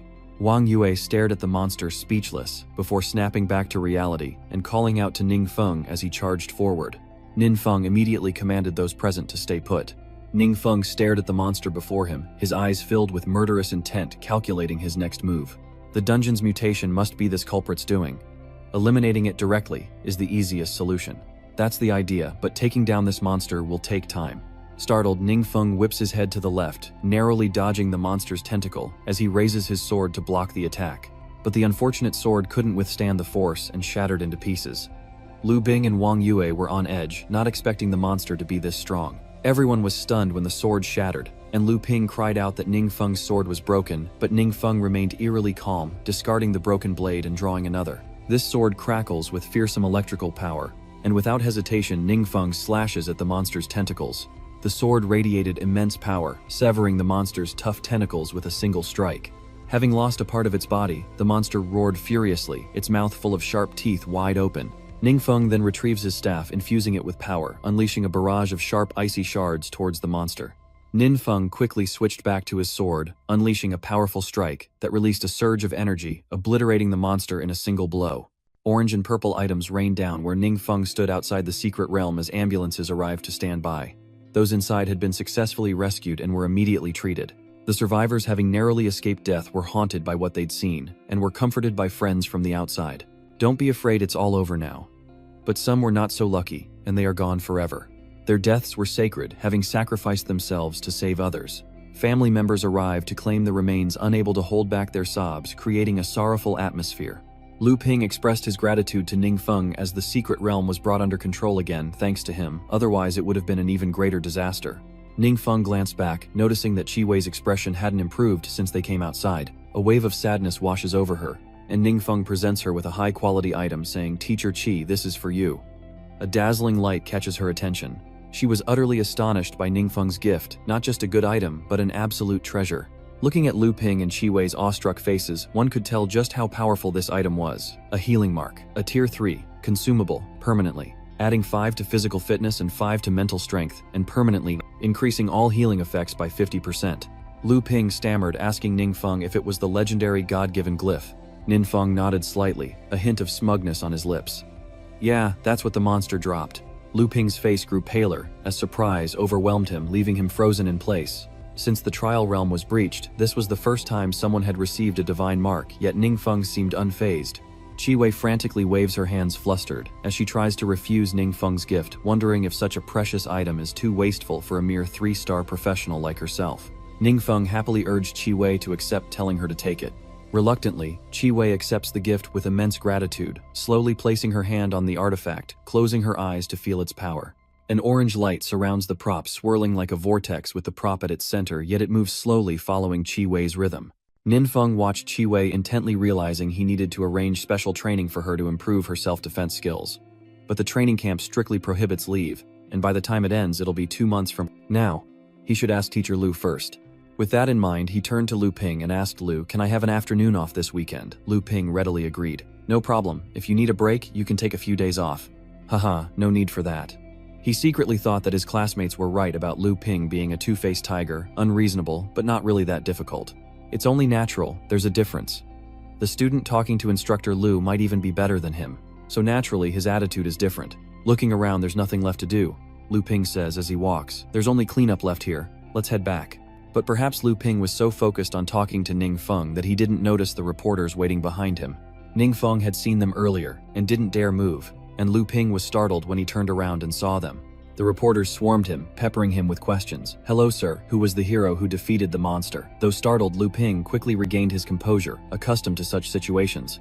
With a smile, Lu Ping pointed to Ningfeng and replied, "This young man is the one causing Ningfeng to jump and instinctively cry out."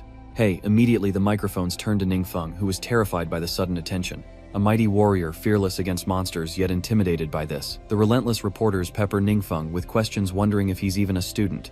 "Hello sir, may we have a word? Can you tell everyone how you defeated the monster?" Panic seized Ningfeng, rendering him speechless and pale. How can I possibly answer all these questions? Ningfeng wished time would stop so he could escape, as his group watched him from afar. Seeing Ningfeng's embarrassment and the look on his face, Feng Rui clicked his tongue.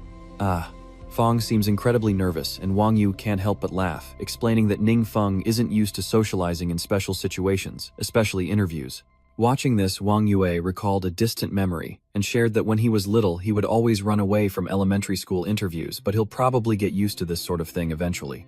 As she said that, Ningfeng suddenly looked at her, pleading for help. Wong Yua averted her gaze, a mysterious smile playing on her lips while Feng Rui chuckled, surprised by Ningfeng's unexpected shyness. Ningfeng tried to force out each word, but his shyness overwhelmed him, and he couldn't say a coherent sentence. Hours later, Ningfeng and his group returned to the teacher's apartment training camp to rest after a long, tiring day. Ningfeng suddenly looked up, remembering he had something to do. He'd forgotten something important. He pulled out a skill book called Soul Guardian. The active skill Soul Guardian can block one fatal blow for the user, but requires a long cooldown. Ningfeng channels the book's power into himself, transforming it. He wondered what kind of forbidden spell this life-saving skill would become. After a successful conversion, the system notified him that Soul Guard had evolved. Passive skill, Undying Calamity. Accumulate 1 million points of faith power for a chance to revive. Faith power 4,243 halves million. Each world level increase will raise the limit, accumulating an additional 1 million points of faith power. Seeing the last 4 words, Ningfeng was a little surprised, recalling the image of the guardian deity of the secret realm belief power. Wasn't that something obtained from the god's dependence? Ningfeng pondered for a moment, then told himself that the revival skill was crucial for him. He already knew how to increase the world level, but he still needed to figure out how to obtain the power of faith. Just then he remembered something, a slight smile creeping onto his face. That's right, there are some things that Duan can do. Another day passed, and the next morning, as soon as the sun rose high, the noises of the city began to clamor. It was also a time of great upheaval, as a man with white eyes and a purple face, showing no signs of life, sank into a layer of blue ice. And he wasn't the only one trapped there. Some still lived, but not for long, trapped with no escape, only screams until their final breath. Others had already suffered that cruel fate for some time, including a long-haired man sitting atop the frozen surface. Perhaps he was the one who committed this crime. After a moment, 2 more people appeared. 2 pale-faced men bit down hard, fighting back screams, trembling as they forced themselves forward. When suddenly Feng Yak appeared behind them, eyes bloodshot, his voice a low growl. What's the situation? Hearing the familiar voice, they turned to see Chief Ma, as one of them recounted the events to Feng Yi. His name is Dian Nok, and he mysteriously disappeared last year, only to suddenly reappear recently. He attacked after a dispute, injuring over a dozen bystanders, and according to speculation, 8 security guards. This guy's power has surpassed level 5. Yet Tianyu remains unfazed, smiling as he gazes at the sky. As Feng Yak listened and approached, he remarked that it sounded similar to the situation with Ban Ha and Koung. The 2 men were taken aback by those names, and the brown-haired one asked in confusion. Feng Yak clicked his tongue and continued walking. No matter, I'll go meet him. Just then Tianyu sensed someone approaching, and turned to see who it was. Seeing Feng Yu, he wasn't surprised, and greeted him enthusiastically. Isn't that Senior Feng? Back when I was a student, he was my idol. To have you come personally is truly an honor. Just as he was about to respond to Tianyu, Feng Yi's phone rang. Feng Yue swiftly answers the phone. Hello, Mr. Du. Ignored by Feng Nok, Dianengok was furious, his anger burning as he pointed at Feng Nok, hissing, taking calls at a time like this, you really don't think much of me. Ignoring Tianyu's fury, Feng Yue continues his conversation with Duan, who relays that Ningfeng wants to speak with him, prompting Feng Yue's surprised reply. What does the boss want with me? After speaking with Duan, Feng Yue replied, Alright, I'll finish up here quickly and head to the base to find you. Completely ignored, Dianyu sat there dumbfounded, his anger blazing, his eyes gleaming, and a blue flame appearing in his hand. Tianyu gritted his teeth. That arrogant bastard dares to look down on me. Does he really think he's all that? He used the blazing serpent frenzy dance that he had used to kill innocent people to teach Feng Yue a lesson? Tianyu throws the viscous liquid at Feng Yue, and the fiery serpent dance transforms into massive claws hurtling toward him. But Feng Yi wasn't fazed. He calmly ended the call, and his entire being erupted in a blazing red flame, a light that would terrify his opponent. The red flames transformed into twin dragons coiling around him as they fearlessly charged toward their foe. The viscous slime was no match for Feng Yak's twin dragons, which tore through it, causing Dianjok to cry out in horror, his face turning pale. What Feng Yue snorted softly, thinking to himself that this man's strength was comparable to Gu Ying's, but after his special training with the Great Elder, he was no longer the same. He couldn't keep Mr. Du waiting any longer. It was time for a swift victory. Tianyu grew impatient, his pride about to be crushed by Feng Yu. Enraged, Tianyu transformed, unleashing his ultimate form, no longer wanting to play around. Like a rabid dog, Tianyu roars his body, enveloped in viscous fluid, but this substance radiates even greater power than before, and Feng Yue is no less impressive, surrounded by blazing flames, his aura soaring, the power of both growing, threatening to erupt and obliterate the area. But upon closer inspection, Feng Yi's power seemed to have the upper hand, leaving the 2 onlookers in stunned silence. They exclaimed in shock, "Oh my god, Director Feng is so powerful." The others were equally stunned. He had clearly surpassed the 5th transformation. Feng Yue's power gradually overwhelmed Tianyu's, but he refused to yield his pride, screaming in defiance. I don't believe it. I'm a disciple of the great Devil King. How could I lose to an old man like you? Tianyu suddenly realized his blue aura had vanished, replaced by a red light bearing down on him. Feng Yue's crimson flames surged, coalescing into a massive inferno that engulfed Tianyu, obliterating everything in its wake. And so it was over for him. Tianyu was indeed as strong as Gu Ying and thus suffered the same fate. Seeing that everything was settled, Feng Yue immediately left, saying as he passed the two men, I have matters to attend to, I'll take my leave. The man paused, then replied yes. Feng Yue quickly made his way to Ningfeng's base. Duan led him to the guest room, and they sat facing each other, as Duan recounted Ningfeng's intentions to Feng Yue. Hearing this, he was stunned and quickly asked, does the boss really intend to make all the high-grade medicine formulas public to the entire country? Duan smiled and nodded. That's right, the boss's exact words were, I want to make all the high-grade medicine formulas public, and if possible, hand this over to the Adventurers Management Bureau. Duan quoted. Ningfeng verbatim, and Feng Yi fell into deep thought for a long time. He carefully considered this matter. Our world is currently in a state of imbalance. The danger level of the secret realms continues to increase, but the strength of the adventurers lags far behind. At the same time, adventurers who want to increase their strength must conquer more dangerous secret realms like an endless, inescapable loop. Such important things as high-grade potions can completely change the existing power system. At present, they are key strategic materials, and the Grand Master must have rigorously examined us. He trusted Ningfeng implicitly, but he didn't expect the feeling to be mutual. A surge of gratitude welled up within him, and after careful consideration, Feng Yue felt he had no reason to refuse Ningfeng's sincerity. Thank you for your trust, Elder. This is an affirmation of our Adventurer Management Bureau. I wonder if the boss has any other requests regarding this matter. After careful consideration, Duan replied hesitantly, the boss only mentioned it to me once, and it doesn't seem like he has any further requests. Feng Yak nodded, his respect for Ningfeng growing ever deeper, as Ningfeng's actions were selfless and considerate of others. Feng Yak said gently, only thinking of contributions, not caring about benefits. This is the model of a great man. Perhaps in the eyes of the great master, making more people stronger is more important than anything else. Indeed, that's the very thing I admire most about the Great One. Every time something is overlooked by the master, it becomes a miracle that saves many people, Feng Yak mused. He paused, then clicked his tongue. Well, the boss may be virtuous, but we can't take advantage of that and get complacent. I'll report this, then we'll make a proper plan. We can't let the boss's efforts go to waste. That night at the headquarters of the Shangrui Guild, a shocking report was made, causing the listener to exclaim, what did you say? The subordinate repeated, we discovered high-grade experience potions and oblivion potions being sold on the black market. Though packaged differently from ours, their effects are identical. A tribesman-like figure added, I personally craft our guild's superior potions under the president's supervision, and usage is restricted internally, making leaks virtually impossible. So where did these potions come from? Hasuvu pondered for a moment, then said sternly, in this world besides me, the only other person who knows how to make high-grade potions is the so-called mysterious boss. Could the potions be flowing into the black market? From his side, we can't let suspicion be the end of it. Hasuvu immediately ordered an investigation. The subordinate stammered, Father, investigate the mysterious boss, Hasuvu roared. Of course, investigate the black market. The man fearfully acknowledged as Ningfeng and Wong Yue headed down to the teacher's apartment complex to take care of some business. As they walked, Wong Yue had an idea, pointing to her phone with a mysterious smile. She teased Ningfeng. Did you watch your interview video? Hearing about the interview, Ningfeng cringed and waved his hands embarrassed. Oh no, that's really not necessary. Wong Yue chuckled, dropping the teasing and speaking sincerely. Actually, it was okay. A lot of people praised you. Wong Yue had skimmed through Ningfeng's interview. The comments were so interesting that Wong Yue read every single one, and she showed them to Ningfeng. A powerful man who can defeat bosses, yet he's nervous in front of the camera and microphone. Haha, this guy is so cute. It just goes to show no matter how powerful you are, there are things you can't handle. It's good that he fought and saved people. He's a hero, not an idol. Does the Great One need a spokesperson? I volunteer, no salary required. The rabbit obediently snatches the photo to take a look. Let me see it for you, boss. Not only did they praise him, but they also teased Ningfeng's awkwardness in front of the camera. Ningfeng reviewed the footage and pondered. His faith points had been increasing rapidly, lately likely due to those interview videos. It seemed he needed to learn to adapt to interviews in the future.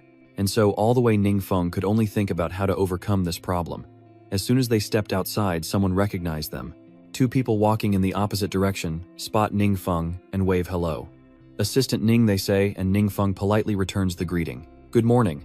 Wang Yue is happy to see Ningfeng getting so much attention. Smiling to herself, Wang Yue thought that since Ningfeng displayed his overwhelming power, no one dared speak ill of him anymore. Even the fourth-year seniors now respectfully call him Assistant Ning, from the bottom of their hearts, as they continue on recognized wherever they go. They cheerfully greeted him one after another. Hi Assistant Nin, hi Assistant Nin. Nin Feng felt like a celebrity waving to everyone he passed, and soon a crowd followed in his wake. Witnessing this scene, those around them couldn't help but sigh in admiration, whispering, "Is that Ning Feng? He's really impressive. I wish I had even half his power." Meanwhile, back in Chinyu City, Sulan and her colleagues read the articles about Ning Feng, and they were all impressed. The man next to Sulan spoke up. "This time, Chinyu City will become famous thanks to our classmate Ning Feng." Contrary to everyone else's surprise, Mayor Zhang sighed, holding his head in his hands. Ugh. Seeing his strange reaction, the man quickly asked Mayor Zhang, "Why the sigh?" Just then, Sulan's phone rang. She quickly stood and left the two men to their conversation. "I'll take this call outside." Mayor Zhang expressed his worries with a sorrowful tone, mentioning student Ning Feng. "He must go to university. If he leaves, I fear the mysterious benefactor will leave as well. Mr. Duan contacted me recently, wanting to return the villa I gave him, as he's rarely in Chinyu City anymore. Without a strong protector, I fear Chinyu City will return to its former state. 2 mutated dungeons and 1 dungeon invasion, just thinking about it keeps me up at night." The more Mayor Zhang spoke, the more worried he became, his spirits sinking.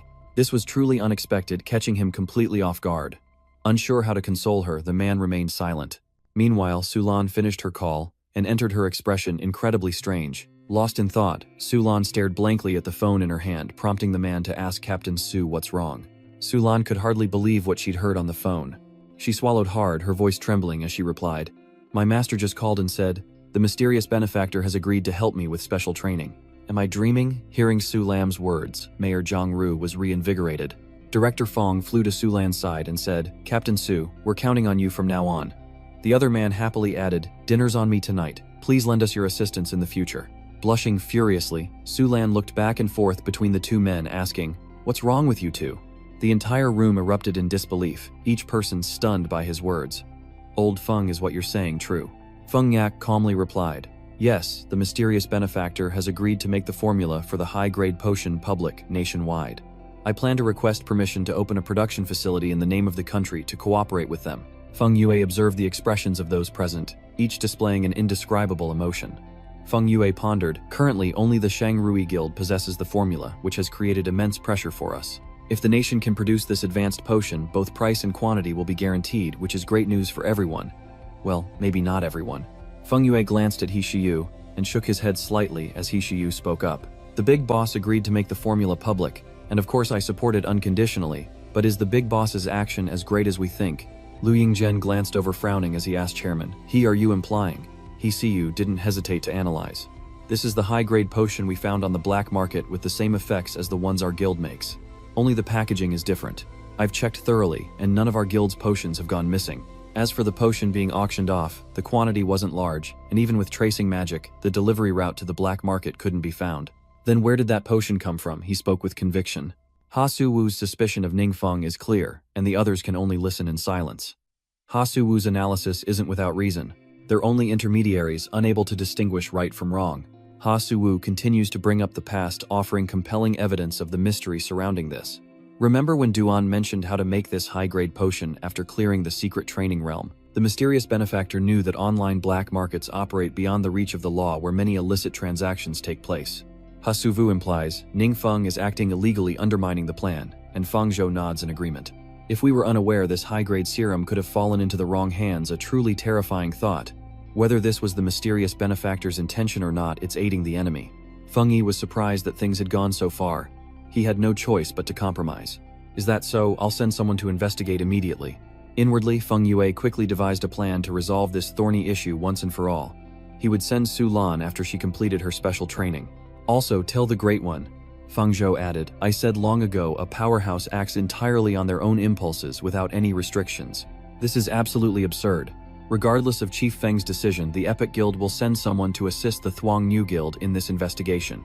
If we find that the high-grade potion is related to the mysterious powerhouse, I hope Director Feng will handle it impartially and not say something like, 'If you're so capable, you do it.'"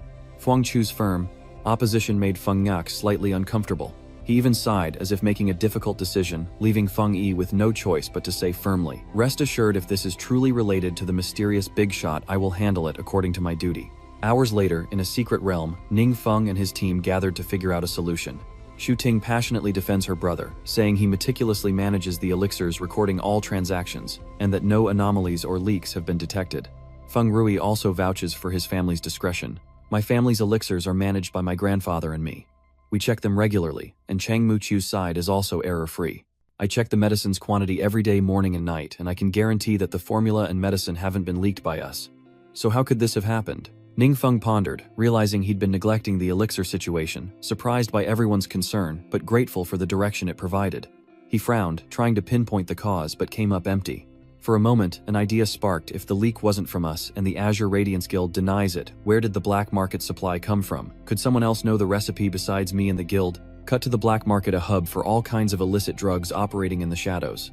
True to its name, most are active at night, cloaked in black from head to toe. The potions here are all illicit, unlicensed for sale, but that doesn't deter the crowds. In a tavern within the black market, a hooded figure pretends to read a newspaper, but his eyes dart around observing. Perhaps he's waiting to exploit a weakness here. Somehow information about the black market investigation has been leaked. Two figures idly chat in the black market, unaware that a single vial of potion has drawn the attention of all 7 guilds. Don't worry, these low-level humans have no idea we exist. Besides, I already checked them out. A man in a red cloak reassured the other, but suddenly looked up at the sound of footsteps. He exclaimed, "Oh look, we have customers for the potion." A trio approaches the 2 potion vendors, and the girl complains about how difficult it was to find this place. The bald man stepped forward, politely introducing the red-cloaked figure. "Sir, these 2 are here to buy high-grade experience potions." The girl in the green cloak interrupted, snapping, "We're not here for medicine, we're looking for someone." She began to describe the person they were searching for. The tall man behind the red-robed figure quietly says, "Sir, they're just looking for trouble. A week ago, a young assassin in white came to you to buy experience potions and hasn't been seen since. Do you know where he is?" The red-cloaked figure remained unfazed, tilting his head back to reveal a bizarre visage before shedding his cloak. Before them stood a grotesque monster. Its body, a mass of red muscle, a single mouth, its only feature teeth like needles glinting in the lamplight and long tentacles sprouting from its flesh. The man with the sword behind the girl is quickly bound by the tentacles which thoughtfully cover his mouth to prevent him from screaming. The girl shared their fate before she could react as the monster roared hideously. 2 tentacles with sharp needle-like tips suddenly appeared, and the monster injected them into the necks of its victims. Both of them opened their eyes wide in pain, their bodies collapsing, devoid of life. Their pupils vanished, leaving behind empty white eyes, their heads slumped completely, devoid of consciousness. The bald man stammered quickly, apologizing. "Oh my lord, I'm so sorry. Earlier they tricked me into thinking they were buying medicine, but the monster didn't blame me." He smiled, eerily reassuring me. "Don't worry, I chose this place to deal with situations like this. A few disappearances in the black market won't attract too much attention." He dropped them both to the ground and ordered them dragged away. The 2 men fell heavily onto the cold floor. The bald man obeyed, replying, "Yes." He then dragged the 2 to a certain room, its creaking wooden door slowly opening with a spine-chilling sound. Inside the room, viscous slime coats the unfortunate souls scattered on the ground, one of whom looks very familiar. The girl was mercilessly thrown into a pit, and the slime enveloped her as the monster entered, cloaked in a ghastly aura. His 2 subordinates knelt respectfully as he spoke. "The number of people this time is sufficient. Rest for a while, and when the next top warriors awaken, we'll continue with the new plan." The monster added, "At that time we will become the new masters of this world." Once satisfied, the monster departs, thinking, "I can't be away too long. I must return."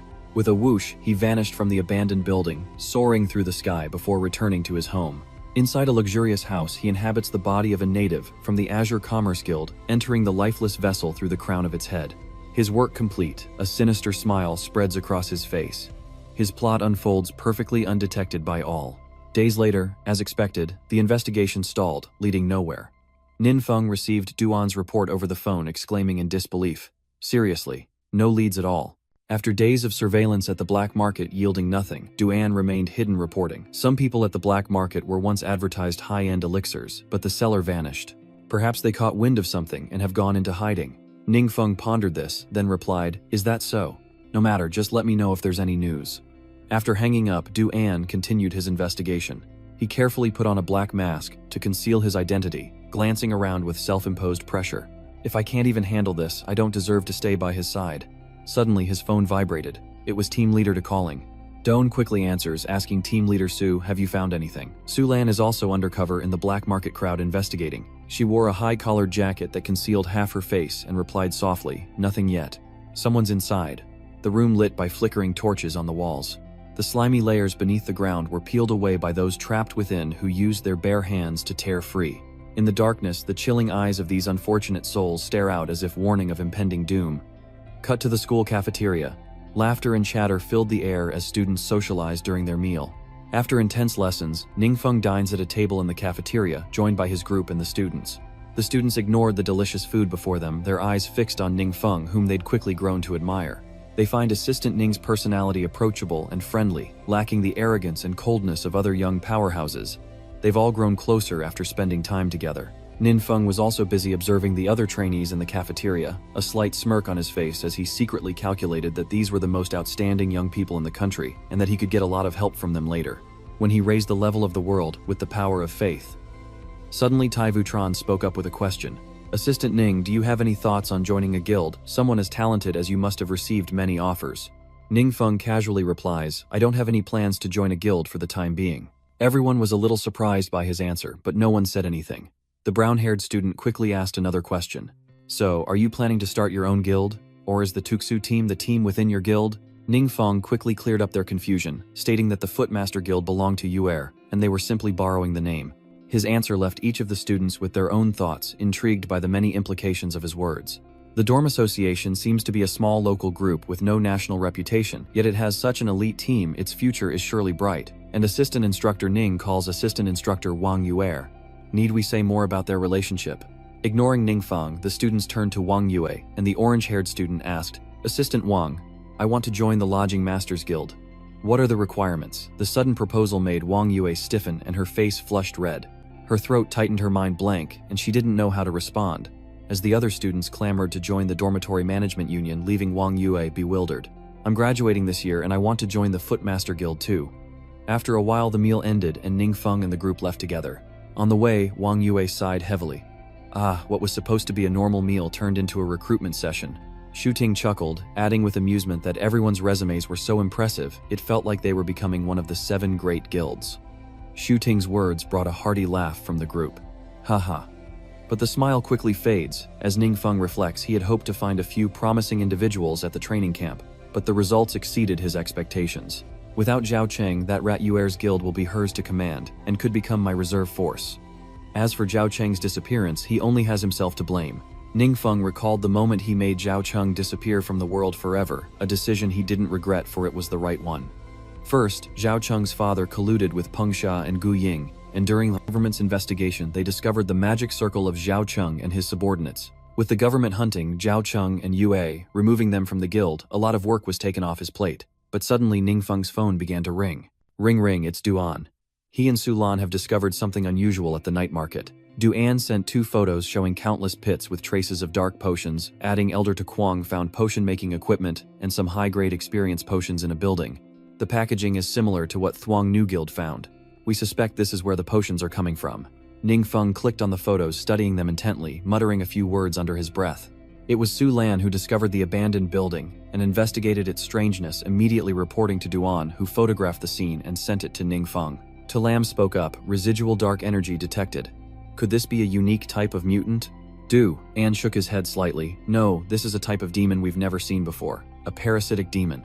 An explains. Simply put, demons can't leave their secret realms for long, but parasitic demons are special. They must parasitize other living bodies to reproduce, then completely control their thoughts and actions.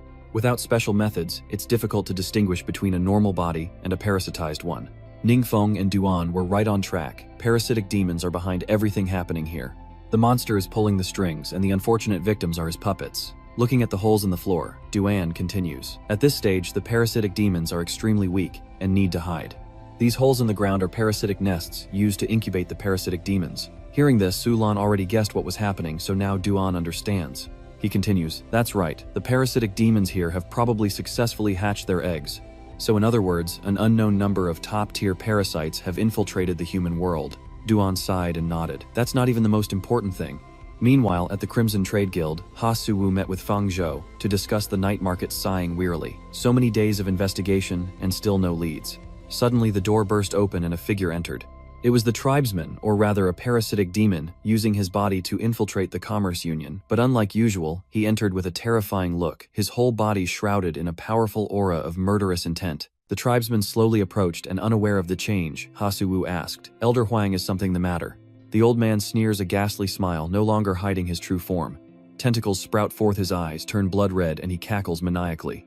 Startled, he, Shiyu, and Fangju recoiled, but they couldn't escape the monster's long tentacles, which wrapped tightly around them both. Both were utterly bewildered, struggling to break free, but to no avail. Hasuwu gritted his teeth and wondered, isn't he supposed to be the shaman elder? Before he could answer, the monster's tentacle needles pierced his neck. Veins bulging, the poison rapidly courses through his body, turning Hasuwu's eyes white blood vessels, replacing his pupils. The parasitic demon turned away after completing its mission, leaving Fuangchu and Hasuwu collapsed lifelessly on the ground, erupting in laughter. Ha ha ha. The old emperor turns back to admire his handiwork. Having lost consciousness, Hasuwu and Fuangchu will now only obey his commands, filling the old monster with glee. The old emperor smiled, saying that he thought he only had Hasuwu, but unexpectedly, he also had the Era Guild's president Fuang. A delightful surprise. 2 level 5 powerhouses were enough to greatly enhance his strength. The thought of his power reaching new heights thrilled him. He turned to his subordinates, a pleased smile on his face. He says, "To breed for my swarm is the honor of you lowly creatures." Back with Duan and Sulam, they're still discussing things in the abandoned building. Duan relayed Ningfeng's words. The master said, "A small number of parasitic demons aren't strong, but they have a special talent called the swarm." Sulan raised her eyebrows, looking puzzled. As the number of parasitic demons increases, they'll form a collective power, making each individual stronger. At this time, the king of the parasitic demons will be responsible for educating the fetus, and he will gain greater power than a normal individual. That's why the monster painstakingly created a large-scale plan to breed widely and increase his power. Hearing Duan's words, Sulan understood somewhat. So they were hiding in the black market from the start, secretly accumulating power. Anne nodded, confirming that human medicine was useless against them, likely only serving to lure hosts. Sulan's eyes widened in horror as she stammered, "Then how do we fight the parasitic demons?" Duan lowered his head, his brow furrowed with tension, his eyes filled with a mix of sadness and fear as he continued. The elder said that when the parasitic demon's power reaches a certain level, abnormalities can be detected using dark energy detection devices or magic. To eliminate the parasitic demons, we need a God-given artifact, she wondered. What are God-given objects? Duan immediately answers. Roughly speaking, it's an item bestowed by the gods or blessed by them. Sulan replied, "Understood, I'll talk to my master and we'll find a way to search for it quickly." They both nodded in agreement, the tense atmosphere becoming even more suffocating with silence, each lost in their own thoughts. Though somewhat panicked, Sulan had unwavering faith in Ningfeng, believing that if the expert provided a clue, they would surely find the divine object. The one they trusted was now in turmoil, grappling with a critical question. Scratching his head, Ningfeng wondered, what in the world is a God-given object? Ningfeng draws on the Demon King's memories, but everything remains vague. He can't quite grasp what the divine artifact is, only seeing images of the Demon King ruling over strange monsters. The Demon King's memories from before did have some information about parasitic demons, which is how I know this much. Parasitic demons and their hosts are symbiotic, but when they take too much damage, they transfer some of it to the host. This strength is why they've survived until now. Only a God-given artifact can completely suppress this trait. But thinking about it, nothing in this world seems to meet those conditions. These parasitic demons act in secret, and if they grow, they'll be very dangerous later on. How can we destroy them? The more he thought, the more hopeless the situation seemed. Ningfeng wanted to resolve it quickly, but he didn't know how. Just as he was racking his brain, the phone on the bed suddenly began to ring incessantly. Ningfeng quickly answered, asking Duan, "What's wrong?" Duan's urgent voice came through the line. "The Grand Elder of the Commerce Guild is exhibiting a strong surge of dark energy, like you described. We've lost contact with everyone inside, including Guild Leader. He and Master Wu and some adventurers are acting strangely." Assembling the Thuong new guild members, Duan receives a report after leaving the abandoned building. As he headed to the Commerce Union, he reported back to Ningfeng, who, sensing the gravity of the situation, didn't hesitate for a moment. He grabbed his coat and left immediately, reminding Duan to keep everyone away. "To avoid any danger, I'll go see for myself." Meanwhile, at the Commerce Union, a dark force waits on a rooftop. It's Old Huang, along with the soulless corpses of He Shiyu and Fang Zhou. No longer hiding in the shadows, he stands proudly atop the building, looking down below, finally free from his burden. Not only were Ha Su-Wu and Fang Zhou puppets, but all of the old king's victims stood behind him, awaiting his command. Ha Sa-Wu and Fuang Chu report in unison, "King, all members of the clan have gathered." The old emperor grunts, very good, but suddenly senses another power present. He turned to see if anything was amiss, and everyone there turned their gaze toward the figure approaching them. It's Ningfeng. He's raced here just in time, as the old master's eerie laughter echoes through the night. Kwahaha, the old master uses his dark power and puppets, combined with glowing eyes in the night, to intimidate Ningfeng. But fearless as ever, Ningfeng stared them down with unwavering resolve, and the old Huang finally recognized his face, recoiling in shock. Hey, that's the kid from the video. What's he doing here? Ningfeng thought to himself, carefully assessing his opponent, trying to figure out how to take them all down without casualties. The controlled population is too large. A destructive spell would turn them into shields for the parasitic demons. I wonder if my weapon can be considered a divine artifact. Seeing Ningfeng's hesitation, the old king stepped forward and asked Kid, "Why are you alone? Did the others lack the courage to come, so they sent you as a hero?" Just from his tone, you can tell how smug the old king is. Ningfeng didn't answer, instead asking, "Are you the king here?" The old emperor laughed gleefully. "So you know to call me king. Have you come to pledge your allegiance?" The old king roared with laughter. "It's a shame I can't let a low-level human like you follow me, but you're strong. Your body will make a great incubator." He didn't care what the other thought. No one could sway him from what he wanted. Without another word, the old king revealed his true form, all his hideous flesh exposed. Tendrils lash out, but Ningfeng swiftly cuts them down without mercy. The old emperor is shocked, but he forces a smile, roaring, "I admit you're strong, but you can't kill me. The distance between you and me is like that of a mortal and a god." Ningfeng frowned, saying nothing but thinking to himself. Indeed, ordinary weapons are ineffective. There's a reason the old emperor is so confident. He's investigated the so-called divine artifacts, the only things that can defeat him. I've confirmed it. This low-level world doesn't have God-given items. He's just using ordinary weapons. Ningfeng suddenly became eerily calm. He closed his eyes, and behind the old emperor, a large rift appeared, carrying a dark power unlike Ningfeng's earlier strength. He could feel the power, his body stiffening as he screamed, "What is that?" Ningfeng opened his eyes, staring at him, revealing that he had activated an active skill. Dark Gate, a forbidden dark spell, opens a gate to summon endless dark creatures lasting 12 hours, or summon a high-ranking demon lord for unlimited time.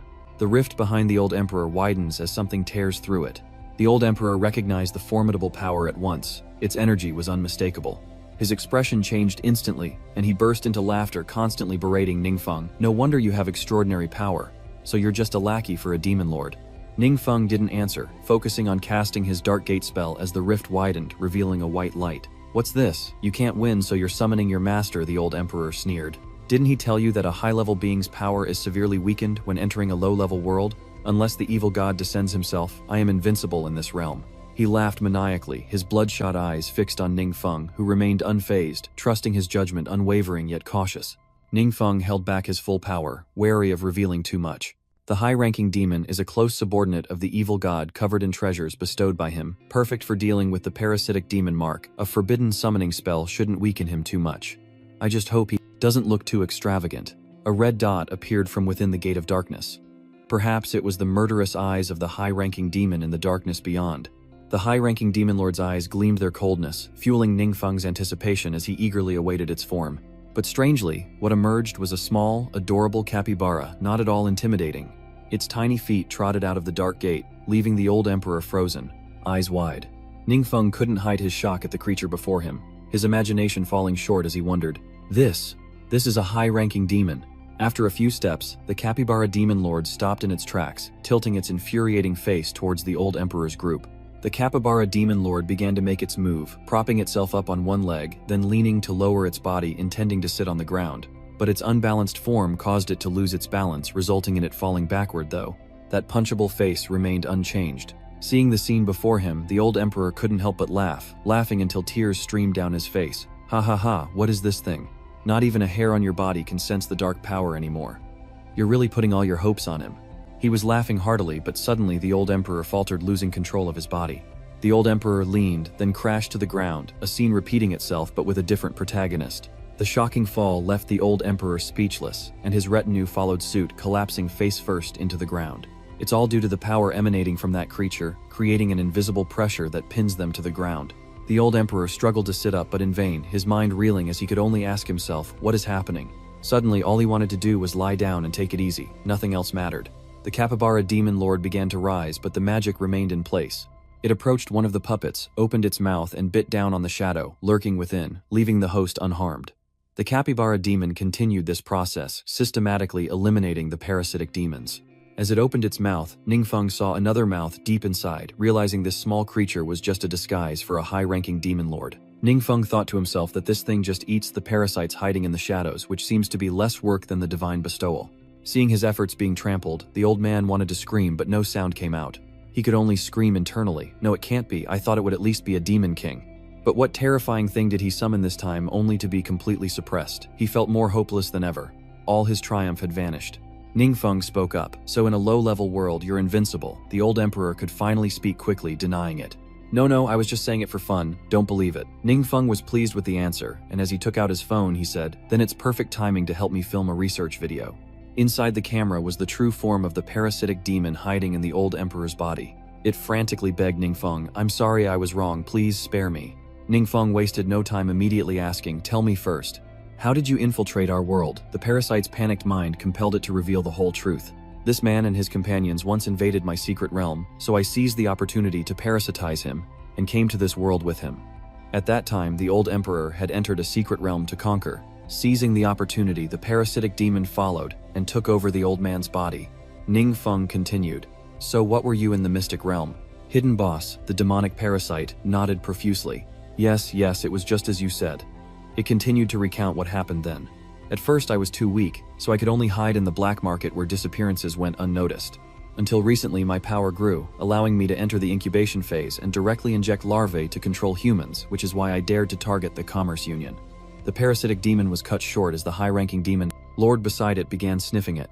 The parasite screamed in terror, begging not to be eaten, as Ningfeng recorded everything and broadcast it to the trade union's meeting room. Feng Yi had foreseen this and quickly gathered the remaining members of the trade union, except for He Shiyu and Fang Zhou Buxing. After watching, Liu Yingjin spoke up, saying that due to a lack of safety measures they had no way to detain or preserve the parasitic demon, so they could only hand it over to Ningfeng. Though I hate to admit it, we're a low-level world facing an endless onslaught of demons. We've truly hit a wall. Zhang Yanchuan gulped, trembling as he spoke. If not for Ningfeng, the Azure Zenith Guild would have been finished. Wang Bo stammered, no, the 7 major guilds, even the whole world would be done for. We can't help at all. Feng Yi reassures them, don't be so negative, everyone. After all, the mysterious benefactor and Ningfeng are on our side. Although the high-grade potion issue has been clarified and has nothing to do with the mysterious benefactor, the cooperation between the two sides. Before Feng Ngak could finish, everyone in the room eagerly raised their hands in agreement. After the meeting with the Commerce Union leaders, Feng Yue returned to Ningfeng's training area to report the results, and they went to the living room to talk. Feng A produced a black file and said, the nation will establish a company to produce and sell high-end elixirs, with 80% of the profits going to you, sir. 24 I don't have to worry about anything, and I'm already getting 80%. They're certainly sincere. Though unspoken, Ningfeng's expression says it all. Feng Ngak saw it all, but he didn't call him out. Feng Yi continued warmly. In addition, the nation will commend Xiao Feng's recent heroic actions at the training camp's closing ceremony. Furthermore, many reporters have asked me if they could interview Xiao Feng, which is quite exciting. Ningfeng grinned from ear to ear, his heart soaring with the chance to accumulate faith power, an opportunity he couldn't miss. Ningfeng signed the contract and said politely, then I'll have to trouble Senior Feng to arrange things. Feng Ngak chuckled, no need to be so polite. With Ningfeng's signature secured, Feng Yu immediately returned to his other tasks, and things with Shang Rui seemed to be settling down.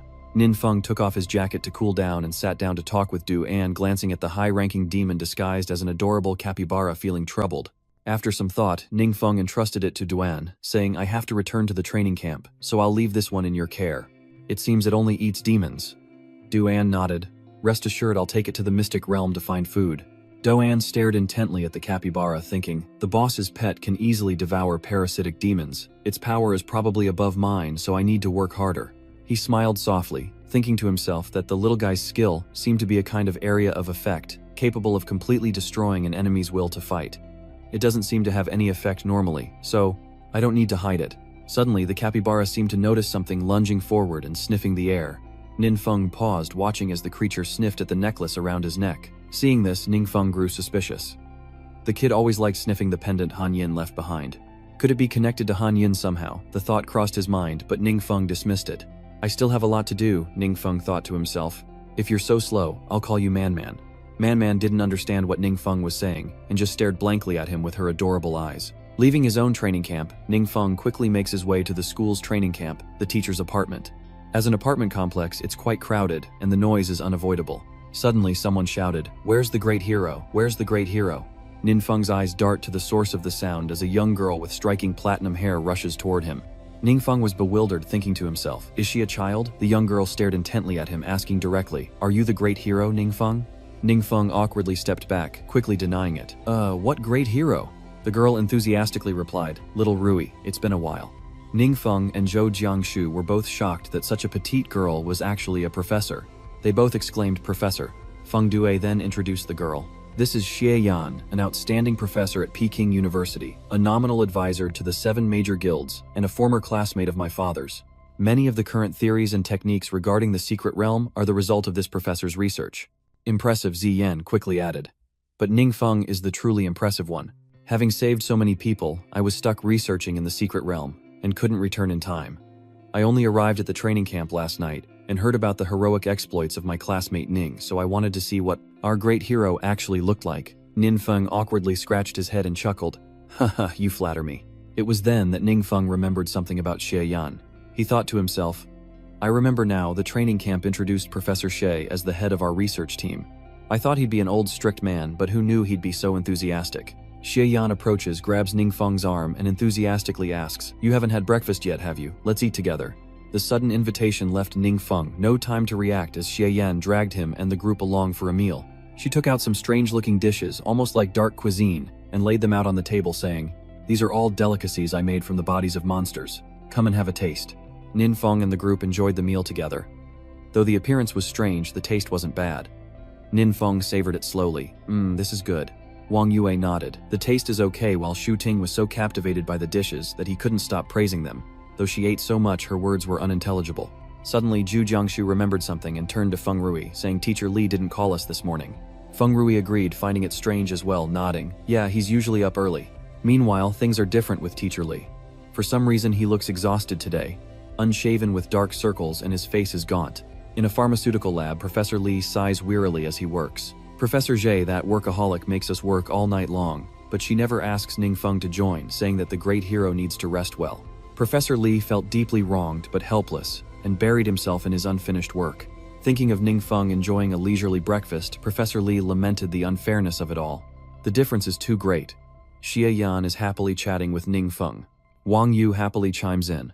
I've seen the footage of Ningfeng's exam, and his work on site was perfect compared to his peers. Professor Xie might not know that. Ningfeng is the top student at our temple, always ranking first in theoretical achievements. Xie Yan bursts into laughter, realizing why they're both praising him so excessively, while Ningfeng can only offer an awkward smile. Xie Yan heaps praise on Ningfeng, a rare genius who's mastered both theory and combat. As it happens, I brought back some special items from the secret realm this time. Come take a look. Xie Yan's words piqued Ningfeng's interest, and he raised an eyebrow in question. Something special. The elevator doors opened to the lab where Teacher Li is working. Xie Yan stepped forward, saying, This must be your first time in the training camp's lab. It's a bit messy since it's temporary. The arrival of Xie Yan and Ningfeng's group startled Professor Li and the pharmacists present, who turned to greet Xie Yan. Professor Xie approached them, saying, Carry on with your work. I'll give them a tour. For some reason, the teacher felt strangely tense, unable to concentrate at all. They're just assistant instructors, so why do I feel like I'm being inspected by superiors? Ningfeng and the group followed Professor Xie to Teacher Li's desk, their curious eyes fixed on him, the 6 pairs of eyes behind him, making him even more nervous, unsure of what to do next. Suddenly, Ningfeng's frost amulet began to stir, then glowed brightly. Ningfeng felt it looking down at it, wondering why is the frost amulet suddenly fluctuating with energy? Is it being affected by something? Xie Yan turns to Ningfeng with a question. Ningfeng, what do you make of this? What Xie Yan is referring to are the fragments on the lab table that Teacher Li is studying. Ningfeng thinks for a moment, then replies, From the repaired parts, they look like handcrafted objects, like fragments of a wall or a sculpture. Just as Ziyan thought the answer was spot on. She happily exclaimed, Correct. Based on previous discoveries, all mystic realms contain either monster ecosystems or ruins, but in this realm we seem to have discovered lost ruins. Xie Yan elaborated her expression, suddenly turning serious as Ningfeng questioned, A lost ruin? Xie Yan nodded, continuing her explanation. These things were discovered in the valley within the secret realm. Because the monsters there are so strong, we didn't go deep, only bringing back these few items. But according to my guess, a city may be buried in that valley. Ningfeng remained silent, his expression turning cold. A question arose in Ningfeng's mind, but he quickly dismissed it, a hint of worry in his heart. Could Professor Xie have discovered the world Han Yin once lived in? Surely it's not just a coincidence. Ningfeng gestured to the fragments on the table, politely asking Xie Yan, Professor Xie, may I take a closer look? Xie Yan agreed without hesitation. Of course. With Xie Yan's permission, Ningfeng carefully picked up a few pieces to get a better look, subtly sensing its energy through touch. The energy radiating from this shard seems to be drawn into the cold sound pendant. Could there be some kind of connection between them? Seeing Ningfeng's blank reaction, Xieyan asked, "What do you think?" Ninfeng shook his head, seizing the opportunity before the suggestion became clear, saying they should explore the mystic realm first. Xieyan agreed, "No problem, I'll arrange it." Soon after, Xieyan led Ningfeng's group to the secret realm, an extremely hot and dry place filled with nothing but rocks and sand. After walking for a while, they encountered a group of people in blue uniforms whom Xieyan introduced to Ningfeng's group. "This is my research team. Once inside, they'll give us their full support." The research team immediately recognized Ningfeng and greeted him with enthusiasm. The bespectacled member of the group spoke first, assistant instructor. "Ning, it's a pleasure to meet you." Even the short-haired girl politely offered, "If you need anything, just let us know." The girl with glasses eagerly asked, "After the expedition, could we take a picture with you?" These are all elite students, professor level at any university, and it's rare to see them genuinely admire someone.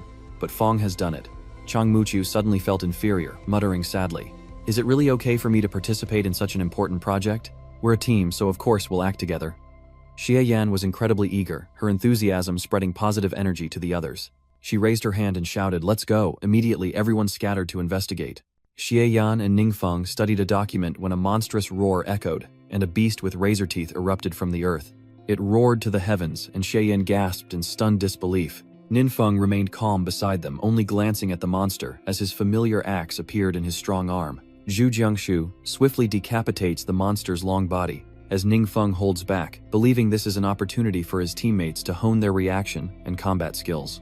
Ningfeng smiled and turned to the others. "No need to worry, let's keep going." The researchers were astonished, whispering amongst themselves, amazed that such a huge monster was killed in one blow. These young people are truly reliable.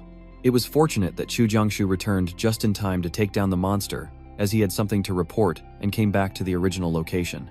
Professor Jie discovers a large cave where the monster emerged, leading to ancient ruins eroded by time. Xieyan and Ningfeng follow Zhu Jiangshu down below, taking a look around. Xieyan touches the walls and says, "Indeed, there are traces of ruins here. Were the people here destroyed by the monsters? If monsters were to take over our world, would it become part of a secret realm?" Ningfeng's expression grew increasingly tense. He mused that Professor Jie's deduction was likely correct. He recalled the Thuangyu Guild's trial secret realm, which also contained remnants of another world. Suddenly, the frost jade on Ningfeng's pendant began to glow. Scanning the area, Ningfeng spots a familiar glow, more of those crystalline fragments. Like the frost jade, they react to his pendant, creating a magical surge. He wonders if more relics lie hidden beneath the earth when a shout echoes from the cave entrance. Ahead, Professor Xie discovers a surge of dark energy, prompting Xieyan, Ningfeng, and the others to hasten to the source. Ahead, massive stones are arranged in a pattern reminiscent of Zhao Cheng's ritual, emitting an immense power. Xieyan exclaimed in shock. The dark energy is coming from that platform. Even Ningfeng was stunned, secretly recognizing the energy's source, but keeping it to himself. This feels like a ritual to summon an evil god, but it's far more oppressive than anything I've sensed before. And within the secret realm, a demon king has appeared. He clutches a skull-topped staff, his other hand clenched eyes fixed ahead, as if preparing something. And at his feet, a horde of lesser demons awaits his command, ready to strike. The demon king's eyes suddenly glowed red, a signal for his horde to attack in a frenzy. The situation is dire with what looks like hundreds of monsters. In terms of numbers, Ningfeng's group and the research team are completely outmatched, and in terms of quality, only Ningfeng's group can stand against these demons. Jiangshu took a fighting stance, telling Feng Rui Xiaorui, "There are so many monsters and they're fast. Be careful." Feng Rui nodded, replying, "Don't worry, we have brother Feng behind us. Consider this our practice exam." Ningfeng watches Zhu Jiangshu and Feng Rui, holding back to gauge their true strength. Zhu Jiangshu's sword swept through the demons, slicing them apart as Feng Rui fought fiercely by his side. The two fought in perfect harmony. Chu Jiangthu scoffed, "You can dream if you think you'll break my defense." Seeing his demons fall one by one, the Demon King was furious. His eyes locked on them with a chilling glare, and his eyes glowed red once more, as the research team watched from the cave entrance, a shiver running down their spines. They wanted to help Ningfeng's group, but fear held them back as one of the young men trembled. "These monsters just keep coming and coming." The girl with glasses hesitantly asked, "Should we go help?" Xiyan swallowed hard and replied, "We'd just be a burden." Xieyan thought to herself, "Those kids must be under immense pressure." Wong Yua pondered for a moment, then turned to Ningfeng, signaling, "I want to try and take down that boss up there." Hearing this, Ningfeng simply smiled, nodding to let Wong Yua do as she pleased. "No problem, go ahead, I'll take care of things here." With Ningfeng's permission, Wang Yue, Chang Mutong, Shu Tingfeng, Rui and Zhou Jiangshu head off to fight the Demon King, while Ningfeng stays behind to deal with the lesser demons, barely lifting a finger. Ningfeng simply stood his ground, his magic alone enough to send the demons to their doom. In an instant, countless demons were maimed and lay scattered across the floor. The researcher's eyes widened as he exclaimed, "What? Is Nin even holding back the endless wave of demons all by himself?" Ninfeng watched his trusted teammates. Ningfeng thought to himself, "Let Yuer lead the battle. Chang Muqiu is with Teacher Qi, and Sister Lan has accepted my special training. Their strength is not to be underestimated. Besides, without me, the Shuangmu team wouldn't have been wiped out." The remaining demons watched Ningfeng, not daring to approach, their bodies trembling. From his gaze and actions anyone could tell, the researcher said, "Those demons seem to be afraid of Assistant Ning." The girl beside her wondered, "Are all young people this strong these days?" The green-haired girl felt ashamed and said, "Maybe I should just retire early." Following Wang Yue's lead, the group advances on the Demon King, the distance closing rapidly. As Wang Yue shouts, "Boss is in range. Watch your health and buffs." The others responded in unison. "Understood." The Demon King slowly raised his scepter, his image blurring as dust filled the air, obscuring their vision. A fierce windstorm erupts in the cave, stirring up dust and obscuring vision, creating a false sense of security. But Wang Yue's group has trained hard, and the Demon King's eyes widen in shock as a golden arrow hurtles toward him. Everything happened too fast. The Demon King couldn't dodge. He took the arrowhead, on, and vanished into nothingness. Moments earlier, the colossal beast was found dismembered by a group of strangers, and the Bang Huang clan panicked at the sight. "Hey, are there others in this secret realm? They found the entrance, let's go. They must be found before they find us." And so they entered the cave under their leader's command. Suddenly a voice cried out, "World sight," then voices echoed confirming life signs at the exit ahead. Perhaps the enemy was preparing to fight, but before they could act, Wang Yue's side had already defeated the Demon King, and the secret realm was disappearing. Someone shouted the news. "This is bad. The secret realm is breached and is starting to reject us." Just then, the voices ceased and 6 magic circles suddenly appeared on the ground. Wang Yue looked around, and for a moment she heard a voice coming from the group. She asked Ningfeng, "Did you hear anything?" It sounded like someone was talking, but Ningfeng heard nothing. He shook his head, dismissing it, his eyes fixed on his pendant. Ninfeng realized he'd been so focused on the Hanyin pendant absorbing the essence stones. Meanwhile, Shieyan spoke up, saying she thought she heard something too from the entrance, but guards should be preventing anyone from entering the secret realm. Feng Rui suggests, "How about we go take a look?" Ningfeng nods, turns forward and says, "Let's go together." After a few steps, the group discovered footprints, and Xieyan knelt down to examine them closely. Xieyan reached out to the footprints, sensing them with her magic, and they began to glow with colors representing each person's energy. Xieyan frowned, hesitant. "These footprints aren't ours. There was an intruder, but the tracks only lead to the nearby exit then vanish." After investigating, the bespectacled researcher reported to Xieyan that the defense team hadn't detected any intruders. Everyone turned to look at the footprints on the ground, each wondering where they came from. If that's the case, where did the intruder come from and how did they leave? After a moment, the research team focused on their work. They observed and recorded the unique aspects of the stone slab within the cave, while Xieyan and Ningfeng's team tracked the mysterious footprints to their source. They followed the clues towards the cave entrance, the corpses of monsters scattered across the ground. Xieyan scanned the surroundings for clues, then spoke. "These footprints are recent. They likely entered through the secret realm or some traditional method. The monster corpses are likely the work of the intruder, and members of the Azure Commerce Guild are quickly notified and arrive on the scene." Lu Yingzhen entered and saw the monsters' corpses on the ground, which made him shudder. He said, "Swift and decisive, without any signs of a struggle, proving the invaders are powerful, yet they didn't take the spoils." "It's like Feng Yi said sternly. Speedrunning to explain further is a method of clearing a secret realm by accelerating the process using optimal tactics to kill monsters, taking only the most important loot and leaving the rest. It requires extremely high combat power and team coordination. If that's true, these intruders must be extraordinary." Wang Bo was shocked, turning to Ningfeng, he said, "To speedrun a dungeon this difficult, only Ningfeng and his team could pull it off." Hearing this, Ningfeng could only smile. Xieyan suddenly thought of a possibility, and she looked at Wang Bo and asked, "Could it be adventurers from another world?" Wang Bo frowned, lost in thought. Xieyan added, "It's just a guess, but we can't rule it out. We've already found traces of other worlds in this secret realm. So could there be more people like us? Even a world of a higher level. How else could they interact?" Ningfeng agreed with Xieyan's thoughts, pondering. Professor Xie is right. At least from the Demon King's memories, I've seen different worlds, but I never considered that they could interact and cross over. Xieyan paused, then said, "If they're friendly or just have a little contact, it's easier to deal with. If they're hostile, then we have another enemy besides the Demon Lord. But their disappearance is strange. We don't know their motives, nor can we confirm if they'll reappear." The more Wang Bo heard, the more his head ached, and he wearily exclaimed, one problem after another." Lu Yingzhen and Feng Yi looked at each other and sighed, nodding in unison as if signaling something. Wang Yue was trying to dig deeper into the problem when Lu Yingzhen suddenly asked student Wang Yue, "There's something we'd like to ask you." Is the Dormant Master Guild interested in replacing the Shang-Rui Guild as part of the 7 Great Guilds? Liu Yingzhen smiled as he made the offer, but his sudden proposal left Wong Yua stunned, fearing she might hesitate and refuse. Liu Yingzhen then explained the reason for his decision. Due to the previous parasitic demon incident, both the Shang-Rui and Epic Guilds had suffered greatly. The leader of the Epic Guild in Fangzhou has resigned, and a replacement has yet to be named, while the Commerce Guild has seen mass resignations and requested demotion. Liu Yingzhen sighed with regret while Wong Yua awkwardly declined. But I'm just a high school student and the Tuxu Guild is just a small guild. But Liu Yingzhen had already anticipated all the reasons Wong Yua might come up with to refuse. He quickly cut her off. You don't need to worry about that. We've already discussed it. All the guild leaders welcome you to join. Wang Bo chimed in. That's right. With no way to refuse, Wang Yua could only fall silent.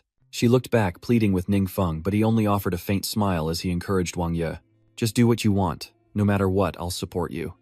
Ning Feng's words somehow carried immense weight with the Crimson Iris Guild.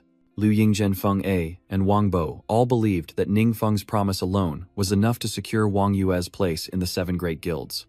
Their relationship alone made the fact that she was a high school student from a small guild irrelevant. Their faith was well placed, and after a moment's hesitation, Wang Yue shyly agreed, I'll give it a try, and if I don't do well, I hope the seniors will help me. The 3 were overjoyed, bursting into laughter as they exclaimed, haha, this is great. From start to finish, Jiangshu and Ting watched a bit dazed, whispering to each other. Jiangshu said, I'm a little lost. We went out to clear a secret realm. How did we suddenly end up in the 7 Great Guilds? Shu Ting nodded in agreement, but then spoke incoherently, confusing Zhou Jiangshu. Realizing everything was going according to Ning Feng's plan, he smirked. Yue joining the 7 Great Guilds was a major step forward in his power-building plan. He felt a sense of accomplishment, but the cheerful atmosphere was broken by a whisper in his ear. Lord God. Nin Feng's eyes widened in surprise. He looked around and saw everyone was still chatting normally. It was then Nin Feng realized he was the only one who heard the strange voice. No one else reacted. Could it be Han Yin? With that thought, he glanced down at his pendant, which was glowing as time slipped by. One of the leaders urged, everyone, please expedite your work and do not act alone.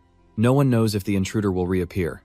Everyone must be vigilant and immediately report any unusual situations to Professor She or Assistant Ning. The research team gathered, and the bespectacled man pointed, asking, Assistant Ning is the hero from the interview, right? The person on the ground nodded in confirmation. Indeed, with such a powerful expert here, we can rest much easier. Assistant Ning looked so young. Who would have thought he was a high-level powerhouse? Xie Yan and Ning Feng head to a nearby tent to discuss things. Nin Feng examined the pendant, breathing a sigh of relief. For some reason, it had stopped absorbing the crystal's energy. Luckily, the gemstone's appearance hasn't changed, or it would have attracted attention. Was that voice I heard just now my imagination? Just as he wondered, the voice echoed again, My lord. Ning Feng responds with his thoughts, and Han Yin cries out in joy, My lord. To be able to speak with you again. It's wonderful. Haha. My heart is filled with excitement, and Han Yin can't stop smiling with happiness. Nin Feng quickly stopped him to ask, Hold on, what exactly is going on? Han Yin clicked his tongue and replied, I'm not sure. It's like I suddenly regained consciousness. Ning Feng asks if the pendant he left behind constantly absorbing this energy stone had anything to do with it. Han Yin pauses, then suddenly exclaims, So that's it. It's the heart of the world. Nin Feng raised an eyebrow, confused. From within the pendant, Han Yin calmly explains to Ning Feng, The world's heart is the core of a world formed by the fusion of the universe's laws. If a world is in danger, it can heal itself as long as the world's heart remains intact. But if the heart is damaged, the world is doomed. The world heart contains the laws of the universe and is actually made of divine energy. Gods used to use it to revive their trusted kin. But having said that, Han Yin suddenly fell silent, leaving Ning Feng hanging. Han Yin hesitated, drawing out his words without continuing the story, but Ning Feng patiently waited, only to be met with Han Yin's embarrassed smile. I'm very sorry, I seem to be missing a part of my memory, I can't remember it no matter what. Nin Feng sighed, a faint, eager smile gracing his lips. No rush, he said, take your time to recover. Han Yin tearfully apologized, I'm incompetent. I've disappointed Lord God. I'm useless, Ning Feng thought, trying to keep Han Yin from blaming himself, still curious about how terrible Shu Reng's backstory could be. Nin Feng's face turned serious as he wondered if Han Yin's resurrection had some serious side effects. Nin Feng turned to see Xie Yan talking with the research team. After receiving the analysis results, they reported to Xie Yan, and Nin Feng overheard. Professor Xi, the site has been successfully excavated, and aside from some ruined structures, nothing of value has been found. They're deciding the fate of this mysterious secret realm, and Liu Yingzhen suggests that if it can appear, then unknown intruders can as well. I suggest we don't keep it. Wang Bo quickly raised his hand in agreement. I agree we should quickly dismiss the staff, and then seal off this secret realm. What do you think? Guildmaster Wang Yua was startled. She pointed to herself, stammering me. What about me? Feng Yue nodded slightly and replied kindly, you are now one of the 7 great guilds. Closing a special secret realm like this requires the approval of at least 3 guild leaders. Wang Yue offered her honest opinion. Oh, I agree with guild leader Lu. With that settled, everyone regrouped and left the secret realm, focusing on sealing it completely to prevent intrusion. The gate to the secret realm shrinks and vanishes as Lu Yingzhen announces, we've successfully closed the realm. Thank you all for your hard work. With the day's work done, everyone returned home to rest. The next morning at the teacher's apartment training camp, Ningfeng cheerfully entered the bathroom, humming an indistinct tune as he reached for the faucet. As the water poured over him, Han Yin suddenly shouted, startling Ningfeng. My lord, I remember. Because of Han Yin's sudden voice, Ningfeng accidentally switched to cold water, hence the scene from earlier. Ningfeng's bathroom echoed with a scream. Ah, the water's freezing. Realizing his mistake, Han Yin repeatedly apologizes, saying he deserves to die. Ningfeng dried his hair with a towel and stepped out of the bathroom, calmly asking, It's okay. What was it you remembered? It was then that Han Yin remembered, and he hurriedly said, That's right, please grant me death, my lord. But Han Yin shook his head frantically, quickly clarifying, No, it's not about my resurrection. Ningfeng was puzzled and waited silently for Han Yin's explanation. He began to recount everything he remembered, how gods would use the world's core to revive their trusted kin. But because the world heart also contains the power of darkness, the god will suffer a violent backlash through the connection of the dependents, and may even become an evil god. In the end, the god can only deal with the resurrected dependent with his own hands. Your subordinate doesn't fear death, but I absolutely cannot let it affect you, my lord. With that, Han Yin burst into tears. Little does Han Yin know Ningfeng is already a dark god, and his heartfelt words echo Ningfeng's own inner turmoil. He considered confessing his true nature to Han Yin, but it didn't feel right. Ningfeng worried about how Han Yin would react. I am a dark god, he thought, telling Han Yin would only devastate him further. Seeing Ningfeng's silence, Han Yin asked worriedly, Lord God, do you feel unwell or is something wrong? Ningfeng shakes his head, his face etched with sadness. No, not really. Suddenly, a system notification startled Ningfeng, leading him to speculate that it might be the following. Passive skill, Dark Origin. You will not be affected by the backlash of dark power. Immune to all consequences of using forbidden magic. As expected, the system was indeed referring to this. Somewhat relieved, Ningfeng asks Han Yin if her resurrection only affects him or if it affects her as well. Han Yin stammered, I don't know either. Ningfeng offers a warm smile, comforting Han Yin, saying that now that he's alive he should keep living, and they'll deal with any consequences together. Overwhelmed with emotion, Han Yin was moved to tears, quickly protesting, You sound just like you did back then, but I truly can't let you get caught up in this. If he kept it a secret, Han Yin wouldn't accept Huan Yang. After much thought, he had to tell him. Ningfeng said somberly, Han Yin, there's something I've been turning over in my mind and I feel I should tell you. Han Yin, curious, waited in silence. Ningfeng took a breath and confessed everything to him. That morning it wasn't just Ningfeng who screamed, but Han Yin as well. He was so shocked he couldn't control his volume, shouting, You're a dark god, Nin. Feng slowly recounted the ancient story to Han Yin, explaining everything to him to avoid shocking him too much. After telling the story, he concluded with a proud smile, That's the legend. Those gods call me an evil god and all the magic I wield automatically becomes forbidden dark magic. As Ningfeng suspected, Han Yin refused to believe it, retorting, No, you are definitely not an evil god. They are. Those gods caused my people to die in a meaningless war for their own selfish reasons. No one cared about our lives, only you sought justice for us. If those gods are your enemies, I will stand by your side even if it means my flesh is torn and my bones are crushed. Hanam poured out his heart, pledging his loyalty to Ningfeng, and despite the claims of Ningfeng being an evil god, Hanam's unwavering faith warmed Ningfeng's heart. He chuckled, saying, Thank you for your trust. I'll do everything I can to protect you all from harm. They smiled at each other, but suddenly Han Yin began to sob again. Boo-hoo, my lord, to be by your side once more. I'm glad to be of service.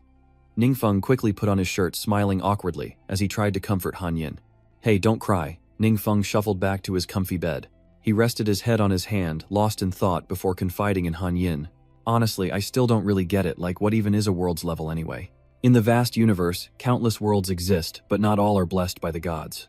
Only worlds that give rise to intelligent life garner their attention, but it's merely a passing glance, like discovering a rather pretty bug. Unless it passes the gods' trials, this world will never receive their blessing nor achieve a powerful civilization. In short, the more trials passed, the more blessings received, and the higher the world's level will be. Han Yin shared all of his knowledge, explaining everything in detail to Ningfeng, who listened silently, understanding much.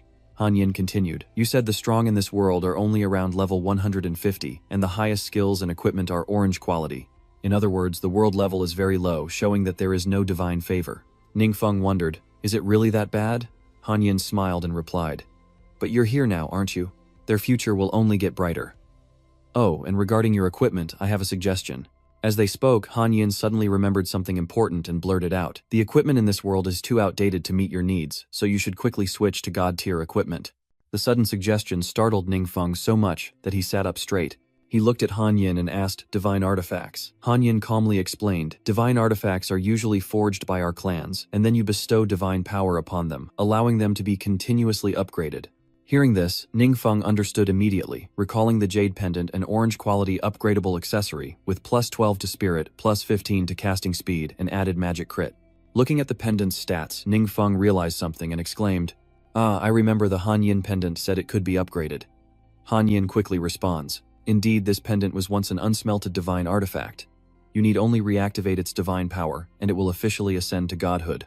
Ningfeng was stunned, stammering, what do I do? Han Yin diligently guided Ningfeng to place his hand on the pendant, using his consciousness to draw the runes representing divine power.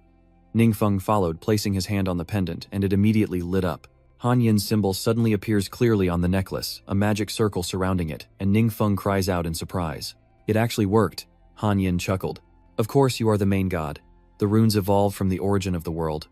Only a true god can activate or use them. Furthermore, even a representative chosen by a god cannot use it. Han Yin paused, realizing Ningfeng's problem all along, but kept it to himself, feeling a bit sorry for Ningfeng, yet still relieved. The main god seems to always doubt his own identity, but he can finally rest assured. After the upgrade, the stats of the Cold Sound necklace have indeed changed. The Han Yin chain, an orange-grade divine accessory, can be upgraded to grant plus 1,000. 200 spirit plus 100%, casting speed plus 100% mana regeneration plus 50% magic resistance plus 20%.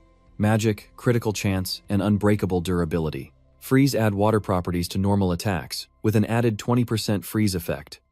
Water walk allows free movement in water suit, unactivated magic added. Solid ice wall, ice storm freezing ray. Ningfeng was left speechless as he read on. He gulped, realizing that his 1,200 spirit stat combined with all his other attributes now paled in comparison to this suit's amplified abilities and potent features. Han Yin, already aware of the outcome, simply felt a tinge of regret. He said, it's a shame the quality is only orange. Once I find the right materials, I'll help you upgrade. As for the components of this Yu family suit, you'll need to find other clans to complete it. Ningfeng couldn't help but sigh. Talking to you just makes me realize how much I don't know. Han Yin chuckled. It's my honor to answer your questions. The conversation faded into the quiet of the night. As all things drifted to sleep, so did Ningfeng, needing to recharge for the challenges of a new day. The next morning arrived swiftly, sunlight peeking through the pristine curtains. And Ningfeng was already awake. As he brushed his teeth, Han Yin suddenly appeared, greeting him with a smile. Morning, Master Ning. Noticing this, Ningfeng said, you're in a good mood. Han Yin laughed excitedly. Hee, just following the Lord God, and I'm full of hope. Ningfeng returns to brushing his teeth, his mind racing. He'd talked with Han Yin for a long time yesterday, but, sadly, his previous world was different, so much of his experience wasn't applicable. But he'd still make a good support. After getting ready, Ningfeng and Han Yin head to an unknown secret realm where monsters are a must. As usual, after entering the realm, Ningfeng quickly searches for monsters. It wasn't long before a ferocious monster appeared, roaring to intimidate its prey. The monster opened its razor-sharp jaws, ready to devour its prey, but Ningfeng was no weakling, and he unleashed a massive ice blast. Sharp shards of ice hurtled towards the monster, and within minutes it was dead. Its massive body crashed to the ground, kicking up a cloud of dust as the two powerhouses following Ningfeng stared in disbelief. His terrifying power scared the wits out of them, and Ningfeng smirked with satisfaction. He thought to himself that adding 1,200 points of spirit was indeed wonderful, as Lu Ping and Xie Yan took turns praising Ningfeng. Xie Yan even imitates Lu Ping's stance, as Lu Ping comments, Assistant Ning, you're becoming terrifying. Xie Yan chimed in, that's right. Lu Ping added, we used to have to fight the boss for a while, but now it's a one-hit kill. Xie Yan chimed in again, yes. Lu Ping noticed Xie Yan's constant agreement and mimicry, so he cautioned him. Professor Xie, please don't imitate me. Ningfeng approached Lu Ping, asking Mr. Lu, are there any other secret realms today? Lu Ping sighed, shaking his head. That's all. Our team was already faster than the others, and today we were even faster than usual. Because of this, the organizers are about to have a headache. Ningfeng asked, bewildered. Why is that? Lu Ping candidly shared his concerns. You know everyone in this training camp is already the best of the best. And because we always finish early, our members actively seek out extra training in the secret realm. Our team members are now higher level and stronger than the others, so the other teams have requested an alliance starting next month, requiring each team to take turns. Hearing this, Ziyan was confused and quickly asked, "Hey, don't the other teachers have any objections?" Lu Ping gave a wry smile, shaking his head to express his difficulty. If the administration hadn't suppressed it, other teachers would have wanted to join our group too. Some teachers were even caught secretly adding their names to the students' joint application. Hearing this, Xiaoyan was satisfied, laughing. "Well done. No one will steal our assistant Ning. Haha." Suddenly Han Yin appeared, speaking with hesitation. "My lord, your magic." Ning Feng raised an eyebrow, waiting. "Is something wrong?" Han Yin suddenly hesitated, masking his true feelings with a meaningless compliment. No problem. I just think the way you cast spells is amazing." But Han Yin's stiff face betrayed him, sweat pouring down his forehead. He actually wanted to ask Ning Feng how he achieved such power, but thought better of it, swallowing the question back. "You seem to excel in all conditions, controlling the magic's effects within a certain range." Nin Feng chuckled, replying telepathically, "Oh, you mean this? Since there are classes tonight, you should come listen too." He listened with his head propped on his hand as the teacher lectured the students. According to the description, a skill's total damage consists of 2 parts, fixed damage and damage over time. Fixed damage is M1A.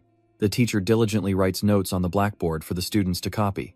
As the teacher lectured, he wrote down the basic attribute, increasing and stacking types of continuous damage, the type affected by the target, and the type that fades over time. The status of continuous damage needs constant trigger checks. The total damage of the first trigger is M1BT1. After the second trigger of continuous damage, C is added every second. Han Yin listened for a while before daring to speak. "Lord God, this is..." Ning Feng smiled and said, "Very interesting, isn't it? This is my favorite class. Besides practical combat, there's also math, physics, biology, and geology." Ning Feng thought for a moment and added, "Maybe it's because the world level is too low, and people don't have better options, so they just want to make the most of everything. How can limited resources be used to their fullest potential? And how can limited magic be used to inflict maximum damage? How can more uses be found for limited skills? How to seize the slim chance in a desperate fight?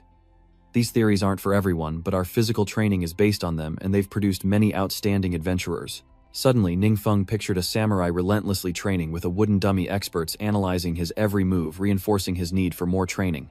Listening intently to Ning Feng's analysis, Han Yin nodded repeatedly, eagerly saying, "To be recognized by the great Lord God, his knowledge must be outstanding. Your subordinate will also study diligently." Before long, the lesson came to an end. The school bell rings, signaling the end of the day for students and teachers alike, and the professor announces that today's lesson is over. Classes are dismissed, and after a long day, Ning Feng and Wong Yua returned to their apartment to rest. The walk was quiet, as neither of them spoke much, but after a while, He Shihong was surprised to see Ning Feng with Wong Yua. Afraid of mistaking him for someone else, he paused for a long moment before calling out. Hearing this, Wang Yu and Ning Feng turned to look. Ning Feng immediately recognized Ha Su Xiang, replying, "A classmate." Ning Feng was puzzled as to why He Shixiang was calling him. What did he want? Normally, Ha Su Xiang wouldn't even acknowledge me at the training camp, and I wouldn't pay him any mind either. Why does he seem so nervous? Nin Feng silently observed him, waiting for He Shihong to approach, who then bowed deeply. He sincerely apologized to Ning Feng, saying, "I'm here to apologize, and thank you for saving me and the trade union. You're our great benefactor." Nin Feng was caught off guard, stammering, unsure of what to say, and simply laughed it off. "Oh well, I just happened to arrive in time. There's no need for such a formal thank you." But He Shihong remained bowed. In that time, he had cursed himself countless times. Because of my brother, I kept my distance from Assistant Nin and looked down on those who were close to him. Looking back, I was the biggest fool of all. If he had fostered a better relationship with Assistant Ning, the Azure Dawn Guild wouldn't be in this situation. He blamed himself relentlessly, bowing deeply in apology. He noticed Ha Su Wung's strange behavior and felt confused, wondering to himself, "Hey, what's his deal? I'm not close to him, there's really nothing to say." Ha Su Wung unexpectedly took out an item and presented it to Ning Feng, the object shining so brightly that Ning Feng was slightly startled. With sincerity, He Shihong said, "To show my gratitude, I've prepared a small gift, nothing much." As his eyes adjusted to the light, Ning Feng saw a small fragment within. Han Yin and Ning Feng recognized the fragment at the same time, and they immediately rejoiced. It was another fragment of the world's heart. Nin Feng was stunned, recalling his long conversation with Han Yin the night before. At that time, Han Yin said usually, after a world is destroyed, fragments of the world heart may be scattered outside. Finding those fragments can reopen the door to the previous world. Nin Feng felt enlightened, finally finding the answer to his long-standing question. So that's how it is. Professor Xi also inadvertently opened the secret realm this way, but he didn't understand the principle at the time. So the invaders suddenly vanished, because Han Yin understood what Ningfeng was thinking. His guess was right. Han Yin continued, "That's right, the world's core is an important resource for high-level worlds, so they will deliberately search for fragments of the world's core. But the Lord God had already conquered the secret realm, so those intruders were rejected by the laws of the universe, returned to their original world, back to reality. Professor Shi said everyone just conquered a similar secret realm, so I thought this item would be more suitable for you." Ningfeng accepted it, thanking He Shihong and expressing his delight with the gift. "Thank you for the gift, I really like it." The next morning, Ningfeng immediately followed the guidance of the memory fragment. They arrived at a desolate desert, and Ningfeng, looking around, said, "This is the place the fragment is pointing to." Sheyan exclaimed, "Assistant Ning has already figured out how to use it so quickly. From now on, I'll contact you first when I find something like this." Hearing Sheyan's words, Ningfeng was secretly pleased. Just as he had hoped, Sheyan trusted him much more. "That's exactly what I wanted to hear," Han Yin said, appearing unexpectedly before Ningfeng. "My current state is unstable. I need to absorb some of the world's core energy. As long as the master isn't affected by the dark power, I won't hesitate." Entering the secret realm, Ningfeng resolved to quickly help Han Yin recover her strength, gaining another powerful ally. As they stepped inside, Ningfeng, Wang Yua, and Xieyan were astonished, their mouths agape at the sight before them. This secret realm was unlike any other. Flowers bloom in a vibrant display, adding color to the lush green hills under a clear blue sky. The beauty of the scene even makes Ningfeng question his existence. This is a secret realm. Wang Yua couldn't help but praise the beauty of this place. Han Yin is taken aback by the beauty of this place, clicking his tongue in amazement. "Whoa, what's going on? This doesn't look like a destroyed place at all." Ningfeng wondered, his eyes glued to Qing Xuan. "Is this your first time seeing something like this too?" Han Yin stammered, "Yes, you're right, we can't just stand here." Ningfeng suggests they take a look inside, and the three venture deeper into the secret realm, where a city appears before them, accessible only through a small gate. What stopped them in their tracks was the bustling crowd at the city gate, leaving Ningfeng stunned as he stammered, "A human city." Shu Ting, seeing nothing amiss, turned to Wang Yua. "Unless I'm mistaken, they're all ordinary humans." Hearing this, Wang Yua replied, puzzled, "Or have we transmigrated somewhere else?" Hearing this, Han Yin said to Ningfeng, "Impossible. A fragment of the world's heart can only connect to its corresponding world." As Han Yin spoke, Ningfeng interjected, "Even if it's an illusion, it's too real." Soon the group reached the city gates, where a guard stopped them, asking, "Where did you come from?" Hearing this, Ningfeng's group grew flustered, unsure how to answer, and he stammered, Seeing their hesitation, the guard boomed, "You're otherworldly adventurers, aren't you?" Hearing this, Ningfeng asked, "How did you know?" The guard replied, "Your attire and stammering give it away." Ningfeng asked, "Do you often get otherworldly adventurers here?" The gatekeeper glanced down at Xie Yuan and said, "Occasionally, but not many little brats like this one." Hearing this, Xie Yuan's face flushed as she retorted, "I'm not a kid, you gatekeeper, stand aside." He continued, "You can wander around the city, but you better not cause any trouble, or I can't guarantee you'll make it back alive." Hearing this, everyone casually entered. Before they could take 3 steps, the guard called out, "And another thing, keep a close eye on the kid, don't let him wander off." "I told you I'm not a kid." Ningfeng glanced over, saw 2 adventurers walking out, and exclaimed, "This world has adventurers too." Henry and the others weren't surprised by their arrival, and a massive statue of a brave warrior immediately caught their eyes. Ningfeng exclaimed, "Hey, there's a statue. See what's written up there? Alida, the brave daughter of heaven, guardian deity of the empire." Reading the words carved beneath the statue confuses Ningfeng. Strangely, he's never seen these characters before, yet he can read them. This is due to the connection with the world's core, and it also proves that we haven't transmigrated anywhere else. Xie Yuan realizes what she's saying. Heroic feats are etched here, and suddenly a data panel appears. In the year 1537 of the astral calendar, a ferocious demonic tide surged forth, engulfing the world in darkness and terror. In the apocalypse, only the hero Alida pierced the dark sky, and wherever she went, demons fell before her blade. Bringing light back, a joyous song echoes through the heavens. Her heroic feats are etched onto a monument for posterity, her radiant glory never fading with time. After reading the inscription, Wang Yua makes a deduction. So this world was also attacked by demons, but thanks to this lone hero, order was restored. Xie Yuan replies, "I believe that's the meaning of the inscription." Zhu Ting couldn't help but admire, amazing to defeat an entire army of demons alone. Zhu Jiangshu adds, "Are all adventurers from other worlds this strong?" Over here, Feng Rui seems to notice something and shouts, "Wait." Hearing this, Zhou Jiangshu rushed over and asked, "What's wrong?" Feng Du, sweating, replied, "I went back a minute ago, and while everyone was focused on the text, Feng Du was drawn to that tree. He looked over in shock, and on the tree were 2 words as red as blood. "Run back to the present," Ningfeng says. "You said you saw the words run, and then they suddenly disappeared." Sweating Feng Rui replied, "Yes, it was under that tree." Hearing this, Ningfeng scanned their surroundings. Suddenly, the townspeople's expressions turned murderous, their eyes fixed on them with deadly intent. Ningfeng sensed something was very wrong with these passers-by. A loud whoosh echoes as the Alita statue, and the beautiful scenery begin to change, replaced by countless monsters in the blink of an eye. Smelling fresh meat, they couldn't contain their excitement, emitting piercing shrieks. Crack, crack. Ningfeng frowned and spoke, realizing it was all an illusion, as Han Yin added. They're wraiths.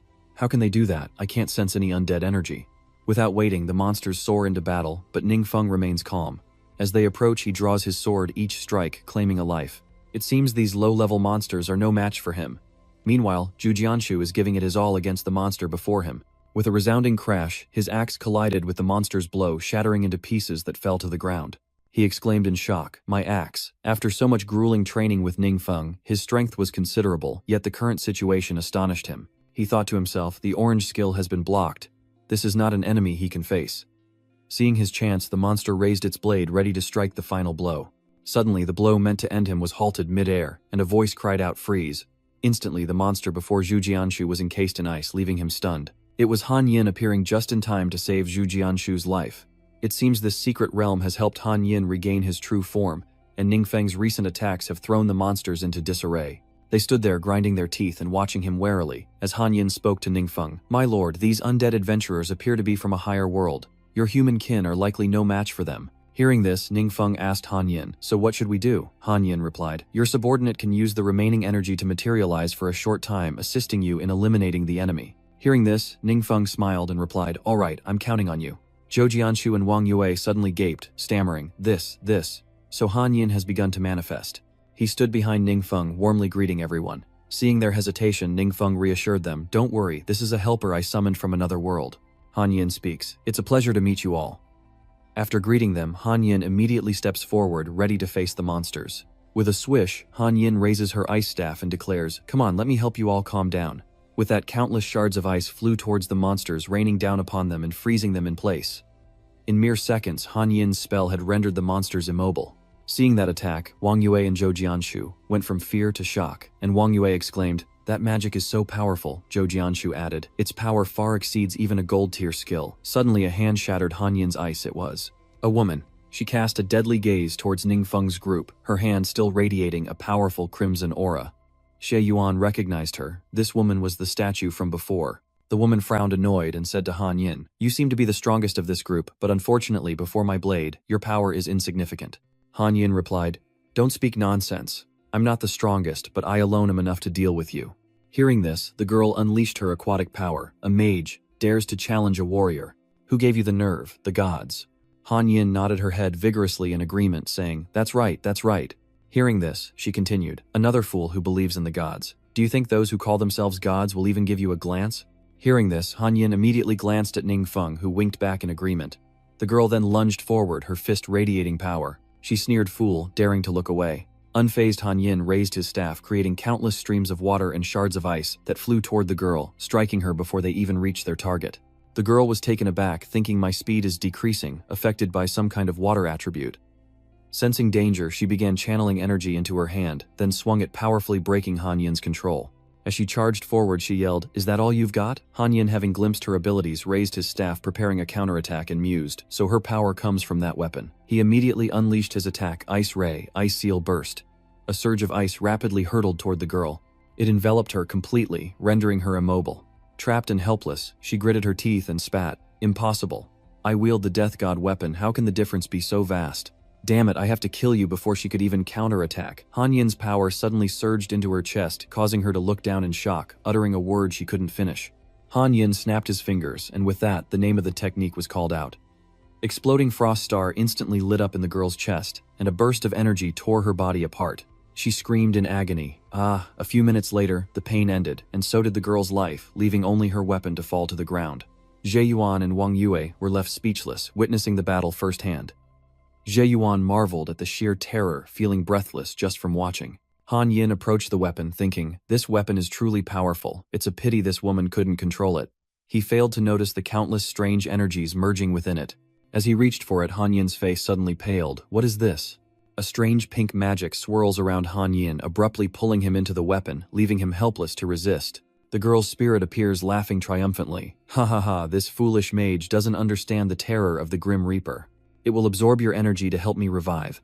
As long as the Grim Reaper exists, I am eternal. Witnessing the scene, Ningfeng was taken aback, but he calmly used telepathy to call out, Han Yin, are you there? Han Yin, now back in spirit form, quickly responded to Ningfeng's call. My lord, I'm all right. The weapon suddenly absorbed me, so I couldn't maintain my physical form. Hearing this, Ningfeng approached the weapon, replying to Han Yin, is that so? Let me take a look. Han Yin anxiously warns, please be careful. Ningfeng then firmly grips the weapon. As Ningfeng held the weapon, he stared intently as if seeing something within it. The girl watched him, a gleeful smile spreading across her face. Haha, what a bunch of fools, she muttered to herself, and they're fighting to offer me their energy. At this rate, I won't need to absorb any more spirits. Ningfeng heard every word she whispered, and telepathically asked her sternly, what are you so happy about? Hearing this, she gasped in surprise, her face breaking out in a cold sweat as she stammered, You can see me? Ningfeng simply replied, of course I can. Hearing this, she bit her lip in fear, muttering to herself, something's wrong. The dead body hasn't absorbed any energy since earlier, and it's been trembling non-stop as if terrified. Ningfeng recalled the moment he touched the weapon, thinking, when I touched it, the system appeared asking if I wanted to absorb the final remains. He smirked, realizing the weapon was the final relic, but decided to hold off on absorbing it for now. Back in the present, he frowned, looking seriously at the girl, and said, tell me what exactly is going on. Meanwhile, Wang Yua and Xie Yuan were a little dazed, looking at each other, asking what's going on with Assistant Ning over there. Wang Yua notes that the surrounding spirits have stopped moving, and the girl begins to explain everything to Ningfeng. But you saw that this was once a beautiful nation, and though monsters frequently invaded, we always protected it from harm. She began to recount the events of the past, of how she and her people fought against the monsters that invaded their land. After defeating them, she exclaimed, you all did great. Then, noticing a man staring intently at something, she approached him and asked Cal, what's wrong? Hearing his name, Sen turned to the others and asked, you guys don't see it. Before me, a square reads, a deity has taken notice of you. The others, surprised, say I don't see anything. The girl points at him, exclaiming, could it be that Sen has been recognized by a god? Sen stares at the notification, a god has taken notice of you. In the past, Sen was quite strong, single-handedly defeating countless monsters which caught the attention of a god. The gods are pleased with your performance. You have earned their recognition and may now choose a divine blessing. A few days after that announcement, everyone gathered around Sen, whose body floated into the air amidst a blinding golden light. He looked down, offering his farewells and comforting words. Everyone farewell. His eyes began to water as he couldn't bear to leave them either. But for the future of the country, he had to think of something greater. He continued, I'll be watching over you all from beside the gods. The girl was heartbroken to leave C, and a comforting voice told her, Alita, don't be so sad. Sen is going to be with the divine. Perhaps the divine will look upon our nation with greater favor. Alita blushed and replied, yes, you may be right. Not long after his departure, crisis struck, and the country was invaded with the death toll rising. A monster's foot descends as Alita desperately tries to resist. Clutching her wounds, she and the remaining fighters hold the city gates, now surrounded by a sea of fire, as countless powerful beasts prepare to attack. Alita breaks down in tears, gritting her teeth as she silently asks, why? Why the monster's attacks are fiercer than before, yet the gods don't appear, nor does the calamity. Have we been abandoned? A gladiator behind her stammered. Alita, are we going to die? Her question caused Alita to turn serious. With unwavering resolve, she faced the monsters and replied, no, we still have one last hope. Then she opens a door and enters a room where the magic gauntlet from the beginning is now present, and Ningfeng says, so you used this magic weapon to repel the invading monsters, but also caused the entire nation to fall under a curse. Alita replies, that's right. After repelling the monsters, I borrowed the power of darkness to restore the country to its former glory. But unexpectedly, the power of darkness gradually eroded, my consciousness turning the entire nation into a terrifying secret realm, and later adventurers from other worlds would occasionally come to explore, only to be turned into undead by me. Ningfeng finally understood everything. He looked at the glove and thought to himself, in the end, using the power of darkness always comes at a price. Suddenly, a crackling sound came from behind him, and he turned around warily to see a purple portal appear before his eyes. A figure emerged from it, approaching Ningfeng, the young man named Sen, his face even gloomier than before. As soon as he appeared, he reached out to Ningfeng and said, hello friend, that gauntlet is mine. Could you return it to me? Alita was shocked to see Sen. Cal, why is it Sen?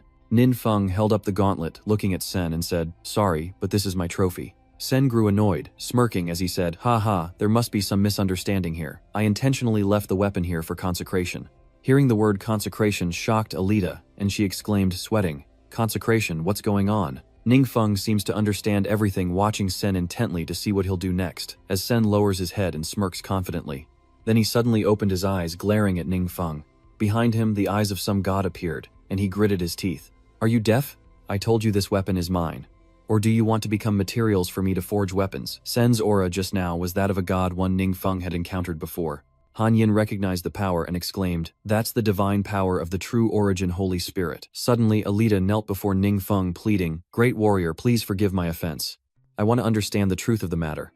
Can you help me?" Ningfeng smiled and replied, "Why don't you ask him yourself?" Alita was taken aback, unsure of Ningfeng's meaning, as she was now just a soul. How could she speak to Sen? Seeing Ningfeng standing there smiling was puzzled, wondering, why is he smiling like that? Hearing this, Alita presumptuously asks, "What do you mean?" Ningfeng replies, "I have a skill that can temporarily grant you a body, but afterward you will completely vanish, leaving nothing behind." Hearing this, Alita resolutely declared to Ningfeng, "I'm not afraid. Grant me a physical body, I accept any consequence." Hearing this, Ningfeng slowly said, "Look up." Alita looked up and replied, "Yes." Immediately, Ningfeng cast a forbidden spell on her. She was in pain but gritted her teeth and bore it. The skill Ningfeng used on Alita was an active one, Soul Snatch Dark Curse, a dark forbidden art that uses one's own mental power to control the target's mind. In moments, she transforms into a powerful doppelganger, but after a few seconds, Alita's body returns to normal. Sen is shocked to see Alita appear before him, exclaiming, "What?" Alita, now brimming with energy, looks at Sen and says, "An immense dark power." Ningfeng then tells Alita from behind, "I won't control your mind, so you can freely control this body." Alita turns and he respectfully replies, "Thank you for your grace." Sen still can't believe the person before him is Alita. He stammered, You're Alita, how did you suddenly appear?" Alita didn't answer immediately, charging her gauntlet, and before attacking she demanded, "Cal, I didn't understand what you said earlier. You'd better explain everything honestly." Sen finally regains his composure, lowering his voice as he speaks. "Alita, are you being controlled by an evil god? What did he do to you?" Receiving no answer, Alita leaps into the air, aiming a blow at his head. Sen was shocked by Alita's speed. Unable to dodge, he could only raise his arms in defense. Alita's punch collided with his arm, creating a deafening boom, and Sen cried out, "You're insane. Alita's blows are too powerful." Kalen couldn't defend himself, and was struck vomiting blood as Alita continued her assault. The force of the blow sends Sen crashing into the ground, the earth around him erupting from Alita's power. Alita coldly looks down at Sen, demanding, "Tell me, Cal, why didn't you appear during the monster invasion, and why show your face now, and what's this about a trial?" "Alita, I didn't abandon anyone. You have to believe me," Sen pleaded. "At that time I was participating in a trial that was very important to me. By the time I noticed what was happening here, it was already too late." Ka then began to recall that time and tell everything. "You have no idea. After leaving that world I faced countless schemes. Even as the strongest in that world I was, but the weakest pawn in the god's game." With each word, sweat poured down CA's face as he recounted the tale, gritting his teeth as he continued. "You must understand that pressure, that helplessness." Alta hasn't heard the answer she wants yet, and she furrows her brow, saying, "Seriously, don't beat around the bush. You've always been focused on the death god's magic weapon, haven't you?" He seemed cornered at the mention of it. His eyes darting, he continued to justify himself. I only left a magical imprint on the death god. When the imprint disappears, I'll sense it. Alita, don't blame me. I only hope to use the death god to become stronger, otherwise the gods would abandon me one day. By the time I left the mark, you were all dead. Everyone was dead." Having just lied, his face contorted, and he gritted his teeth, thinking, "Damn it, if I hadn't sensed my power waning." He began to pray to his god. "Respected deity, your faithful servant is threatened by evil, with absolute loyalty to you. Please don't abandon me. Smite them all." Then a fist from Alita pierces Sen's chest, his eyes wide with shock as blood gushes forth. Meanwhile, Wong Yua and Xie Yuan were shocked by the scene, while Ningfeng closed his eyes, seemingly unwilling to witness the bloodshed. With the deed done, Alita knelt, offering the glove to Ningfeng, saying, "Great warrior, thank you for granting me this precious opportunity. My people and I are finally free from this endless nightmare." Ningfeng accepted the gauntlet, and gently replied, "I need to know the location of this world's world heart. Also, my companions likely have many questions. I hope you can help them with the time you have left." Alita quickly responded, "Yes," followed by her final words. "I thought it was an honor for Sen to be chosen by the gods, but we were still forgotten. It was then I realized the gods don't care about any world." Moments later, Alita's body began to fade, and before disappearing, she spoke a few more words to Ningfeng and the others. "Sen is still a person of this world, so let him find eternal release with us." As she finished speaking, everyone prepared to leave, stepping out of the secret realm, one by one. Suddenly Ningfeng noticed Wang Yue looking thoughtful and asked Yue what's wrong. Wang Yue replied sadly, I was just thinking that even with the god's blessing, Alita's world still couldn't escape its fate of destruction. Will we face such a day as well? Ningfeng chuckled, reassuring her. No, don't worry. I'm still waiting for you to take me to eat lots of delicious food, so that won't happen. Hearing this, Wang Yue immediately perked up. Silly you, in the blink of an eye, the group has returned to their world. Wang Yue then asked Xie Yuan, Professor Xie, can we eat before we go back? Xie Yuan agreed. Of course. Wang Yue added, then let me see if there's anything good to eat nearby. The group then departed, leaving behind an eerie silence. Suddenly cracks appeared in the sky, and a pair of legs emerged, a shadowy figure resembling Sen, his body glowing along with the holes in his eyes and abdomen. Or perhaps it wasn't Sen at all. Scanning his surroundings, he realized he was too late. That familiar aura had been severed. But the memories of this body lingered, revealing the visage of the god Si wished for before his death. He recalls Ningfeng's image through Sen's memories, wondering if he's the omnipotent magic god, then descends, saying, he can't escape in this world anyway. I'll investigate first. Cut to the Trade Association's meeting room, where everyone is extremely serious. Now Wang Yue and Lu Ping have replaced. He, Shiyu, and Fang, Zhou, and the two newcomers are sitting quietly, too shy to speak. Yu Linghua begins. According to Professor C's report, gods can select favored individuals from different worlds, bestow blessings upon them, and even allow them to enter higher-level worlds. But these blessings only serve to gain more worshippers. In the eyes of the gods, the blessed are merely tools and pawns. Luo Yuaning added, so even with the gods' favor, there's still a risk of destruction. In the end, we have to rely on ourselves. But in the near future, we'll likely face more and more insurmountable enemies. Even though Ning is always on our side, we're like parasites, placing all our hopes on one child. I'm ashamed.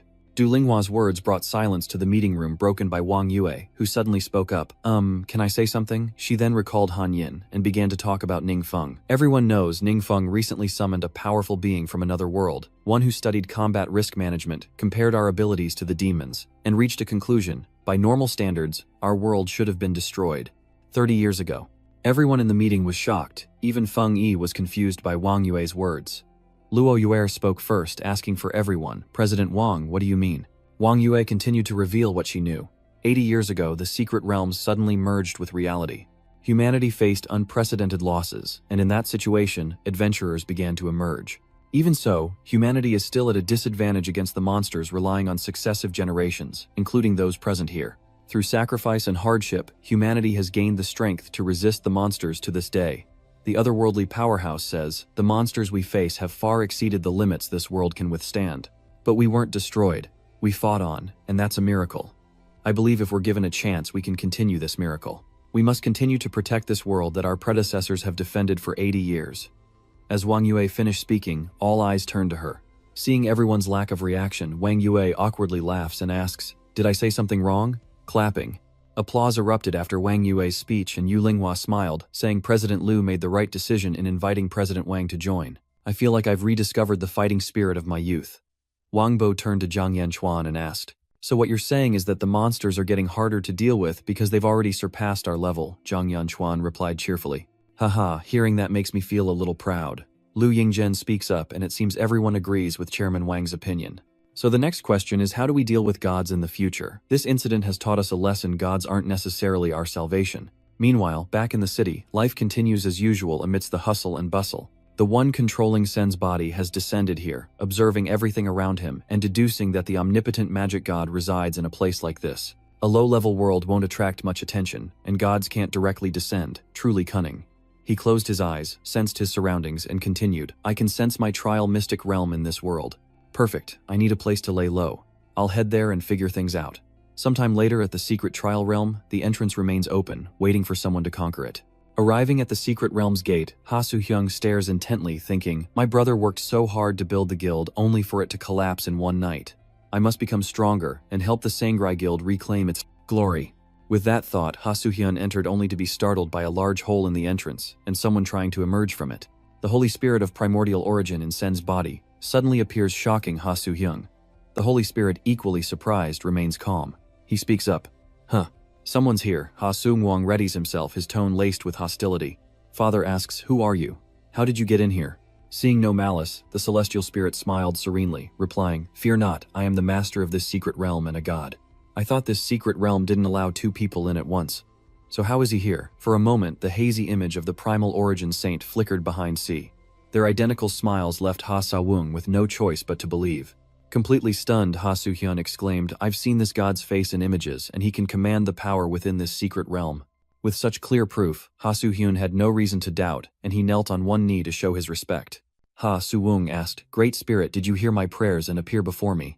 The sacred spirit scoffed, "Prayers, those are for the weak. You must prove your strength and faith to be worthy of my grace."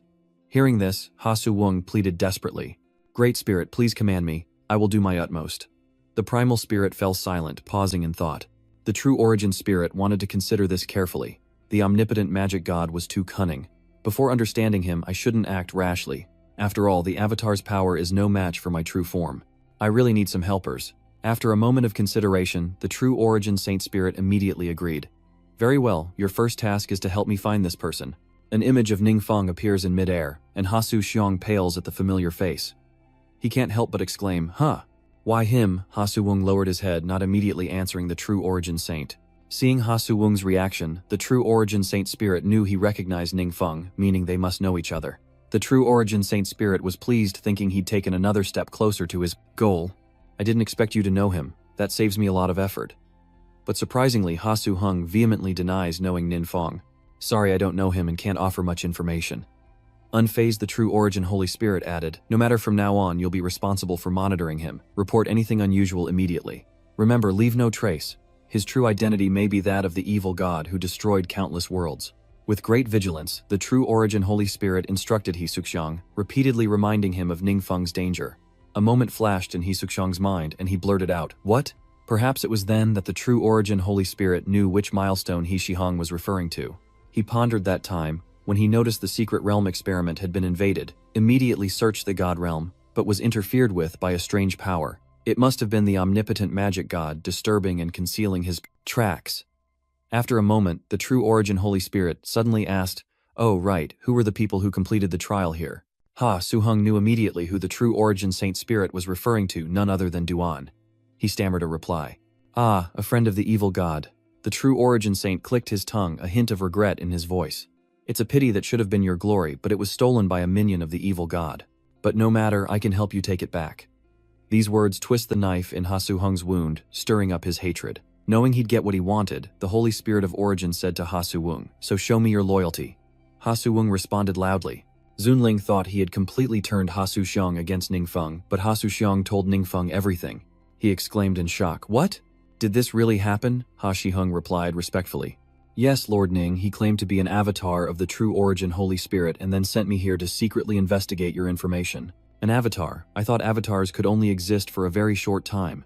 Gods often use devout followers as avatars as their minds are connected, preventing rejection and allowing for long-term existence. Ningfeng had always thought gods were superior to him, but it turns out they're not.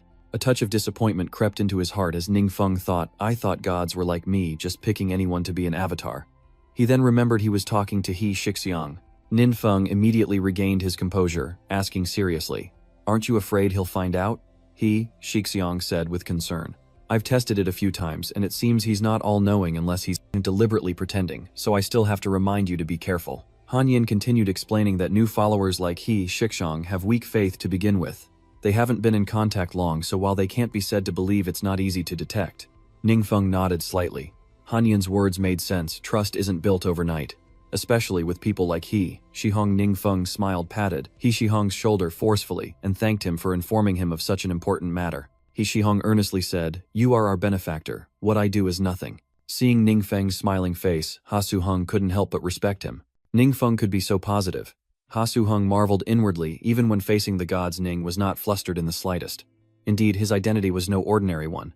"Honestly, my brother investigated Mr. Ning quite a bit before, and I find it hard to believe that someone like him is an evil god."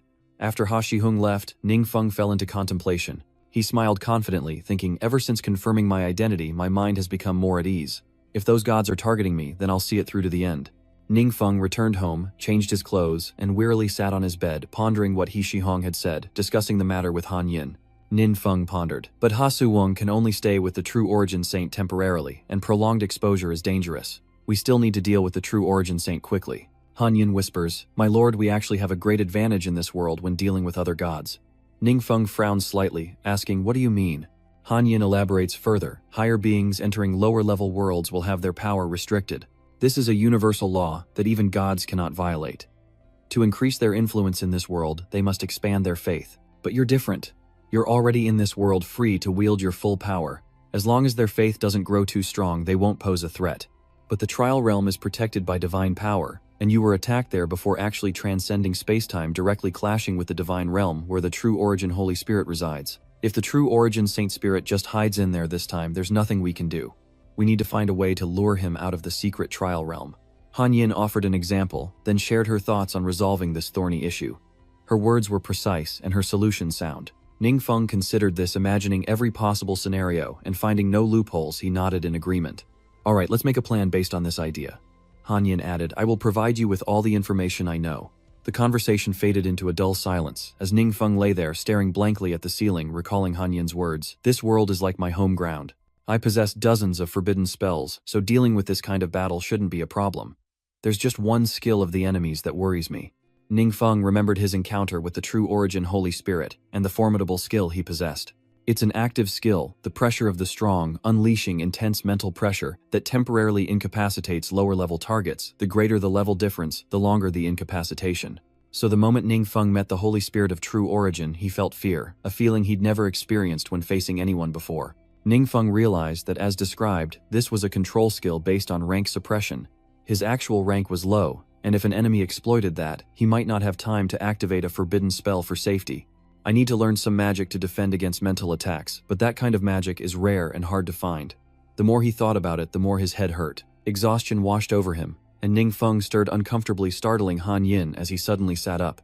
As he got out of bed, he said to Han Yin, I want to return to base for a bit. You're sure you won't be exposed there? Han Yin quickly shook his head, replying, of course not.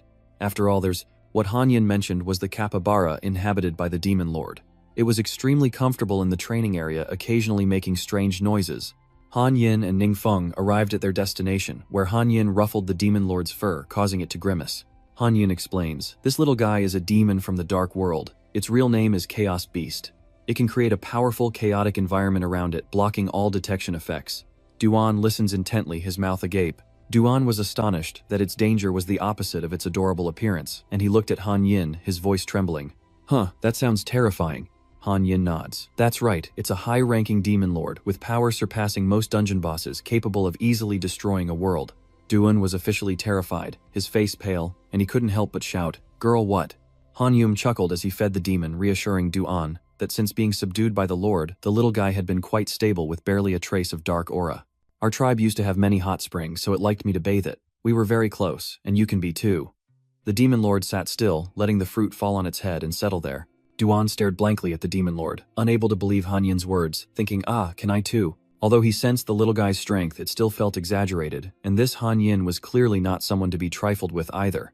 Duan felt overwhelmed by it all. Ningfeng, who had appeared behind Duan unnoticed, pulled him from his thoughts, presenting him with an orange orb. This is loot I just got from the secret realm. You can use it. Inside is a book with an active skill. Stormwind Blades allows the user to enter a rapid state, wielding their blades in a whirlwind of attacks, dealing massive damage to surrounding enemies. While active, the user's resistance increases by 100%. And that's not all it's called. Unyielding, Fighting Soul. Also, there's an orange quality headband that requires level 60 plus 35 strength plus 50% attack speed plus 10% critical hit rate. When the wearer attacks, Unyielding Fighting Spirit has a chance to trigger a special effect, summoning a Fighting Spirit avatar to assist in battle for a short time, and it can be inlaid. Overwhelmed by Ningfeng's help, Duan stood at attention, his voice booming with gratitude. Thank you for your guidance. I will strive to become stronger, becoming an invincible weapon in your hands. If those so-called gods intend to be your enemies, I will gladly give my life to protect you. Ningfeng didn't respond, stroking his chin thoughtfully. Fortunately, Alita's secret realm taught us a lesson, and everyone has changed their attitude towards the gods. Even when I told Duan about the Holy Spirit's descent, he didn't waver, so it won't be easy for the gods to frame me. The security measures in the base are top-notch. I'll check if I can find magic to resist mental attacks or some related information. Before leaving, Ningfeng playfully grabbed a persimmon and placed it on the demon lord's head just like Han Yin did. He smiled brightly at his accomplishment.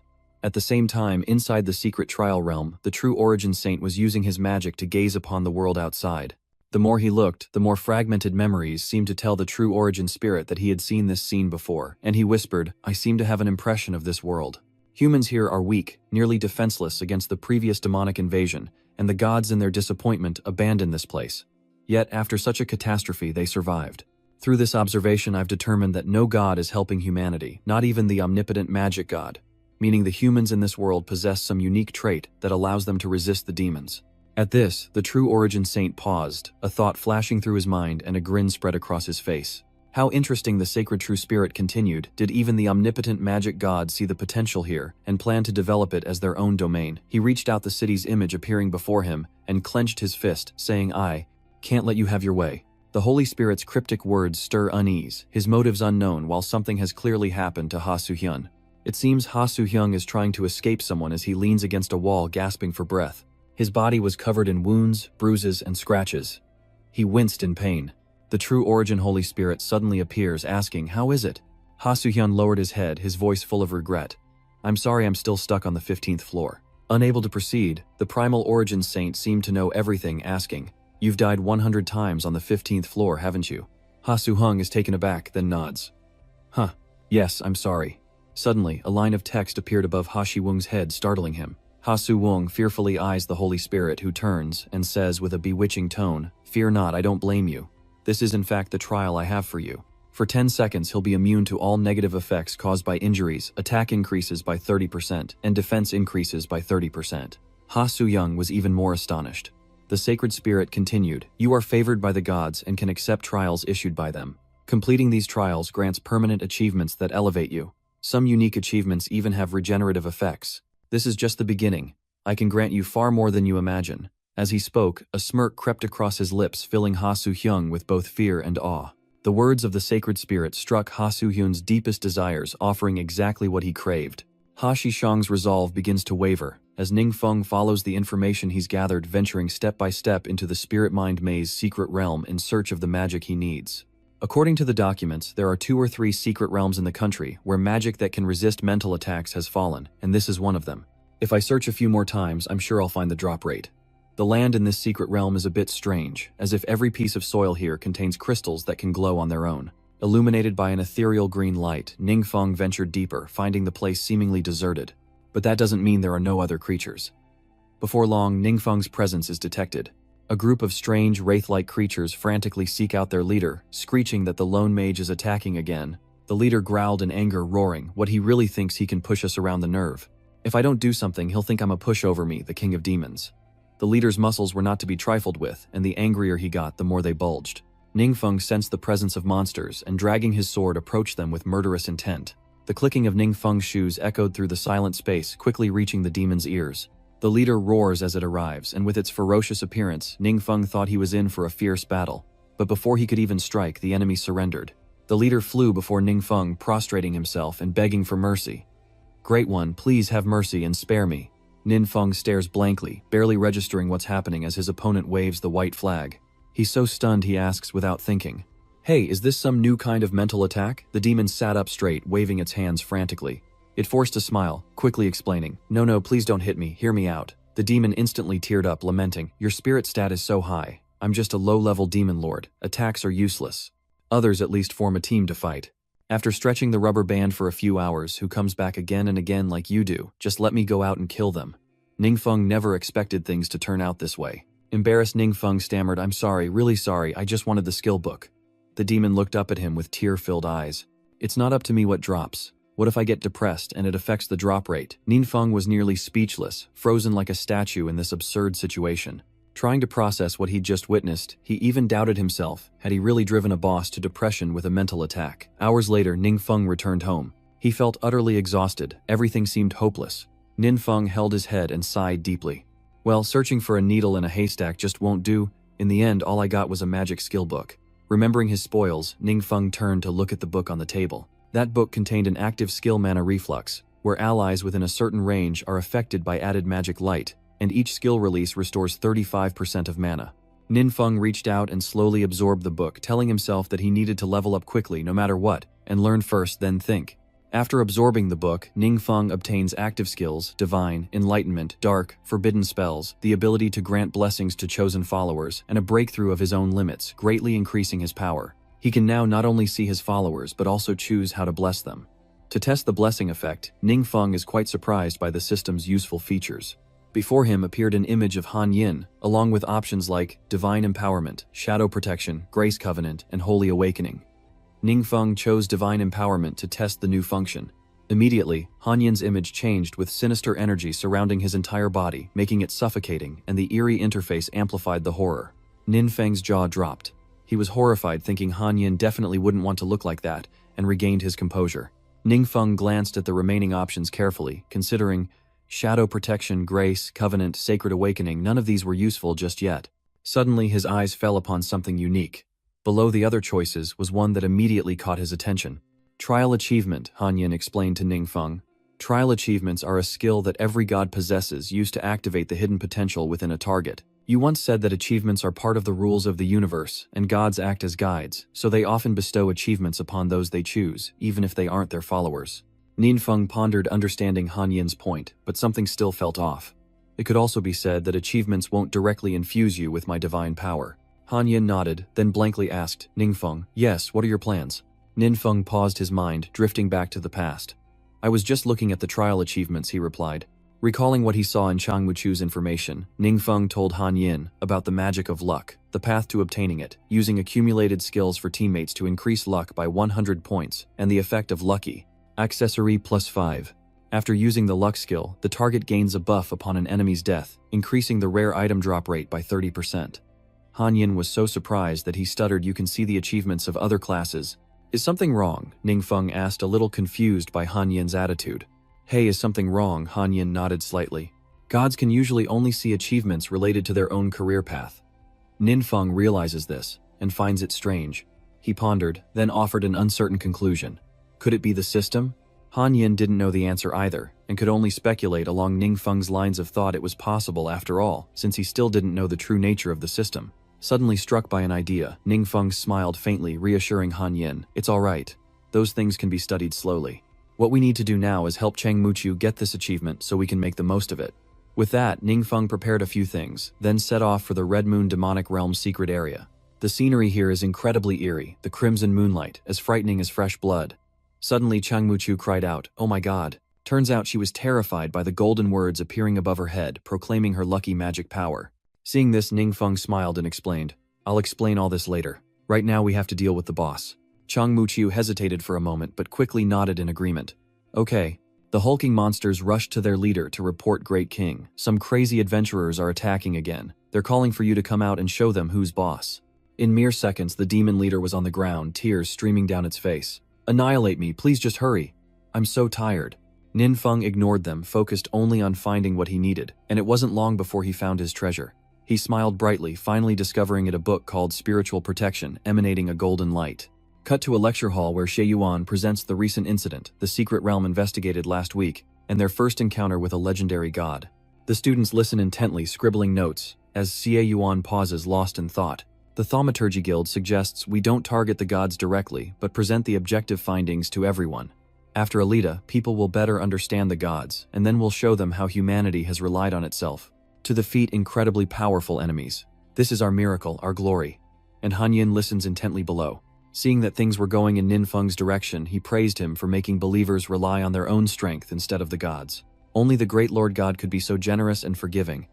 Ningfeng simply smiled in response to Han Yin. Below him was Ha Su-hung, looking up at Ningfeng as if he wanted something. Ha Su-hung seemed very hesitant about the decision in his heart. He sits in contemplation, sweat pouring down his face. After half a lesson, Xie Yuan finally calls for a break. She looked down at everyone, speaking kindly into the microphone. All right everyone, take a 15-minute break. Seeing his chance, Ha Su-hung called out to Ningfeng. Assistant Instructor Ning I need to speak with you in private. Ningfeng turned to the voice, and the two found a secluded spot to talk. Ha Su-hung spoke first. You know about the trial achievements, right? Ningfeng replied. Of course. Hearing this, Ha Su-xiang's face darkened, seemingly hesitant to speak, thinking that Assistant Ning already knew, and those around him probably already had achievements. Ha Su-xiang then summoned the hundredfold blessing granted by the sacred spirit of Zhenyuan for Ningfeng to see. After seeing it, Ningfeng exclaimed, well, that's quite a unique achievement. Though everyone has a chance to get one, purple is rare. Not bad. Seeing Ningfeng's reaction only made Ha Su-xiang feel more inferior, his heart wavering. Ningfeng spoke so casually, not even considering the Saint Spirit's blessing, as if it wasn't even worth mentioning. Compared to those around Assistant Ning, just how many advantages has he gained? It truly makes one envious. A moment later, Shihong, finally spoke. He stammered, looking at the words, unyielding 100 suns. I was worried this was a ploy to control me, so I wanted to confirm with you. Ningfeng replied, don't worry, it has no negative side effects, just keep it with you. Han Yin, who was beside Ningfeng, understood everything and judged from Shihong's expression. It seems this child is wavering. He originally wanted to test you but ended up being conquered by you. He telepathically replied to Ha Yin, it's fine, I don't mind it. I've never trusted him anyway. What he found out is nothing I'm afraid to reveal. If he still wants to help me, then I've already gained something. Back to the secret realm trial images of Ningfeng entering this realm appear one after another along with a strange statement. It's truly strange. Holy Spirit Essence.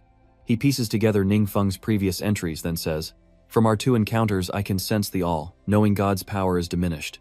Perhaps the ancient war of the gods left him severely wounded. If I hadn't been specifically watching, I would have found it difficult to grasp his magical aura. The more he thought about it, the more questions he had. But suddenly the almighty law god attacked my trial grounds, revealing his identity which I can't understand. Ningfeng's actions are becoming increasingly incomprehensible. After investigating, Shihong returns to report. Ningfeng's abilities are indeed powerful, but he doesn't use skills beyond our understanding. Often it's just a simple attack, the progress he brings to those around him. In your eyes, they're just low-level tactics not worth mentioning. The true origin Saint Spirit listened with his eyes closed as Ha Su-hung reported, who continued, after receiving your divine might, I find it hard to imagine how Ningfeng could even compare. What I don't understand is if he wanted to hide his identity, why join the training camp and draw so much attention? Wasn't he afraid of being discovered? Hearing this, the true origin saint opened his eyes and coldly replied, I've thought of a possibility. This Dingfeng either only obtained 1 or 2 divine artifacts of the almighty law god. If that's the case, then everything is clear. As if understanding everything, the true origin Saint Spirit laughed gleefully, posing questions and answering them himself. His strength was clearly immense, yet he only used ordinary attacks. The divine artifact only enhances his basic attributes, which is enough in this low-level world. Why didn't he let anyone near when dealing with the parasitic demon? It's because eliminating the parasitic demon requires a divinely bestowed item, and he doesn't want others to know what the divine artifact is. Why would he participate in the training camp? Because after leaving the artifact, Ningfeng won't be so strong anymore. He has to rely on the training camp to gain more advantages. After a moment of self-admiration, the true origin Saint Spirit jumped up, exclaiming, Ha Su-hung said that behind Ningfeng is a mysterious big shot. Even if he isn't an omnipotent magic god, he's definitely connected to him. This guy hides in the shadows, but pushes Ningfeng forward as a pawn. The scene shifts to Ningfeng's room where he's pensively looking out the window with Han Am beside him, equally lost in thought. Feeling the silence, Han Yin spoke first. My lord, do you think the true spirit will take the bait? Many things I do are unintentional, but with a little guidance, people feel like they've seen through the secrets. In ignorance, true origin saint may not act, but if he analyzes it himself and comes to a reasonable conclusion, the situation can be broken. If it lures him out, it's worth a try. Suddenly a voice called out, Fong, let's get dinner. He turned and replied, coming. A moment later, he was in the dining hall of the lecture market building to get his meal. Then he approached the person who had called him earlier, a satisfied smile on his face. It was Ha Shihung who smiled gleefully as Ningfeng approached. As they passed, Heo Suk-young whispered to Ningfeng, the bait has been taken. Heo Suk-young had previously mentioned that Ningfeng preferred to act alone. To be sure, the sacred spirit of true origin asked, I recall you saying Ningfeng sometimes acts alone, correct? And of course, Ha Su-hung told Ningfeng what he'd said, leading him to deduce. So he's planning to strike while I'm alone. Ha Su-wung has completed his task, now awaiting the clash of titans. A chilling breeze rustles the leaves, a cold, suspenseful air hangs heavy. Adjusting his cuffs, Ningfeng said, to make things easier, I've chosen a secluded secret realm, but that true origin saint won't be deterred, will he? Even Han Yin couldn't be sure. He mumbled in response. He must be lurking in the shadows. Waiting for the opportune moment, Ningfeng took a deep breath, steeling himself for a direct confrontation with the true origin saint spirit. I've prepared as best as I can. Hopefully there won't be any missteps. Ningfeng has set the bait, but will the cunning fish bite? Meanwhile, the true origin saint is racking his brain trying to anticipate Ningfeng's next move. Though I've made predictions based on gathered information, I can't rule out the possibility that Ningfeng is the omnipotent magic god. Relying on just this one avatar is truly a bit risky. If I want to act, I still need to prepare a little more. Speaking of the weaknesses of an omnipotent magic god, the true origin Holy Spirit suddenly fell silent, pondering for a long time. Meanwhile, Ningfeng's group ventured deeper into the secret realm, rushing forward, but Ningfeng was nowhere to be seen. The wind howled like a mournful cry. As the group halted, their eyes fixed ahead. Genuine Saint, observing them, made his decision. In uncertain situations, I don't intend to directly confront Ningfeng, so while he's absent today, I'll keep an eye on his friends. Recalling their previous battle, True Origin Holy Spirit had witnessed the strengths and weaknesses of the all-knowing magic firsthand. The True Origin Saint analyzed in his mind the omnipotent magic god values his pawns so much that he doesn't hesitate to become our enemy. His greatest weakness is his foolish kindness. These people are Ningfeng's closest friends. I'll capture them first. As a bargaining chip, even if Ningfeng is the almighty magic god, I'll have a chance. With a devious grin, the sacred spirit of primordial origin clenched his fist, believing he held Ningfeng's weakness in his grasp. By the time Ningfeng realizes it, it will be too late. While Ningfeng and Han Yin are busy plotting, they have no idea that Wong Yua and the others are being targeted. The figure Wong Yua and the others were chasing suddenly soared into the sky, and Zhen Yuan's Saint Spirit appeared before them with a sinister grin sending chills down their spines. The True Origin Saint's swift hand closes in on Feng Rui's face mere inches away, and Feng Rui pales recoiling in terror. As the True Origin Saint tried to seize Feng Rui, a magical rift appeared, swallowing him whole before he could react. With their target secured, the rift vanished without a trace. Wong Yua and the others were dumbfounded, not understanding what had just happened. As for the True Origin Saint Spirit, after being sucked in, he looked around and realized he was in the world of darkness. What's going on? Ningfeng slowly emerges from above, surrounded by dark energy that conceals his handsome face. Ningfeng has activated his Void Traversal and Dark Curse, tearing through space to enter the Dark Dimension, and he's not happy. To think a god would prey on the innocent. Luckily, I anticipated your vile tactics and prepared accordingly, just as I suspected. Ningfeng's hellish tone and icy glare sent shivers down the True Origin Saint Spirit's spine, causing him to lose his composure and cry out, "You're Ningfeng. No, you're the omnipotent magic god." Ningfeng didn't answer, only stared at True Origin Saint Spirit with that deadly gaze. Ningfeng recalled asking Han Yin, "Do you think the True Origin Holy Spirit might target those around me?" Han Yin was taken aback, asking like they did to us before. Ningfeng nodded slightly, and Han Yin smiled, honestly replying, "I'm not sure, but those gods have done it once before." Back home, Ningfeng had carefully examined each skill for Han Yin. He chose the active skills, Divine Revelation, Dark Curse, and the ability for designated followers to receive divine grace, break their limits, and greatly enhance their power, thinking that Divine Revelation had a blessing called Dark Protection. Ningfeng personally activated the Dark Protection, using it to safeguard his friends. It can warn and protect believers from danger before it strikes. And because I am the benefactor, I can sense the danger beforehand as well. Ningfeng then revealed his plan. I intend to fight Wong Yua and the others, then test the effectiveness of this grace. If it works, he won't have to worry about them being in danger. Ningfeng had planned everything perfectly from the start, so it was only a matter of time before the Holy Spirit of True Origin fell into the trap. Which is why he now faces Ningfeng in this predicament. The True Origin Saint was furious, but he didn't show it, his hand already poised to strike Ningfeng. The Sacred Origin Spirit thought, damn it, no time for distractions. Even if I lose this avatar, I must test his strength. Ningfeng calmly stated, "You are not worthy to be called gods." His eyes were clouded, and dark energy grew stronger like a flame erupting around Ningfeng. The Sacred Origin Spirit flinched as a massive eye of the storm appeared above his head. It blazes, or rather it's burning the True Origin Saint, making everything shine brightly, as if exploding, and the True Origin Saint cries out in agony. Ningfeng watched as Sen's body, borrowed by the True Origin Holy Spirit, was gradually incinerated, and he shuddered slightly. He raised an eyebrow, asking, "This guy's definitely dead, right? It's my first time fighting in the Dark World, and I was worried about unexpected events, so I didn't hold back at all." Han Yin chuckled confidently, saying, "Unleashing forbidden spells like that head-on, even a god couldn't withstand it, though you are special." Suddenly Han Yin paused, cutting himself off mid-sentence, lost in thought once more. Han Yin lowers his head deep in thought as the main god says, "Last time he mistakenly entered a trial secret realm, and without any defense, he was directly hit by the True Origin Holy Spirit's forbidden spell, yet he recovered after taking healing medicine. It feels like the main god's abilities have far surpassed imagination."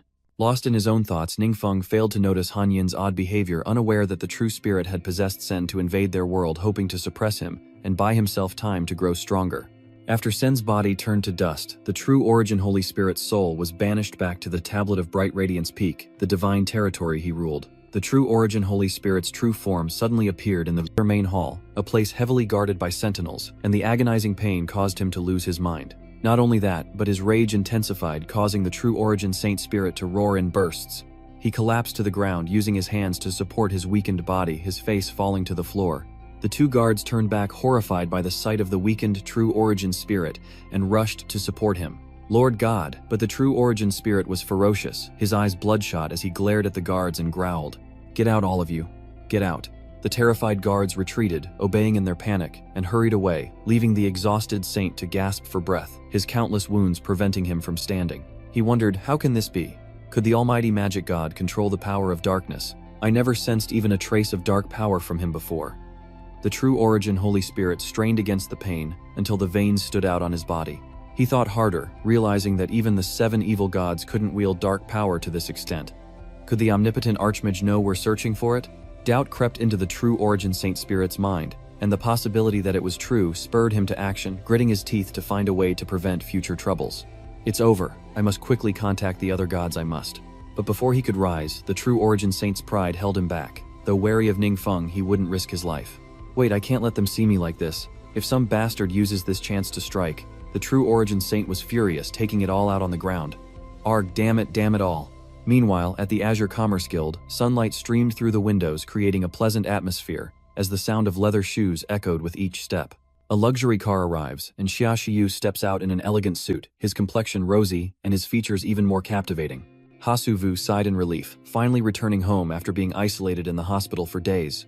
Turning to his younger brother Hasuwu, asked Xiaoshang, "Did anyone give you trouble while I was away?" Hasuwu nodded slightly. It was fine. Though many left the association, the others managed to restrain themselves, which put Hasuwu somewhat at ease. Looking at the building before him, Hasuwu spoke as if reassuring himself, "Let them leave if they want. After all, we still have the trial grounds. Cheer up. We'll thrive again in the future." Hasu Hung looked at Hasuwu with a troubled gaze, hesitant and fearful. Hasu Wung wondered, should I tell him about the true origin Holy Spirit? He probably hopes to be blessed by the gods to become his most reliable fighting force. Together, they entered the company to find their secret realm, but before Hasu Hung could speak, Hasuwu's eyes widened in shock, and he gasped. Hearing this, Hasu Wung followed his brother's gaze. Equally stunned, the entrance to the secret realm was shrouded in darkness. Confused, Su Wung calls Ningfeng to report. Something's happened to the trial grounds. Ningfeng, cool as a cucumber, calmly takes a sip of water and asks, "What?" "The trial realm is closed," Hasu Hung hummed softly, glancing back at Hasuwu, who was lying on the ground, dejected. "Your brother just got back and already suffered a huge shock." Han Yin chimed in after hearing the conversation. The secret realm trial is an extension of the god realm, a base for the gods to spread their faith. To abandon it suggests only one thing. He continued, saying that after the battle with the true origin Saint Spirit, it had completely severed ties with this world, admitting defeat. Hashi Zhang was shocked, breaking out in a cold sweat, and stammered. "So the confrontation between you and the true origin Holy Spirit." Though the question was unclear, Ningfeng understood what He Shixang meant. "Well, it seems I've won for now." Hashihong's face paled, his heart skipped a beat, and he could only thank the heavens in his heart. "Thank goodness I didn't betray Assistant Ning. With that, Assistant Ning will have a good impression of me, right?" Ningfeng quickly opened up to him, saying he'd done a great service and should come to him if he ever needed anything. Hashihong jumps for joy, celebrating his success, oblivious to the despair of the man behind him, whose last hope has been extinguished.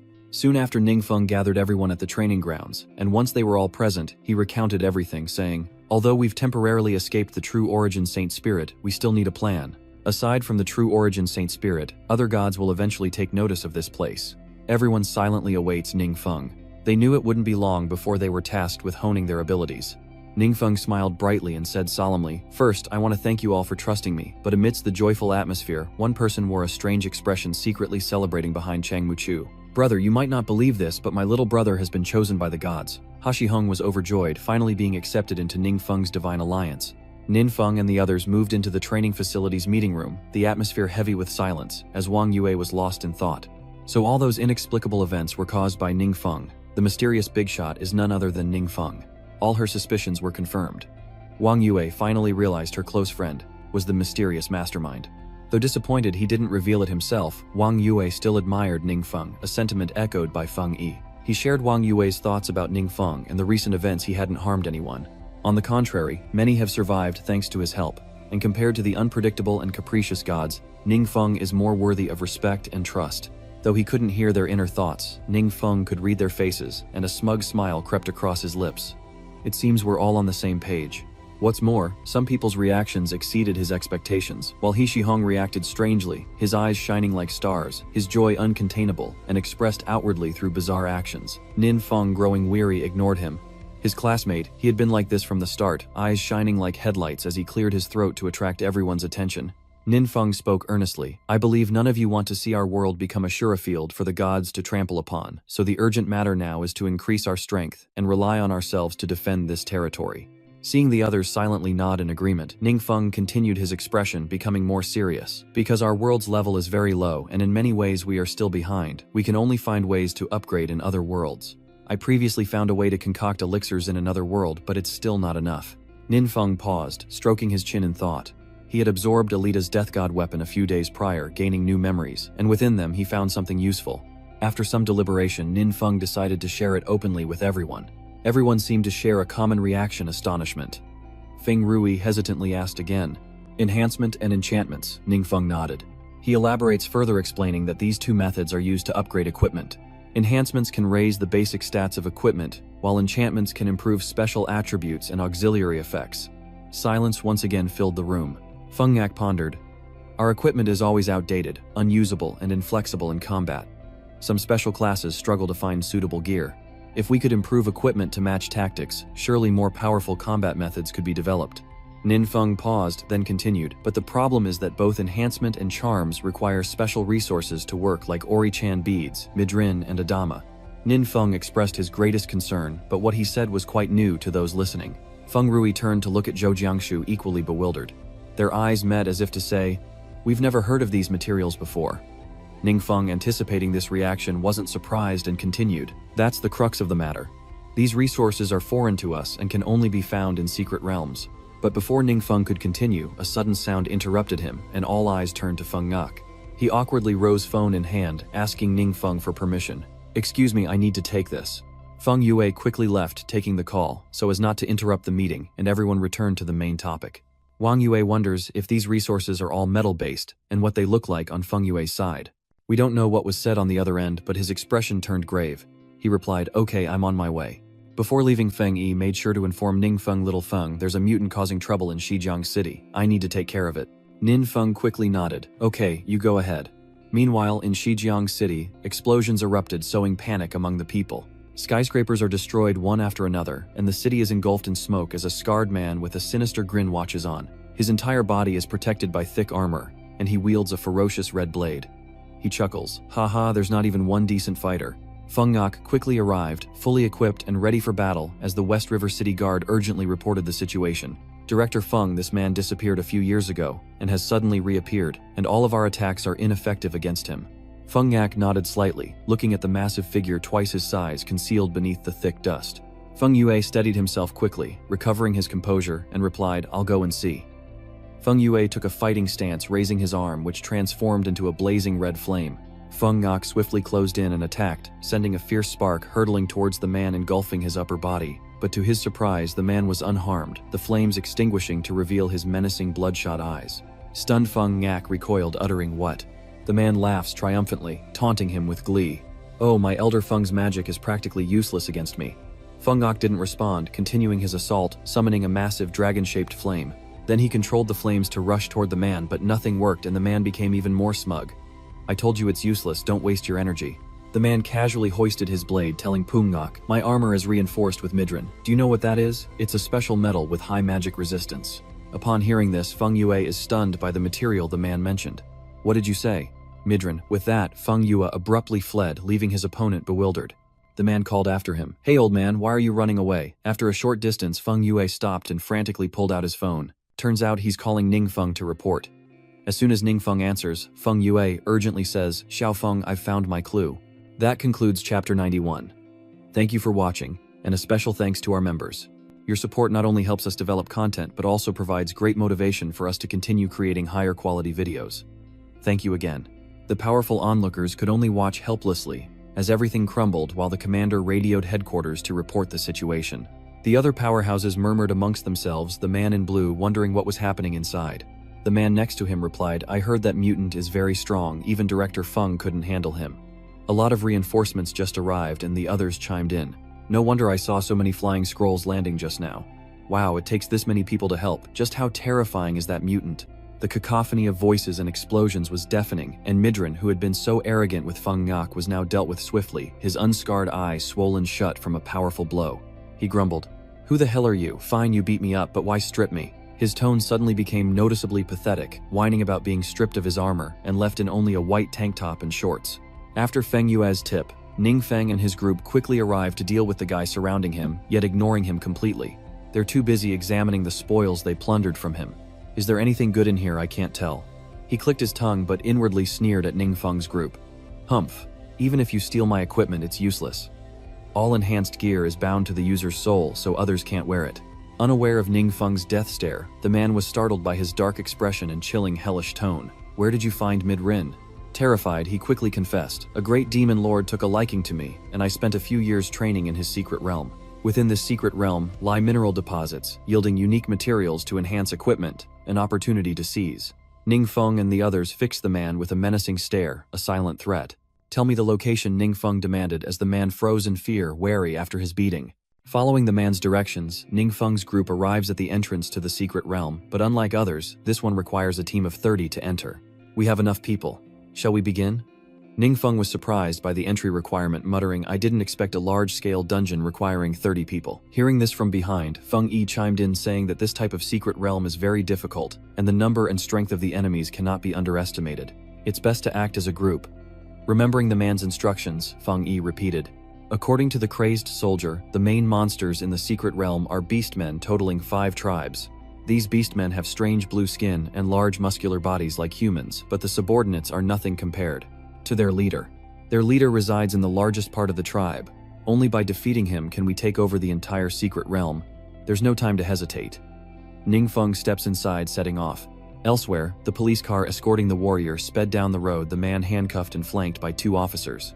Lost in thought, he suddenly chuckled to himself. The officer, unnerved, asks, Hey, what's so funny? He waved it off, saying it was nothing, just thinking about some fun things. The other officer, thinking he was trying to escape loudly, threatened him. I'm warning you, don't try anything funny. The warrior said nothing, only offering a cryptic smile. He wondered what kind of expressions those people would have on their faces after entering the secret realm, since that entrance led to. Indeed, he had deceived Ning Feng's group, but how no one knew. Back with Ning Feng's group, they stepped into the secret realm, and were met with a chilling sight. They stood in a red circle, surrounded by massive spikes, with a colossal creature sitting on a throne in the distance, surrounded by its minions. Looking closer, scraps of cloth cling to the spikes, a testament to those who were impaled. The beastmen growl their voices, a deafening roar. The others recognize their surroundings, and one says with a trembling voice, This seems to be a coliseum. Even Ning Feng is surprised. A notice appears and everyone reads it intently. Savage Blood Arena, only the strongest will survive. There can be only one. Kill to your heart's content, you caged beasts. So this was the warrior's intention, to make them kill each other with their own hands. Jiang Shuzu's face paled with shock, his confusion turning into a stammer. What? What does this mean? So they want us to slaughter each other. Wong Yua said nothing, quickly drawing his bow and arrow, searching for a way out. Feng Yue was the same. He prepared to unleash his fire to find a way out for everyone, but attacking the red barrier was useless. Those 2 attacks were like tickling it, and everyone became even more confused. They cheered, but that barrier was impenetrable. The beastmen laughed, mocking, Haha, the insects think they can escape. Save your strength to kill each other. Kill, kill, kill, they roared eagerly, anticipating the battle. Beyond the horde, 5 hulking beastmen stood silently observing, their killing intent palpable, especially from the one upon the throne, his long silver hair and sharp fangs radiating power. Feng Yue noticed something. Those 5 were the beastmen leaders. The notice reappears, but the words have changed here. There are no allies, only mortal enemies. The countdown begins, but Ning Feng has other plans. He confidently approached the halo, shattering it with a single strike, the sound of destruction echoing in the stunned silence of everyone present. The chief couldn't hide his shock, his jaw dropping in disbelief. The halo? It's gone. Ning Feng smirked at them, then told the others, You can all leave now. With everything settled, the Beastman tribe was at peace once more, and their leader escorted Ning Feng to their weapon-forging facilities. Meanwhile, the tribe members diligently worked at their tasks as the Beastman chief showed Ning Feng around, introducing Chief. This is where we enhance our equipment. The Ori-chan or Midrin and Aang you mentioned are in the next room. He glared at a working tribesman and barked, Idiot, don't tremble while you work. Don't embarrass me in front of the boss. The tribesman flinched, fearfully complying. Yes. Ning Feng paid little attention, glancing around, nodding slightly as if he understood. He stroked his chin and muttered, So this is how equipment is enhanced. The chieftain quickly chimed in, Indeed, this is our ancestral method. He paused for a moment, then chuckled awkwardly, tentatively seeking Ning Feng's opinion. Heh, I wonder if you're satisfied after seeing that. The tribesman was confused by the chieftain's submissive demeanor. He glanced at his chieftain, wondering, the chief is the strongest warrior in the tribe, yet he speaks so softly now. Just who are these humans? Did anyone else see the chief's earlier demeanor? That sight was several times more bizarre than when Ningfeng displayed his abilities. The Beastman tribe leader stood dumbfounded for the first time, fear running from his spine straight to his brain. The chieftain recalled that moment, his skin crawling.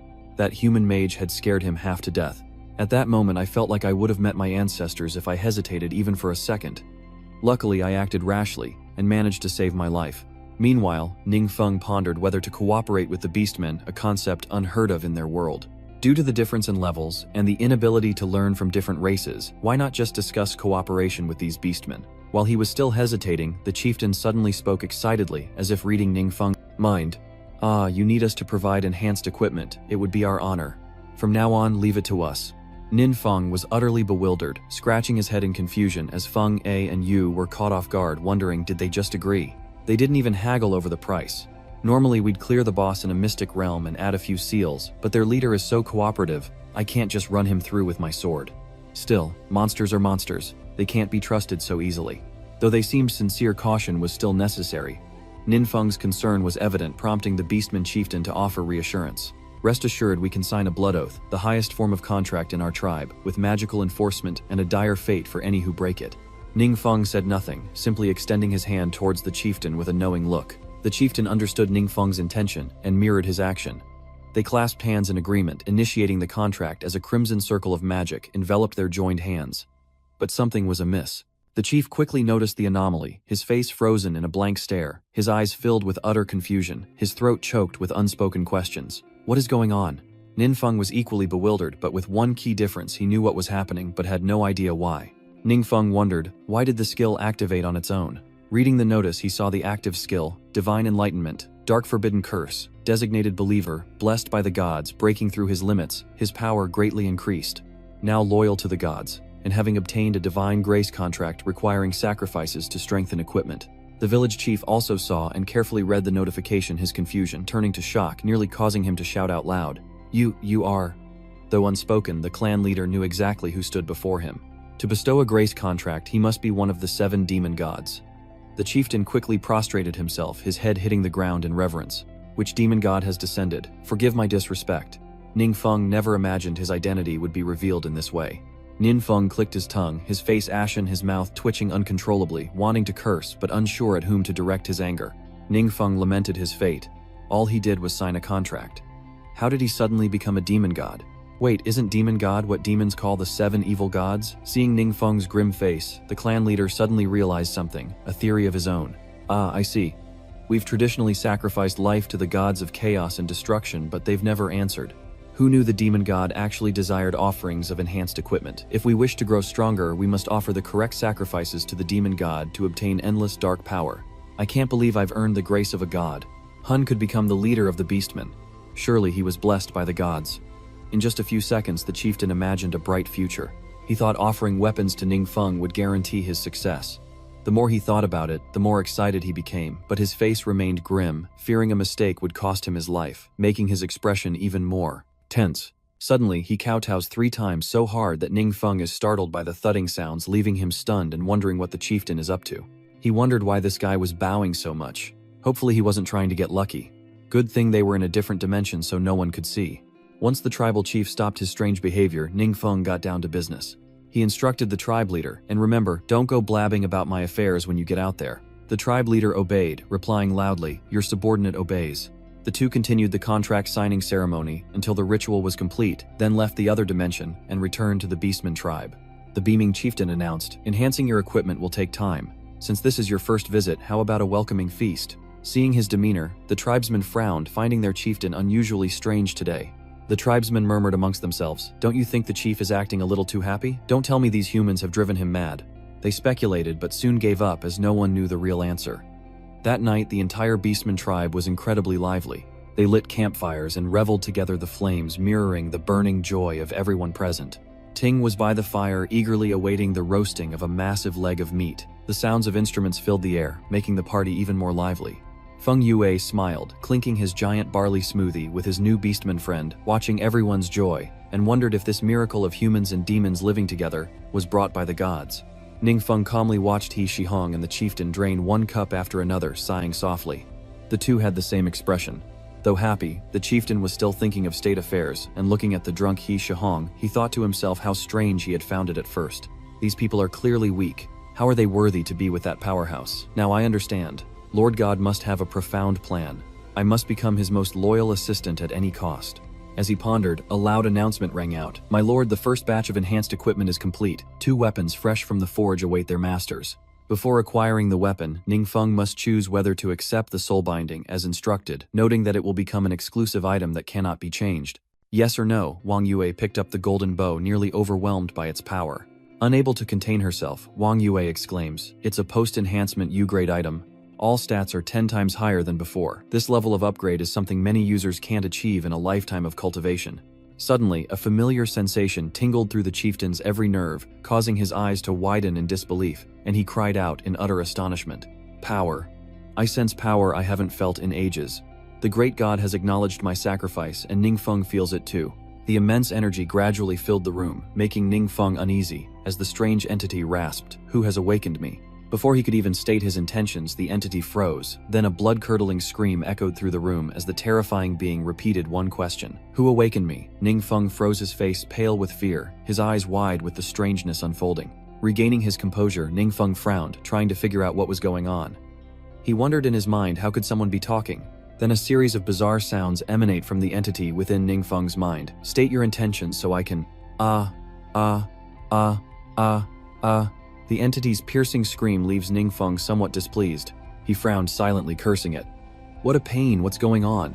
Who is this making such a racket in my consciousness? A glimmer of light appears gradually, forming a large crimson crack like a door opening from Ningfeng's head. Inside Ningfeng's head, the strange entity, a tiny flame, screams incessantly. What have I become? Where is this? Ningfeng suddenly appeared, silencing the strange entity, who stared intently, its tone arrogant despite its small size. It approached Ningfeng and asked, Little brat, who are you? Ningfeng retorted, I should be asking you that. What exactly are you? Hearing the words, thingy, the strange entity flew into a rage, shouting, How dare you? Disrespect a god. I am one of the 7 demon gods. Lord Xiejin, and my power is beyond your comprehension. Seeing Ningfeng's silence, Xiejin arrogantly declared, Judging by your expression, this must be your first time meeting a god, right? Don't be afraid. It's normal for low-level beings like you to have limited knowledge. As long as you're willing to believe in me, I can bestow upon you the blessings of a god. Ignoring Ta Tan's condescending words, Ningfeng thought for a moment and finally recalled Ta Tan's original appearance. He said bluntly, I remember now. During the great war between the main god and the 7 demon gods, I'm the one who sealed you. These words left Xiejin utterly bewildered, struggling to maintain composure as he stammered. He retorted, What? Who? Who exactly are you? Speak clearly.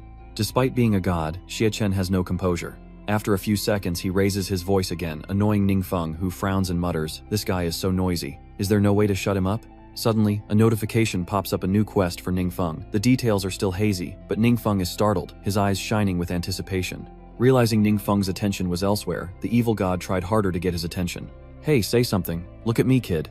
But he only annoyed Ningfeng, who turned to glare at him with a piercing gaze. He ordered through gritted teeth, Silence. Startled, Xiejin quickly apologized to Ningfeng, explaining his new mission to break the cocoon of a level 1 seed, reach level 3, and achieve 10% divine integration within 20 days, or face punishment for failure. Before his eyes, Ningfeng raised an eyebrow in confusion. Merge with a godhead. Meanwhile, at the Bright Light Divine Monument in the realm of the gods, a large muscular man approached the entrance and knelt, respectfully addressing the person inside. Didn't I tell you not to disturb me? The man outside trembled but continued to report. But this is important. The gods of the afterlife and eternal life have come to visit, seeking a way to merge godhoods.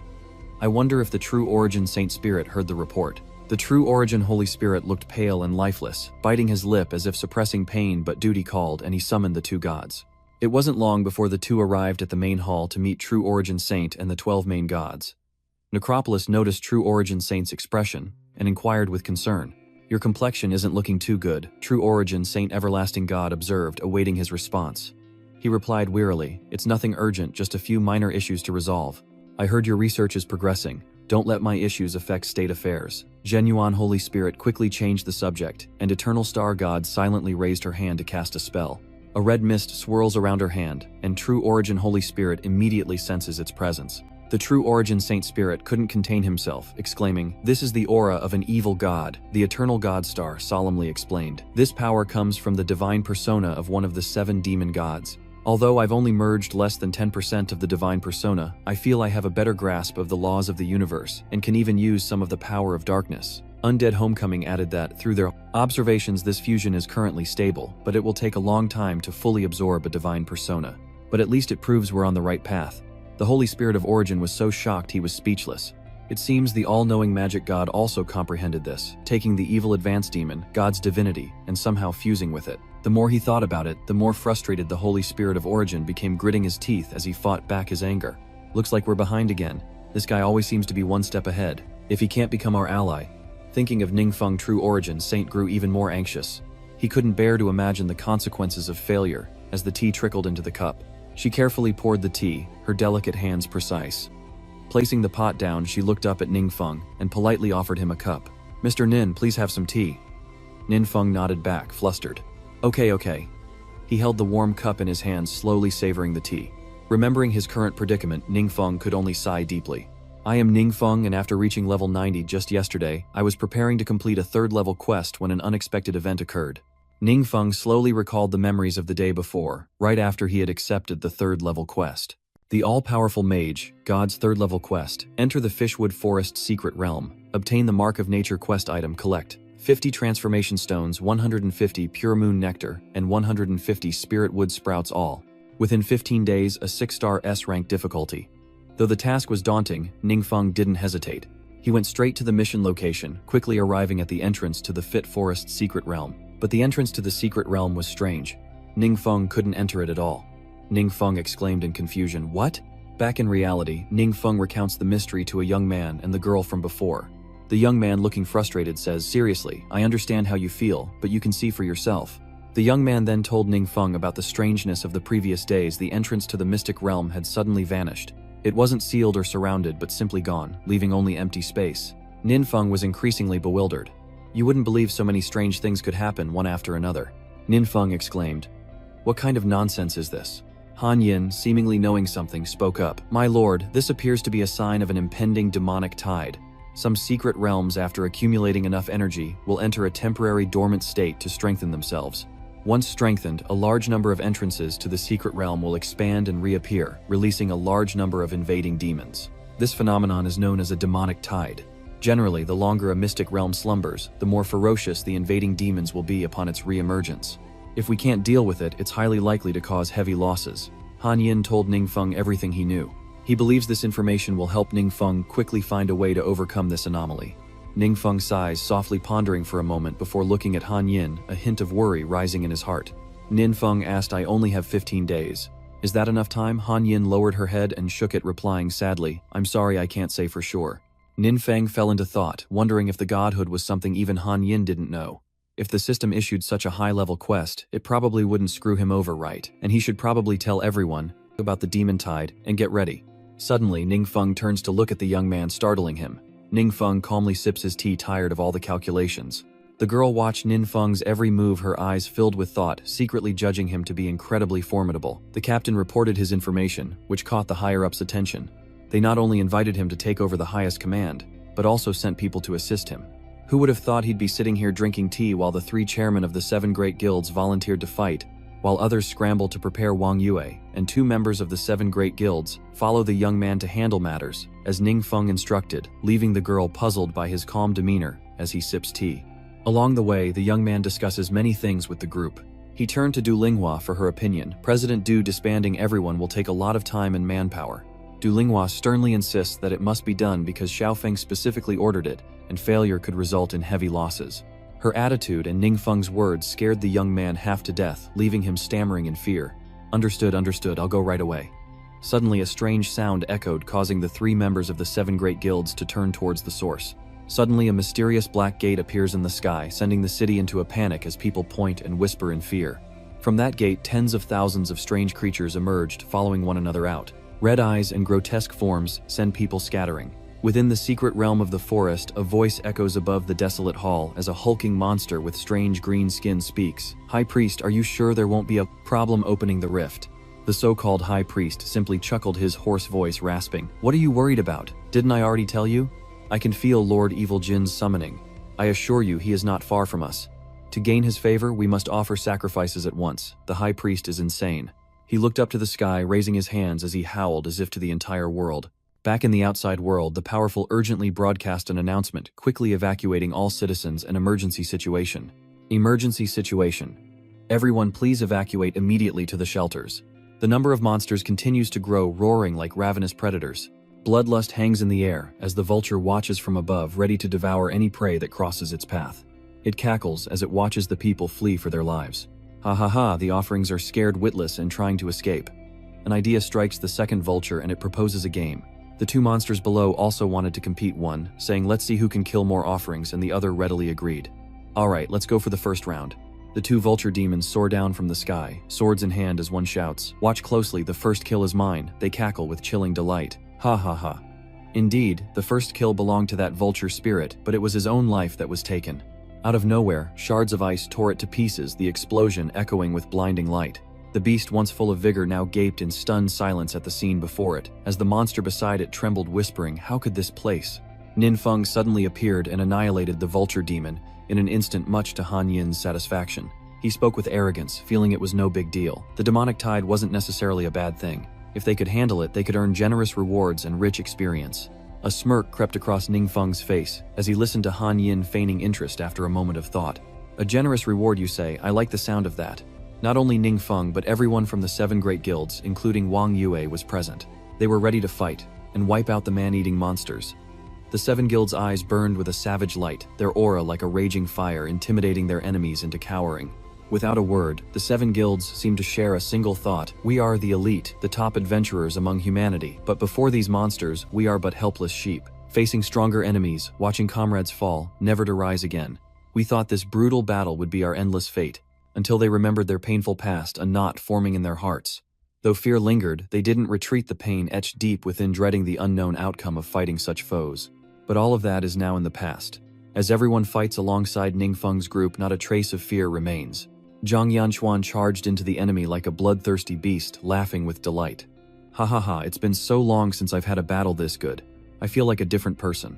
Watching his steadfast comrades, Ningfeng smiled with pride, grateful for the choices he'd made. The limited supply of high-grade potions and enhanced equipment should be prioritized for the 7 guilds with the highest combat power. Now it seems this was the right choice. Moreover, a large-scale battle like this is perfect for something. He thought, his expression turning pensive. Ningfeng seems to be contemplating something as the monsters and star vultures swoop down from the sky, seeking an opportunity to strike the group of experts. The number of monsters below dwindles as none can escape Wang Yue's deadly arrows. With her power and honed skill, she never misses. Not only that, but every shot is a kill shot, as Wang Yua effortlessly fires arrow after arrow. The other powerhouses watched in awe, their mouths agape. Though unspoken, they couldn't hide their bewilderment at Wang Yua's extraordinary talent. Are you kidding me? How can she hit me when the winged dragon is clearly blocking her view? Little did they know this was a skill Wang Yua had honed through rigorous training. Wang Yua smiled mysteriously, thinking to herself, "Don't think I can't see you." The technique, "Don't think I can't see you," is achieved by killing 100 enemies while your vision is obstructed, granting agility, +8 vision, +20 accuracy, +20 and a 30% experience bonus for obstructed vision kills.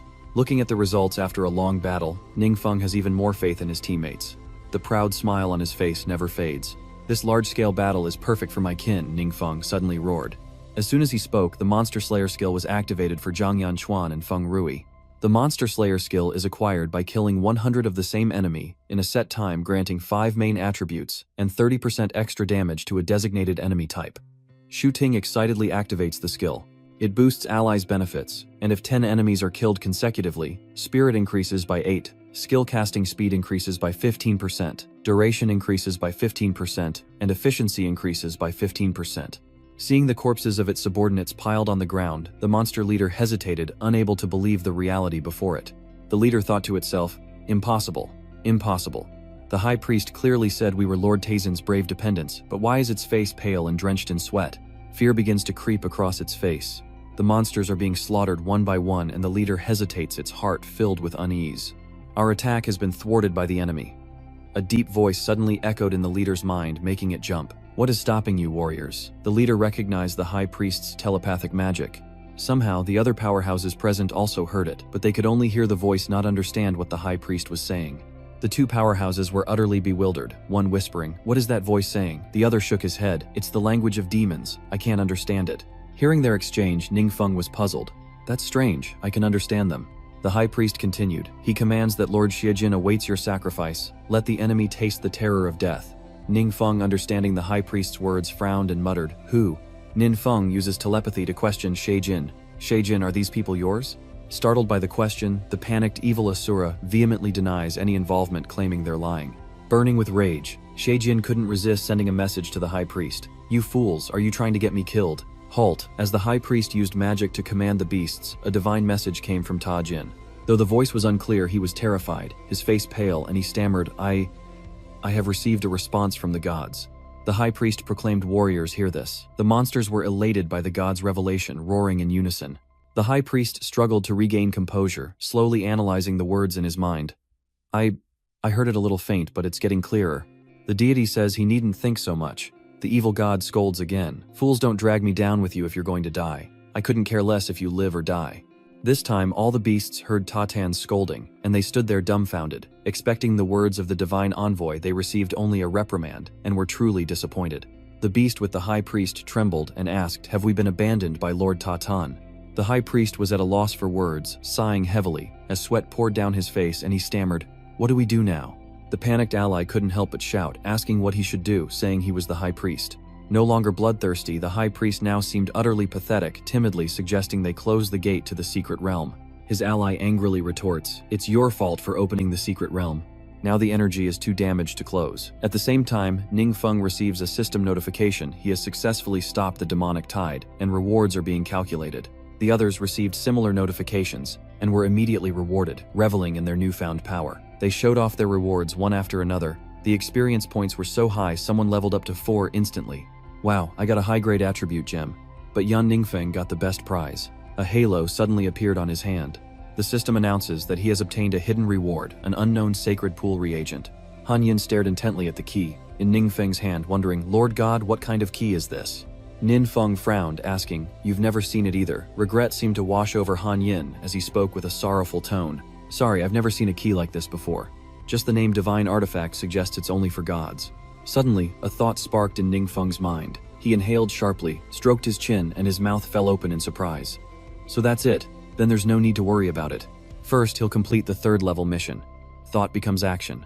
Ningfeng arrives at the remote forest's secret realm, the vastness making him feel small, but after a moment's pause, he strides forward with a valiant air. Inside, the high priest and his accomplice seriously discuss their plan to eliminate Ningfeng. With only one apparent enemy, they believe they still have a chance. "Wait for him to lose focus, then I'll hit him with magic. Time your attack to finish him off." The two waited, but only the accomplice was ready.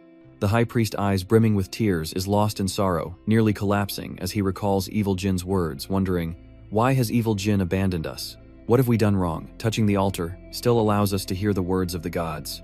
I must hear it again. Even the worst news is worth it if it comes from the great evil god. The high priest slowly placed his hand on the altar, and indeed, he could hear the evil god's voice, though it was faint. He strains to listen, and the voice of the evil god grows clearer. "My lord, the two are hiding behind my altar, planning to ambush you." Of course, the evil god warned Ningfeng, who appeared like a ghost behind them, startling them. A chill runs down their spines. The high priest nearly screams, turning back to shout, "Why, what's done is done." After that desperate cry, everything fell silent once more.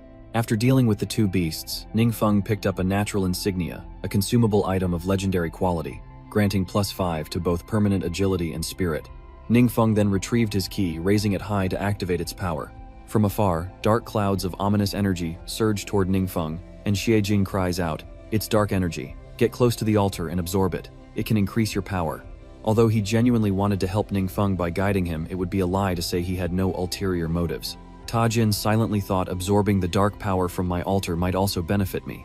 I can't miss any opportunity to escape this predicament. Ningfeng raises his hand, a burst of light erupting from his palm, striking the altar and shattering it. The massive explosion shook the earth, and Xiejin cried out in alarm, "What's happening?" Ningfeng shot him an unfriendly glare. The constant nagging of Shi Jin was grating on his nerves, and Ningfeng snapped, "Be quiet," startling Shi Jin. He lowered his voice, trembling, "I'm sorry." Ningfeng glared ahead, his face dark. Focusing on the matter at hand, instead of the noisy Shechen, he thought, "I don't understand the rules of these demon god altars, so it's best to destroy them. Besides, I don't need the dark energy system."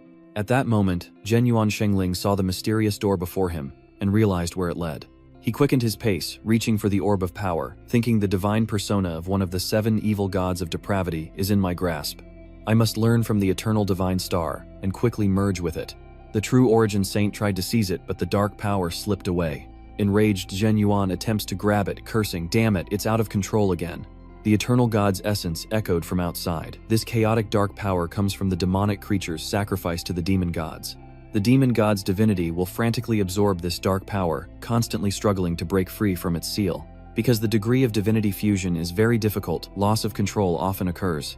The sacred spirit ignored her words, focused solely on seizing the divine persona, and strained, "Calm down for me.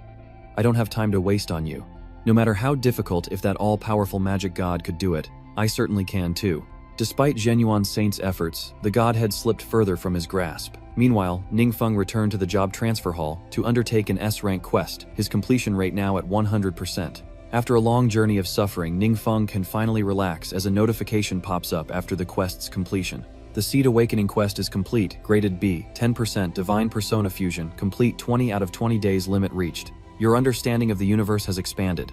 Ningfeng's face went blank, and he asked in bewilderment, "So it's merged?"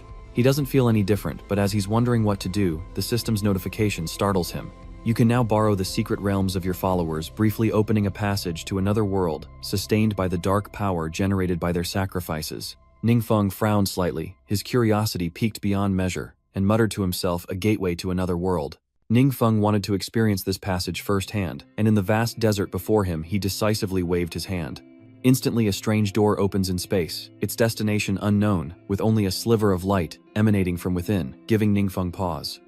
The follower behind Ningfeng, witnessing this strange sight, is overjoyed, thinking to himself, as expected of the great demon god tearing through space with a mere wave of his hand. Ningfeng sighed, his eyes fixed on the doorway, thinking that if the gods could enter his world, he should be able to enter theirs. I wonder what the world on the other side is like. Maybe I should go take a look. Driven by his curiosity, Ningfeng convinces himself and steps through the doorway.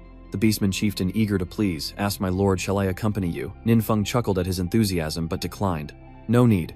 I'm just taking a look around, but since the exit is in your secret realm, I need you to guard this place and keep outsiders from entering."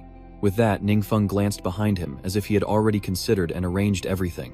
Ningfeng ordered the leader to stand guard in case of trouble, then stepped into the secret realm.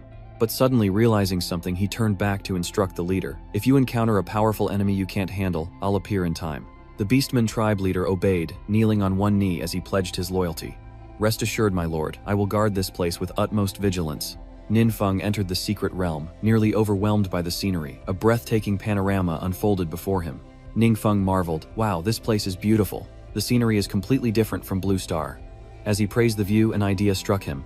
He snapped his fingers and said to himself, "That's right, I should use that first." Ningfeng pulls out a book called Illusion Art, a skill that can actively transform or create mental illusions, a dark forbidden spell.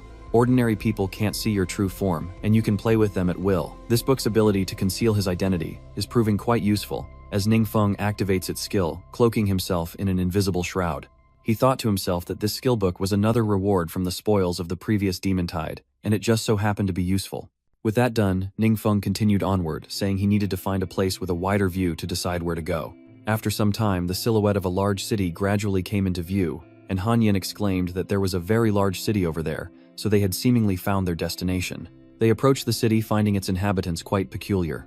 In both appearance and atmosphere, they were taller than normal people with skin the color of the sky, and despite the crowded streets, no one spoke a word to each other. Only occasionally could a conversation be heard somewhere in the distance. The atmosphere was eerily bleak. Ningfeng weaves through the crowd, observing his surroundings, thinking, "They're so tall. Luckily they don't recognize me, and I can understand what they're saying." Could his expanded understanding of the universe be what set him apart? Han Yin and Ningfeng continued deeper into the city. They both stopped in their tracks, stunned by what lay before them. Speechless, Ningfeng could only stare, as Han Yin exclaimed, "Lord Main God, look over there, a temple and followers of the eternal star god." Han Yin then said, "How magnificent is the temple before us, its majesty is overwhelming." Hearing Han Yin's words, Ningfeng realized, blurting out, "The Eternal Star God is a deity with a penchant for support professions, right?" Han Yin praised, "Indeed, your memory is impressive." Zhen Ningfeng fell into contemplation, lowering his head in thought. Though curious about the divine temple, he decided against investigating to avoid stirring up trouble. From within the temple, a group of solemn figures emerged, their leader bearing a large staff. Growing impatient, Han Yin asked, "My lord, what are they saying?" and Ningfeng translated for him. "Ah, it seems this team has just emerged from a secret realm obtaining an incredibly rare staff." The leader raises the staff high its power, inspiring awe and envy. Suddenly, Ningfeng exclaims that the staff is incredibly powerful, inciting envy from everyone around. A thought strikes Han Yin, and he quickly tells Ningfeng, "My lord, if I'm not mistaken, that staff looks just like the one you used to wield." Ningfeng's past life flashes in Han Yin's memory, the image of the staff leaving a strong impression, though hazy. Ningfeng is stunned, turning to look at Han Yin. "Huh." Han Yum adds, "The style of this divine weapon is very unique. Only another member of your clan could have made it. The Sahita you speak of is a powerful female mage whose beauty and talent are unmatched. Everything so far is just speculation." Noticing two guards chatting in front of the temple, Ningfeng takes a chance and approaches them. "Excuse me, what's the story behind the staff that the mage was carrying earlier?" One of them answers heartily. "Oh, you didn't know. That's the rarest hidden reward in the evil god's scepter secret realm, also known as Saida's Shame, just as I expected." They fell silent after hearing the answer, and Ningfeng, trying to contain his emotions, asked, "Who is Sahita?" The man clicked his tongue and replied, "Oh dear, she's the final boss in this secret realm. I heard she was once the eyes and ears of an evil god, but was later captured and imprisoned here by the divine god." Hearing this, both Han Yin and Ningfeng shuddered. There's no need for speculation. All the information points to one thing. Han Yin turned to Ningfeng, his voice trembling for some reason. "Lord God, I fear it really is Sahita. What do we do now? Before that, let's go save them." Ningfeng paused, contemplating for a moment before a thought struck him. He smiled faintly and inquired, "Say I also need a Cthulhu staff. How do I get one?" The man's attitude suddenly changed as he pointed at Ningfeng and declared, "Hey newbie, right, if you want to enter that secret realm, there's only one way. Pay us 1000 Berlin to guide you." It's clear they're trying to take advantage of Ningfeng exploiting his need for help. Knowing this, Ningfeng still had to compromise to get what he needed, but a problem arose and he furrowed his brow in thought. What is 1000 Berlin? Is that the currency here? Where would he even find that? Suddenly, a small pouch of silver appeared in Ningfeng's hand, seemingly containing 1000 Berlin coins. Out of nowhere, a pouch of gold coins with a funny cow printed on it appears in Ningfeng's hand. It turns out to be an illusion created by his magic. It's an active skill or mind phantasm, a dark forbidden art ordinary eyes cannot see through your illusions, and you can manipulate them as you please. Somewhat surprised, Ningfeng stared intently, his brow furrowed with concentration, thinking that this mind illusion skill could continuously drain mana to create new illusions. The skill description says ordinary eyes can't see through the illusion, so I should be safe, right? Ningfeng was a bit doubtful about the skill, but he had no choice. He had to take a chance using the illusion to deceive those before him. Ningfeng offered the bag of money to the two men, watching their eyes light up at the glittering gold within. The man spoke, "That'll be 1000 Bailey. Young man, you're quite generous." Though greedy, the two men kept their word. They took the money and kept their promise, leading Ningfeng inside. The man turned and walked away, then seeing Ningfeng still standing there, he turned back and called to him, "Let's go, come inside with us." After a while, they went deep inside and arrived before the gate to the ghost domain, the secret realm of the demon woman. The enchantment and mystery emanating from the gate made Ningfeng shudder slightly. With a sly grin, the man said, "The path inside is complex, and it's easy to get lost on your first try. If you stray and need rescuing, that'll cost you extra." With that said, the man secretly plotted in his head, chuckling to himself about abandoning Ningfeng and then rescuing him for an extra fee. But after a moment of silence, the man angrily turned around and shouted, "Hey, I'm talking to you." But to their surprise, Ningfeng had vanished. The man asked in confusion, "Where did he go? He was just behind us." And no one noticed. They searched around, but Ningfeng was nowhere to be found, and the two men soon discovered their money pouch was also missing.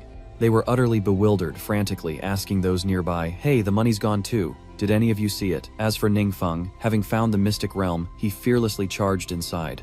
"Of course, the illusory money pouch has also vanished," Han Yin says confidently as they enter. "My lord, I'm sure I'm not mistaken. This is Cena's territory, once called the City of Lament, but renamed the Demoness's Domain by those people.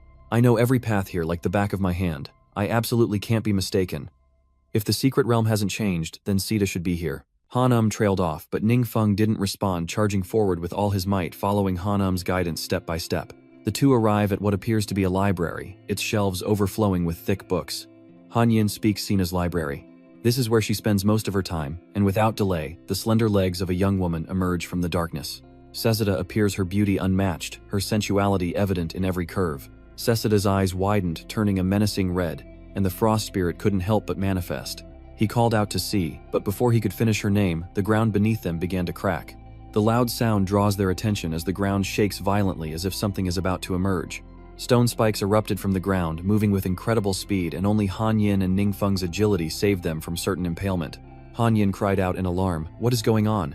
Han Yin shouts at Cesa. "Cesa, how dare you disrespect the great god, are you insane?" Cesa, now seemingly lost to madness, doesn't recognize them, convinced they're greenskins trying to attack her, snarling, "You damn greenskins, you won't insult me."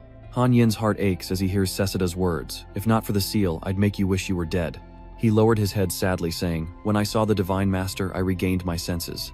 Why did Cesa? In a moment of pity, Han Yin was startled when he recalled what Cesa had just said, and he shouted, "Wait, you wretched! Greenskins is the Divine Master caused by illusion." Han Yin urgently seeks Ning Feng's opinion. Perhaps they've both grasped the crux of the matter. Upon hearing this, Ning Feng realized he used his skills to dispel the illusion, but he wasn't sure if it would work. He looked at Cesa and muttered, "Will this work?" With a ferocious look, red eyes filled with hatred, Cesa growled, but seconds after Ning Feng used the forbidden spell, she awoke as if from a dream. Her ruby eyes shone brightly, she flinched, and her mind was completely clear. Looking at the person before her, Cesa was moved and she stammered Ning Feng's name in disbelief. "Great Divine Master, I truly can't believe it." Seeing Cesa return to normal, Ning Feng breathed a sigh of relief. He thought to himself that it was indeed caused by the forbidden spell. Cesa went from one surprise to another, seeing that Ning Feng did not respond. Cesa became even more certain of the person's identity, and then her eyes glanced slightly behind them. She was speechless with shock. "So it really is you." Han Yin slowly steps forward and softly says, "And me." Suddenly, Cesa's attitude changes immediately. She grits her teeth and says, "And you damn green-skinned bastard." Cesa flies into another rage, more ferocious than before, like a demon bent on tearing Han Yin to shreds. The blue-skinned bastard faces Cesa's wrath meant for Han Yin as Ning Feng frantically looks to Han Yin for answers. "Han Yin, what's going on?" Has Cesa's delusion not been dispelled? But Han Yin remained silent, lost in thought for a long moment. Perhaps Cesa isn't being controlled by magic, but something truly happened between Han Yin and her. Cesa attacks again.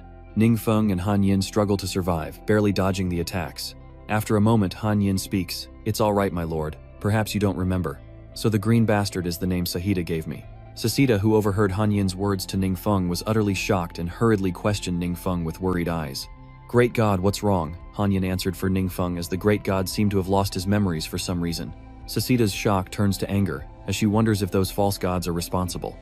"What have they done to you?" Han Yin replied somberly, "Cesa, you were still alive when I died. I thought your information would help the Lord, and also lay off me a little." He muttered the last part under his breath, hoping Cesa wouldn't hear, deflecting her anger. Cesa knelt respectfully, pleading with Ning Feng, "My lord, I wish to return to your protection, but I am sealed here by the eternal divine star, unable to leave. It deliberately suppresses my power, turning me into a monster within this secret realm. Each time she's killed, she's revived her body, and mine tortured." Cesa painfully recounts all the horrors that have befallen her. She choked back tears as she recounted her plight to Ning Feng, pleading for help. "My lord, I beg you to save me." Ning Feng silently looks at her. "Of course I want to help, but I've never encountered a case like this." Ning Feng pauses for a long time to think, not rushing to answer Cesa, and quietly asks Han Yin for his opinion. "Her situation is different from yours. We don't know if it will work this time." Han Yin replied without hesitation, "You don't need to worry. We will accept whatever you decide." Han Yin approached Cesa to explain the plan to save her. The Great Lord would kill her first, then revive her using another method. "So that's how I was revived, but we're not sure if this method will work on you." Cesa agreed without hesitation. She stated clearly, "It's all right, I trust the chief god." Ning Feng didn't reply. His eyes became contemplative, his brow furrowing slightly in discomfort, but not too obviously. He told himself that this place was influenced by other gods, and he shouldn't linger but leave quickly. As he thought this, Ning Feng took out his lightning sword, ready to free Cesa. Ning Feng quickly approached Cesa, who, knowing the plan, didn't dodge, waiting for Ning Feng to strike. The blow landed squarely on Cesa. Suddenly, two chains appeared at Cesa's feet, wrapping around her legs, and after the strike they showed signs of breaking even though Ning Feng hadn't hit them. The chains snapped and a magic circle shattered. It seems Ning Feng has broken the magic that imprisoned Cesa, and outside the town the ground trembles violently, sending the people into a panic. The warden senses the strange shift, leaping to his feet in shock as his power link to Cesa is severed. The governor exclaimed in shock, "Forced teleportation, what in the world?"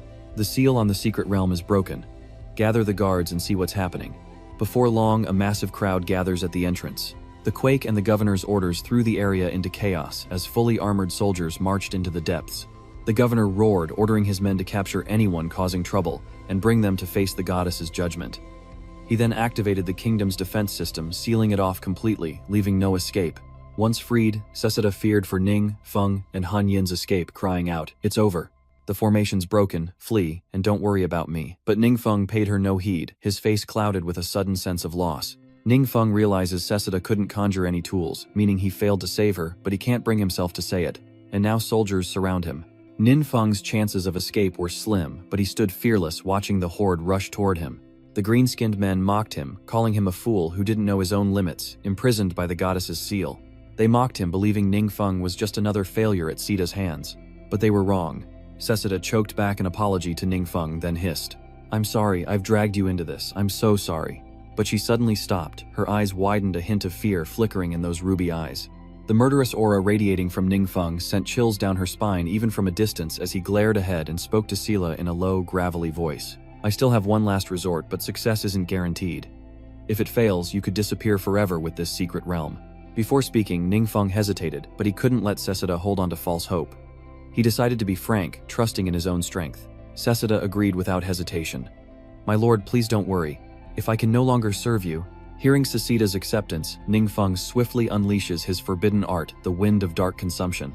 This is an active skill, the Dark Devouring Wind, a forbidden dark magic that harnesses the violent power of a dark storm, sweeping away all light as it coils into a powerful vortex.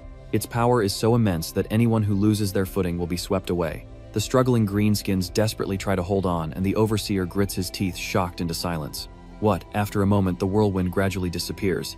It vanished into thin air, restoring the peace, leaving behind a radiant staff in the dark of night. This is the Requiem Scepter, an upgradable orange-quality weapon boasting +12 to spirit, 15% magic damage, added magic soul decay, and ghoul summoning. Cesa is now one with the staff. Her soul, protected by divine power, resides within it. Ning Feng held the staff in his hand, a satisfied smile on his face. He whispered, "Cesa, it seems we've succeeded." Outside the secret realm, a figure stood guard for Ning Feng, the Beastman tribe leader. Despite his boredom, the chieftain, a man of his word, remained vigilant, his massive axe a deterrent to any threat. Suddenly, he senses a strange disturbance at the entrance to the mystic realm. The chieftain focuses his gaze, filled with vigilance. It was Ning Feng back from his mission. The clan leader rushed over, beaming, "My lord, you've returned." Nodding and smiling, Ning Feng replied, "You can dismiss the guards here. I'll close the entrance. Return to your duties." The clan leader nodded repeatedly, "Yes, sir." Nin Feng glanced back at the now narrowed entrance to the mystic realm, contemplating the cost of maintaining it. The dark energy gained from the sacrifice is almost entirely used up. Ning Feng sighed, regretting that items from higher-level worlds couldn't be brought into lower-level ones, or else they could have acquired some powerful equipment and weapons. Han Yin's eyes widened as she happily chimed in, "Haha, luckily divine artifacts can bypass these rules. Cesa can finally be with us again."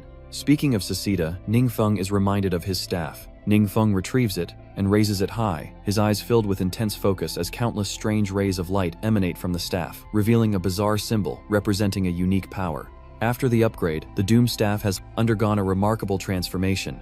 Its orange god-tier quality can upgrade the spirit attribute by 1500 magic damage, by 150%. Spell range by 150%, duration by 30%, with no equipment degradation and normal attacks. Add a death attribute with a weakening rate of over 20%. Furthermore, simply being near the element of death gradually replenishes the user's magic. All attributes are increased by 10%. Magic is added to the soul. The withered ghost realm steals the sand. The defeated orchids spread. Saida's dying soul is protected by divine power, and does not disappear but resides within the staff, which is lowered to eye level. Nin Feng gripped the staff, his eyes piercing through it, contemplating whether his runes could elevate the demigod artifact to a true god-tier weapon, and to revive Cesa he must find the world's heart. Ning Feng is determined to help Cesa, but it won't be easy, and will likely take a long time as he knows the world's heart often appears in higher-level worlds, and he may have to search for clues in a higher-level world. Again. Meanwhile, inside the sacred realm at the Eternal Divine Temple, two subordinates of the Eternal Divine Star were in utter shock upon learning that Cesa had been rescued. They knelt on the ground, using the world's core to send a message to the Eternal Divine Star. Hearing the summons, the eternal star goddess quickly appears, asking what exactly has happened. The overseer trembles as he begs for forgiveness. Great goddess, please forgive our mistake. Someone of unknown origin has infiltrated your sealed secret realm. Unfazed, the eternal goddess spoke calmly. I sense a powerful dark energy strong enough to break my seal. Has a demon invaded? The caretaker, trembling, stammered, "Forgive me, goddess, I don't know the intruder's identity." Hearing this, the eternal star god flew into a rage, rebuking idiot. Didn't that secret realm have a recording formation? Why haven't you sent someone to investigate? The warden lowered his head, struggling to speak. But the mystic realm has vanished.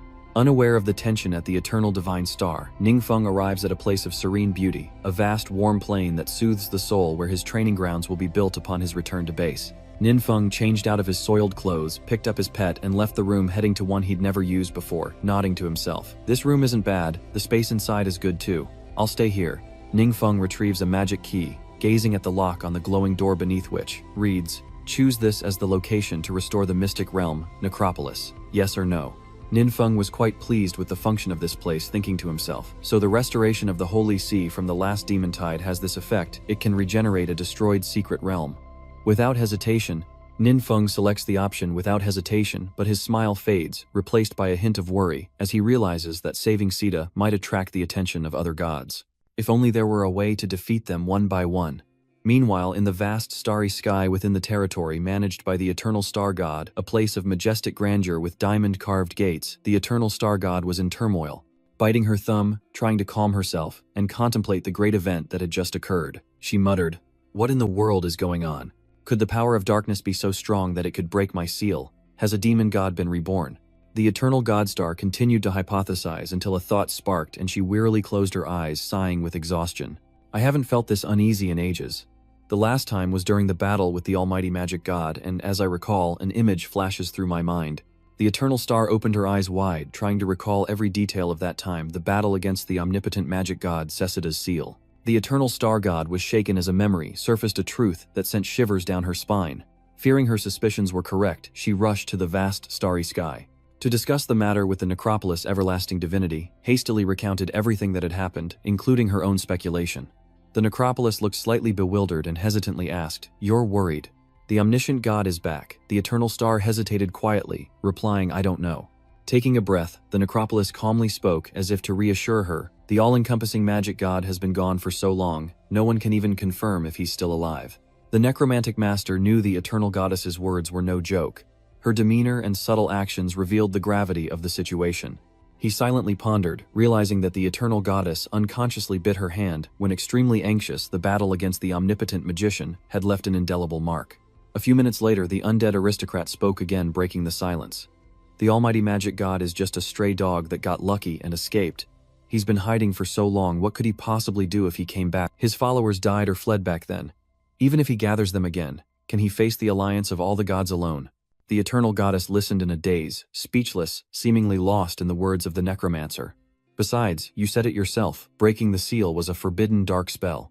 Does calling him a dark god make it so?" A question that stirred the eternal goddess. She nodded calmly, saying, "You're right, I'm being too sensitive."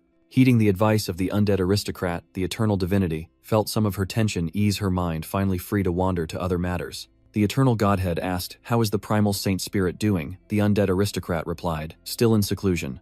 Merging godhoods is no easy task." As the two gods conversed, Ningfeng and Han Yin arrived at the necropolis, venturing inside. Han Yin marveled at the sight, knowing Cesa would be overjoyed to see her world preserved, and Ningfeng felt a sense of satisfaction for helping her. Carrying his pet, he continued his tour, while Han Yin, seeing familiar objects, became chatty, his mouth running non-stop. The books in the library were collected by Cesa over many years. To her, they were more precious than life itself, and Han Yin just kept rambling on and on. Ningfeng then spoke up to remind Han Yin, who hurriedly turned to him and asked, "My lord god, do you have any instructions?" Seeing Han Yin's foolishness, Ningfeng couldn't help but laugh, promising to restore his world to its former glory. Overwhelmed, Han Yin stared intently, tears welling in his eyes, threatening to spill over with happiness, until finally they streamed down his cheeks. Yet a smile graced his lips, a smile of pure happiness as Han Yin burst into tears, choked with gratitude. Sobbing, he thanks his lord for his grace. "Lord God, please forgive my impudence. I truly miss my home." Understanding Han Yin's feelings, Ningfeng simply smiled gently. His expression shifts, the gentle smile vanishes, replaced by a thoughtful gaze. Ningfeng realizes he understands Han Yin's feelings. and it seems that beyond collecting the world's heart, he must also focus on repairing the holy key. This journey has yielded great results. Besides the matter of Sashi Da, there's Ninfeng for Dijiang to ponder. Continuing forward, Hanam wipes away her tears and trails after Ninfeng. Ninfeng's level had reached 120. Looking at his achievement, he was overjoyed, saying, "Clearing a secret realm directly boosted me from level 99 to 120. I can immediately ascend to the 4th stage." Han Yin stared at Ninfeng for a moment, then added, "The high-level world has extremely high experience value. This is also a way to level up quickly." Ninfeng suddenly looked dejected and sighed wearily. "Making such a big commotion will likely alarm the other gods." Ninfeng sighed, "And they might target me specifically. I'll have to be careful when I go out to level up later." But he quickly brushed aside his unease. Ninfeng told Han Yin, "Let's go to the job change hall to accept the quest first. It won't take long for me to get there." Having been there many times, Ninfeng went straight in to accept the quest. His mission is as an all-system magic god, a previous level 4 mission, requiring entry into the spirit mind maze to obtain an item symbolizing the mind, collect 100 conversion stones, 150 crystals of evil thoughts, 150 Than Tam Dang. With a 20-day time limit, a 5-star difficulty, and an S rank, the name of the secret realm in the mission felt familiar to Ninfeng. It was a place where someone cried miserably. He always used depression to threaten me. Luckily, my target this time isn't him but the hidden boss of the secret realm. With that, Ninfeng stepped through the gate, leading to the secret realm to carry out his mission. The Spirit Maze secret realm was just as he remembered it, unchanged, with strange blue light emanating from the cracks, creating a mysterious scene. But this time was different. Ninfeng was so shocked he stood there frozen. He thought he was seeing things. The leader of the mystic realm, who had once begged for mercy, now stood before him, massive and imposing, staring with soulless, bloodshot eyes filled with murderous intent. The leader suddenly looked down, sneering with contempt, then contorted its face, one eye wide, the other narrow tongue lolling out, drawing a thumb across its throat in a clear challenge. Ninfeng stared bewildered, furrowing his brow, trying to find a logical explanation for the bizarre behavior, but only one answer seemed to fit. Ninfeng said hesitantly, "Am I seeing things? Is it provoking me? The spirit realm of delusion is now in chaos, its sky ablaze with spiritual energy, every corner radiating a powerful destructive aura." The beasts cried out in alarm. "My lord, that lone battle mage is attacking again. Why does this feel so familiar?" Outside, the green giant howled, echoing the others' cries. Hey, I can't even beat him." The leader appeared out of nowhere, saying, "What are you afraid of?" "Don't you have me?" the giant replied. "That's right, we have a hidden boss who was just summoned much stronger than me." The leader's face lightened as he replied, "My ultimate move is called the Great River Wisdom Technique. No matter how high their mental stats once attacked, they will continuously decrease." His voice growing excited, he laughed gleefully and said loudly, "As long as you attract his attention, I'll attack unexpectedly, ensuring he can't avoid it. Once his mental stats are weakened, I'll make him suffer. Kid, you're finished." But Ninfeng stood still, waiting for the opportune moment. Suddenly, the monster appeared behind him, preparing to strike with a devastating blow as if guided by intuition. The giant, thinking he had succeeded, danced and roared. The attack lands, but as Ninfeng turns with a cold gaze, purple marks appear. As he thought this, he realized it was the magic he'd received before, one that could resist mental attacks originally meant to counter the Holy Spirit's essence but never used. Within the purple light, the spiritual tome of protection undergoes a transformation, and the system reveals the passive skill, Vicious Retribution, granting immunity to all mental attacks, and reflecting them back 100-fold. Back in reality, the monster writhes in agony from the beams of light. Dazed and disoriented, the green giant roars. "What?" With a sharp gaze, Ninfeng stared them down, his eyes striking fear into the green monster. His face filled with existential doubt, he thought. "The hidden boss didn't come and you bullied me. The hidden boss came and you still bullied me. Was the hidden boss completely useless?" He was obliterated to the point of becoming a wailing blue ghost as Ninfeng activated something, revealing a strange badge. The system displays a notification, orange quality mind symbol item consumed. Permanent spirit stat increased by 20. Ninfeng contemplates this. As everyone's strength gradually increases, the rules for dropping symbols are now generally understood. A hidden boss with considerable power must be defeated to have a 1% chance of a drop. It's a bit difficult, but at least people don't have to rely entirely on me. This way, things can gradually get on track. That's right, he should ask the exchange if they can help him gather enough conversion stones. Ninfeng pulls out his phone and starts searching for something. The voice on the other end answered, "We apologize, but we don't have enough transformation stones in stock. We're working to get them to you as soon as possible." Hearing this, his eyes narrowed, thinking that transformation stones were already a rare commodity. Moreover, he himself had just bought a batch when he reached 3rd Revolution. It was understandable that they couldn't gather 100 stones in such a hurry. In any case, there was still plenty of time, so there was no need to rush. He'd go back to the training camp and see what was happening there first. Cut to the super elite training camp, where everyone is gathering in the training hall. Ningfeng arrives wondering why the camp is suddenly so lively. At the sight of him, the crowd erupted. It's Senior Ning, the great Senior Ning is back. Ningfeng recognized them as the elite class that fought the demonic tide last time. Finishing his thought, he asks, "Who are you all? Where did you come from?" A voice echoes announcing the government's decision to extend the training camp's duration. A dashing young man steps forward smiling. With everything changing so rapidly, all knowledge is new. Instead of spreading resources thin, it's better to concentrate on training a truly elite group. Everyone murmured congratulations to the great Ningfeng, hoping for his guidance in the future. Everyone chatted happily, and he said the group beside Assistant Ning is already the strongest force in the country. Someone nearby replied, "What are you talking about? Assistant Nin is the strongest." Suddenly, a figure flashes before them, followed by voices. "Isn't that Savu Tran? Why is she so flustered?" That figure belongs to the alluring Tat Vu Tran. Sweat streamed down her red hair as she breathlessly said, "Mr. Ning, something's happened." Tat Vu Tran urgently continued, "Mr. Ning, could I trouble you for a moment?" "Something's come up," Ningfeng replied.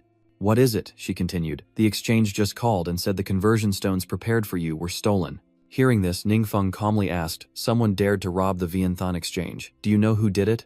Meanwhile, at the Far City Exchange branch, the director instructs someone having finally gathered 100 transformation stones. "Use your fastest speed to deliver this to the training camp and hand it directly to Grandmaster Ning." The bald man replied, "Yes, sir." Humming a tune and tapping on the box of stones, a surge of dark magic suddenly erupts like a hand squeezing the man's neck. Seeing this, the bald man lunged forward and shouted, "Director General." The dark magic shifted, stretching beneath his feet, and soon multiple shadows appeared, each a ferocious monster seizing his limbs. The bald man's face turned purple, his eyes rolled back, and he collapsed, lifeless. Moments later, the amorphous monster slammed the CEO's head against the wall. The general manager was on the verge of collapse, its grip tightening, making it hard for him to breathe, his face turning purple. The bizarre monster lifts the director effortlessly, his face already turning purple. Barely conscious, he stammers, "What is this monster?" The mastermind appears a handsome, wealthy young man standing behind the monster.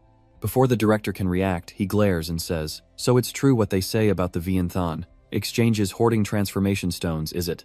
The director, recognizing Trin Jiathin, trembles as the young man points menacingly, threatening him.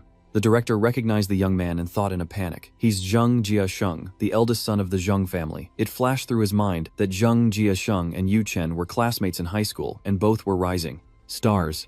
Later, for intentionally inflicting injuries, he was disqualified from the university entrance exam. It's said that out of anger, he emigrated and hasn't returned in a long time. The director started coughing uncontrollably as Zheng Jiasheng looked with satisfaction at the monster, but lacking information, he said, "Hey, don't kill him. I still have questions." Getting straight to the point, he asks, "What do you intend to do with the stored transformation stones?" The director replies with difficulty, "Don't come any closer. That's a very important client's order." Hearing this, his face darkens as he scoffs. "Oh, a very important client." He grabs the box from the table and says, "What a coincidence, the Zhongwei Exchange also wants clients like that. I've taken the goods. If this client comes looking, tell them to find me at the Central Exchange." Then Zheng Jiasheng turned and left, followed by the director's helpless cries. You can't ignore those words." He vanished instantly with his powers. The monster released the director, who gasped for air and collapsed, pleading, "Don't go. Cough, cough. Stop." Meanwhile, Ninfeng pondered the Integrity Exchange, was a major player on par with the Far East Exchange. Was this a trade war? Savu Tran frowned, worried. "Actually, we shouldn't bother you with this, but when we sent people to negotiate, Zheng Jiathin drove them away." Speaking of him, she whispered in fear, "Zheng Jiashan has become much stronger than before, and the monster he summons is far more powerful than any boss in the secret realms." But Ningfeng's ringtone cuts her off. "Hold on, I need to take this." She replied, "Yes." He answered the phone with some trepidation. "Duan, the big boss, the Thai market just contacted me about something." "Oh, petrified transformation, is it? Tai Vutran just told me about it as well." Duan paused for a moment, then said, "I happen to have brought some ore from near the main headquarters, so you don't need to make another trip." Hearing this, Ningfeng replied, "All right, everyone, remember to be careful." After hanging up, Ningfeng remained uneasy. Seeing this, Han Yin said, "Such a small matter isn't worth your personal attention.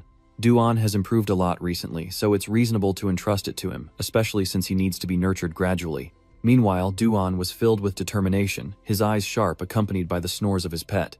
In the meeting room of the Zheng family exchange, only two people remained. The director of the Zheng Jia exchange voiced his concerns to his grandson, Jia Sheng. "Are you sure it's all right to take goods from the Yuancheng exchange?" Sitting nearby, Zheng Jiasheng's face twisted with malice as he replied, "Don't worry, uncle. Isn't Yuan Cheng always taking our market share? I'm just teaching them a lesson. Hearing this, his uncle worriedly thought Jia Sheng had been spoiled since childhood, recklessly doing whatever he wanted, relying on his power to cause trouble everywhere. He didn't expect this kid to cause such a big problem as soon as he returned from abroad. He said hesitantly, I'm just worried the 7 guilds have been cooperating with Vian Than recently. If Vian Than seeks help from the 7 guilds, Jia Cheng's face darkens as he replies, growing more dangerous. The 7 great guilds are nothing but clowns. With that, he gave a mysterious smile and began to ask perplexing questions. Uncle, do you believe gods exist in this world? The uncle asked, perplexed. I've heard of such things. It seems they were discovered not long ago. Jia Cheng's eyes widened as he confidently replied, Allow me to introduce my master, a devotee favored by the gods. The uncle recalled Jia Cheng's master. Is that the strange man he brought back from overseas? The man was quite odd, wrapped in bandages all over his body and his eyes very mysterious. Cutting through his uncle's thoughts, Jia Thin proudly speaks of his master. Master, I come from a high-level world, a world blessed by the gods. The god he worships cannot be named directly, but is revered as the ghostly spirit. The more he spoke, the more excited he became, explaining that his master was traveling the world to spread the faith and develop more followers for the god. Those who worship the great god will receive my master's protection, but those who refuse will be erased from this world. Back could only gape, sweat pouring down his face, thinking that even for a higher world, this was far too arrogant. He rambles on, saying that since the elder hasn't witnessed his master's power, he probably has no concept of it, but the ringing of the phone cuts him off. Zheng Jiaxun quickly answered the call, and the person on the other end urgently said, Young master, a guest has arrived saying they're here to collect the transformation stone. He coldly replied, Let him in. Hanging up, he frowned in annoyance and asked, Where were we? The elder's face was blank, and the director cautiously reminded him. Speaking of my master's strength. Jia Sheng proudly gives a thumbs up, smirking as he says, That's right, to put it simply, if the highest ability you adventurers can obtain in this world is level 300, which is the 10th transformation, then my master's level must be at least 1000 or higher. This gap cannot be bridged by numbers. He suddenly stood up, laughing gleefully as he shouted, In the near future, my master will summon the God Lord to descend blessing and protecting this world, and I will be the first believer to receive the God's grace. The uncle's face relaxed as he sighed, Then I have nothing to worry about. Even a failed guild in the eyes of the great god is probably no better than an insect. Suddenly, a hand opens the door, startling them both. Who are you? Duan enters with a serious face, his voice stern. I'm here for the conversion stone. Seeing this, Zheng Jiasheng became even more excited, replying, I guess I've really been out of the country for too long. Are all the kids this arrogant now? Didn't you hear me tell you to wait outside? Zheng Jiashun approached Duan, clearly displeased as if ready for a fight. Without a word, Duan reached out and gripped Jia Thin's neck, the surprise evident in his wide eyes. Unrelenting, Duan lifted him high into the air, Jia Thin gritting his teeth in pain as he angrily demanded, Where is the transformation? Zheng Jiasheng grits his teeth, thinking, No, it can't be. I've always had my master's training the best equipment and skills. How can I not see his movements at all? Duan's eyes dart to someone in the distance. He turns to see crimson smoke engulfing a figure, the mysterious believer in the demon god Trin Jia Thin spoke of. He's completely covered, wrapped in bandages, and surrounded by countless spirits. Duan stares intently, his gaze unwavering, showing no fear or worry, while on his shoulder a high-ranking demon lord sleeps soundly. The moment he met Duan, he knew he was no ordinary man, a mocking smile and voice, and not bad skills. Are you a believer in the true origin Holy Spirit? With cold eyes, Duan retorts, I am not. Hearing this, the man laughs. Oh, you say you aren't? Then that proves you know of the true origin Holy Spirit's existence. It seems you've encountered some miracle that has increased your strength. Sprawled on the sofa, he continued, but I really don't like your answer, because there's no respect for the gods in your tone. It's arrogant blasphemy. Meanwhile, Zheng Jiaxun choked and, unable to speak, thought, Master Xiaoruo can't make a sound at all. Zheng Jiasheng's master is still arrogant, gathering a powerful evil aura, as he says, Although we have different beliefs, I will teach you in the name of the gods. My shadow guard will show you that there's always someone stronger. Suddenly, a strange noise stops him in his tracks, and he turns to look behind the sofa, asking, What was that? Duan's pet roars awake and charges towards him on all fours, leaving the master to wonder how it got there. Where are my shadow guards? The room fell silent as their aura vanished. He stood frozen, speechless, as Zheng Jiaxun watched the beast devour his master's shadow guards. Thinking in horror, his master's shadow guards were all transformed from high-level demonic entities, possessing immense power. What is that beast? It devoured all the shadow guards. Seeing the beast enjoy its meal, Duan remarks, It seems Dan really likes that flavor. Doan then added, If you have more, you can summon them. He was being drained of his life force, and all he could do was panic. I thought this was a low-level world. What kind of terrifying place have I stumbled into? I have to take my chances and find an opportunity to escape. His hand crackled with professional-looking purple lightning, but the creature silenced it with a gentle touch. Stunned by the scene, he throws his hand away, but the beast retaliates, landing a blow that sends a tooth flying, shocking the master into disbelief, before he collapses screaming, "Please spare me, I'm just a small-time adventurer." He claims he was caught in a spatial distortion while exploring a secret realm and was swept away here. Realizing something, Duan asks, "I heard you want to summon a god. What's that about?" The man hurriedly replies, "I only intended to use the world's heart to hold a ritual, hoping to attract a god's attention. If I'm recognized, I'll become the god's representative in this world and receive even more grace." He listened intently. His eyes narrowed dangerously, his voice laced with threat. "You have the world's heart. Hand it over." Cut to the realm of gods, bright radiance peak, where the true origin saint, with his chiseled physique and mystical orange hair, is empowering himself with radiant energy. Watching him evolve his power, Wong Yua, divine star, spoke up, "Congratulations on your success." The ghostly specter beside him added, "Worthy of the name True Origin Saint, you truly couldn't be stopped from merging 10% of your divinity." The True Origin Saint spirit clenched his fist, thinking that after the fusion of his divine persona, his internal injuries had lessened, and the chaotic dark power was finally subdued. His eyes shone brightly as he looked ahead. The two looked on with puzzled expressions, question marks filling their minds as he finally broke the silence. "There's something I think you should know." Seeing this, the girl who was biting her nails said, "The omnipotent magic god." The ghost foot soul stares at him and says, "Could it be that he really saved your loved ones last time?" Unsure. The True Origin Saint spirit asks, "What are you talking about?" The horned man replies, "It happened not long ago, while you were in seclusion." Realizing something, Wong Yua said, "The almighty god of law wasn't like this before. He never initiated conflict. Could it be that—" As realization dawned, they exchanged stunned glances, Wong Yua in disbelief. Has he truly become an evil god? Now the ghostly Quituk grows fierce and terrifying, gloating as he unleashes power in his hand. "I have a way that might work against him." Surrounded by a powerful and chilling energy, the True Origin spirit immediately demanded, "What is this method of dealing with the almighty magic god?" After a moment of silence, the ghost spirit spoke, "For now I can only guess. It's uncertain. Let me experiment a bit and then I'll tell you." The Holy Spirit listened, gazing intently at the ghost spirit lost in thought. That sinister one is definitely up to something shady. Even though he says he can only guess, he's already experimenting. Ghostfoot has his own agenda. That hothead will surely rush to deal with the all-powerful law god. I can't let him act recklessly before I'm certain. Cutting through their thoughts, the eternal star god speaks, "But what about the all-knowing magic god? Are we just going to ignore him?" Guisu replied, "Don't worry, no matter how powerful the almighty magic god is, he is ultimately alone. The faith of the lower world is too weak to sustain him against other gods. And without the care of a god, that so-called blue star will never become a high-level world." A thought then occurs to him, this is part of the universe's rules preventing a single god from monopolizing power and upsetting the balance. The Holy Spirit and God Star, with resentful eyes, looked into the distance, understanding the problem at the same time.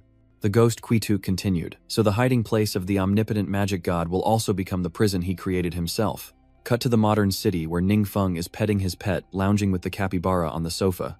On the floor, Capo and Zheng Jiasheng kneel, their faces etched with surprise and contemplation. "Who is this young man? The monster is stronger than my master, yet it's so obedient before him." Ningfeng looks at Duan and asks, "Has the one-eyed man's background been confirmed?" Duan replied, "Confirmed. About a month ago, he appeared in a secret realm in Ledu, surrounded by a desolate, icy landscape." Ningfeng followed up, "Lei Dai A is a small country in Eastern Europe, right?" Duan explained, "That's right. The government of Lei Dai A has honored the one-eyed man as a national-level powerhouse and has established an adventurers' alliance in his name, forcing other countries to join. But when they contacted our country, the government refused, so the one-eyed man's goal is probably to come here and intimidate us." After explaining, Duan, seeing Ningfeng's lack of reaction, asked in surprise, "Great Elder, is there something wrong?" Hearing this, Han Yin appears and says, "Well, that one-eyed guy always claims to be a follower of the returning souls, but the summoning ritual he spoke of is actually for the almighty magic god." Ningfeng is stunned by the answer. He glared menacingly at the man, saying, "Are you still not going to tell the truth? Who were you trying to summon?" The man, drenched in sweat, cried out, "It was the great necromancer." He knelt down, terrified, and cried out, I was wrong. The god I summoned was an evil god called the almighty magic god." As if realizing something, Duan's eyes darkened menacingly, and he roared, "Shameless, who said your almighty magic god is an evil god?" Saying that, he shrinks back, trembling, and says, "Sorry, As if realizing something, he excitedly says, "Almighty magic god. Could it be that you are also a believer of the almighty magic god?" Then in utter shock, he screamed even louder. As expected of the almighty magic god, even a low-level world knows his name. Forgive me, a world that worships the almighty magic god. How could it be a low-level world?" Zheng Jiasheng, puzzled by his words, asked, "Why is master suddenly?" But Ningfeng cut him off, urging, "Just tell me clearly, quickly." He loudly replied, yes, I, Capo, from our world, joined a nameless organization. This organization doesn't acknowledge any gods, only worshipping the all-powerful magic god, which is absolutely taboo in our world. So we all call ourselves followers of that god when we're out. Now, serious, Ningfeng asked sternly, who is the leader of that organization? Capo bowed his head and replied, I don't know. No one has ever seen the organizer's true face. Han Yin chimed in, the organizer may have been a follower of yours, but it could also be a trap or a conspiracy by someone with ulterior motives. Filled with determination, Ningfeng thinks that, once he's accumulated enough power from sacrifices, he'll explore the other world the next time the gate opens. Capo, overcome with emotion, bursts into tears, saying, I never thought I'd find family here. Praise the almighty god of magic, whose great grace is everywhere. Han Yin smiled faintly and replied, haha, I'm starting to like this guy. Ningfeng and Duan are speechless, and Ningfeng thinks to himself that this person's information is actually quite useful, only 2 more world fragments to collect.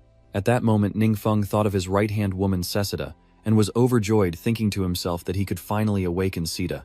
Ningfeng laughed heartily, as the runic circle blazed brilliantly in the sky, emitting a light of spiritual power that made others want to possess it. Cesa nestled into Ningfeng's arms, pressing her breasts against his hands as she softly said, my lord, I've finally been able to meet you again. Hearing this, Ningfeng blushed crimson, unable to utter a word. And then, lost in her infatuation, she continued, through the endless years, I have always remembered you. Suddenly a voice cut in.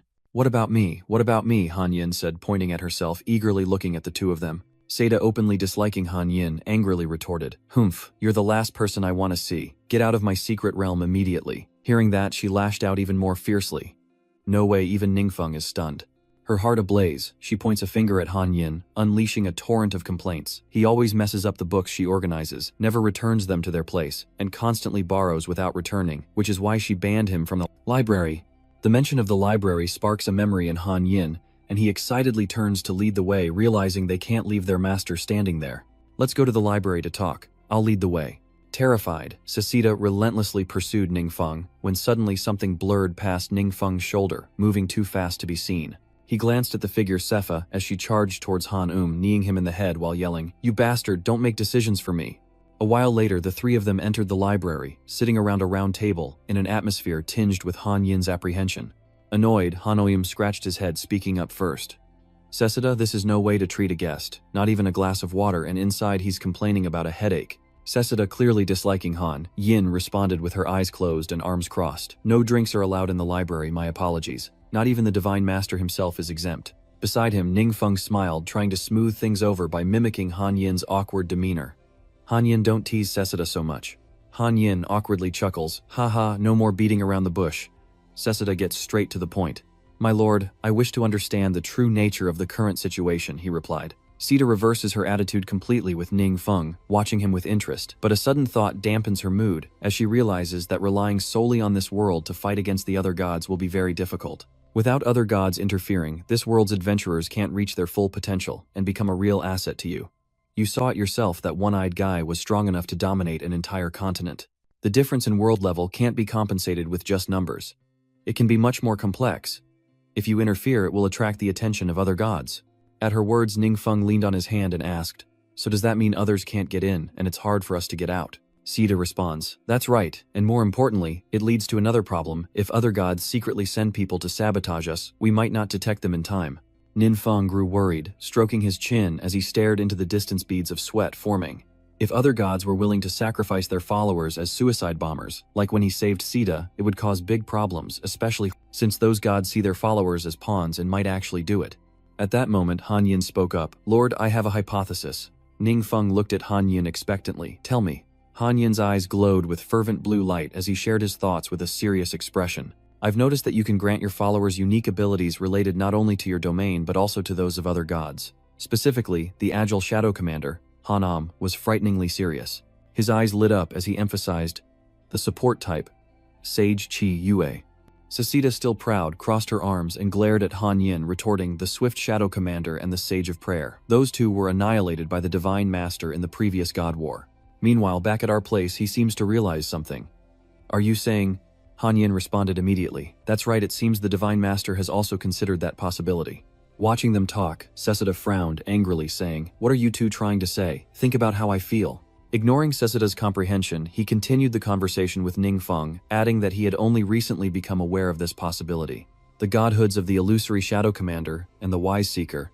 Now Ningfeng thinks of the supreme power from the fragmented memories in his mind, his eyes firm. It seems you're starting to understand, Han Yin said, possibly having merged with the God Lord's divine persona. He clenched his fists excitedly, shouting that if this guess had a basis, some things could be explained. For example, the God Lord took a direct hit from a forbidden spell and quickly recovered. For example, the God Lord could grant others the expertise of 2 gods, but not the expertise of other gods. Han Bang's eyes lit up as he exclaimed with joy, so we don't just have 1 god on our side, but 3. No, wait, that's 4 gods. We also have the demon god. Han Yin's reasoning makes sense. Ningfeng, resting his chin in thought, responded. In other words, destroying other gods would allow us to absorb their divinity. But all of this is just speculation, Han Yin said, backing down. It's just my speculation, and it needs to be verified. Behind Cesa, who looked utterly dejected, Ningfeng overheard, and still grappling with his own issues, muttered, "Verify." The scene shifts to the true origin spirit, who senses something ominous. His eyes glow, and he winces in discomfort. The necromancer also senses what the spirit feels, turning sharply, his horns twitching defensively. Even Yonghu was visibly uneasy, her face etched with worry as a suffocating atmosphere descended. All 3 felt the same unease, their eyes burning with dark power as a natural defense. They all share the same thought. What's going on? I just felt a terrifying threat. Recalling his past life, the true origin Holy Spirit stood majestically in the sky, with Ningfeng's true form beneath the god, followed by many. As the necromancer and Yongsu appeared, the trio of gods with the true origin Holy Spirit in their midst shouted, "Omnipotent magic. God, we didn't need to come to this, so why do you persist?" He remained silent, his face obscured by long platinum hair, an unnerving stillness. Seeing this, the eternal god continued, "You dislike conflict and we've always forced you, but what you're doing is clearly opposing the gods." Faced with this silence, the ghostly soul threatened, "Stop your actions now. Don't be stubborn, or we as main gods will strip you of your position and brand you a heretic." After a moment of silence, the almighty magic god understood the intentions of the 3 gods and spoke, "A heretic. So this is your answer, then let's begin." Gritting his teeth, his eyes changed color, burning with furious light, he declared, "I am the evil god."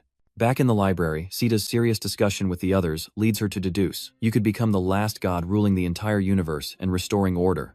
Han Yin excitedly points out the system on you might be some kind of universal rule, which is why it uses quests to guide me to your key location. Ningfeng, arms crossed, replies, "Speaking of universal rules, I suddenly remember getting a new ability before completing the 4th quest. The system displays the words, you can open the divine realm, explaining that it's a domain exclusively for gods, where all order is under their control. For a god, the divine realm is a source of power and a defensive barrier." Cesa's mood shifts quickly as she excitedly shouts that she can finally see the divine realm of their great master. Behind Han, Yin excitement also bubbled up as she eagerly described the Sea of Consciousness. This beautiful place is called the Boundless Sea of Consciousness, with its blue beaches, golden sands, and the towering spire representing divine authority. As your followers, we've had the honor of witnessing a glimpse of its splendor. Hearing her words, Ningfeng smirked, full of anticipation. "You've made me quite eager to see it." And so he began to use his power, focusing deep within his subconscious to open the gates to the God realm. Ningfeng thought, since gaining this power, the method of opening the God realm has merged into my mind. All I need to do is concentrate my consciousness. My turn. A golden light flashes, and the energy field Ningfeng summons transports them. As the light fades, the 3 are stunned by the sight before them, mouths agape as they exclaim in unison, "This is the divine realm." Far from Cesa's descriptions, before them stood a gloomy castle, a dark scene, and an eerie blue light atop the tower. What is this god-forsaken place? It's a wreck. This doesn't look like any kind of divine realm. His mind races with doubt, fear grips him, and sweat beads on his brow. Where is the vast ocean, the sandy beach? Why is it because my rank isn't high enough? Not even a dog would live here. A voice suddenly echoes, startling Ningfeng. "I sense the realm of the gods," the voice echoed from within Ningfeng. It was Atan. Ningfeng looked down at his chest, pointing forward as he questioned it. "Look at this place, Tatan. It truly is my divine realm." Surprised, Tatan flew out and shouted at Ningfeng. "It's a pity this place has been without divine power for so long. It's completely desolate." Then it asks him, "Why did you come here?" A question that makes Ningfeng thoughtful and confused. "How strange, I opened a divine realm and entered Tazin's divine realm." With that thought, he quickened his pace, his mind racing with curiosity about himself. "It's true. I don't know why I lost my memories.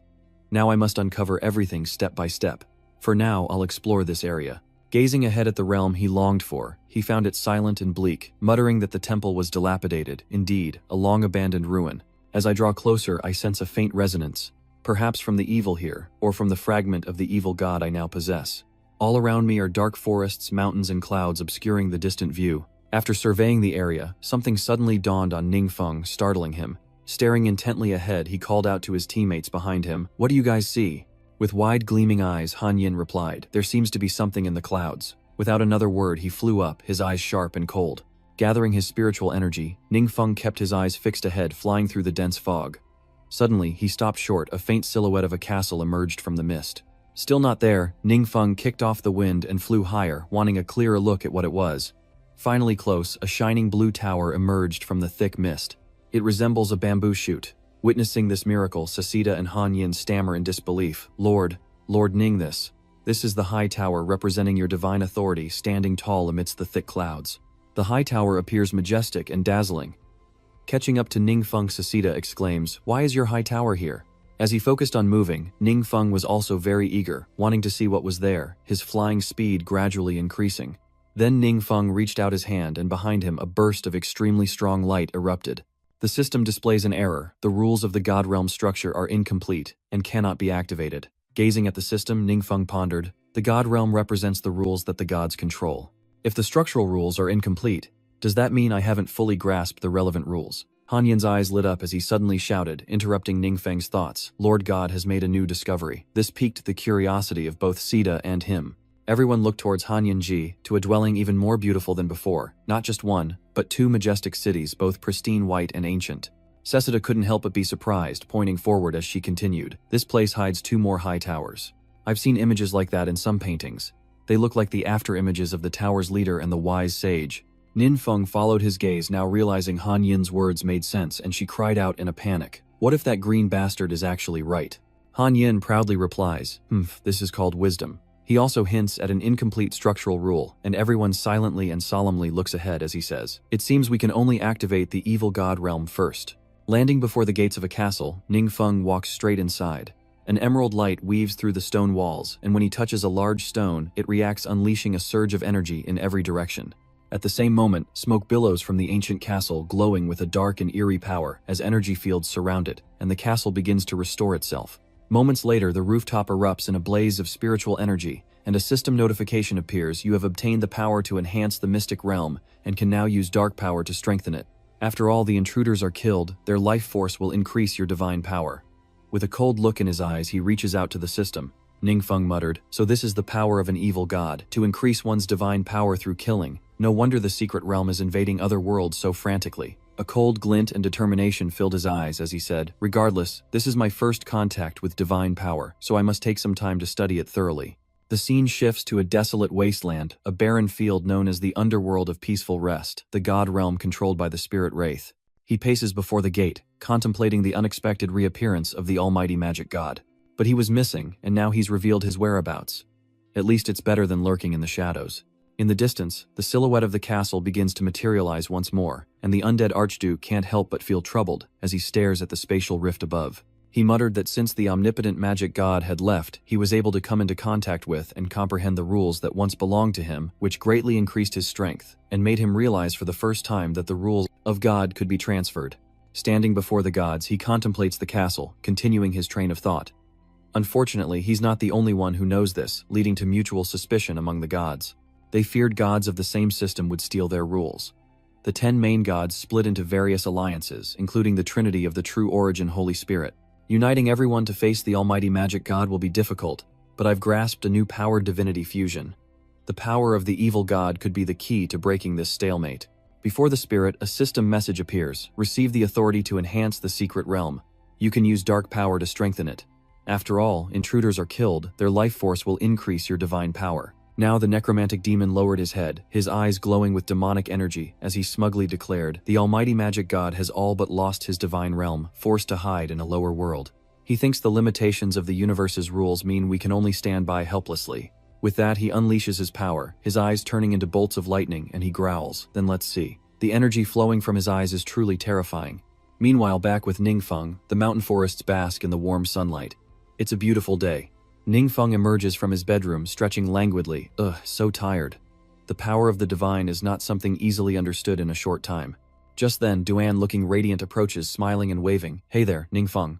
As soon as he sees Duan, he asks, "Has everything been settled with the exchange?" "Yes, he's here," Duan replied seriously, referring to Capo. Ningfeng frowned. That one-eyed capo is too arrogant. It seems he truly believes he's a follower of the evil god. Keep an eye on him and don't let him cause us any more trouble. Scratching his head, Duan replied with a slightly embarrassed look. Well, Capo doesn't seem like what I initially imagined. Recalling when Duan met Capo, the man was utterly clueless, gleefully shouting like a child in front of him. I can't believe even boxing has become a follower of the great god. I wouldn't have believed it if I hadn't seen it myself. At that moment, Duan was speechless and awkwardly asked, "Why are you like a different person?" Capo just kept grinning. A moment later, he relaxed, scratching his head with an apologetic smile. Sorry, all that arrogance before was just an act because when I first came to this world, a lot of people wanted to take advantage of me. So I had to make them respect me to avoid trouble. At that moment, Duan pondered, recalling that he had asked Senior Feng to investigate this guy. It seems that since arriving in this world, he really hasn't done anything immoral or harmful to others. He stares intently at Capo, his voice low with concern. But won't this attitude ruin the image of the great Archmage Capo? Then responds to Duan with an extremely relaxed expression, resting his hands on his chin, saying, "Don't worry, they all think I'm a follower of the heretic god, and when the time is right, I'll say that I was inspired by the almighty Archmage, and turned away from the path of evil, and will absolutely not cause any more trouble for the great god." The operating system and the interface are completely different, but this Capo guy is pretty reasonable. Duan was speechless, replying, "Well, you do have a brain after all." Duan recounted his meeting with Capo to Ningfeng, who responded, "So, one-eyed Capo isn't as dumb as he looks. If that's the case, we can continue to observe whether he's trustworthy or not." He reminded me that we shouldn't reveal our true identities to him just yet. Showing caution, Duan nodded, adding more information for Ningfeng. Capo and the Zhengwei Exchange were preparing a special apology banquet. They hope you'll take some time to attend. They've even invited the Yuancheng Exchange. Ningfeng's face relaxed and he chuckled, "Then let's go see it. I could use a break." Cut to the main trading hub, a beautiful and vast estate adorned with gold. Capo is meeting with several people and they're in discussion. The conversation progresses smoothly while two mysterious guests whisper amongst themselves. "What's going on over there? Why is there such a large crowd?" Rumor has it, two major exchanges are hosting VIPs, but who could they be? Moments later, a luxury car pulled up to the main gate, its sleek design quickly drawing attention. Inside the car was Ningfeng cradling a high-ranking demon lord in his arms. Ningfeng sighs, lamenting the long ride from the hotel entrance, a testament to the extravagance of this high-end establishment. Now, out of the car, Ningfeng and Duan head inside. As soon as he saw them, Capo immediately spoke up. "Mr. Ning, you've arrived. So this is the VIP guest of the two major exchanges." The blonde girl beside her gushed, "And so young." But then a sense of familiarity struck, and the blonde girl stammered, "Ah, you're the famous Ningfeng. You're the great hero who defeated the hidden boss and saved so many people.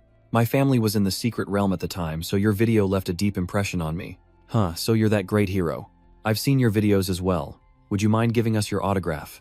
Ningfeng awkwardly scratched his head, embarrassed by the praise, while Capo turned to Zheng Jiasheng and berated him. "You dare provoke anyone, you're going to be the death of me."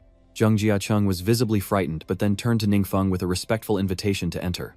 "Mr. Nin, please come in." He and Duan are greeted with open arms. At the gathering, Capo introduces Ningfeng to his business partners in a luxurious and discreet room. The demon lord is sidelined as the friendly blonde offers ice cream to a high-ranking demon.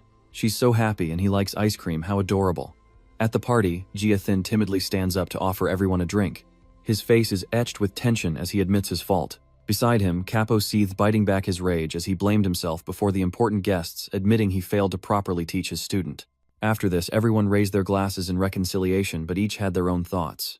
Zheng Jiashun actually apologized to me, a first in history. I'm still basking in assistant teacher Ning's glory.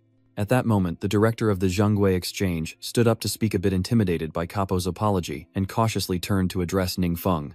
"Mr. Ning, to show our sincerity, the Zhengwei Exchange is willing to offer you 25% of our shares and 3 transformed stone mines. We hope you won't refuse." The director of the Yuancheng Exchange also eagerly offered, "To show our sincerity, we're willing to offer you 25% of our shares and 3 transformation stone mines. Please accept this token." The two female employees stood there muttering in admiration and awe. Two major exchanges handing over a quarter of their shares, enough to live off for generations even if he did nothing else. But for this wealthy man, his thoughts were elsewhere. A 25% share was nothing compared to the chance to partner with a powerhouse like him. As for Ningfeng, amidst all this generosity, he pondered. The shares were a minor issue. The mine was the real prize. Having just completed his 4th evolution quest, he'd need more and more conversion stones, and owning a mine would eliminate the need to buy them. Lost in thought, Capo suddenly pointed at himself and spoke up. "There's one more thing I'd like to ask Mr. Ning." Ninfeng looked up at him, surprised, but just as he was about to speak, Capo suddenly stopped, his face drenched in sweat as he pondered. After tasking the exchange with gathering information on Ningfeng, I discovered that this young man is far from simple. Duan is respectful towards him, and it's possible that Ningfeng is the representative of the omnipotent, magic god of this world. Now looking at his pet in shock, he screams inwardly, especially since that terrifying beast is his pet. As if reading his mind, the beast turns with a hostile gaze, filling him with dread. Oh no, that monster is looking at me. After waiting for Capo to speak, Ningfeng finally asks, "What do you want to say to me?" Capo hesitated. "Well, the thing is," he finally spoke, "I've been working with Livia to rally the surrounding nations against the demonic invasion, but strong adventurers are few and far between, and we're seriously lacking in combat power." His words caused Min's expression to darken, as he paused, lost in thought. Min heard Duan mention it. Capo established an organization similar to a support agency backed by many nations. These nations entrust Capo with clearing difficult dungeons, some of which offer rich rewards. That's how Capo obtained the 2 world hearts, and they're being as friendly as possible. He clasped his hands respectfully, his eyes full of anticipation and his tone cooperative. "If possible, we hope to cooperate with you to protect the safety of Blue Star." But he didn't answer. Ningfeng now had more optimistic thoughts. Capo's status in Eastern Europe is said to be very high, and his reputation continues to spread, so gaining his support could be beneficial. After careful consideration, Ningfeng turned and answered decisively, "I accept your offer." Capo replies with delight, thanking him, and saying it's their honor to have such an expert. Agreeing with Capo was all part of Ningfeng's plan, he thought to himself with a serious tone. If we expand our operations, we'll need more skilled individuals stationed domestically. It's time to start the new recruits' hellish training. Setting aside talk of cooperation, Ningfeng made the meeting feel natural and began to inquire about Capo. "Tell me about what you experienced when you arrived here, Capo," he replied without much enthusiasm. "Well, I was exploring a secret realm when I was caught in the chaotic flow of time. Everyone was curious, saying I heard that chaotic spacetime is extremely rare, only happening once every 100 years. Capo continued. "I don't even know how I encountered it." As the space pulled Capo in, he recalled, "Thinking back on it, it scares me. Time and space within the chaotic vortex are incredibly unstable. Surviving unscathed is truly divine protection." Somewhere on Blue Star, a log cabin amidst a lush green field comes into view. Here, 2 elderly men stand. One wearing a hat points ahead in surprise, exclaiming, "What is that?" Before them, a massive spatial vortex appears, growing larger and disrupting the serene landscape. Meanwhile, back at Ningfeng's base, the guild leaders gathered in the hall, eagerly awaiting Ningfeng's training. Standing high above, he reflects on his time with the guild leaders. They, along with Shi Jiao, are the key to future growth. This special training, which boosted Lao Feng's power, demands his utmost attention. Ninfeng tilts his head, peering forward as dark, ominous energy gathers in his hands, and the others sense the shift, huddling together warily. Moments later, Lu Ping and Zhang Yanchuan each take a direct hit from Ningfeng's explosive attack, gasping for breath in agony. Seeing the dire situation, Yu Linghua says, "Lao Lu, can we only defend passively like this? This demonic training is too wicked. If I didn't trust Xiao Feng, I'd think the evil god had descended." Old Lu Gu barely managed to choke out the words helpless. Biting his teeth, he says, "Let's try a coordinated attack based on the team model. Everyone use the Guardian formation now." In this critical situation, the group gathers together with radiant energy, a sphere above emitting spiritual power to form a shield around them all. For Ningfeng, this is a piece of cake. He crosses his arms, a wicked smile spreading across his face, and says, You're all going to be disappointed. The Yue clan has already tried this. It's useless." So he says, but then he bows his head and crosses his arms with utter seriousness. But after studying divine power and revisiting this fighting style, they understand so much more. These experienced adventurers coordinate perfectly. During this time, Yu Linghua gripped her staff, channeling spiritual power into its tip, while Sheiyan summoned a spinning seal of power in his hand, and together they cried out, "Great Earth's purity, suffering's dulling." Suddenly Sheiyan stops staring at something, and both are shocked by what they see. Even Lao Lu and Lu Ping are stunned. The system is exchanging energy between the two in an area that simultaneously blocks the strengthening of scholar and priest classes. As they formed a protective formation, their defensive capabilities increased by 20%, and the system channeled 2 streams of golden energy into Dulinhua and Xieyan. They both gape in astonishment, as Xieyan, caught off guard by the sudden influx of power, stares upward in confusion, asking, "What is this?"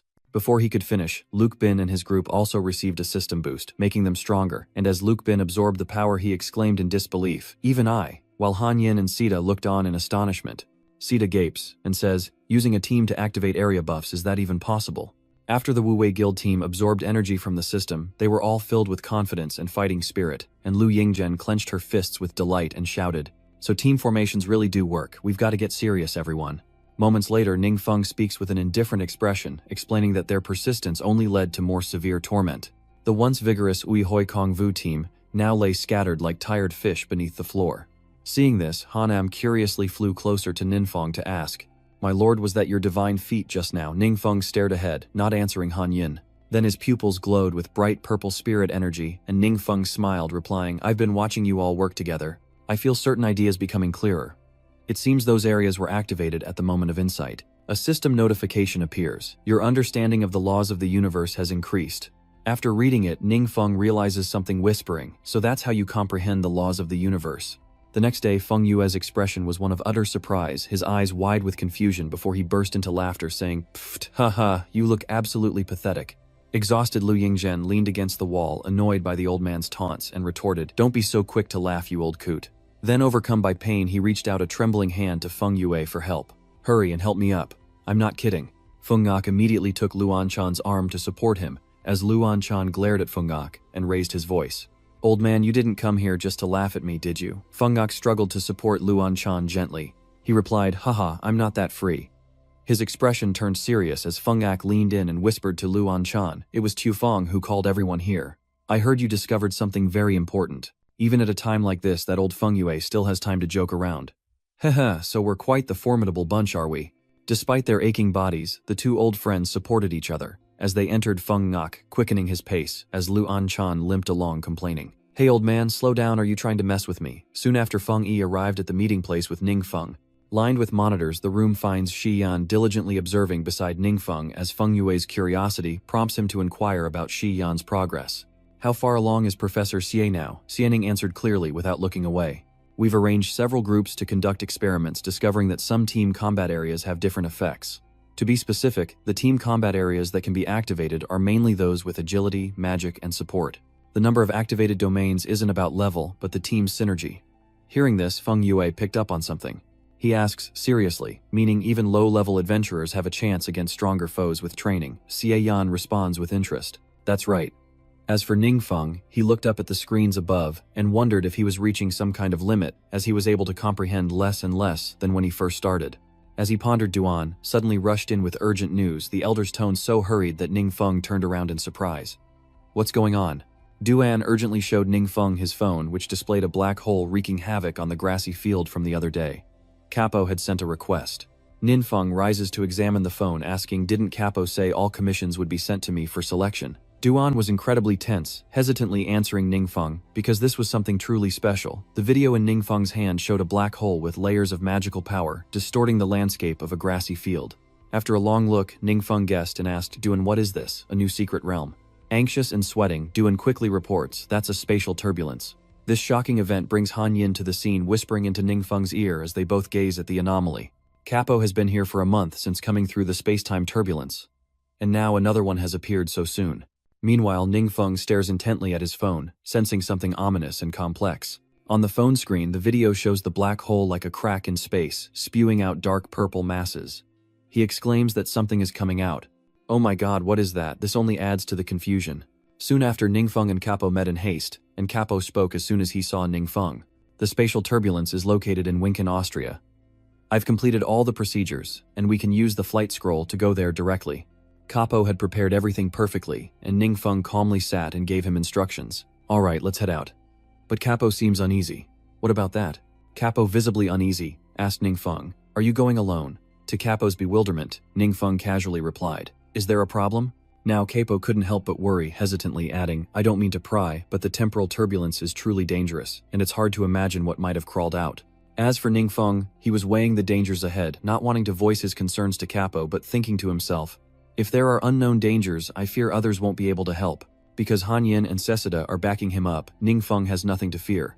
He confidently thinks, itching for a fight, that they are more than enough. Cut to Winken State, Austria, where a spotlight shines on a grand stage as Ningfeng's group arrives, followed by the cool protagonist Capo and his loyal disciple Zheng Jiasheng. After landing, a slender foot steps forward, revealing a beautiful woman with a perfect figure clad in a tight-fitting combat suit radiating personality and strength. The girl looked directly at the three men and spoke first decisively.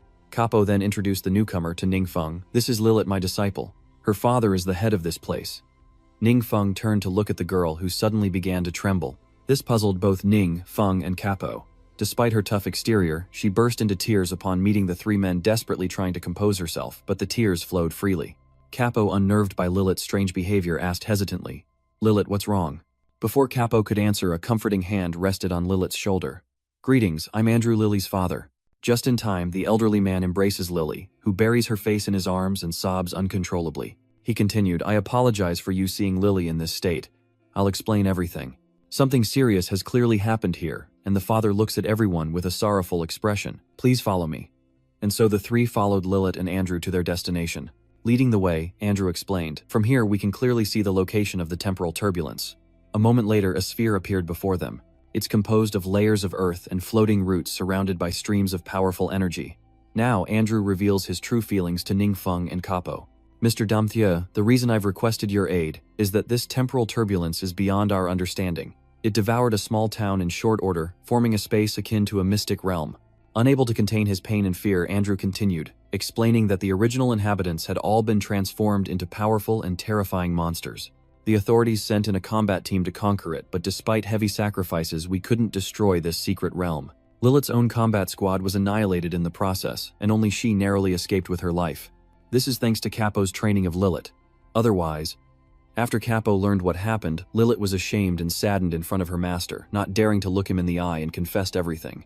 "I'm so sorry, those team members were my best friends, so I was a little overwhelmed just now." Lilith was usually so strong. This was the first time he'd seen her so distraught, and Capo wanted to know what was troubling her. "Lilith, were the monsters in that secret realm really that strong?" she replied sadly. "And that's not all." Lilith continued hesitantly, her eyes filled with fear and dread. "It's a time-limited dungeon with 2 paths, and both must be completed to win. These paths mirror each other, but they don't connect, so completing one won't allow you to reach the other in time, leading to failure." Capo stroked his chin, realizing that the safest option was to have 2 teams tackle the path simultaneously. Lilith Duong responded with a look of sadness and helplessness. "If that's the case, the requirements for the adventurer's strength will be very high. We can't even assemble 1 qualified team right now, let alone 2. Just then, an idea struck Ning Feng, and he spoke up. "I think Capo can lead 1 combat team and I'll take the other." The 3 of them, Capo, Lilith, and Zheng Jiasheng, were stunned into silence. The others exclaimed, "You're going alone," but to their surprise, Ning Feng didn't react. He was lost in thought. Seeing Ning Feng's contemplation, Lilith thought to herself, "Master did say he'd invite a strong ally, but he just looks like an ordinary person from Blue Star, and even younger than me. Even so, relying on just 1 person is too risky." Capo couldn't hold back, turning around awkwardly. "Mr. Ning, how can you do this?" Ning Feng casually pats Capo on the shoulder, saying, "Don't worry about me. Just focus on completing your own path." At the sphere that absorbs everything, a chilling and terrifying force sends shivers down your spine. The secret realm system displays a timer of 2 hours, so every second counts. At the rendezvous point, Ning Feng decided to move through the tunnel passage, pointing behind him, and telling Capo, "I'll go left, you guys, go right." Having experienced a secret realm and failed, Lilith couldn't help but worry about Ning Feng going alone, saying, "Master, is brother Ning really going to be okay?" Capo was also confused. "I don't know what Ning Feng is really capable of." Speaking honestly to Lilith, Capo confessed, "To be honest, I've never seen Master Ning in action. I'm still hung up on that capybara he calls a pet. Master Ning's pet ate all my shadow guards.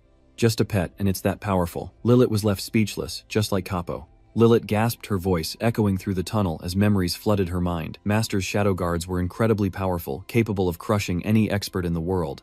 Just how terrifying is this beast that devoured them all? Looking at Ning Feng's direction with fear, she muttered, "What kind of person keeps a monster like that as a pet?" Lilith, perceptive as ever, then looked suspiciously at Dam Chu's distant figure and wondered, did Nin choose to act alone because he's hiding something? Moments later, in the desolate secret realm cave, the atmosphere was chilling and oppressively stifling. Capo's group leading the way was suddenly confronted by mutated creatures, leaving them stunned.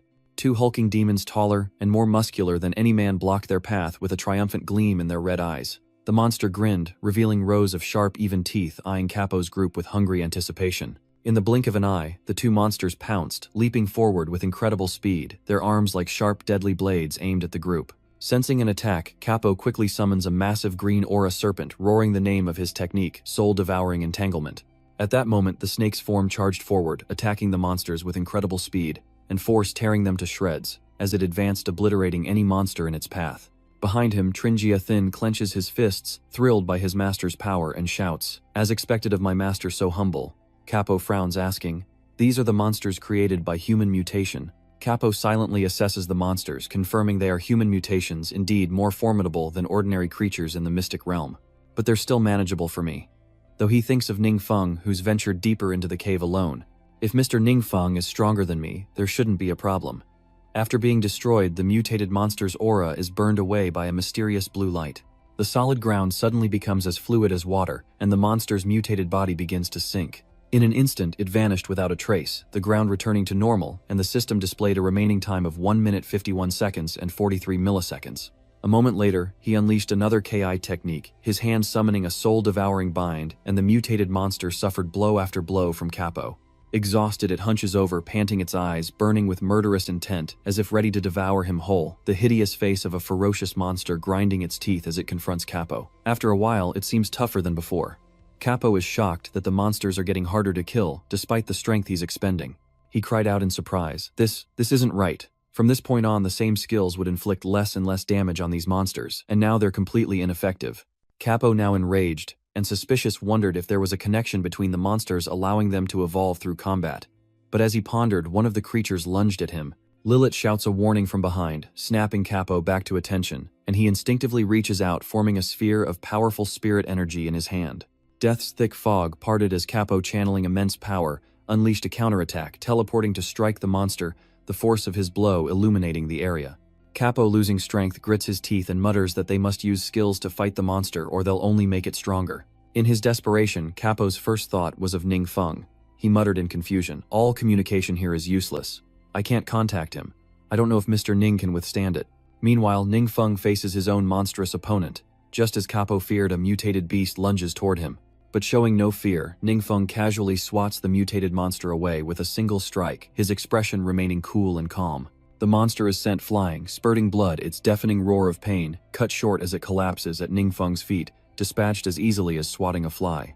Ningfeng continues to follow the light on the ground, the monster's corpse evaporating and sinking after death. Ningfeng calmly continues deeper to conquer the secret realm, unaware of the sinister force watching him. His attack power is so high, the monster's evolution can't keep up. I can't stop his evolution. Ningfeng's expression is intense, his focus absolute, inspiring awe in all who witness it. The whispers of this dark force continue, but thankfully another path remains within my control. What it speaks of is Ko's location while this group struggles against the mutated monsters, highlighting the difference in level between Ningfeng and them. The system displays a time of 1 minute 26 seconds and 31 milliseconds as Capo continues his intense battle with the mutated monster. They keep coming and they're getting harder to kill. Capo is starting to lose hope. Lilith turns concerned. Master, are you all right? Exhausted and drenched in sweat, Capo struggled to answer his female disciple. Just a little tired, I can still manage. Suddenly, the eye on Capo's forehead widens. Something has shocked him. A sharp foreign object pierces Capo's body, and he cries out in pain unbelievably. Lilith has stabbed her own master in the back. Taking advantage of Capo's weakness, she strikes, her eyes filled with malice as she says, So what? Capo, caught off guard, is brutally beaten and severely injured. Witnessing this betrayal, Jia Sheng flies into a rage, demanding, Lilith, what are you doing? Lilith drops the facade, revealing her true self. Sorry, the backup you brought is too strong, so I'll have to let you die here. He sees her true colors and immediately understands everything. Of course I'm Lily, but I've found a way to become stronger, and you just happen to be my sacrifice. Master, let me stop her, you go. But as he charged forward, she stood still, waiting to see what would happen. She showed no mercy, unleashing a powerful strike that sent Jia Thin flying, then confidently declared her dominance. Fool, don't waste your strength. The moment you stepped in here, don't even dream of escaping now. Cabo, witnessing this, could only grit his teeth in helpless rage. So her saying that only she could escape was a lie all along. He finally realized it was all a setup. This was her trap all along. She never intended for them to escape, and she gloats at Cabo's despair. Master, your panicked face now looks just like mine did back then, but I'm just smarter than you. Suddenly, blood splatters her face, and Lilith sees something that fills her with terror. In the distance, a horde of bloodthirsty monsters charges towards her, and sensing the danger, she instinctively drops to her knees and begs for mercy. Wait, please wait, I understand your immense power now. Spare my insignificant life. Desperate for everything, Lilith is willing to become a villain. Do you hear me? If you wish to conquer this world, I will be your loyal servant. Captain Chu, witnessing the bizarre scene, asks Lilith, what are you saying? CL and the others sacrificed themselves to give us a chance to escape, yet she mercilessly silenced him before he could even finish speaking. Shut your mouth. Everyone was stunned and horrified that she had become such a cold-blooded person. From the shadows, a voice declared, "You are too weak to be worthy of my allegiance. I'd rather use you as sacrifices." With that, he acted, turning everyone present into offerings for himself. Lai not only watched without helping but laughed gleefully. "Of course you can see us as sacrifices, but if you grant me power, I promise to offer you even more." Hearing her determined plea, he remained silent for a moment, then finally spoke. "Truly, a wretched and disgusting race, yet strangely, I find it quite amusing." Hearing this, she didn't know if her wish would be granted. "Does that mean—" He didn't explain but immediately issued a challenge. "I want to see what kind of sacrifices you can offer me." Lilith was overjoyed to finally be accepted. "I am eternally grateful for your grace, and I will not disappoint you." Having pledged her loyalty, she now intends to gather everyone for him. "I have no time to waste with you all. Become my sacrifices." Jia, Sheng, and Kabo are at their wits' end, but just when things look dire, the system delivers welcome news: the left route has been completed. The two rejoice at the news. Mr. Ning has succeeded, much to Lilith's disbelief and scorn. It's futile. These two paths don't exist in the same space-time. Even if he completes one, he absolutely cannot complete the other. But as she looked up at the system panel, a notification confirmed the completion of the path on the left, leaving Lilith frozen in disbelief. She frantically denied the information, shouting, "Impossible, how did he do it?" Meanwhile, on the other route, Ningfeng stood on the edge of the abyss, contemplating, then looked up, understanding everything Lilith had said. Just as Lilith said, the two paths were mirror images, and he figured out how to conquer both routes, by using void travel to bypass the paths entirely. But as Ningfeng began, he sensed something was off. "Hey, it looks like we're about to be teleported somewhere else." A transfer occurred in the middle of space, as if something had happened. Meanwhile, Lilith remains fixated on the impossibility of one person completing two routes. But in that moment, the three of them felt like they were being transported somewhere without understanding what was happening. And in the next instant, they were swept away into a strange, mysterious space. After being teleported, the three find themselves in a strange place for reasons unknown as Jia Thin looks around, puzzled as to where they are. Lilith surveys their surroundings, a flicker of recognition in her eyes. An attack on both routes means they've been transported to the Master's isolated realm. But this is my first time here too. Master thought I wasn't worthy to enter because my training failed before. As she pondered, a sudden sound startled her, putting her on guard. Then the cliff face began to tremble violently, and a strange portal opened. As Lilith investigates, she senses an anomaly in the air, with dark currents swirling about.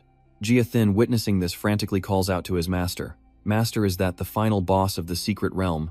Kabo also senses the terrifying power, an oppressive force that could only come from a Demon Lord-class monster. Seeing the immense power emanating from a boulder, he muses that Demon Lords are the strongest beings under the Demon God. He began to fear the worst, that they would all die here.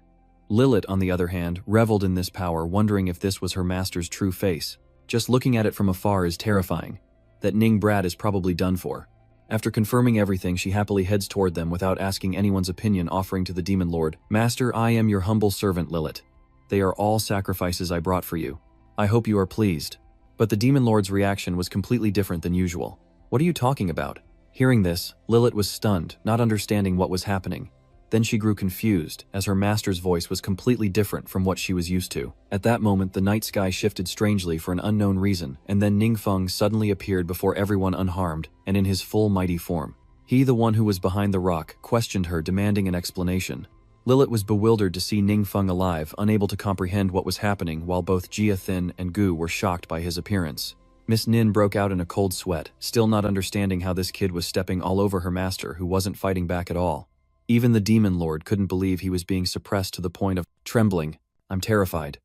He once looked down on Ningfeng, thinking he only had high damage, but after witnessing the battle firsthand, he understood everything. Reaching the end of the line, he found normal attacks too slow, so he used forbidden magic to deal with the guard the Demon Lord had assigned. Each of Ningfeng's moves was decisive and incredibly powerful, and then he used another forbidden spell to transcend the barriers of time and space.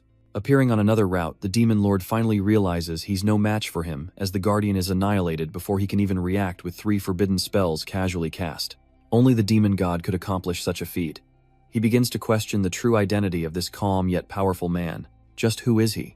At that moment, Jia Thin confidently shouts to Lilith, "Lil, your scheme seems to have failed. Tell me, why did you betray our master and deceive us all?" Lilith, unrepentant, arrogantly replies, "Because you're all fools." She began to reveal her personal ambitions, saying, "Master, I told you, with your power you could conquer the world. I and my family would have been your greatest asset, willing to die for you, but you rejected us without a second thought.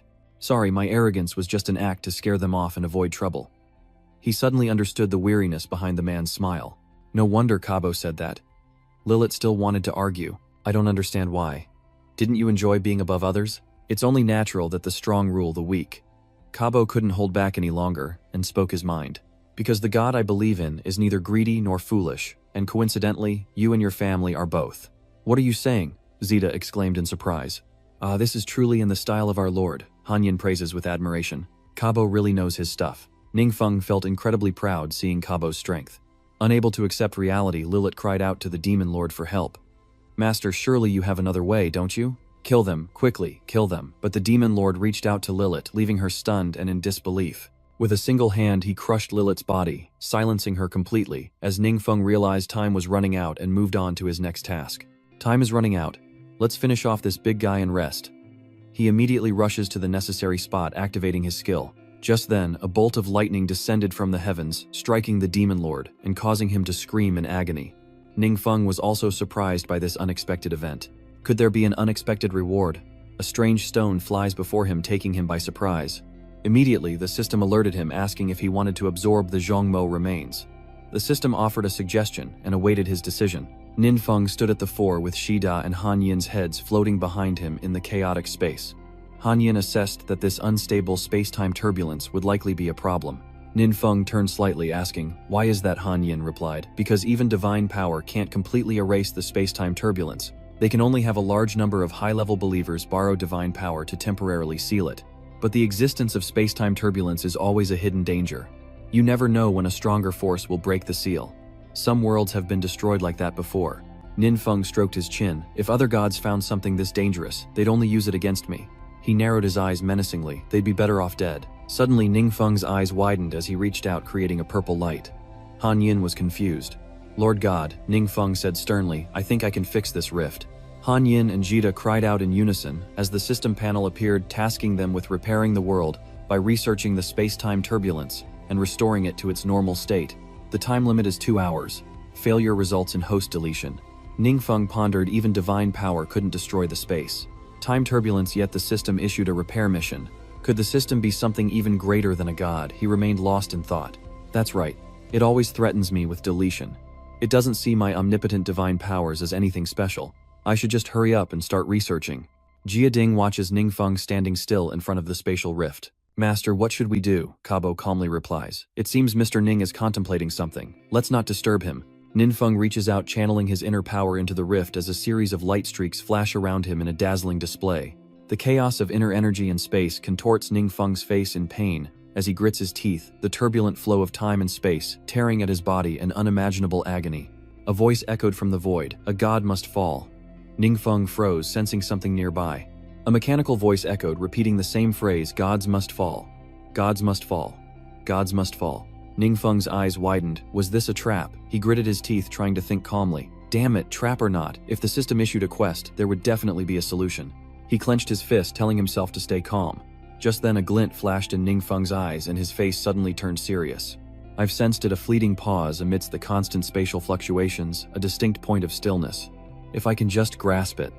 Ningfeng closed his eyes, gritting his teeth as the surrounding turbulence seemed to deliberately disrupt him. I need to focus even more. Quick as lightning, Ningfeng's eyes snapped open. Found it. Andre stood tall on the windy rooftop. He looked on grimly. 2 hours had passed since they entered the secret realm. It seemed Lilith's plan had succeeded. He grinned wickedly, hoping the demon lord in the secret realm would be pleased with this offering. With the demon lord's support, no one could stop him from ruling the world. A soldier behind him bowed his head and reported, "Sir, the guild alliance is surrounding this place." His eyes flashed with contempt, his tone mocking. "These fools are only reacting now. Then send them straight to hell, along with the rubble caught in the barrier." Leading the group was Johnny Wilson, the blonde-bearded commander of the AO Kingdom's Guild Alliance, his face stern-clad in armor and gripping his weapon tightly. The Guild Alliance is the highest authority managing adventurers in Austria. The person in the purple cloak next to Johnny speaks up. "Commander, should we go in and capture Andre?" He scoffed. "Wait a little longer." 3 blue beams of light shot down from above, stunning Johnny and the others. He happily exclaimed, "Old friend, you've finally arrived." "This is the starting point of a space-time flow," Ningfeng says, gazing at the light before him in an infinite vortex of blue-black space. "I can use my divine power to fix it. Once fixed, this area will no longer be out of control." Soon, a second point of light appeared elsewhere. Ningfeng smiled, relieved as the rifts began to close using this method. Han Yin and Shida exclaimed in surprise, "The cracks are really closing." This is the great power of the Lord God. Ningfeng breathed a sigh of relief. It was finally over, and the system panel reappeared before him. Your understanding of the universe's rules has deepened, and the restorative power of the world you protect has increased. Ningfeng was puzzled. What restorative power was that? Zephyr coldly replies, I'm sorry, this is beyond my understanding. Hanyul adds, perhaps it's a way to restore a damaged world to its original state. Ningfeng solemnly agreed, thinking he could study it further, later recalling the sound he heard while repairing the rift that the Divine Master would surely die. There's also the matter of the voice I heard while repairing the space-time continuum. What was that? What does it all mean? Jiasheng pointed forward in astonishment. Master, look, the space before them is stabilizing. Jiasheng excitedly shouts, Master, it's like everything around us is gradually returning to normal. Even Gu couldn't hide her shock. A miracle, I can't believe it. He quickly approached, staring at Ningfeng in astonishment, but fearing disbelief. Kabo hastily explained, Mr. Ning, you must believe me. I, Kabo, never intended to rule this world. Ningfeng smiled, placing a hand on his shoulder. I believe you. In the distance, the mountains echoed with earth-shattering sounds. What was that noise? 20 minutes prior, atop the building, the cloaked figure inquired. 3 flight scrolls was that last one. The commanders, as Feng Yi, Wong Yua, and Zhang Yanchuan arrived, they observed the scene. Feng Yue asked Johnny what's the situation. Wong Yue watched on, deep in thought. Holy Knight Johnny, leader of the Austrian Union Guild, was a legendary figure alongside Senior Feng. Johnny lowered his eyes and replied, we are pursuing the ambitious Andro, but we cannot approach the mystic realm, so the situation is unclear. We apologize for dragging your nation's adventurers into this vile plot. With Ningfeng in the mystic realm, I doubt there will be any major issues. Focus on dealing with Andrew. He'll pay for deceiving you. Hearing this, Ningfeng and Johnny were stunned. Did he just say the opposite? The secret realm is the real problem. The stone door slowly opens, revealing the corpses of warriors lying in pools of bright red blood. 2 horned demons with red eyes and sharp fangs laugh with bloodlust, as one with 5 eyes licks the blood from its hand with its gluttonous tongue. These lowlifes don't interest me in the slightest. They grin wickedly with their sharp teeth. That old Joni's down the mountain. Might as well take care of him. Night Squad moved to Johnny's location immediately. As he approached, he collapsed, barely able to speak. Commander, we were ambushed. Joni spotted him and rushed to his side. Why are you so badly injured? Don't move, let me heal you. The captain, bloodied and struggling, revealed that Andre's forces were comprised of many of the missing. Upon hearing this, Feng Yue fell silent, coldly asking, what missing people? Joni quickly added, a group of mysterious people who disappeared and then suddenly reappeared. They were once human but now wield demonic power, making them far too strong for ordinary adventurers. Feng Yue paused, then spoke. Before Johnny could interrupt, he blurted out, that's right, Andrew's daughter Lilith once captured a missing person. It seems they've been building their power for a long time. As he finished speaking, someone attacked him. He noticed too late, and both he and the captain froze. The captain shouting, watch out. It was too late. John could only gape, his feet rooted to the spot as the captain threw himself in front of him. The sound of weapons clashing filled the air as Wong Yue suddenly appeared, blocking the attack. The ferocious monsters were bewildered, muttering, my attack was blocked. Johnny was stunned, glancing at her, lost in thought. How can this be? This young woman is even stronger than me. Immediately, Feng Yi, Yanchuan, and Wang Yue charged forward, striking down the monsters, leaving them defenseless on the ground. Johnny was stunned, stammering, Feng, how did you become so powerful? Feng Yue raised an eyebrow, stroked his chin and chuckled, thanks to Mr. Ning's special training inside. Johnny was stunned by the answer, his jaw dropping as he exclaimed, Mr. Ning is in there. Good heavens, I can't believe it. No wonder you weren't worried at all. Feng Yue looked at him and said softly, Johnny, please take us inside if we delay. Johnny understood and immediately led the 3 of them deep into the mountains where piles of zombie corpses were stacked on top of each other, a gruesome sight. From there, a figure emerged, Ningfeng and the lead arms crossed, striding forward. Upon seeing them, he excitedly asked Yuer, Senior Feng Chairman Zhang, what are you all doing here? Feng Ngok walked toward him smiling as he replied, the commander of the Austrian forces. Holy Knight Johnny noticed some unusual behavior from Andrew, and because it concerned his safety, he contacted me immediately. Feng Ngok glanced at Johnny, raising his eyebrows as he continued. Johnny is an old friend of mine. As he spoke, he noticed Johnny's unusual expression and frowned, asking, hey, what's wrong? Staring in shock at the zombies that had vanished before him, he slowly said, that terrifying secret realm, it's gone. Everyone fell silent at his words. Cabo then dragged a man before the group, Andre. Andre frowned, looked up at Johnny and sneered, Johnny, I demand judgment by my nation.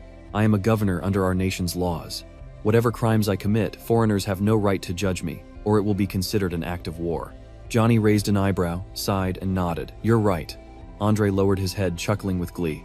Ignoring him, Johnny pointed at Ningfeng and cleared his throat. But I'm prepared to use my authority to invite Mr. Ning to become an honorary citizen of Country A. I hope Mr. Ning won't refuse. Ning Feng smirked amused. I accept your country's invitation. Andrew was stunned, looking up at him and shouted anxiously, What? How dare you? Joni frowned, cutting in loudly. Andrew, you crazy bastard. Enraged, he hoped Mr. Ning would represent the world in sending him to hell, and under Johnny's command the body was quickly carried away. As Wong Yua helped carry the body, she couldn't help but complain. Why do I have to carry a corpse? This isn't a job for women, the guard grunted, unable to contain himself. What foolishness are you spouting? Aside from the commander, everyone here is a top guild leader. They're all clamoring to speak with the hero from Long Country. We're among the few left with the lowest status. Wong Yua blushed, jumping up and down, and said embarrassingly, That young man from Long Nation is really strong. I also hope I can talk to him, and it would be even better if we could go on a date. Unbeknownst to Wong Yua, when she jumped, she slipped and dropped the corpse to the ground. The guard frowned, yelling at her, Pick it up. Who told you to let go? Meanwhile, Joni respectfully asked Ning Feng, I hope you'll do us the honor of accepting our gratitude. Ning Feng hesitated, realizing that sealing this spatial rift would propel him straight to level 150, but registering for a job change in Austria would leave a permanent record, which he didn't deem necessary. Ning Feng considered this. Expanding his influence and staying for a meal was acceptable, and repairing the spatial tier had taken a toll. He was indeed feeling weary. He shook Johnny's hand, smiling as he replied, In the words of my people, consider it done. Johnny laughed, saying, Feng taught me that phrase, I understand its meaning. As night fell, Ning Feng arrived at the banquet, and Joni immediately spoke up, seeing that the important guest had arrived. Mr. Ning, please have a seat. Ning Feng quickly sat down and quietly said, Thank you. Ning Feng glanced at the lavish spread before him, his hunger pangs growing. He sighed softly, thinking, I'm starving.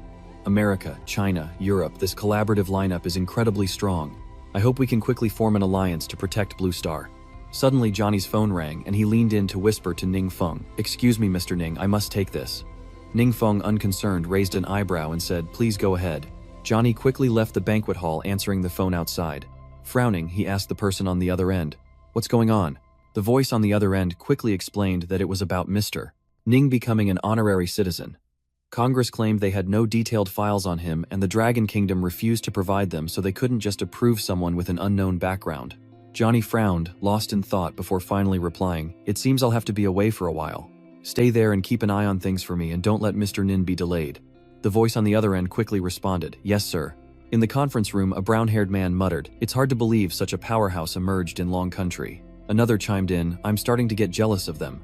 If we offer Ning Feng a generous enough deal, we might be able to poach him directly to Austria. But as he spoke, the wall behind the representative cracked and giant monsters charged in.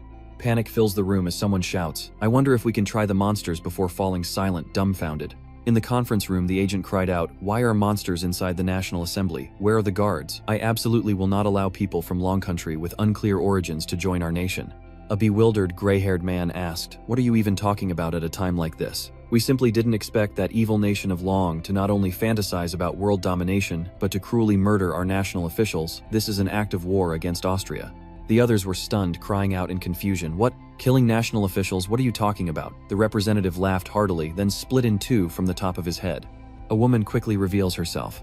Lilith smirked, saying, I've been waiting for you. She tore off the disguise, tilted her head and smirked. Well, if it isn't the national representatives. Johnny, enraged, stormed in. The chaotic scene before him caused him to exclaim, What is going on here? Just then, Johnny's phone rang, and with a frown, he answered, Hello. The voice on the other end quickly reported that a large number of statements from unknown sources were surfacing online, Commander. The caller continued, claiming foreign adventurers ended the life of an Asian official, but Austria's major guilds, out of fear, tried to cover it up. The guilds refused to let such murderers become honorary citizens and called on all those unafraid of power to resist. Now, many people are speaking out online. Hearing this, Joni angrily shouts, certain that it's the Andelo family and him. These guys are like vengeful spirits, never letting go. He surveyed his fallen men scattered on the ground. Joni gritted his teeth, realizing they were using public opinion to attack Mr. Ning, even risking war. If we can't get the truth out quickly, things will spiral out of control. But this place is a wreck. I doubt we'll find any leads. Suddenly, someone grabbed Joni's pant leg, startling him. It turns out he was the lucky survivor. His voice was weak. Johnny, save me. The next morning at headquarters, the sunlight shone brightly, and birds soared through the blue sky. Nin Feng was enjoying a hearty meal when Cabo, sitting across from him, asked, You mean Lily's alive? The pale-faced blonde replied, Yes, I saw her unleash the monster and finish everyone off. Because I have the skill to feign death, I was lucky to escape. He asked, So where did Lily go? He replied, Sorry, I was playing dead at the time, I didn't see.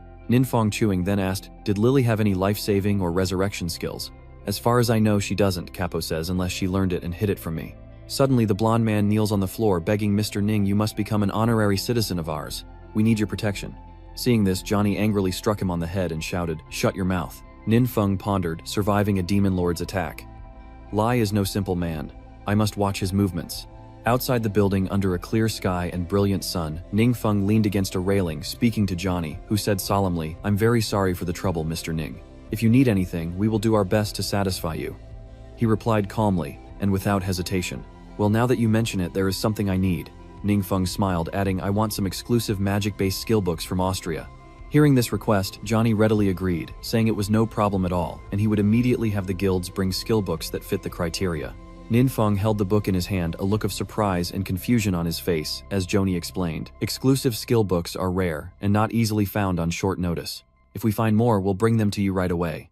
Of course, you can also search for them yourself in the secret realm. He pointed and chuckled, I understand, but I have other matters and need to return home for a while. Then Ningfeng added, Kaba will stay here to help you handle things. Hearing this, Johnny sincerely expressed his gratitude, hoping to meet him again soon. 5 days later at headquarters, Johnny said softly, I didn't expect to meet Mr. Ning so soon. Ningfeng scratched his head and replied with a smile, me neither. He thought to himself, who knew the Five Orders mission, the dungeon to be conquered, was in Austria? A moment later, Joe reported, the dungeon you're looking for is in the wilderness of the West, and we haven't conquered it, so we don't have any detailed information. Meanwhile, in a remote part of the West, Timung was devouring food when a sudden flash of light vaporized his bowl, leaving him stunned. Faced with this strange event, Thietmong could only gape in confusion, while inside Ninfeng's speeding vehicle, his complaint suddenly echoed for some unknown reason. What, you've never seen anything like this either? Hearing this, Johnny frowned in confusion and said, sorry, we've only ever used conversion stones for transfers. We've never even heard of this conversion essence you're talking about. The capo beside him was stunned, saying essence of transfer is a higher form of transfer stone. It existed in my old world, but I've never seen it on Blue Star. Hearing this, Ningfeng could only stare blankly in helpless despair, his face draining of all color, as he wondered how he could have known the 5th-tier quest would have such requirements. Much of his accumulated power was spent repairing the space-time rift, leaving him unable to open a path to another world. He then glanced at the detailed quest board for the all-system magic, God's 5th class. Avancement prérequisite. 1. Enter the Lava Purgatory secret realm to obtain the Abyssmark quest item. 2. Collect 10 transformation essences. 3. Collect 200 green obsidians. 4. Collect 200 pieces of Hellfire iron. Time limit 30 days. Difficulty 6 stars, S rank. Seeing how urgent everything was, Ningfeng thought to himself that with only a month, he might have to ask the orcs to work overtime. Let's leave Ningfeng for now and turn our attention to the Molten Abyss, where lava flows ceaselessly, and smoke and dust blot out the sun, leaving only the glow of molten rock to illuminate the scene. There, the sharp crack of a whip echoes and a monster cowers, enduring the brutal lashes. The culprit was a towering demon several times its size with a fiercely menacing face who lashed out, saying, I saw you dawdling just now. You've barely mined any ore. Who authorized you to rest? An old rat-like creature approached him from behind, clasping his hands together and pleading, My lord, I beg you for mercy. The workload has suddenly increased so much these past few days, and we haven't been eating enough, so we're out of strength. Without a word, the demon lashed out at the old mouse. For no reason at all, the demon suddenly flew into a rage, baring its fangs and yelling at the elder. If you worthless rats didn't know how to mine, you wouldn't even be alive today. And yet you dare to talk back to me. The old mouse clutched his face in pain, as the young mice looked on with worry, while the demon pressed his advantage, roaring, You fools will double your workload today, or I'll kill the slowest and hang him at the gate as a warning. A young mouse turned to the elder, whispering, Elder, if the workload doubles, it's simply impossible to complete. If that's the case, won't one of our comrades surely be killed? The young mouse, who was initially struck, struggled to get up and reassure his comrades. Trembling, he said, Don't worry about me. If they want to kill someone, let them kill me. The elder mouse, hearing this, spoke up, Tai Meng, what are you saying? We can't just abandon you. Understanding their concern, Tai Meng could only respond with tears streaming down his face. But there will always be sacrifices, won't there? We're too weak to even resist. The harsh truth hangs in the air, and the mice can only bow their heads in sorrow at the boy's words. Seeing Tai Meng exhausted, the old mouse can only offer worried instructions. Tai Meng, I'm taking everyone to work now. Rest up and come back to work soon. With that, the old rat and the others turned and left, leaving Tai Meng lying motionless, until all the rats were out of sight, and Tai Meng still hadn't moved. Suddenly, a mysterious voice echoes. There's a demon corpse here. Could there be other adventurers around? Meanwhile, deep within the secret realm, magma flowed like an unstoppable wall of fire.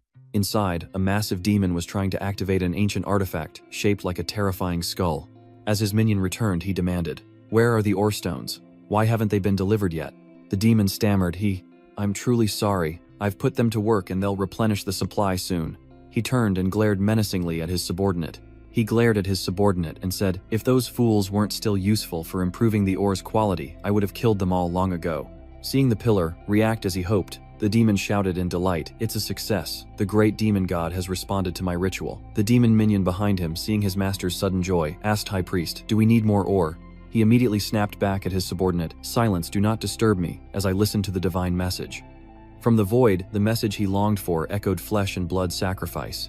As the prophecy is heard, he immediately turns to his subordinate. "Quickly find offerings for the great demon god," the bewildered minion stammers. But so suddenly, hearing only a few displeasing words, he explodes, demanding, "Bring me the fools digging in the mines. The summoning ritual has succeeded. They no longer need to live."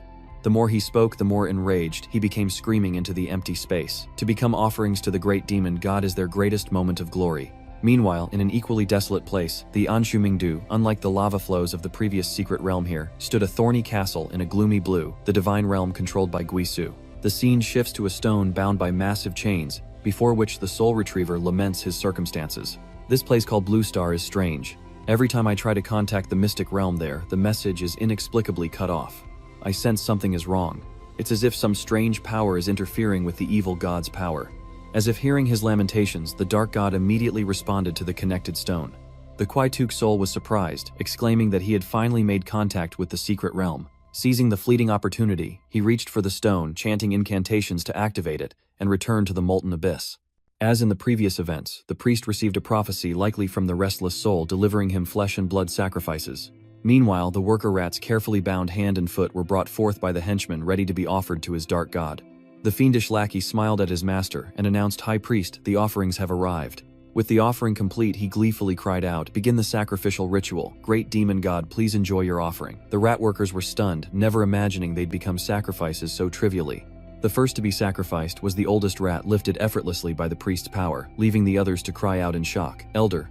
Without hesitation, he thrust the elder rat into the sacrificial zone, where it could only groan in protest as its body rapidly shrunk, as if being consumed by a black hole. The black hole slowly shrank until the old rat vanished without a trace. But then he heard a loud thud behind him. After landing, he took his time to rest, knowing he was about to be sacrificed anyway. Seeing the offering returned, the priest panicked and screamed, "What's going on? My connection to the great demon god has suddenly vanished." In that instant, he seemed to have learned a lesson from an unknown source, hanging his head and shouting, "I see now these low-level creatures aren't worthy sacrifices."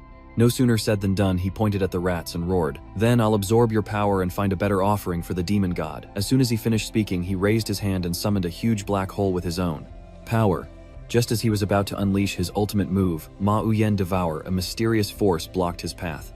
His demonic minions were not exempt, each one finding their movements restricted by an unseen force, much to their bewilderment. From afar, two figures, both strange and familiar, suddenly appeared before the crowd, Ningfeng and Timong entering the fray to the astonishment of all. The workers quickly realized their shackles had vanished. They cried out in surprise, "The magic binding us is gone." One of them recognized a familiar face and shouted, "Look, it's Taimeng." Seeing his comrades safe, Thietmong happily runs to them and one asks, "Who is that human, Thietmong?" He innocently replies, "It's the demon god I invited to rescue everyone." The other rats, still confused, ask, "Rescue the demon god?" "Ironmonger, what are you talking about, and why would a demon god care about insignificant creatures like us?" Taimeng slowly explained to his clan, "It's a long story, but I've pledged my service to the demon god." Knowing his benefactor's temperament, Taimeng put a finger to his lips, signaling the rats to be quiet. "Quiet, everyone, be still." As they spoke, the priest reached out, using the last of his strength to unleash his demonic abyss Devour, attempting to break free from Ningfeng's restraints. Finding the monster too troublesome, Ningfeng swiftly ended him, while the poor priest died confused, only managing to utter a single word before his body was torn asunder. With a cold and unwavering expression, Ningfeng sent him to the afterlife, causing his subordinates to panic at their master's dismemberment, asking, "What kind of magic is that, to be able to trap High Priest?" With the monster defeated, Ningfeng turned his attention to the demons. Meanwhile, Ninfeng silently examined the skill books, focusing on one called Short-Range Teleportation. With a few system tweaks, it had transformed into an active skill, Space-Time Distortion, a dark, forbidden art, using dark power to warp, split, and merge lower-level worlds, consuming faith based on the world's level. Remembering the book, Ningfeng thought to himself that this might be a very useful skill. Suddenly a stone fell, hitting the ground and bouncing into the air. The stone transforms into a gleaming badge, the Abyssal Badge, a consumable item, orange quality, permanently grants +10 to spirit and +50 to critical damage. Ningfeng immediately snatches the badge, but something else catches his eye. A horde of chain rats bows respectfully at his feet. Ningfeng turned to Timeng, asking what this meant. The boy replied, "Great demon god, my brethren wish to express their loyalty to you and ask what kind of tribute you desire." Then Timeng announced, "Everyone, the demon god has instructed me to gather all kinds of gems and minerals for him." Ningfeng added, "For example, right now I need 10 essence conversion stones." The old mole rat immediately agreed. "Of course, no problem. Just provide 100 transformation stones and we'll immediately create 10 essence transformation stones for you." Ningfeng handed over a sunstone, looking surprised.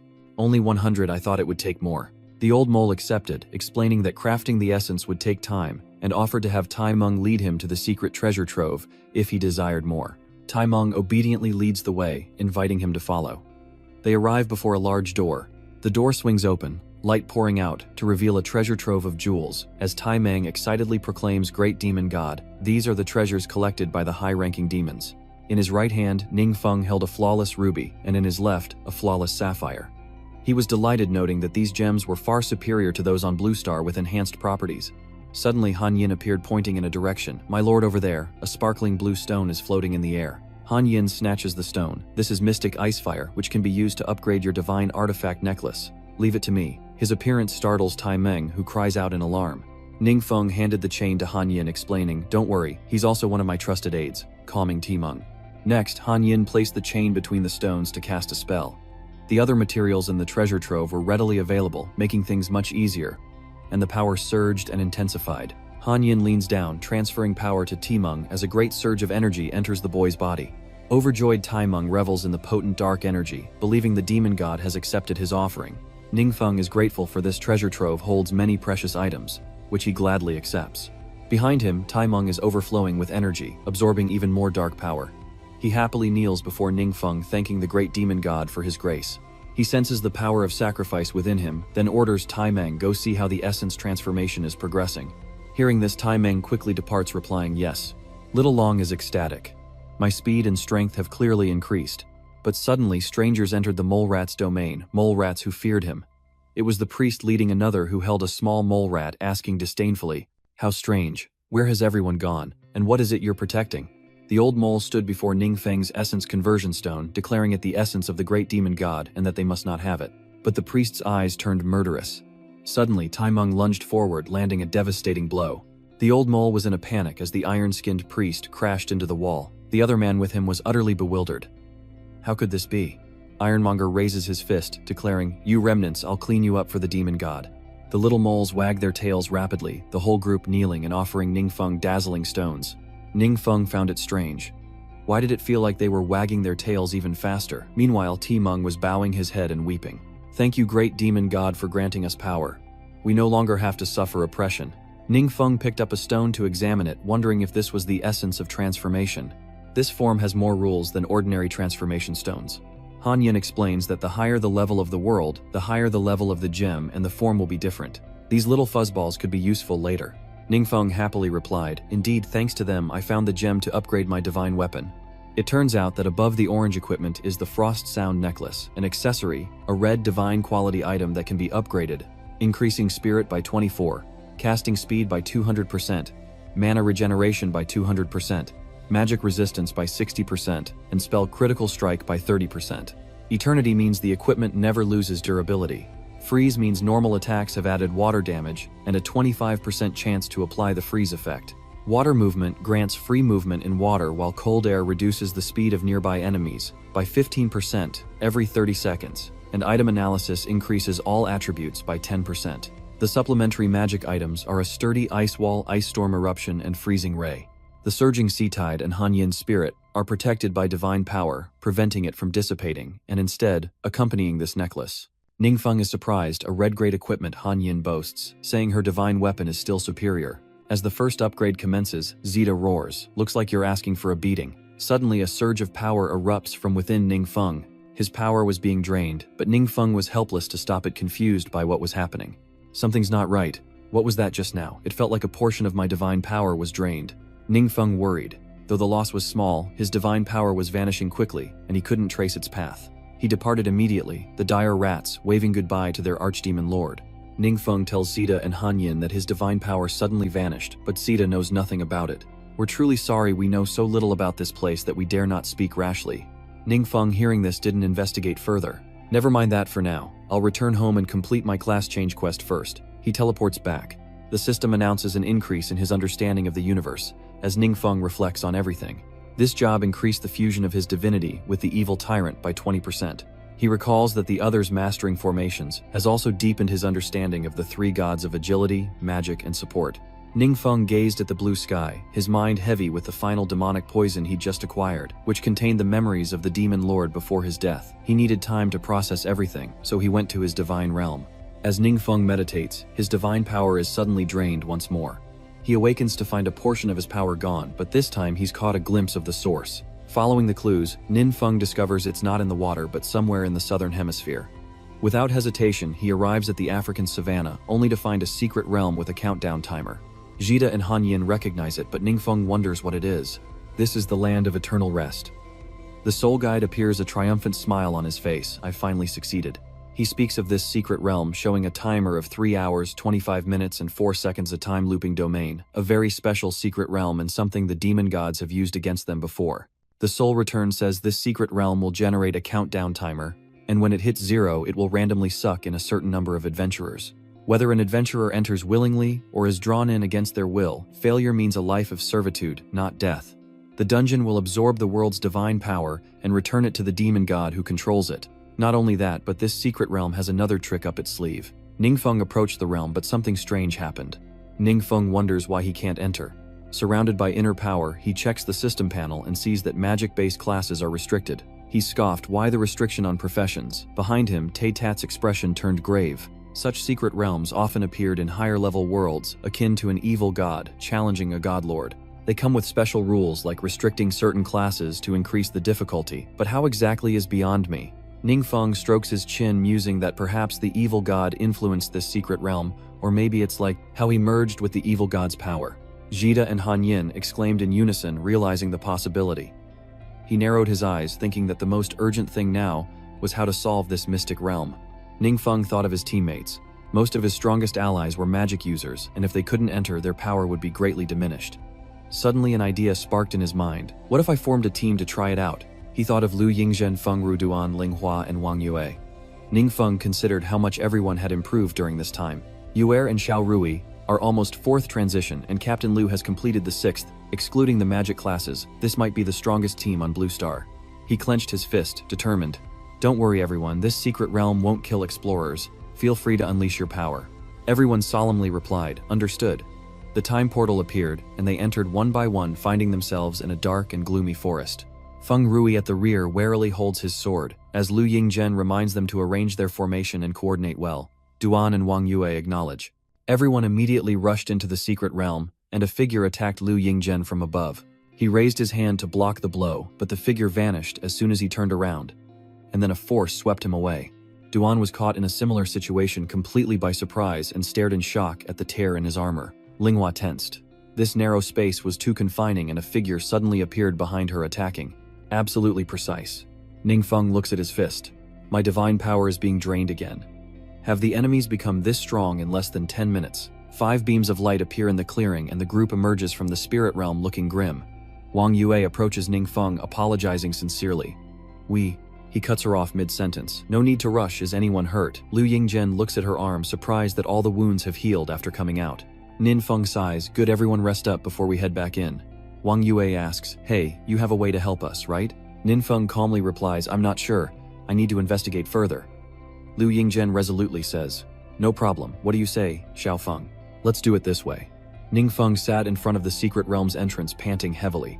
Wang Yua beside Jida and Hanyin asked worriedly, Ningfeng, are you all right? Taiyang, sweating, replied, I'm fine, I can still handle it. He chuckled, though he'd spent a great deal of divine power, his goal had been achieved. He stood and suggested, Yuer, help me over there. Wang Yi links arms with Ningfeng and they smile at each other. She's helping him into the secret realm so I can reshape it a bit. Ningfeng focuses on creating a new secret realm. After waiting a while, Wang Yua grew impatient. Is this really going to work? He calmly replied, that's right, you can try entering again. What exactly did Xiaofeng do? As they entered the secret realm one after another, she was surprised to see a system panel appear. It asked them to choose a mode: easy, normal, hard suffering, and nightmare. Wang Yua was confused. Which one should she choose? Duan was also flustered, wondering whether to choose easy or normal. As soon as he made his choice, sounds echoed through the forest, and a group of assassins appeared. However, she defeated them with a single move, and the rest fled in terror. Wang Yua was pleased. Easy mode is equivalent to a normal secret realm level on Blue Star, which adventurers from the 3 transfers and above should be able to pass. However, he lamented that the experience gained was minimal, and this information must be shared with Xiaofeng upon their return. Outside the secret realm, Ningfeng waited patiently. Tata marveled at their persistence, while Han Yin curiously asked Lord, "What changes have you made?" He explains, "I had everyone try repeatedly, and finally found the convergence point of the dark power in the secret realm. Then I used a forbidden spell to create 5 small spaces separating that place." In his heart, Ningfeng was also worried. Those 5 small spaces were the limit of consumption he could maintain, and he didn't know what changes would occur inside. Meanwhile, she emerged from the secret realm and he asked with concern, "Wang Yua, how did it go?" She excitedly replied, "We succeeded in defeating the boss inside." Hearing this, Ningfeng touched the mystic realm, thinking that he could feel the dark power within had lessened slightly. While this won't completely conquer the secret realm, it can slow its strengthening. Meanwhile, he wonders, should we go in again? Wang Yua is eager to try normal and hard mode, but the system says she can't re-enter for 7 days. She's disappointed by this limitation. Ningfeng reassures her, "It's okay, we can find others to try it out, considering the dungeon's rules." He tells himself, as long as he can stop this dungeon from growing, he'll have more time to find a way to deal with it. Ningfeng thought they at least needed to become stronger, but Wang Yua blushed at his stare. "What's wrong?" he smiled. "It's nothing." Then Ningfeng realized he'd obtained the Zhongmo poison in the chaotic flow of space-time and absorbed the Demon Lord's memories, which contained vital information. He recalled a vast ocean. Deep beneath the sea, Ningfeng recalls the unfinished bow, the arrival of the true origin Saint Spirit and her subordinates, and the swift shadow leader who summoned weapons and the Yang bow, marking the gravely wounded Ningfeng. Outside the dark architecture of the palace, the restless spirit touches the door and speaks. Strange, what's going on now? He analyzes seriously. The time-devouring abyss on Blue Star is clearly still there, but it hasn't absorbed any divine power in a long time. The restless spirits thought of those cruel souls and couldn't help but feel annoyed. It was such a hassle. If only they could investigate directly. On the lush green prairie, adventurers gathered, chatting lively. A woman in green stood in front of her red tent, arms crossed, and spoke. To challenge the normal difficulty, you need at least 4 5th-level players to form a team. Someone stepped in front of Lu Yingzhen, expressing their gratitude to Long Guo for helping them develop this mystic realm. Kipta, a commander from the Skalu Alliance. He smiled warmly and replied, "This place has become the hottest secret realm in the world. We're also earning more resources to nurture new explorers." A roaring fire roasts a succulent leg of meat as Ningfeng relaxes, contemplating how the adventurer's constant consumption of the secret realm's dark energy is prolonging its countdown, preventing it from actively drawing people in for now. As he savored the thigh meat, he pondered how to increase their strength, as they could only handle normal difficulty levels for now. Ningfeng recalled an exquisite weapon, a bow and arrow. In the Demon Lord's memory, there was a crucial piece of information, one of the lost divine weapons, the Flashmark bow, whose power radiated everywhere when wielded. He muses that Flashmark was the weapon of the Swift Shadow Commander, one of the 12 chief gods, recalling the imposing figure he defeated. After defeating the Swift Shadow leader, her divine weapon fell to the mortal realm. Someone used its power against the Demon Lord, which is why he remembers it. He took a big bite of meat, happily thinking that once he had enough divine power, he would retrieve the weapon and give it to Ruer, who could then conquer even higher difficulty secret realms. As he enjoyed his meal, Luanzhen and Kipta approached him. Seeing them, Xiaofeng stands up and politely greets Chairman Ryu Kipta. He retrieves a book from his inventory, saying, "Mr. Ning, this is our country's specialty skill book." Seeing him accept it, Kipta continued, "But because its power is weak, very few people use it. I wonder if it will be of any use to you." Ningfeng opened the book, revealing 2 large words inside. Nonsense, he was speechless. Ah, the effects of this skill. Seeing Ningfeng hesitate, Kip nervously explained that it mainly disrupted others' language for a short time, usually interrupting spellcasters, but because it had no other use, it was quickly phased out. To avoid embarrassing him, he stepped forward to shake hands, his attitude full of respect, thanking him immensely for the gift, promising to put it to good use. Hearing this, Kay happily replied, "It's wonderful that you like it. Thank you so much to you and Long Guo for all you've done for us." Ningfeng smiled, pleased, and stored the book away, thinking it'll become a forbidden spell anyway, so it probably won't be wasted with me. After exchanging gifts, they sat around his stove. He happily waved for Mr. Ning to bring some more fruit as they had devoured the meat, leaving only bones and scraps on the plate. Ninfeng, stuffed to the brim, lets out a delicate burp. Ah, I'm full. Suddenly he heard a strange voice. Great demon, God, is this your blessing? Recognizing the voice as Hapgaz Ning, thought. That's the voice of the beastman leader, ha. As evening descends upon the beastman's territory, the green-skinned creatures sit chatting and laughing together, when suddenly Ningfeng arrives, asking cheerfully, what makes you all so happy? Seeing him arrive, Hapga was utterly astonished. The great demon god has come. He pointed to the golden-skinned beastman, proudly announcing, Great demon god, these craftsmen have just been promoted to blood curse masters of the tribe. Ningfeng asked, puzzled, blood curse masters. I heard that if the weapons crafted by the artisans receive enough offerings for the gods, the artisans themselves can advance. He gives a practical example. Blood curse masters can forge and enhance superior equipment in less time, and if they gain the gods' recognition, they can advance even further. The more he thought about it, the more he realized that perhaps using the weapons of the beastmen to enhance monster slaying was considered an offering. Ninfeng smiled, thinking that no matter what, this was a good thing and he could accumulate power faster than open the passage to another world. Days later in the barren wastelands, he stood tall and declared that he had finally accumulated enough divine power to open the gateway. Ninfeng reached forward, a light emitted, and a door appeared in the air, which he calmly stepped into. The waves crash, birds soar, and Ningfeng swims through the sea. Before him lies the divine flash, Mark Palace, and as Ningfeng grasps the bow, a system notification rings out. You have obtained a replica of the Flash Mark divine artifact. Everything ahead suddenly vanishes. A chilling sound echoes from the bottom of the sea. A fake? He eyed the artifact in Ningfeng's hand, asking again with doubt, Are you saying this artifact is a fake? He examined the artifact closely, then confirmed, The artifact in my hand is indeed a fake, but something's off. Ninfeng mutters in disbelief. In the Demon Lord's memories, he saw this bow unleash a true divine power attack. Otherwise, he wouldn't have been so impressed. Zeta asks, Could it have been switched out by someone? He rested his chin on his hand and replied, Possibly. Ningfeng looked around and couldn't help but sigh. This place is as empty as an underwater temple. Thankfully, my pendant skill allows me to breathe underwater. His eyes fixed on the temple before him, he declared that he would have to go out and ask around. She too was astonished by the temple ahead. Zeta suddenly remembers and asks, Do we have to use that powerful disguise curse again? She paused, leaning against the wall for support, her face clouded with sorrow as if burdened by something. A worried subordinate swam up from behind, asking softly, Your Majesty, should I come in with you? She sighed, her face clouded with sorrow, and said, No thank you, I'd like to be alone for a while. The large doors to her chambers slowly opened, and she quietly swam inside, weary and subdued. A flicker of worry crosses Minga's face, the recent events still weighing heavily on her mind. We flash back to a few hours earlier, where she stood frozen, unable to believe what she had just heard. Enraged, Minga shouts, What did you say? A marriage proposal. The Blue Clan messenger smirked, his tone dripping with smugness. Indeed, if your queen agrees to marry our handsome prince, this brutal war will surely end swiftly. Hearing this, Minga's subordinates lost their composure, angrily shouting, How dare you? You started this war. How could our queen marry an invader? He chuckled mockingly, his voice laced with disdain. Don't shout at a mere messenger like me. If you have the ability, you should have defeated us on the battlefield. She immediately rushed forward, cursing. What a mess. Thankfully Minga was there. She calmly intervened, saying, Don't be rash. Blueface grew even more smug, his tone friendly but laced with arrogance. As expected of the rational queen. Actually, I think accepting the prince's proposal would be good for both of our countries. Ming's face showed clear contempt as she spoke firmly and without hesitation. Your hands are stained with the blood of commoners. I will never marry a demon. Hearing this, he covered his face, feigning concern but revealing his cunning eyes. Well, this is troublesome. I'll be sure to convey your sentiments accurately. The green-skinned man burst into laughter, his voice dripping with sarcasm. Let's hope His Highness the Prince isn't too angry. With a triumphant grin, he laughed, his echoing voice filling the temple until he finally departed. Her fists clenched, trembling as she struggled to contain her rage until the green-skinned man was gone, her face finally betraying the fury. She held back lips, pressed tight eyes like ice. Back in the present, Minghe sighs sorrowfully. Was defying the gods back then, our sin and this our punishment. Suddenly, Ningfeng appears before her, startling her. Minche points at him, her face pale, and demands, Who are you? How did you get in here?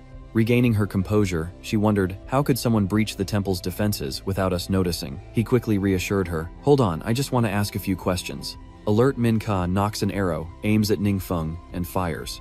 He activates his impure earth defense, creating an absolute defense, and Minga cries out in shock. What? Ningfeng asks seriously, Can we talk now? Overwhelmed by Ningfeng's power and menacing gaze, Mingje's hands trembled, her face etched with fear and worry, as she muttered, Did he come through the portal? Her eyes hardening, Mingka quickly analyzed the situation. My attack was completely ineffective. There's a powerful dark energy defense here. Plus, he wants to steal the artifact. The murderous aura engulfing him, the look in his eyes as if he'd devour everything. Could our nation really be on the verge of destruction? Meanwhile, Ningfeng slowly approached, raising the fake artifact in his hand, and softly asked, "This artifact is just a copy. Do you know where the real one is?"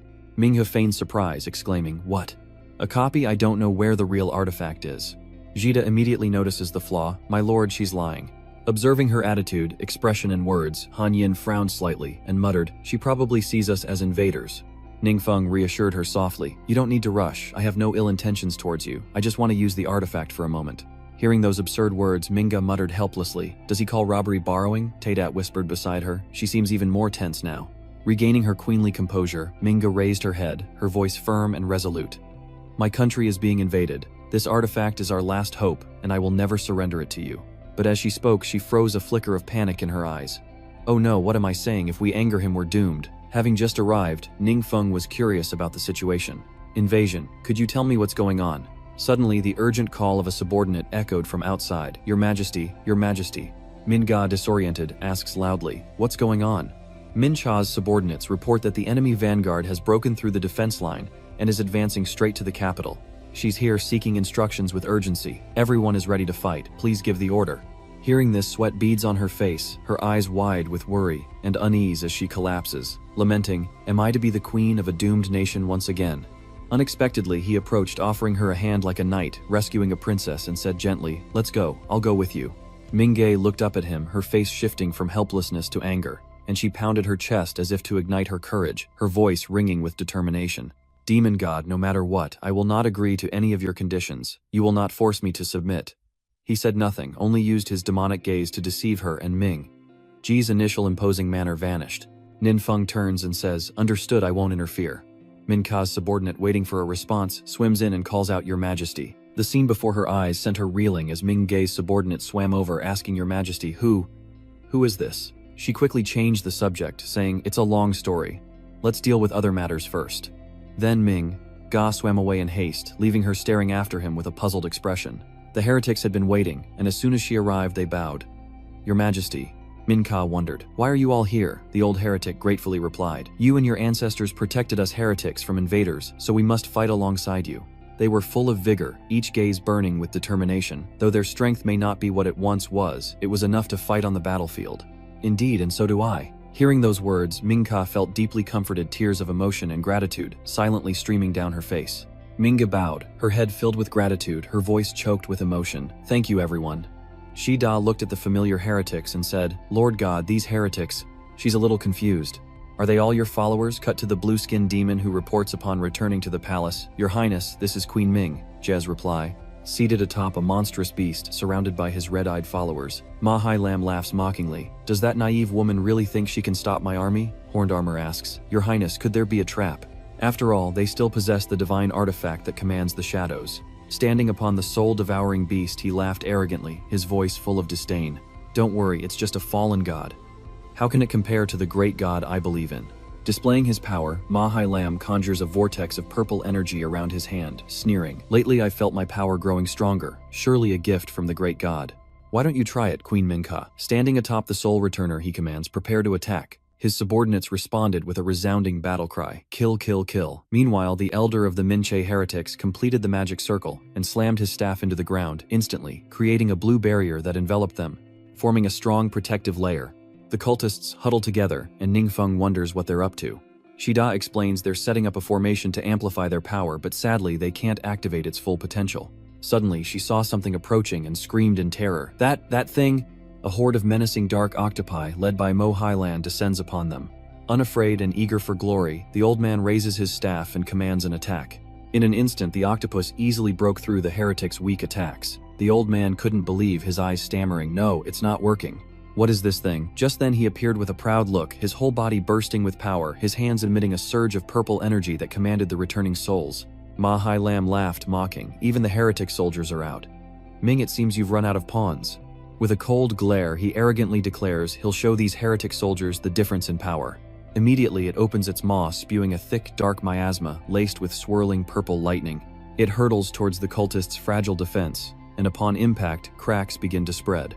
They cried out in alarm. The mana barrier is broken. Suddenly, he heard someone remind him counterattack. He turned to see him standing in the distance posed, and reminding him, use the counterattack spell now. The old heretic says helplessly, but I can't even touch that monster. Her jaw dropped in astonishment. When did he get over there? Minka's subordinate urgently reports, Your Highness, the monster is attacking again. Minka worriedly orders a retreat, saying they can't hold it back. Suddenly, a bolt of green energy strikes like lightning, piercing the monster's body. It stares blankly at the smoldering hole, unable to comprehend what just happened. Minka and his subordinate were left speechless in astonishment. What was that? Ningfeng pats the heretic's shoulder, praising his fighting while the other is in disbelief, stuttering. Was that me? Jita smiles proudly. The great god himself presided over the formation. Hanma chimes in, how envious. He stutters, no, impossible. Maherlin refuses to accept that his monster was hit by those shrimps and shouts angrily, absolutely not.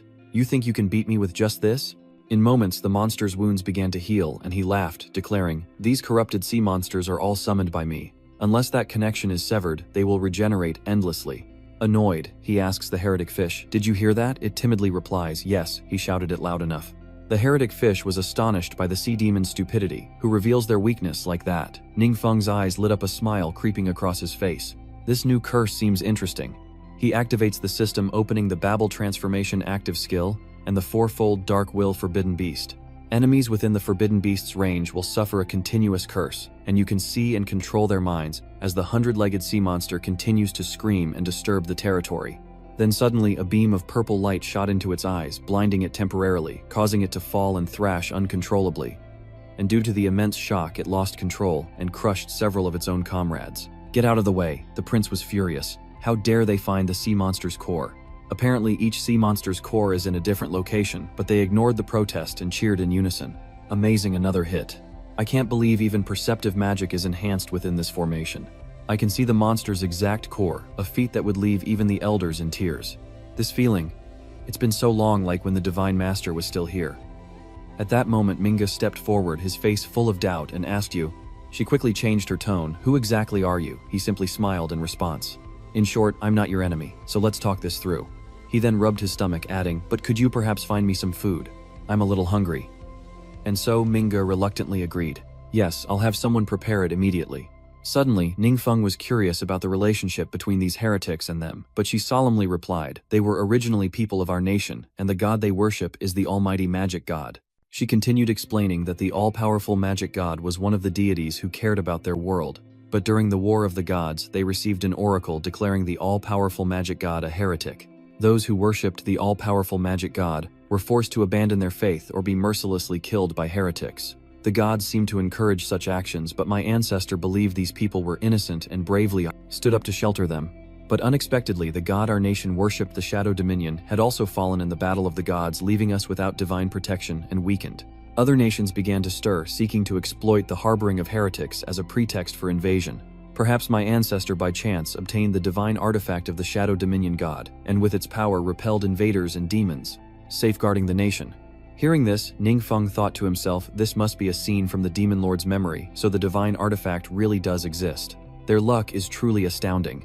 He spoke, but just then someone ran over in a panic, interrupting their conversation. This is bad.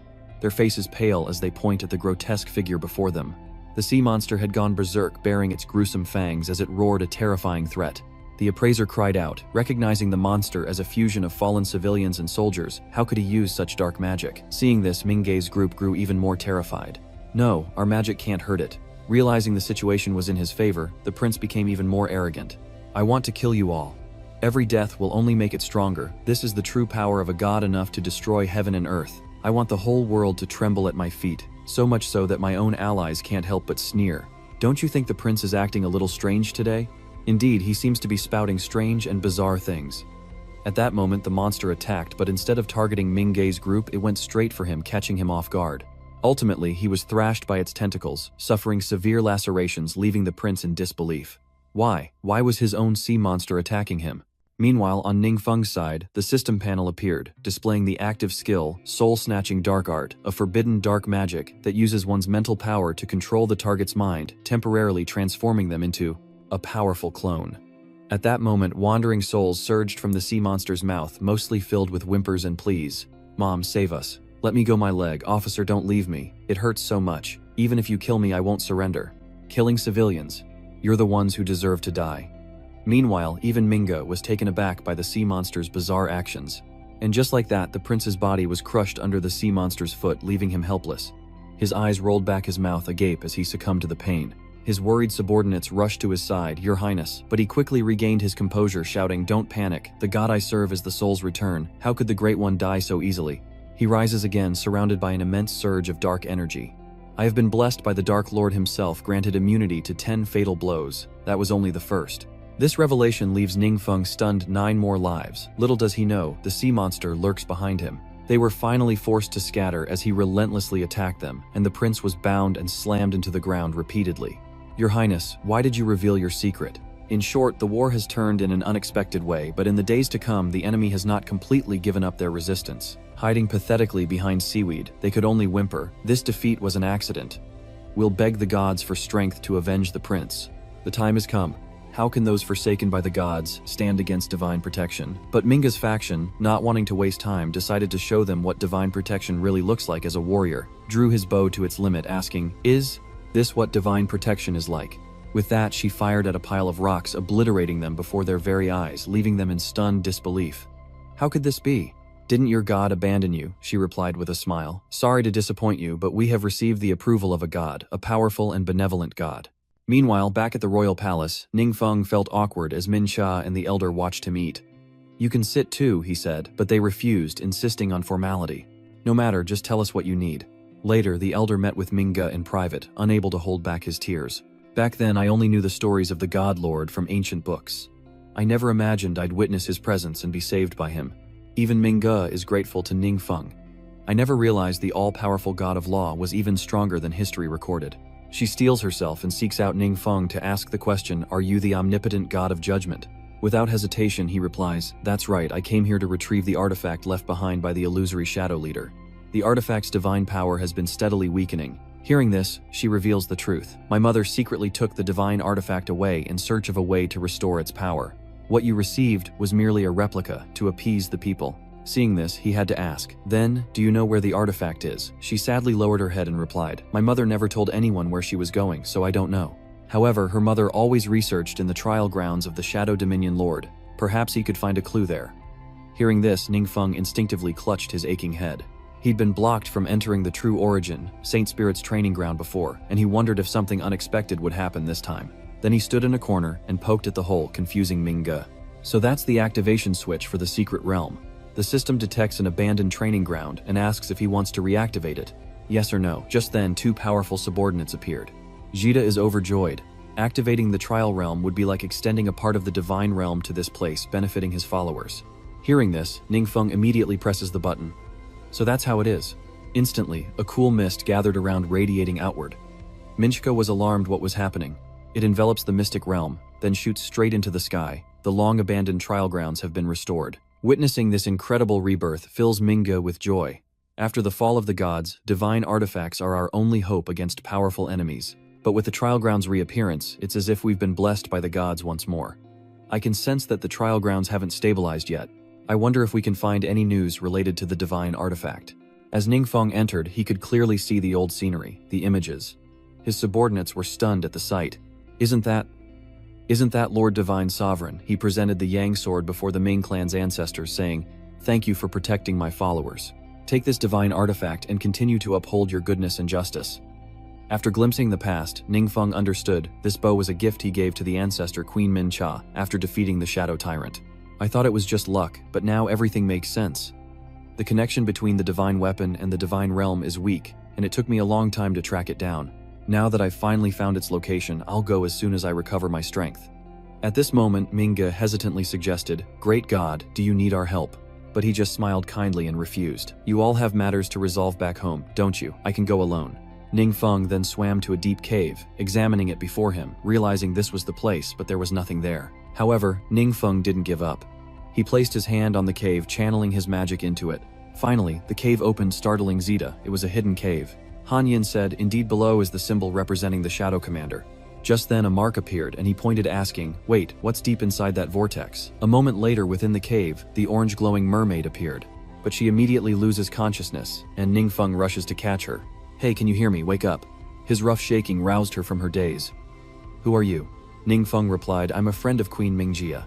"Are you her mother?" Hearing this, she opened her eyes wide, blankly leaving his arms, wondering, "Why am I here?" He shook his head. "I don't know, I just got here and found you unconscious." At the same time, outside, Manga paled and shouted, "My seal has failed, the artifact is about to go out of control." Then the gate began to shrink, alarming Ningfeng inside. "What's going on?" Sweating profusely, she explains, "The divine artifact can revive gods, but the price is the destruction of the world."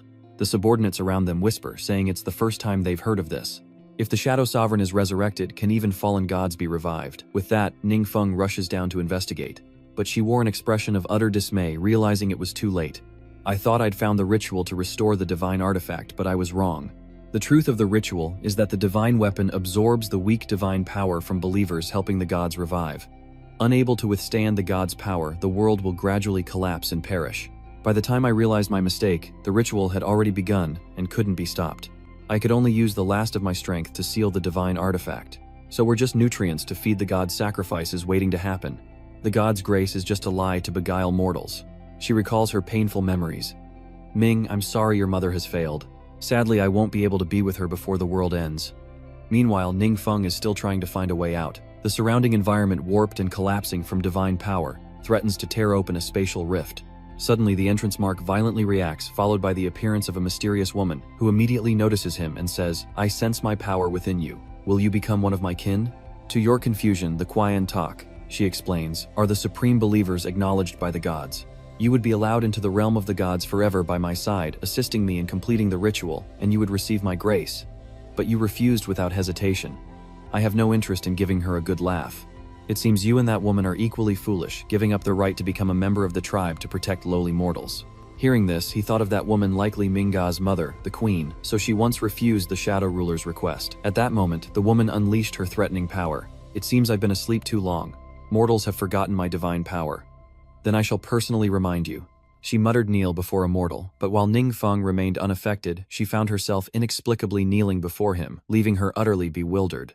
Still, she wouldn't give up, desperately chanting the spell again. "Gods kneel before mortals. You will pay a terrible price," but the more she spoke, the deeper she sank, unable to rise. She was forced to kneel there, gasping for breath, unable to rise.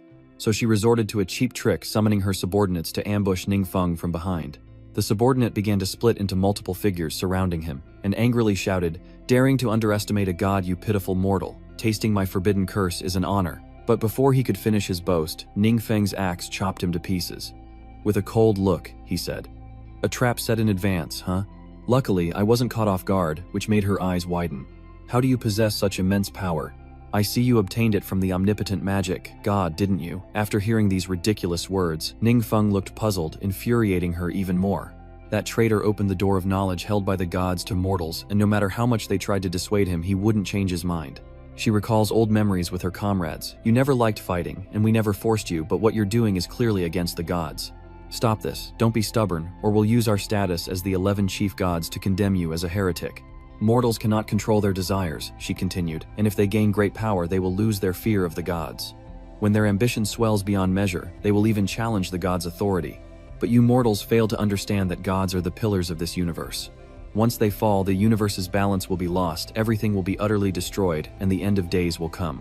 Hearing this, Ningfeng pondered for a long moment, and seeing this, she urged him to give in to his inner greed. "So help me complete the resurrection ritual. If you agree, I can recommend you to replace the almighty magic god and become the new god." However, Ningfeng didn't care about the benefits, and instead became even more enraged. "Isn't the god of light the pillar of this universe? Yet you want to eliminate the almighty magic. God is the almighty magic, God's threat more terrifying than the apocalypse itself." Which caused her to panic and shout, "Stop, don't do anything foolish. If I die, the rules of the universe will be unbalanced." But Ningfeng didn't care and said, "It's okay, I'm here." With that, he leveled the entire area, sending dust and debris flying, forcing Mingjae's mother to shield her face. The god is resurrected. Just then, Ningfeng suddenly appeared, asking, "Are you all right?" before presenting the bow, with a smug grin leaving her stunned. "How can you wield that bow? So you tricked the divine being into becoming it." Enraged, she screams, "Human, remove your filthy hands." The mother of the underworld finally recognizes the bow in his hand. Its independent consciousness, born from the uncontrolled ritual, has always rejected her. Noticing her curious gaze, Ningfeng says with a weary expression, "It's a long story, but its independent consciousness is gone." She pleaded with him. Could you let me see the bow for a moment? Ningfeng tossed it to her without hesitation. After examining it, she was dumbfounded. What is this? There seems to be some terrifying text. What does God-slaying mean? Gleaming silver Godslayer weapon quality. An upgradable orange God tier artifact agility, plus 1000. 500 attack speed, plus 120%. Armor penetration damage. 50% movement speed, plus 30% physical crit. 加30%. This permanent equipment ignores durability loss, and using blink has a chance to leave behind an afterimage to confuse enemies. At the same time, the streaks of blue light around them fade away, and the surrounding divine power vanishes. The ritual is interrupted, and Ningfeng softly pleads, "Tell me what really happened." She replied, "I see. I was trying to help the divine weapon restore its power, but my strength was too weak, and it broke free from its seal, leading to this. Could it be that you are our savior? I never imagined someone could defeat a god. From now on, we will no longer believe in any gods." Then she happily suggested, "Tell me your name so I can spread the tale of your heroism across the world." With a grin, Ningfeng replied, "They call me the omnipotent magic god." But upon hearing this, her face turned green, sweat dripped from her brow, and she lowered her head, trembling uncontrollably. "Great God, please forgive my ignorance. I didn't know you had descended to the mortal realm." As the subordinates whispered, "My lord, she seems terrified of you. It must be hard for her to be deceived by the god she's worshipped for so long." Ningfeng then retrieved his bow, saying amiably, "I'll be taking this magical treasure. The war has just ended, and there's still much to be done. Manga surely needs her help," and upon realizing this, she immediately agrees. Yes, but she's still confused by his personality, which is completely different from the rumors. Cut to the Supernova training camp, where Ningfeng approaches Wang Yua and offers her a bow, leaving her puzzled. "Is this a gift for me?" she asks, overjoyed. "A divine artifact. I never imagined I'd be able to wield one." Seeing this, his friends couldn't help but swallow their curiosity, and Ningfeng chuckled with amusement. But that's not all. And then the floor began to shake violently, causing everyone to panic. "What's going on? Is this an earthquake?" Then they all looked up at what was before them. A towering figure appeared behind Ningfeng, who crossed his arms mysteriously, and a trial realm suited for her, like the one Duan had previously overcome. With that, Ningfeng thought to himself that activating the secret realm of trials could open a gateway into a world under his control. Everyone was at a crucial point to enhance their strength, so he would let Yue Ni try it first. Moments later, Wang Yan entered the mystic realm alone, marveling at the colossal scenery around her. It looked like the jawbone of a giant beast. Suddenly, skeletal creatures rose up and charged at her. However, Wang Yue remained calm, focusing her power into her arm and launching dozens of arrows. Each one is instantly incinerated, earning praise from onlookers. Her attack power is immense. Even a 6th-level expert would be crushed by Wang Yue's attributes alone. Suddenly, information about Mingjie flooded Ningfeng's mind. Queen Mingjie is also attempting the trial. What a coincidence! Meanwhile, on Mingjie's side, she anxiously asked her mother. "Mother, is something wrong?" Seeing her mother's pale face and sensing her hesitation, she asks. She wondered if she could still trust the gods, but she couldn't directly stop Minga, lest she anger them. So she reluctantly cheered her daughter on from the sidelines. Minka must be careful. The first thing she faces upon entering the secret realm is a pack of rabid wolves. But in the blink of an eye, she annihilated them with her divine bow. Ningfeng, witnessing everything, smiled to himself, realizing that while the trial realms of different worlds may look similar, the difficulty varies.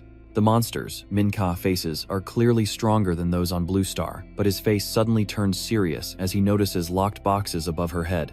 What is that? After hacking into the system's data, he tried to extract information from every angle and finally found out. It seems to be a restriction on the knowledge that Minga can acquire. Could this be the knowledge restriction for mortals that the Shadow Commander spoke of? Minka doesn't seem to realize this, so only a god like me knows of this forbidden technique's existence. I could directly interfere with the secret realm to remove this restriction, but the consequences are unclear. Thinking this, Ningfeng telepathically spoke to her. "Minka, Divine Master, don't rush ahead. Slow your pace. I need to confirm something." Understood. Hearing the order, she quickly complied and drew her bow. Meanwhile, outside the secret realm, the mother prayed ceaselessly for her son, realizing the problem stemmed from the bow's mechanics. That's when he realized it, his eyes shining brightly, as if he'd grasped the truth of his life. So that's how it is. Meanwhile, outside the secret realm, the mother anxiously looks up, wondering what's taking Minka so long, and why her progress is so slow. Meanwhile, inside, Bone Yang's hand glowed, its body overflowing with demonic power as it roared, ready to tear her apart. But a single precise strike from Minga was enough to stop it in its tracks. Taking the blow, Ningfeng asked, "How does it feel?" After a moment, Minga replied, "My lord, I'm not quite used to it yet. I need some time to adjust." Seeing this, he reassured them, "No need to rush, take your time." While observing both of them, Ningfeng took the opportunity to analyze the lock panels from before. These restrictions appear at key points blocking parts of the universe's rules. If believers want to use these rules, they can only pray to the gods and use divine power to activate them. But this method prevents followers from directly accessing the universe's rules through divine power. He realized that followers would become convinced that they could only gain power through their gods. So is this how the gods control mortals? As Manga faces a giant spider demon, the ground beneath her suddenly crumbles. Then the spider demon's legs emerged, but luckily, Ming-jae managed to dodge to the side, avoiding a fatal blow. She felt a surge of guilt. "I'm sorry, my lord, am I too foolish?" he reassured her. "Manga, you don't need to ask my opinion. Carefully feel every movement of your body, and see if anything is different from before." Hearing that, Mingka seriously pondered his words, wondering what was different, then closed her eyes, focusing the sound waves in her mind. At the same time, the Bone Clan pinpointed her location and swarmed her. But when they arrived, she had vanished completely.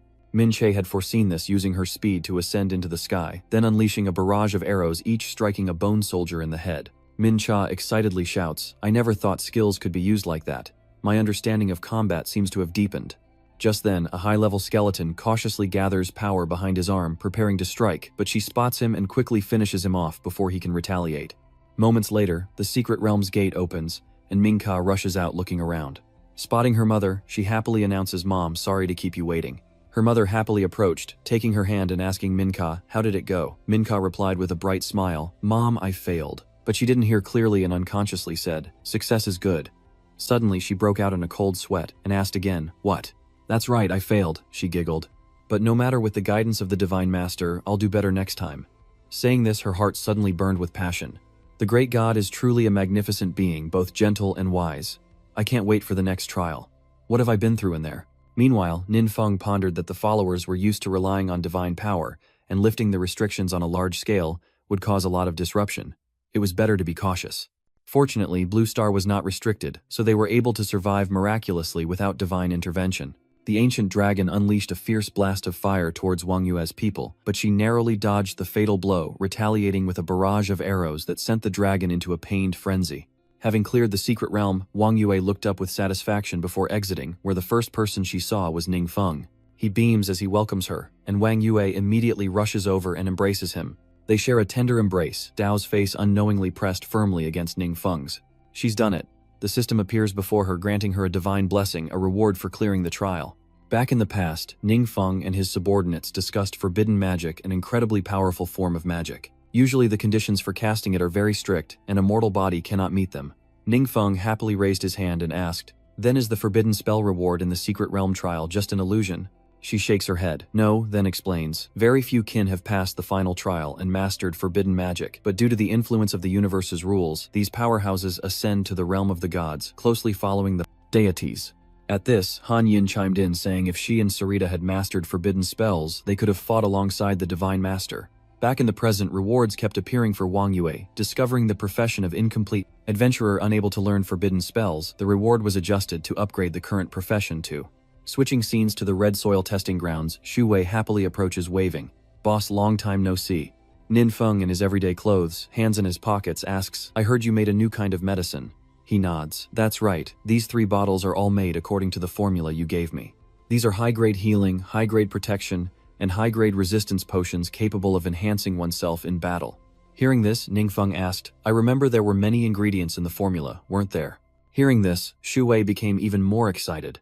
Thanks to Cabo, they discovered a brand new secret realm overseas, producing unique alchemical ingredients, all of which appeared in the formula he gave me. Meanwhile, back in the Azure Shine Forest secret realm, Cabo was single-handedly taking down monsters left and right. The others watched in awe, marveling at how quickly they were clearing the area with Cabo's help. Suddenly, he was shot and fell to the ground before everyone's eyes, causing them to rush over in a panic, shouting Capo. But to defeat Capo like this clearly exceeds the strength of the monsters in Azure Star. Though critically wounded, he ignored his own pain, swallowed it down, and forced himself to say, "Go quickly." Then someone spotted something glinting in the bushes, a blue star monster chuckling as it stared at them. Meanwhile, at the research facility, a survivor rushes in, pleading, "Boss, save my master," and later they finally manage to bring Cabo back to the infirmary. As he lay in the hospital bed being tended to by the doctors, Ning Feng asked what happened. He then replied, "Master was attacked in the secret realm, but he couldn't see who the opponent was." Hearing this, he thought to himself that although Cabo's strength had declined sharply after losing his shadow guard, to beat Cabo to such a state clearly exceeded the strength of the monsters on Blue Star. Meanwhile, the wooden capybara fidgets, climbing onto the bed and sniffing Ko's wounds as Zeta appears and whispers to Han Yin. Han Yin, do you feel that? Yes, there's a familiar sensation. Cut to the Qinghai Forest secret realm, where an irritated voice echoes. Why did you let those people go? The little mushroom whimpered in response. I wasn't careful, he says, provoking the man's merciless scolding. Kid, I was going to give you a chance to prove yourself, but your performance was terrible. Those outsiders want to destroy our home and take our lives. If you spare them today, they'll find more allies in the future. He relentlessly criticized. Your mistake will endanger the entire secret realm. Do you want us all to die? The little mushroom apologized profusely, promising not to disappoint him again. It turned out the little mushroom was the forest's master caught in a difficult situation due to an unfortunate incident. This is the hidden boss I recently summoned. His power is beyond imagination, but his intelligence seems unconventional, and he has a strange dependence on me. The hidden boss chuckled, thinking I'll exploit this weakness to make him my subordinate. With his help, I can begin my conquest. Cut to Ningfeng, the Divine Master. This poison seems to originate from one of your kin. Upon hearing this, he pondered briefly. Han Yin continued, his name is Manga, a nature-based mage, and in terms of strength alone, he's definitely the strongest among us. Hearing this, Ningfeng looked up.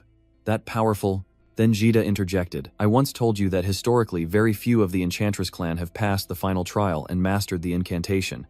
She wore a serious expression. He is one of them. Even Han Yin believes that if he lost his memory like his subordinates, he could become a dangerous enemy. Cut to the Green Radiance Forest secret realm. The mushroom boss approaches the barrier to the outside world laughing. Soon I'll be able to unlock the rift's energy.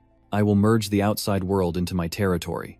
Not hearing a response from his subordinate, he turns abruptly and asks, Hey kid, what's wrong?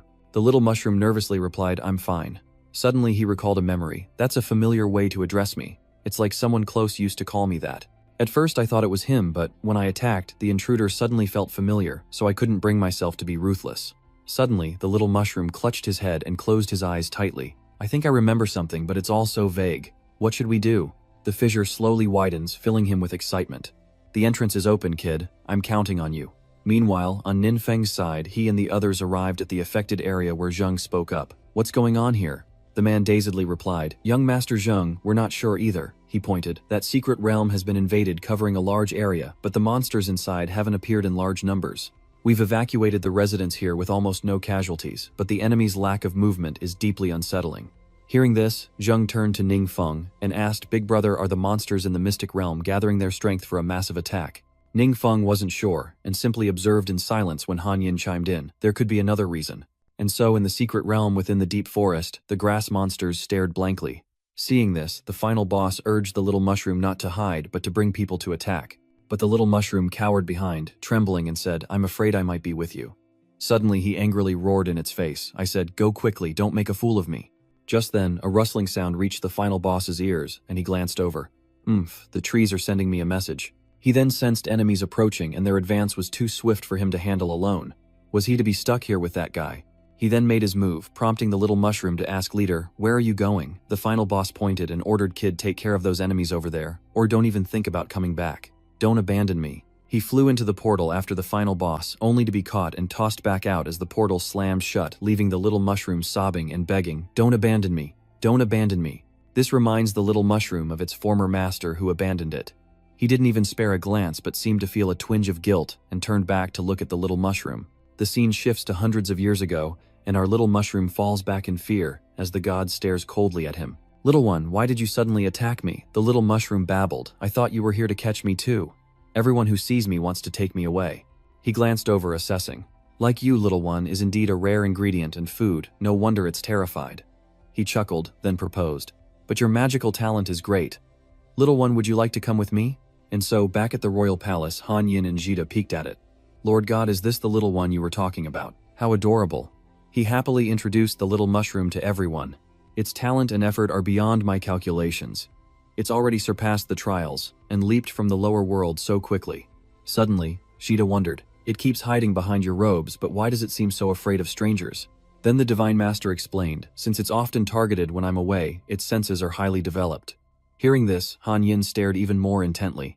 He looked so delicious it scared the little guy half to death. But before he could act, Jida kicked him in the face, sending him sprawling. She happily reached out her hand. Don't mind that green-skinned jerk, kid. Come live with me from now on. And so they lived, learned, and grew together, until the little mushroom finally passed the trial, a testament to his incredible talent. Han Yin, witnessing everything, spoke up, suddenly feeling like she was the useless one, and of course she didn't deny it, you always were. A moment later, the Divine Master had a private meeting with the little mushroom. Little one, what is it you wish to say? The little mushroom, crestfallen, lowered his head and asked, Lord God, if I enter the realm of the gods, will I no longer need to fight? The boy guiltily confessed that he never liked fighting, and only forced himself to become stronger to survive. So I thought if I could stay in the divine realm forever, I wouldn't have to struggle so much. Hearing this, he didn't mind, and nodded to the little mushroom. Okay, I promise you, once you enter the god realm, you can do whatever you like. Little one, you have completed the highest trial. Welcome to the god realm. Seeing this, the little mushroom cheers. Ah, I succeeded. We cut to the little mushroom frolicking in the fields, when the god lord appears, asking a favor that makes the mushroom sweat with fear. Oh, you want me to leave you, but he chuckled, I just can't go right now, so I have to rely on you. Hearing the order, it quickly agrees without hesitation. I understand, I'll be back soon. And so atop the towering snowy mountain, the little one's persistent search finally paid off. Overjoyed, he thought, I've finally found it. Let's hurry back. Sensing something amiss, little mushroom is stunned. Why has his connection to the divine realm been severed? Then crying out, Great God, please don't abandon me. Elsewhere in the village, a church representative denounces the all-powerful magic god as an evil belief. The 11 divine sovereigns have destroyed him, and anyone who worships the all-powerful magic god will be an unforgivable heretic. Mushroom swiftly returns to his forest, dons a black cloak, and flees upon hearing the news. Little Mushroom can't believe his eyes. It's the same everywhere. What has happened? Suddenly a timely slash flies toward him. And of course, he immediately recognized and countered with magic. Had it not been for the agility skills that Zeta taught him, it would have been the little mushroom eating dirt. The man's voice echoed, found you a stray minion of the evil god.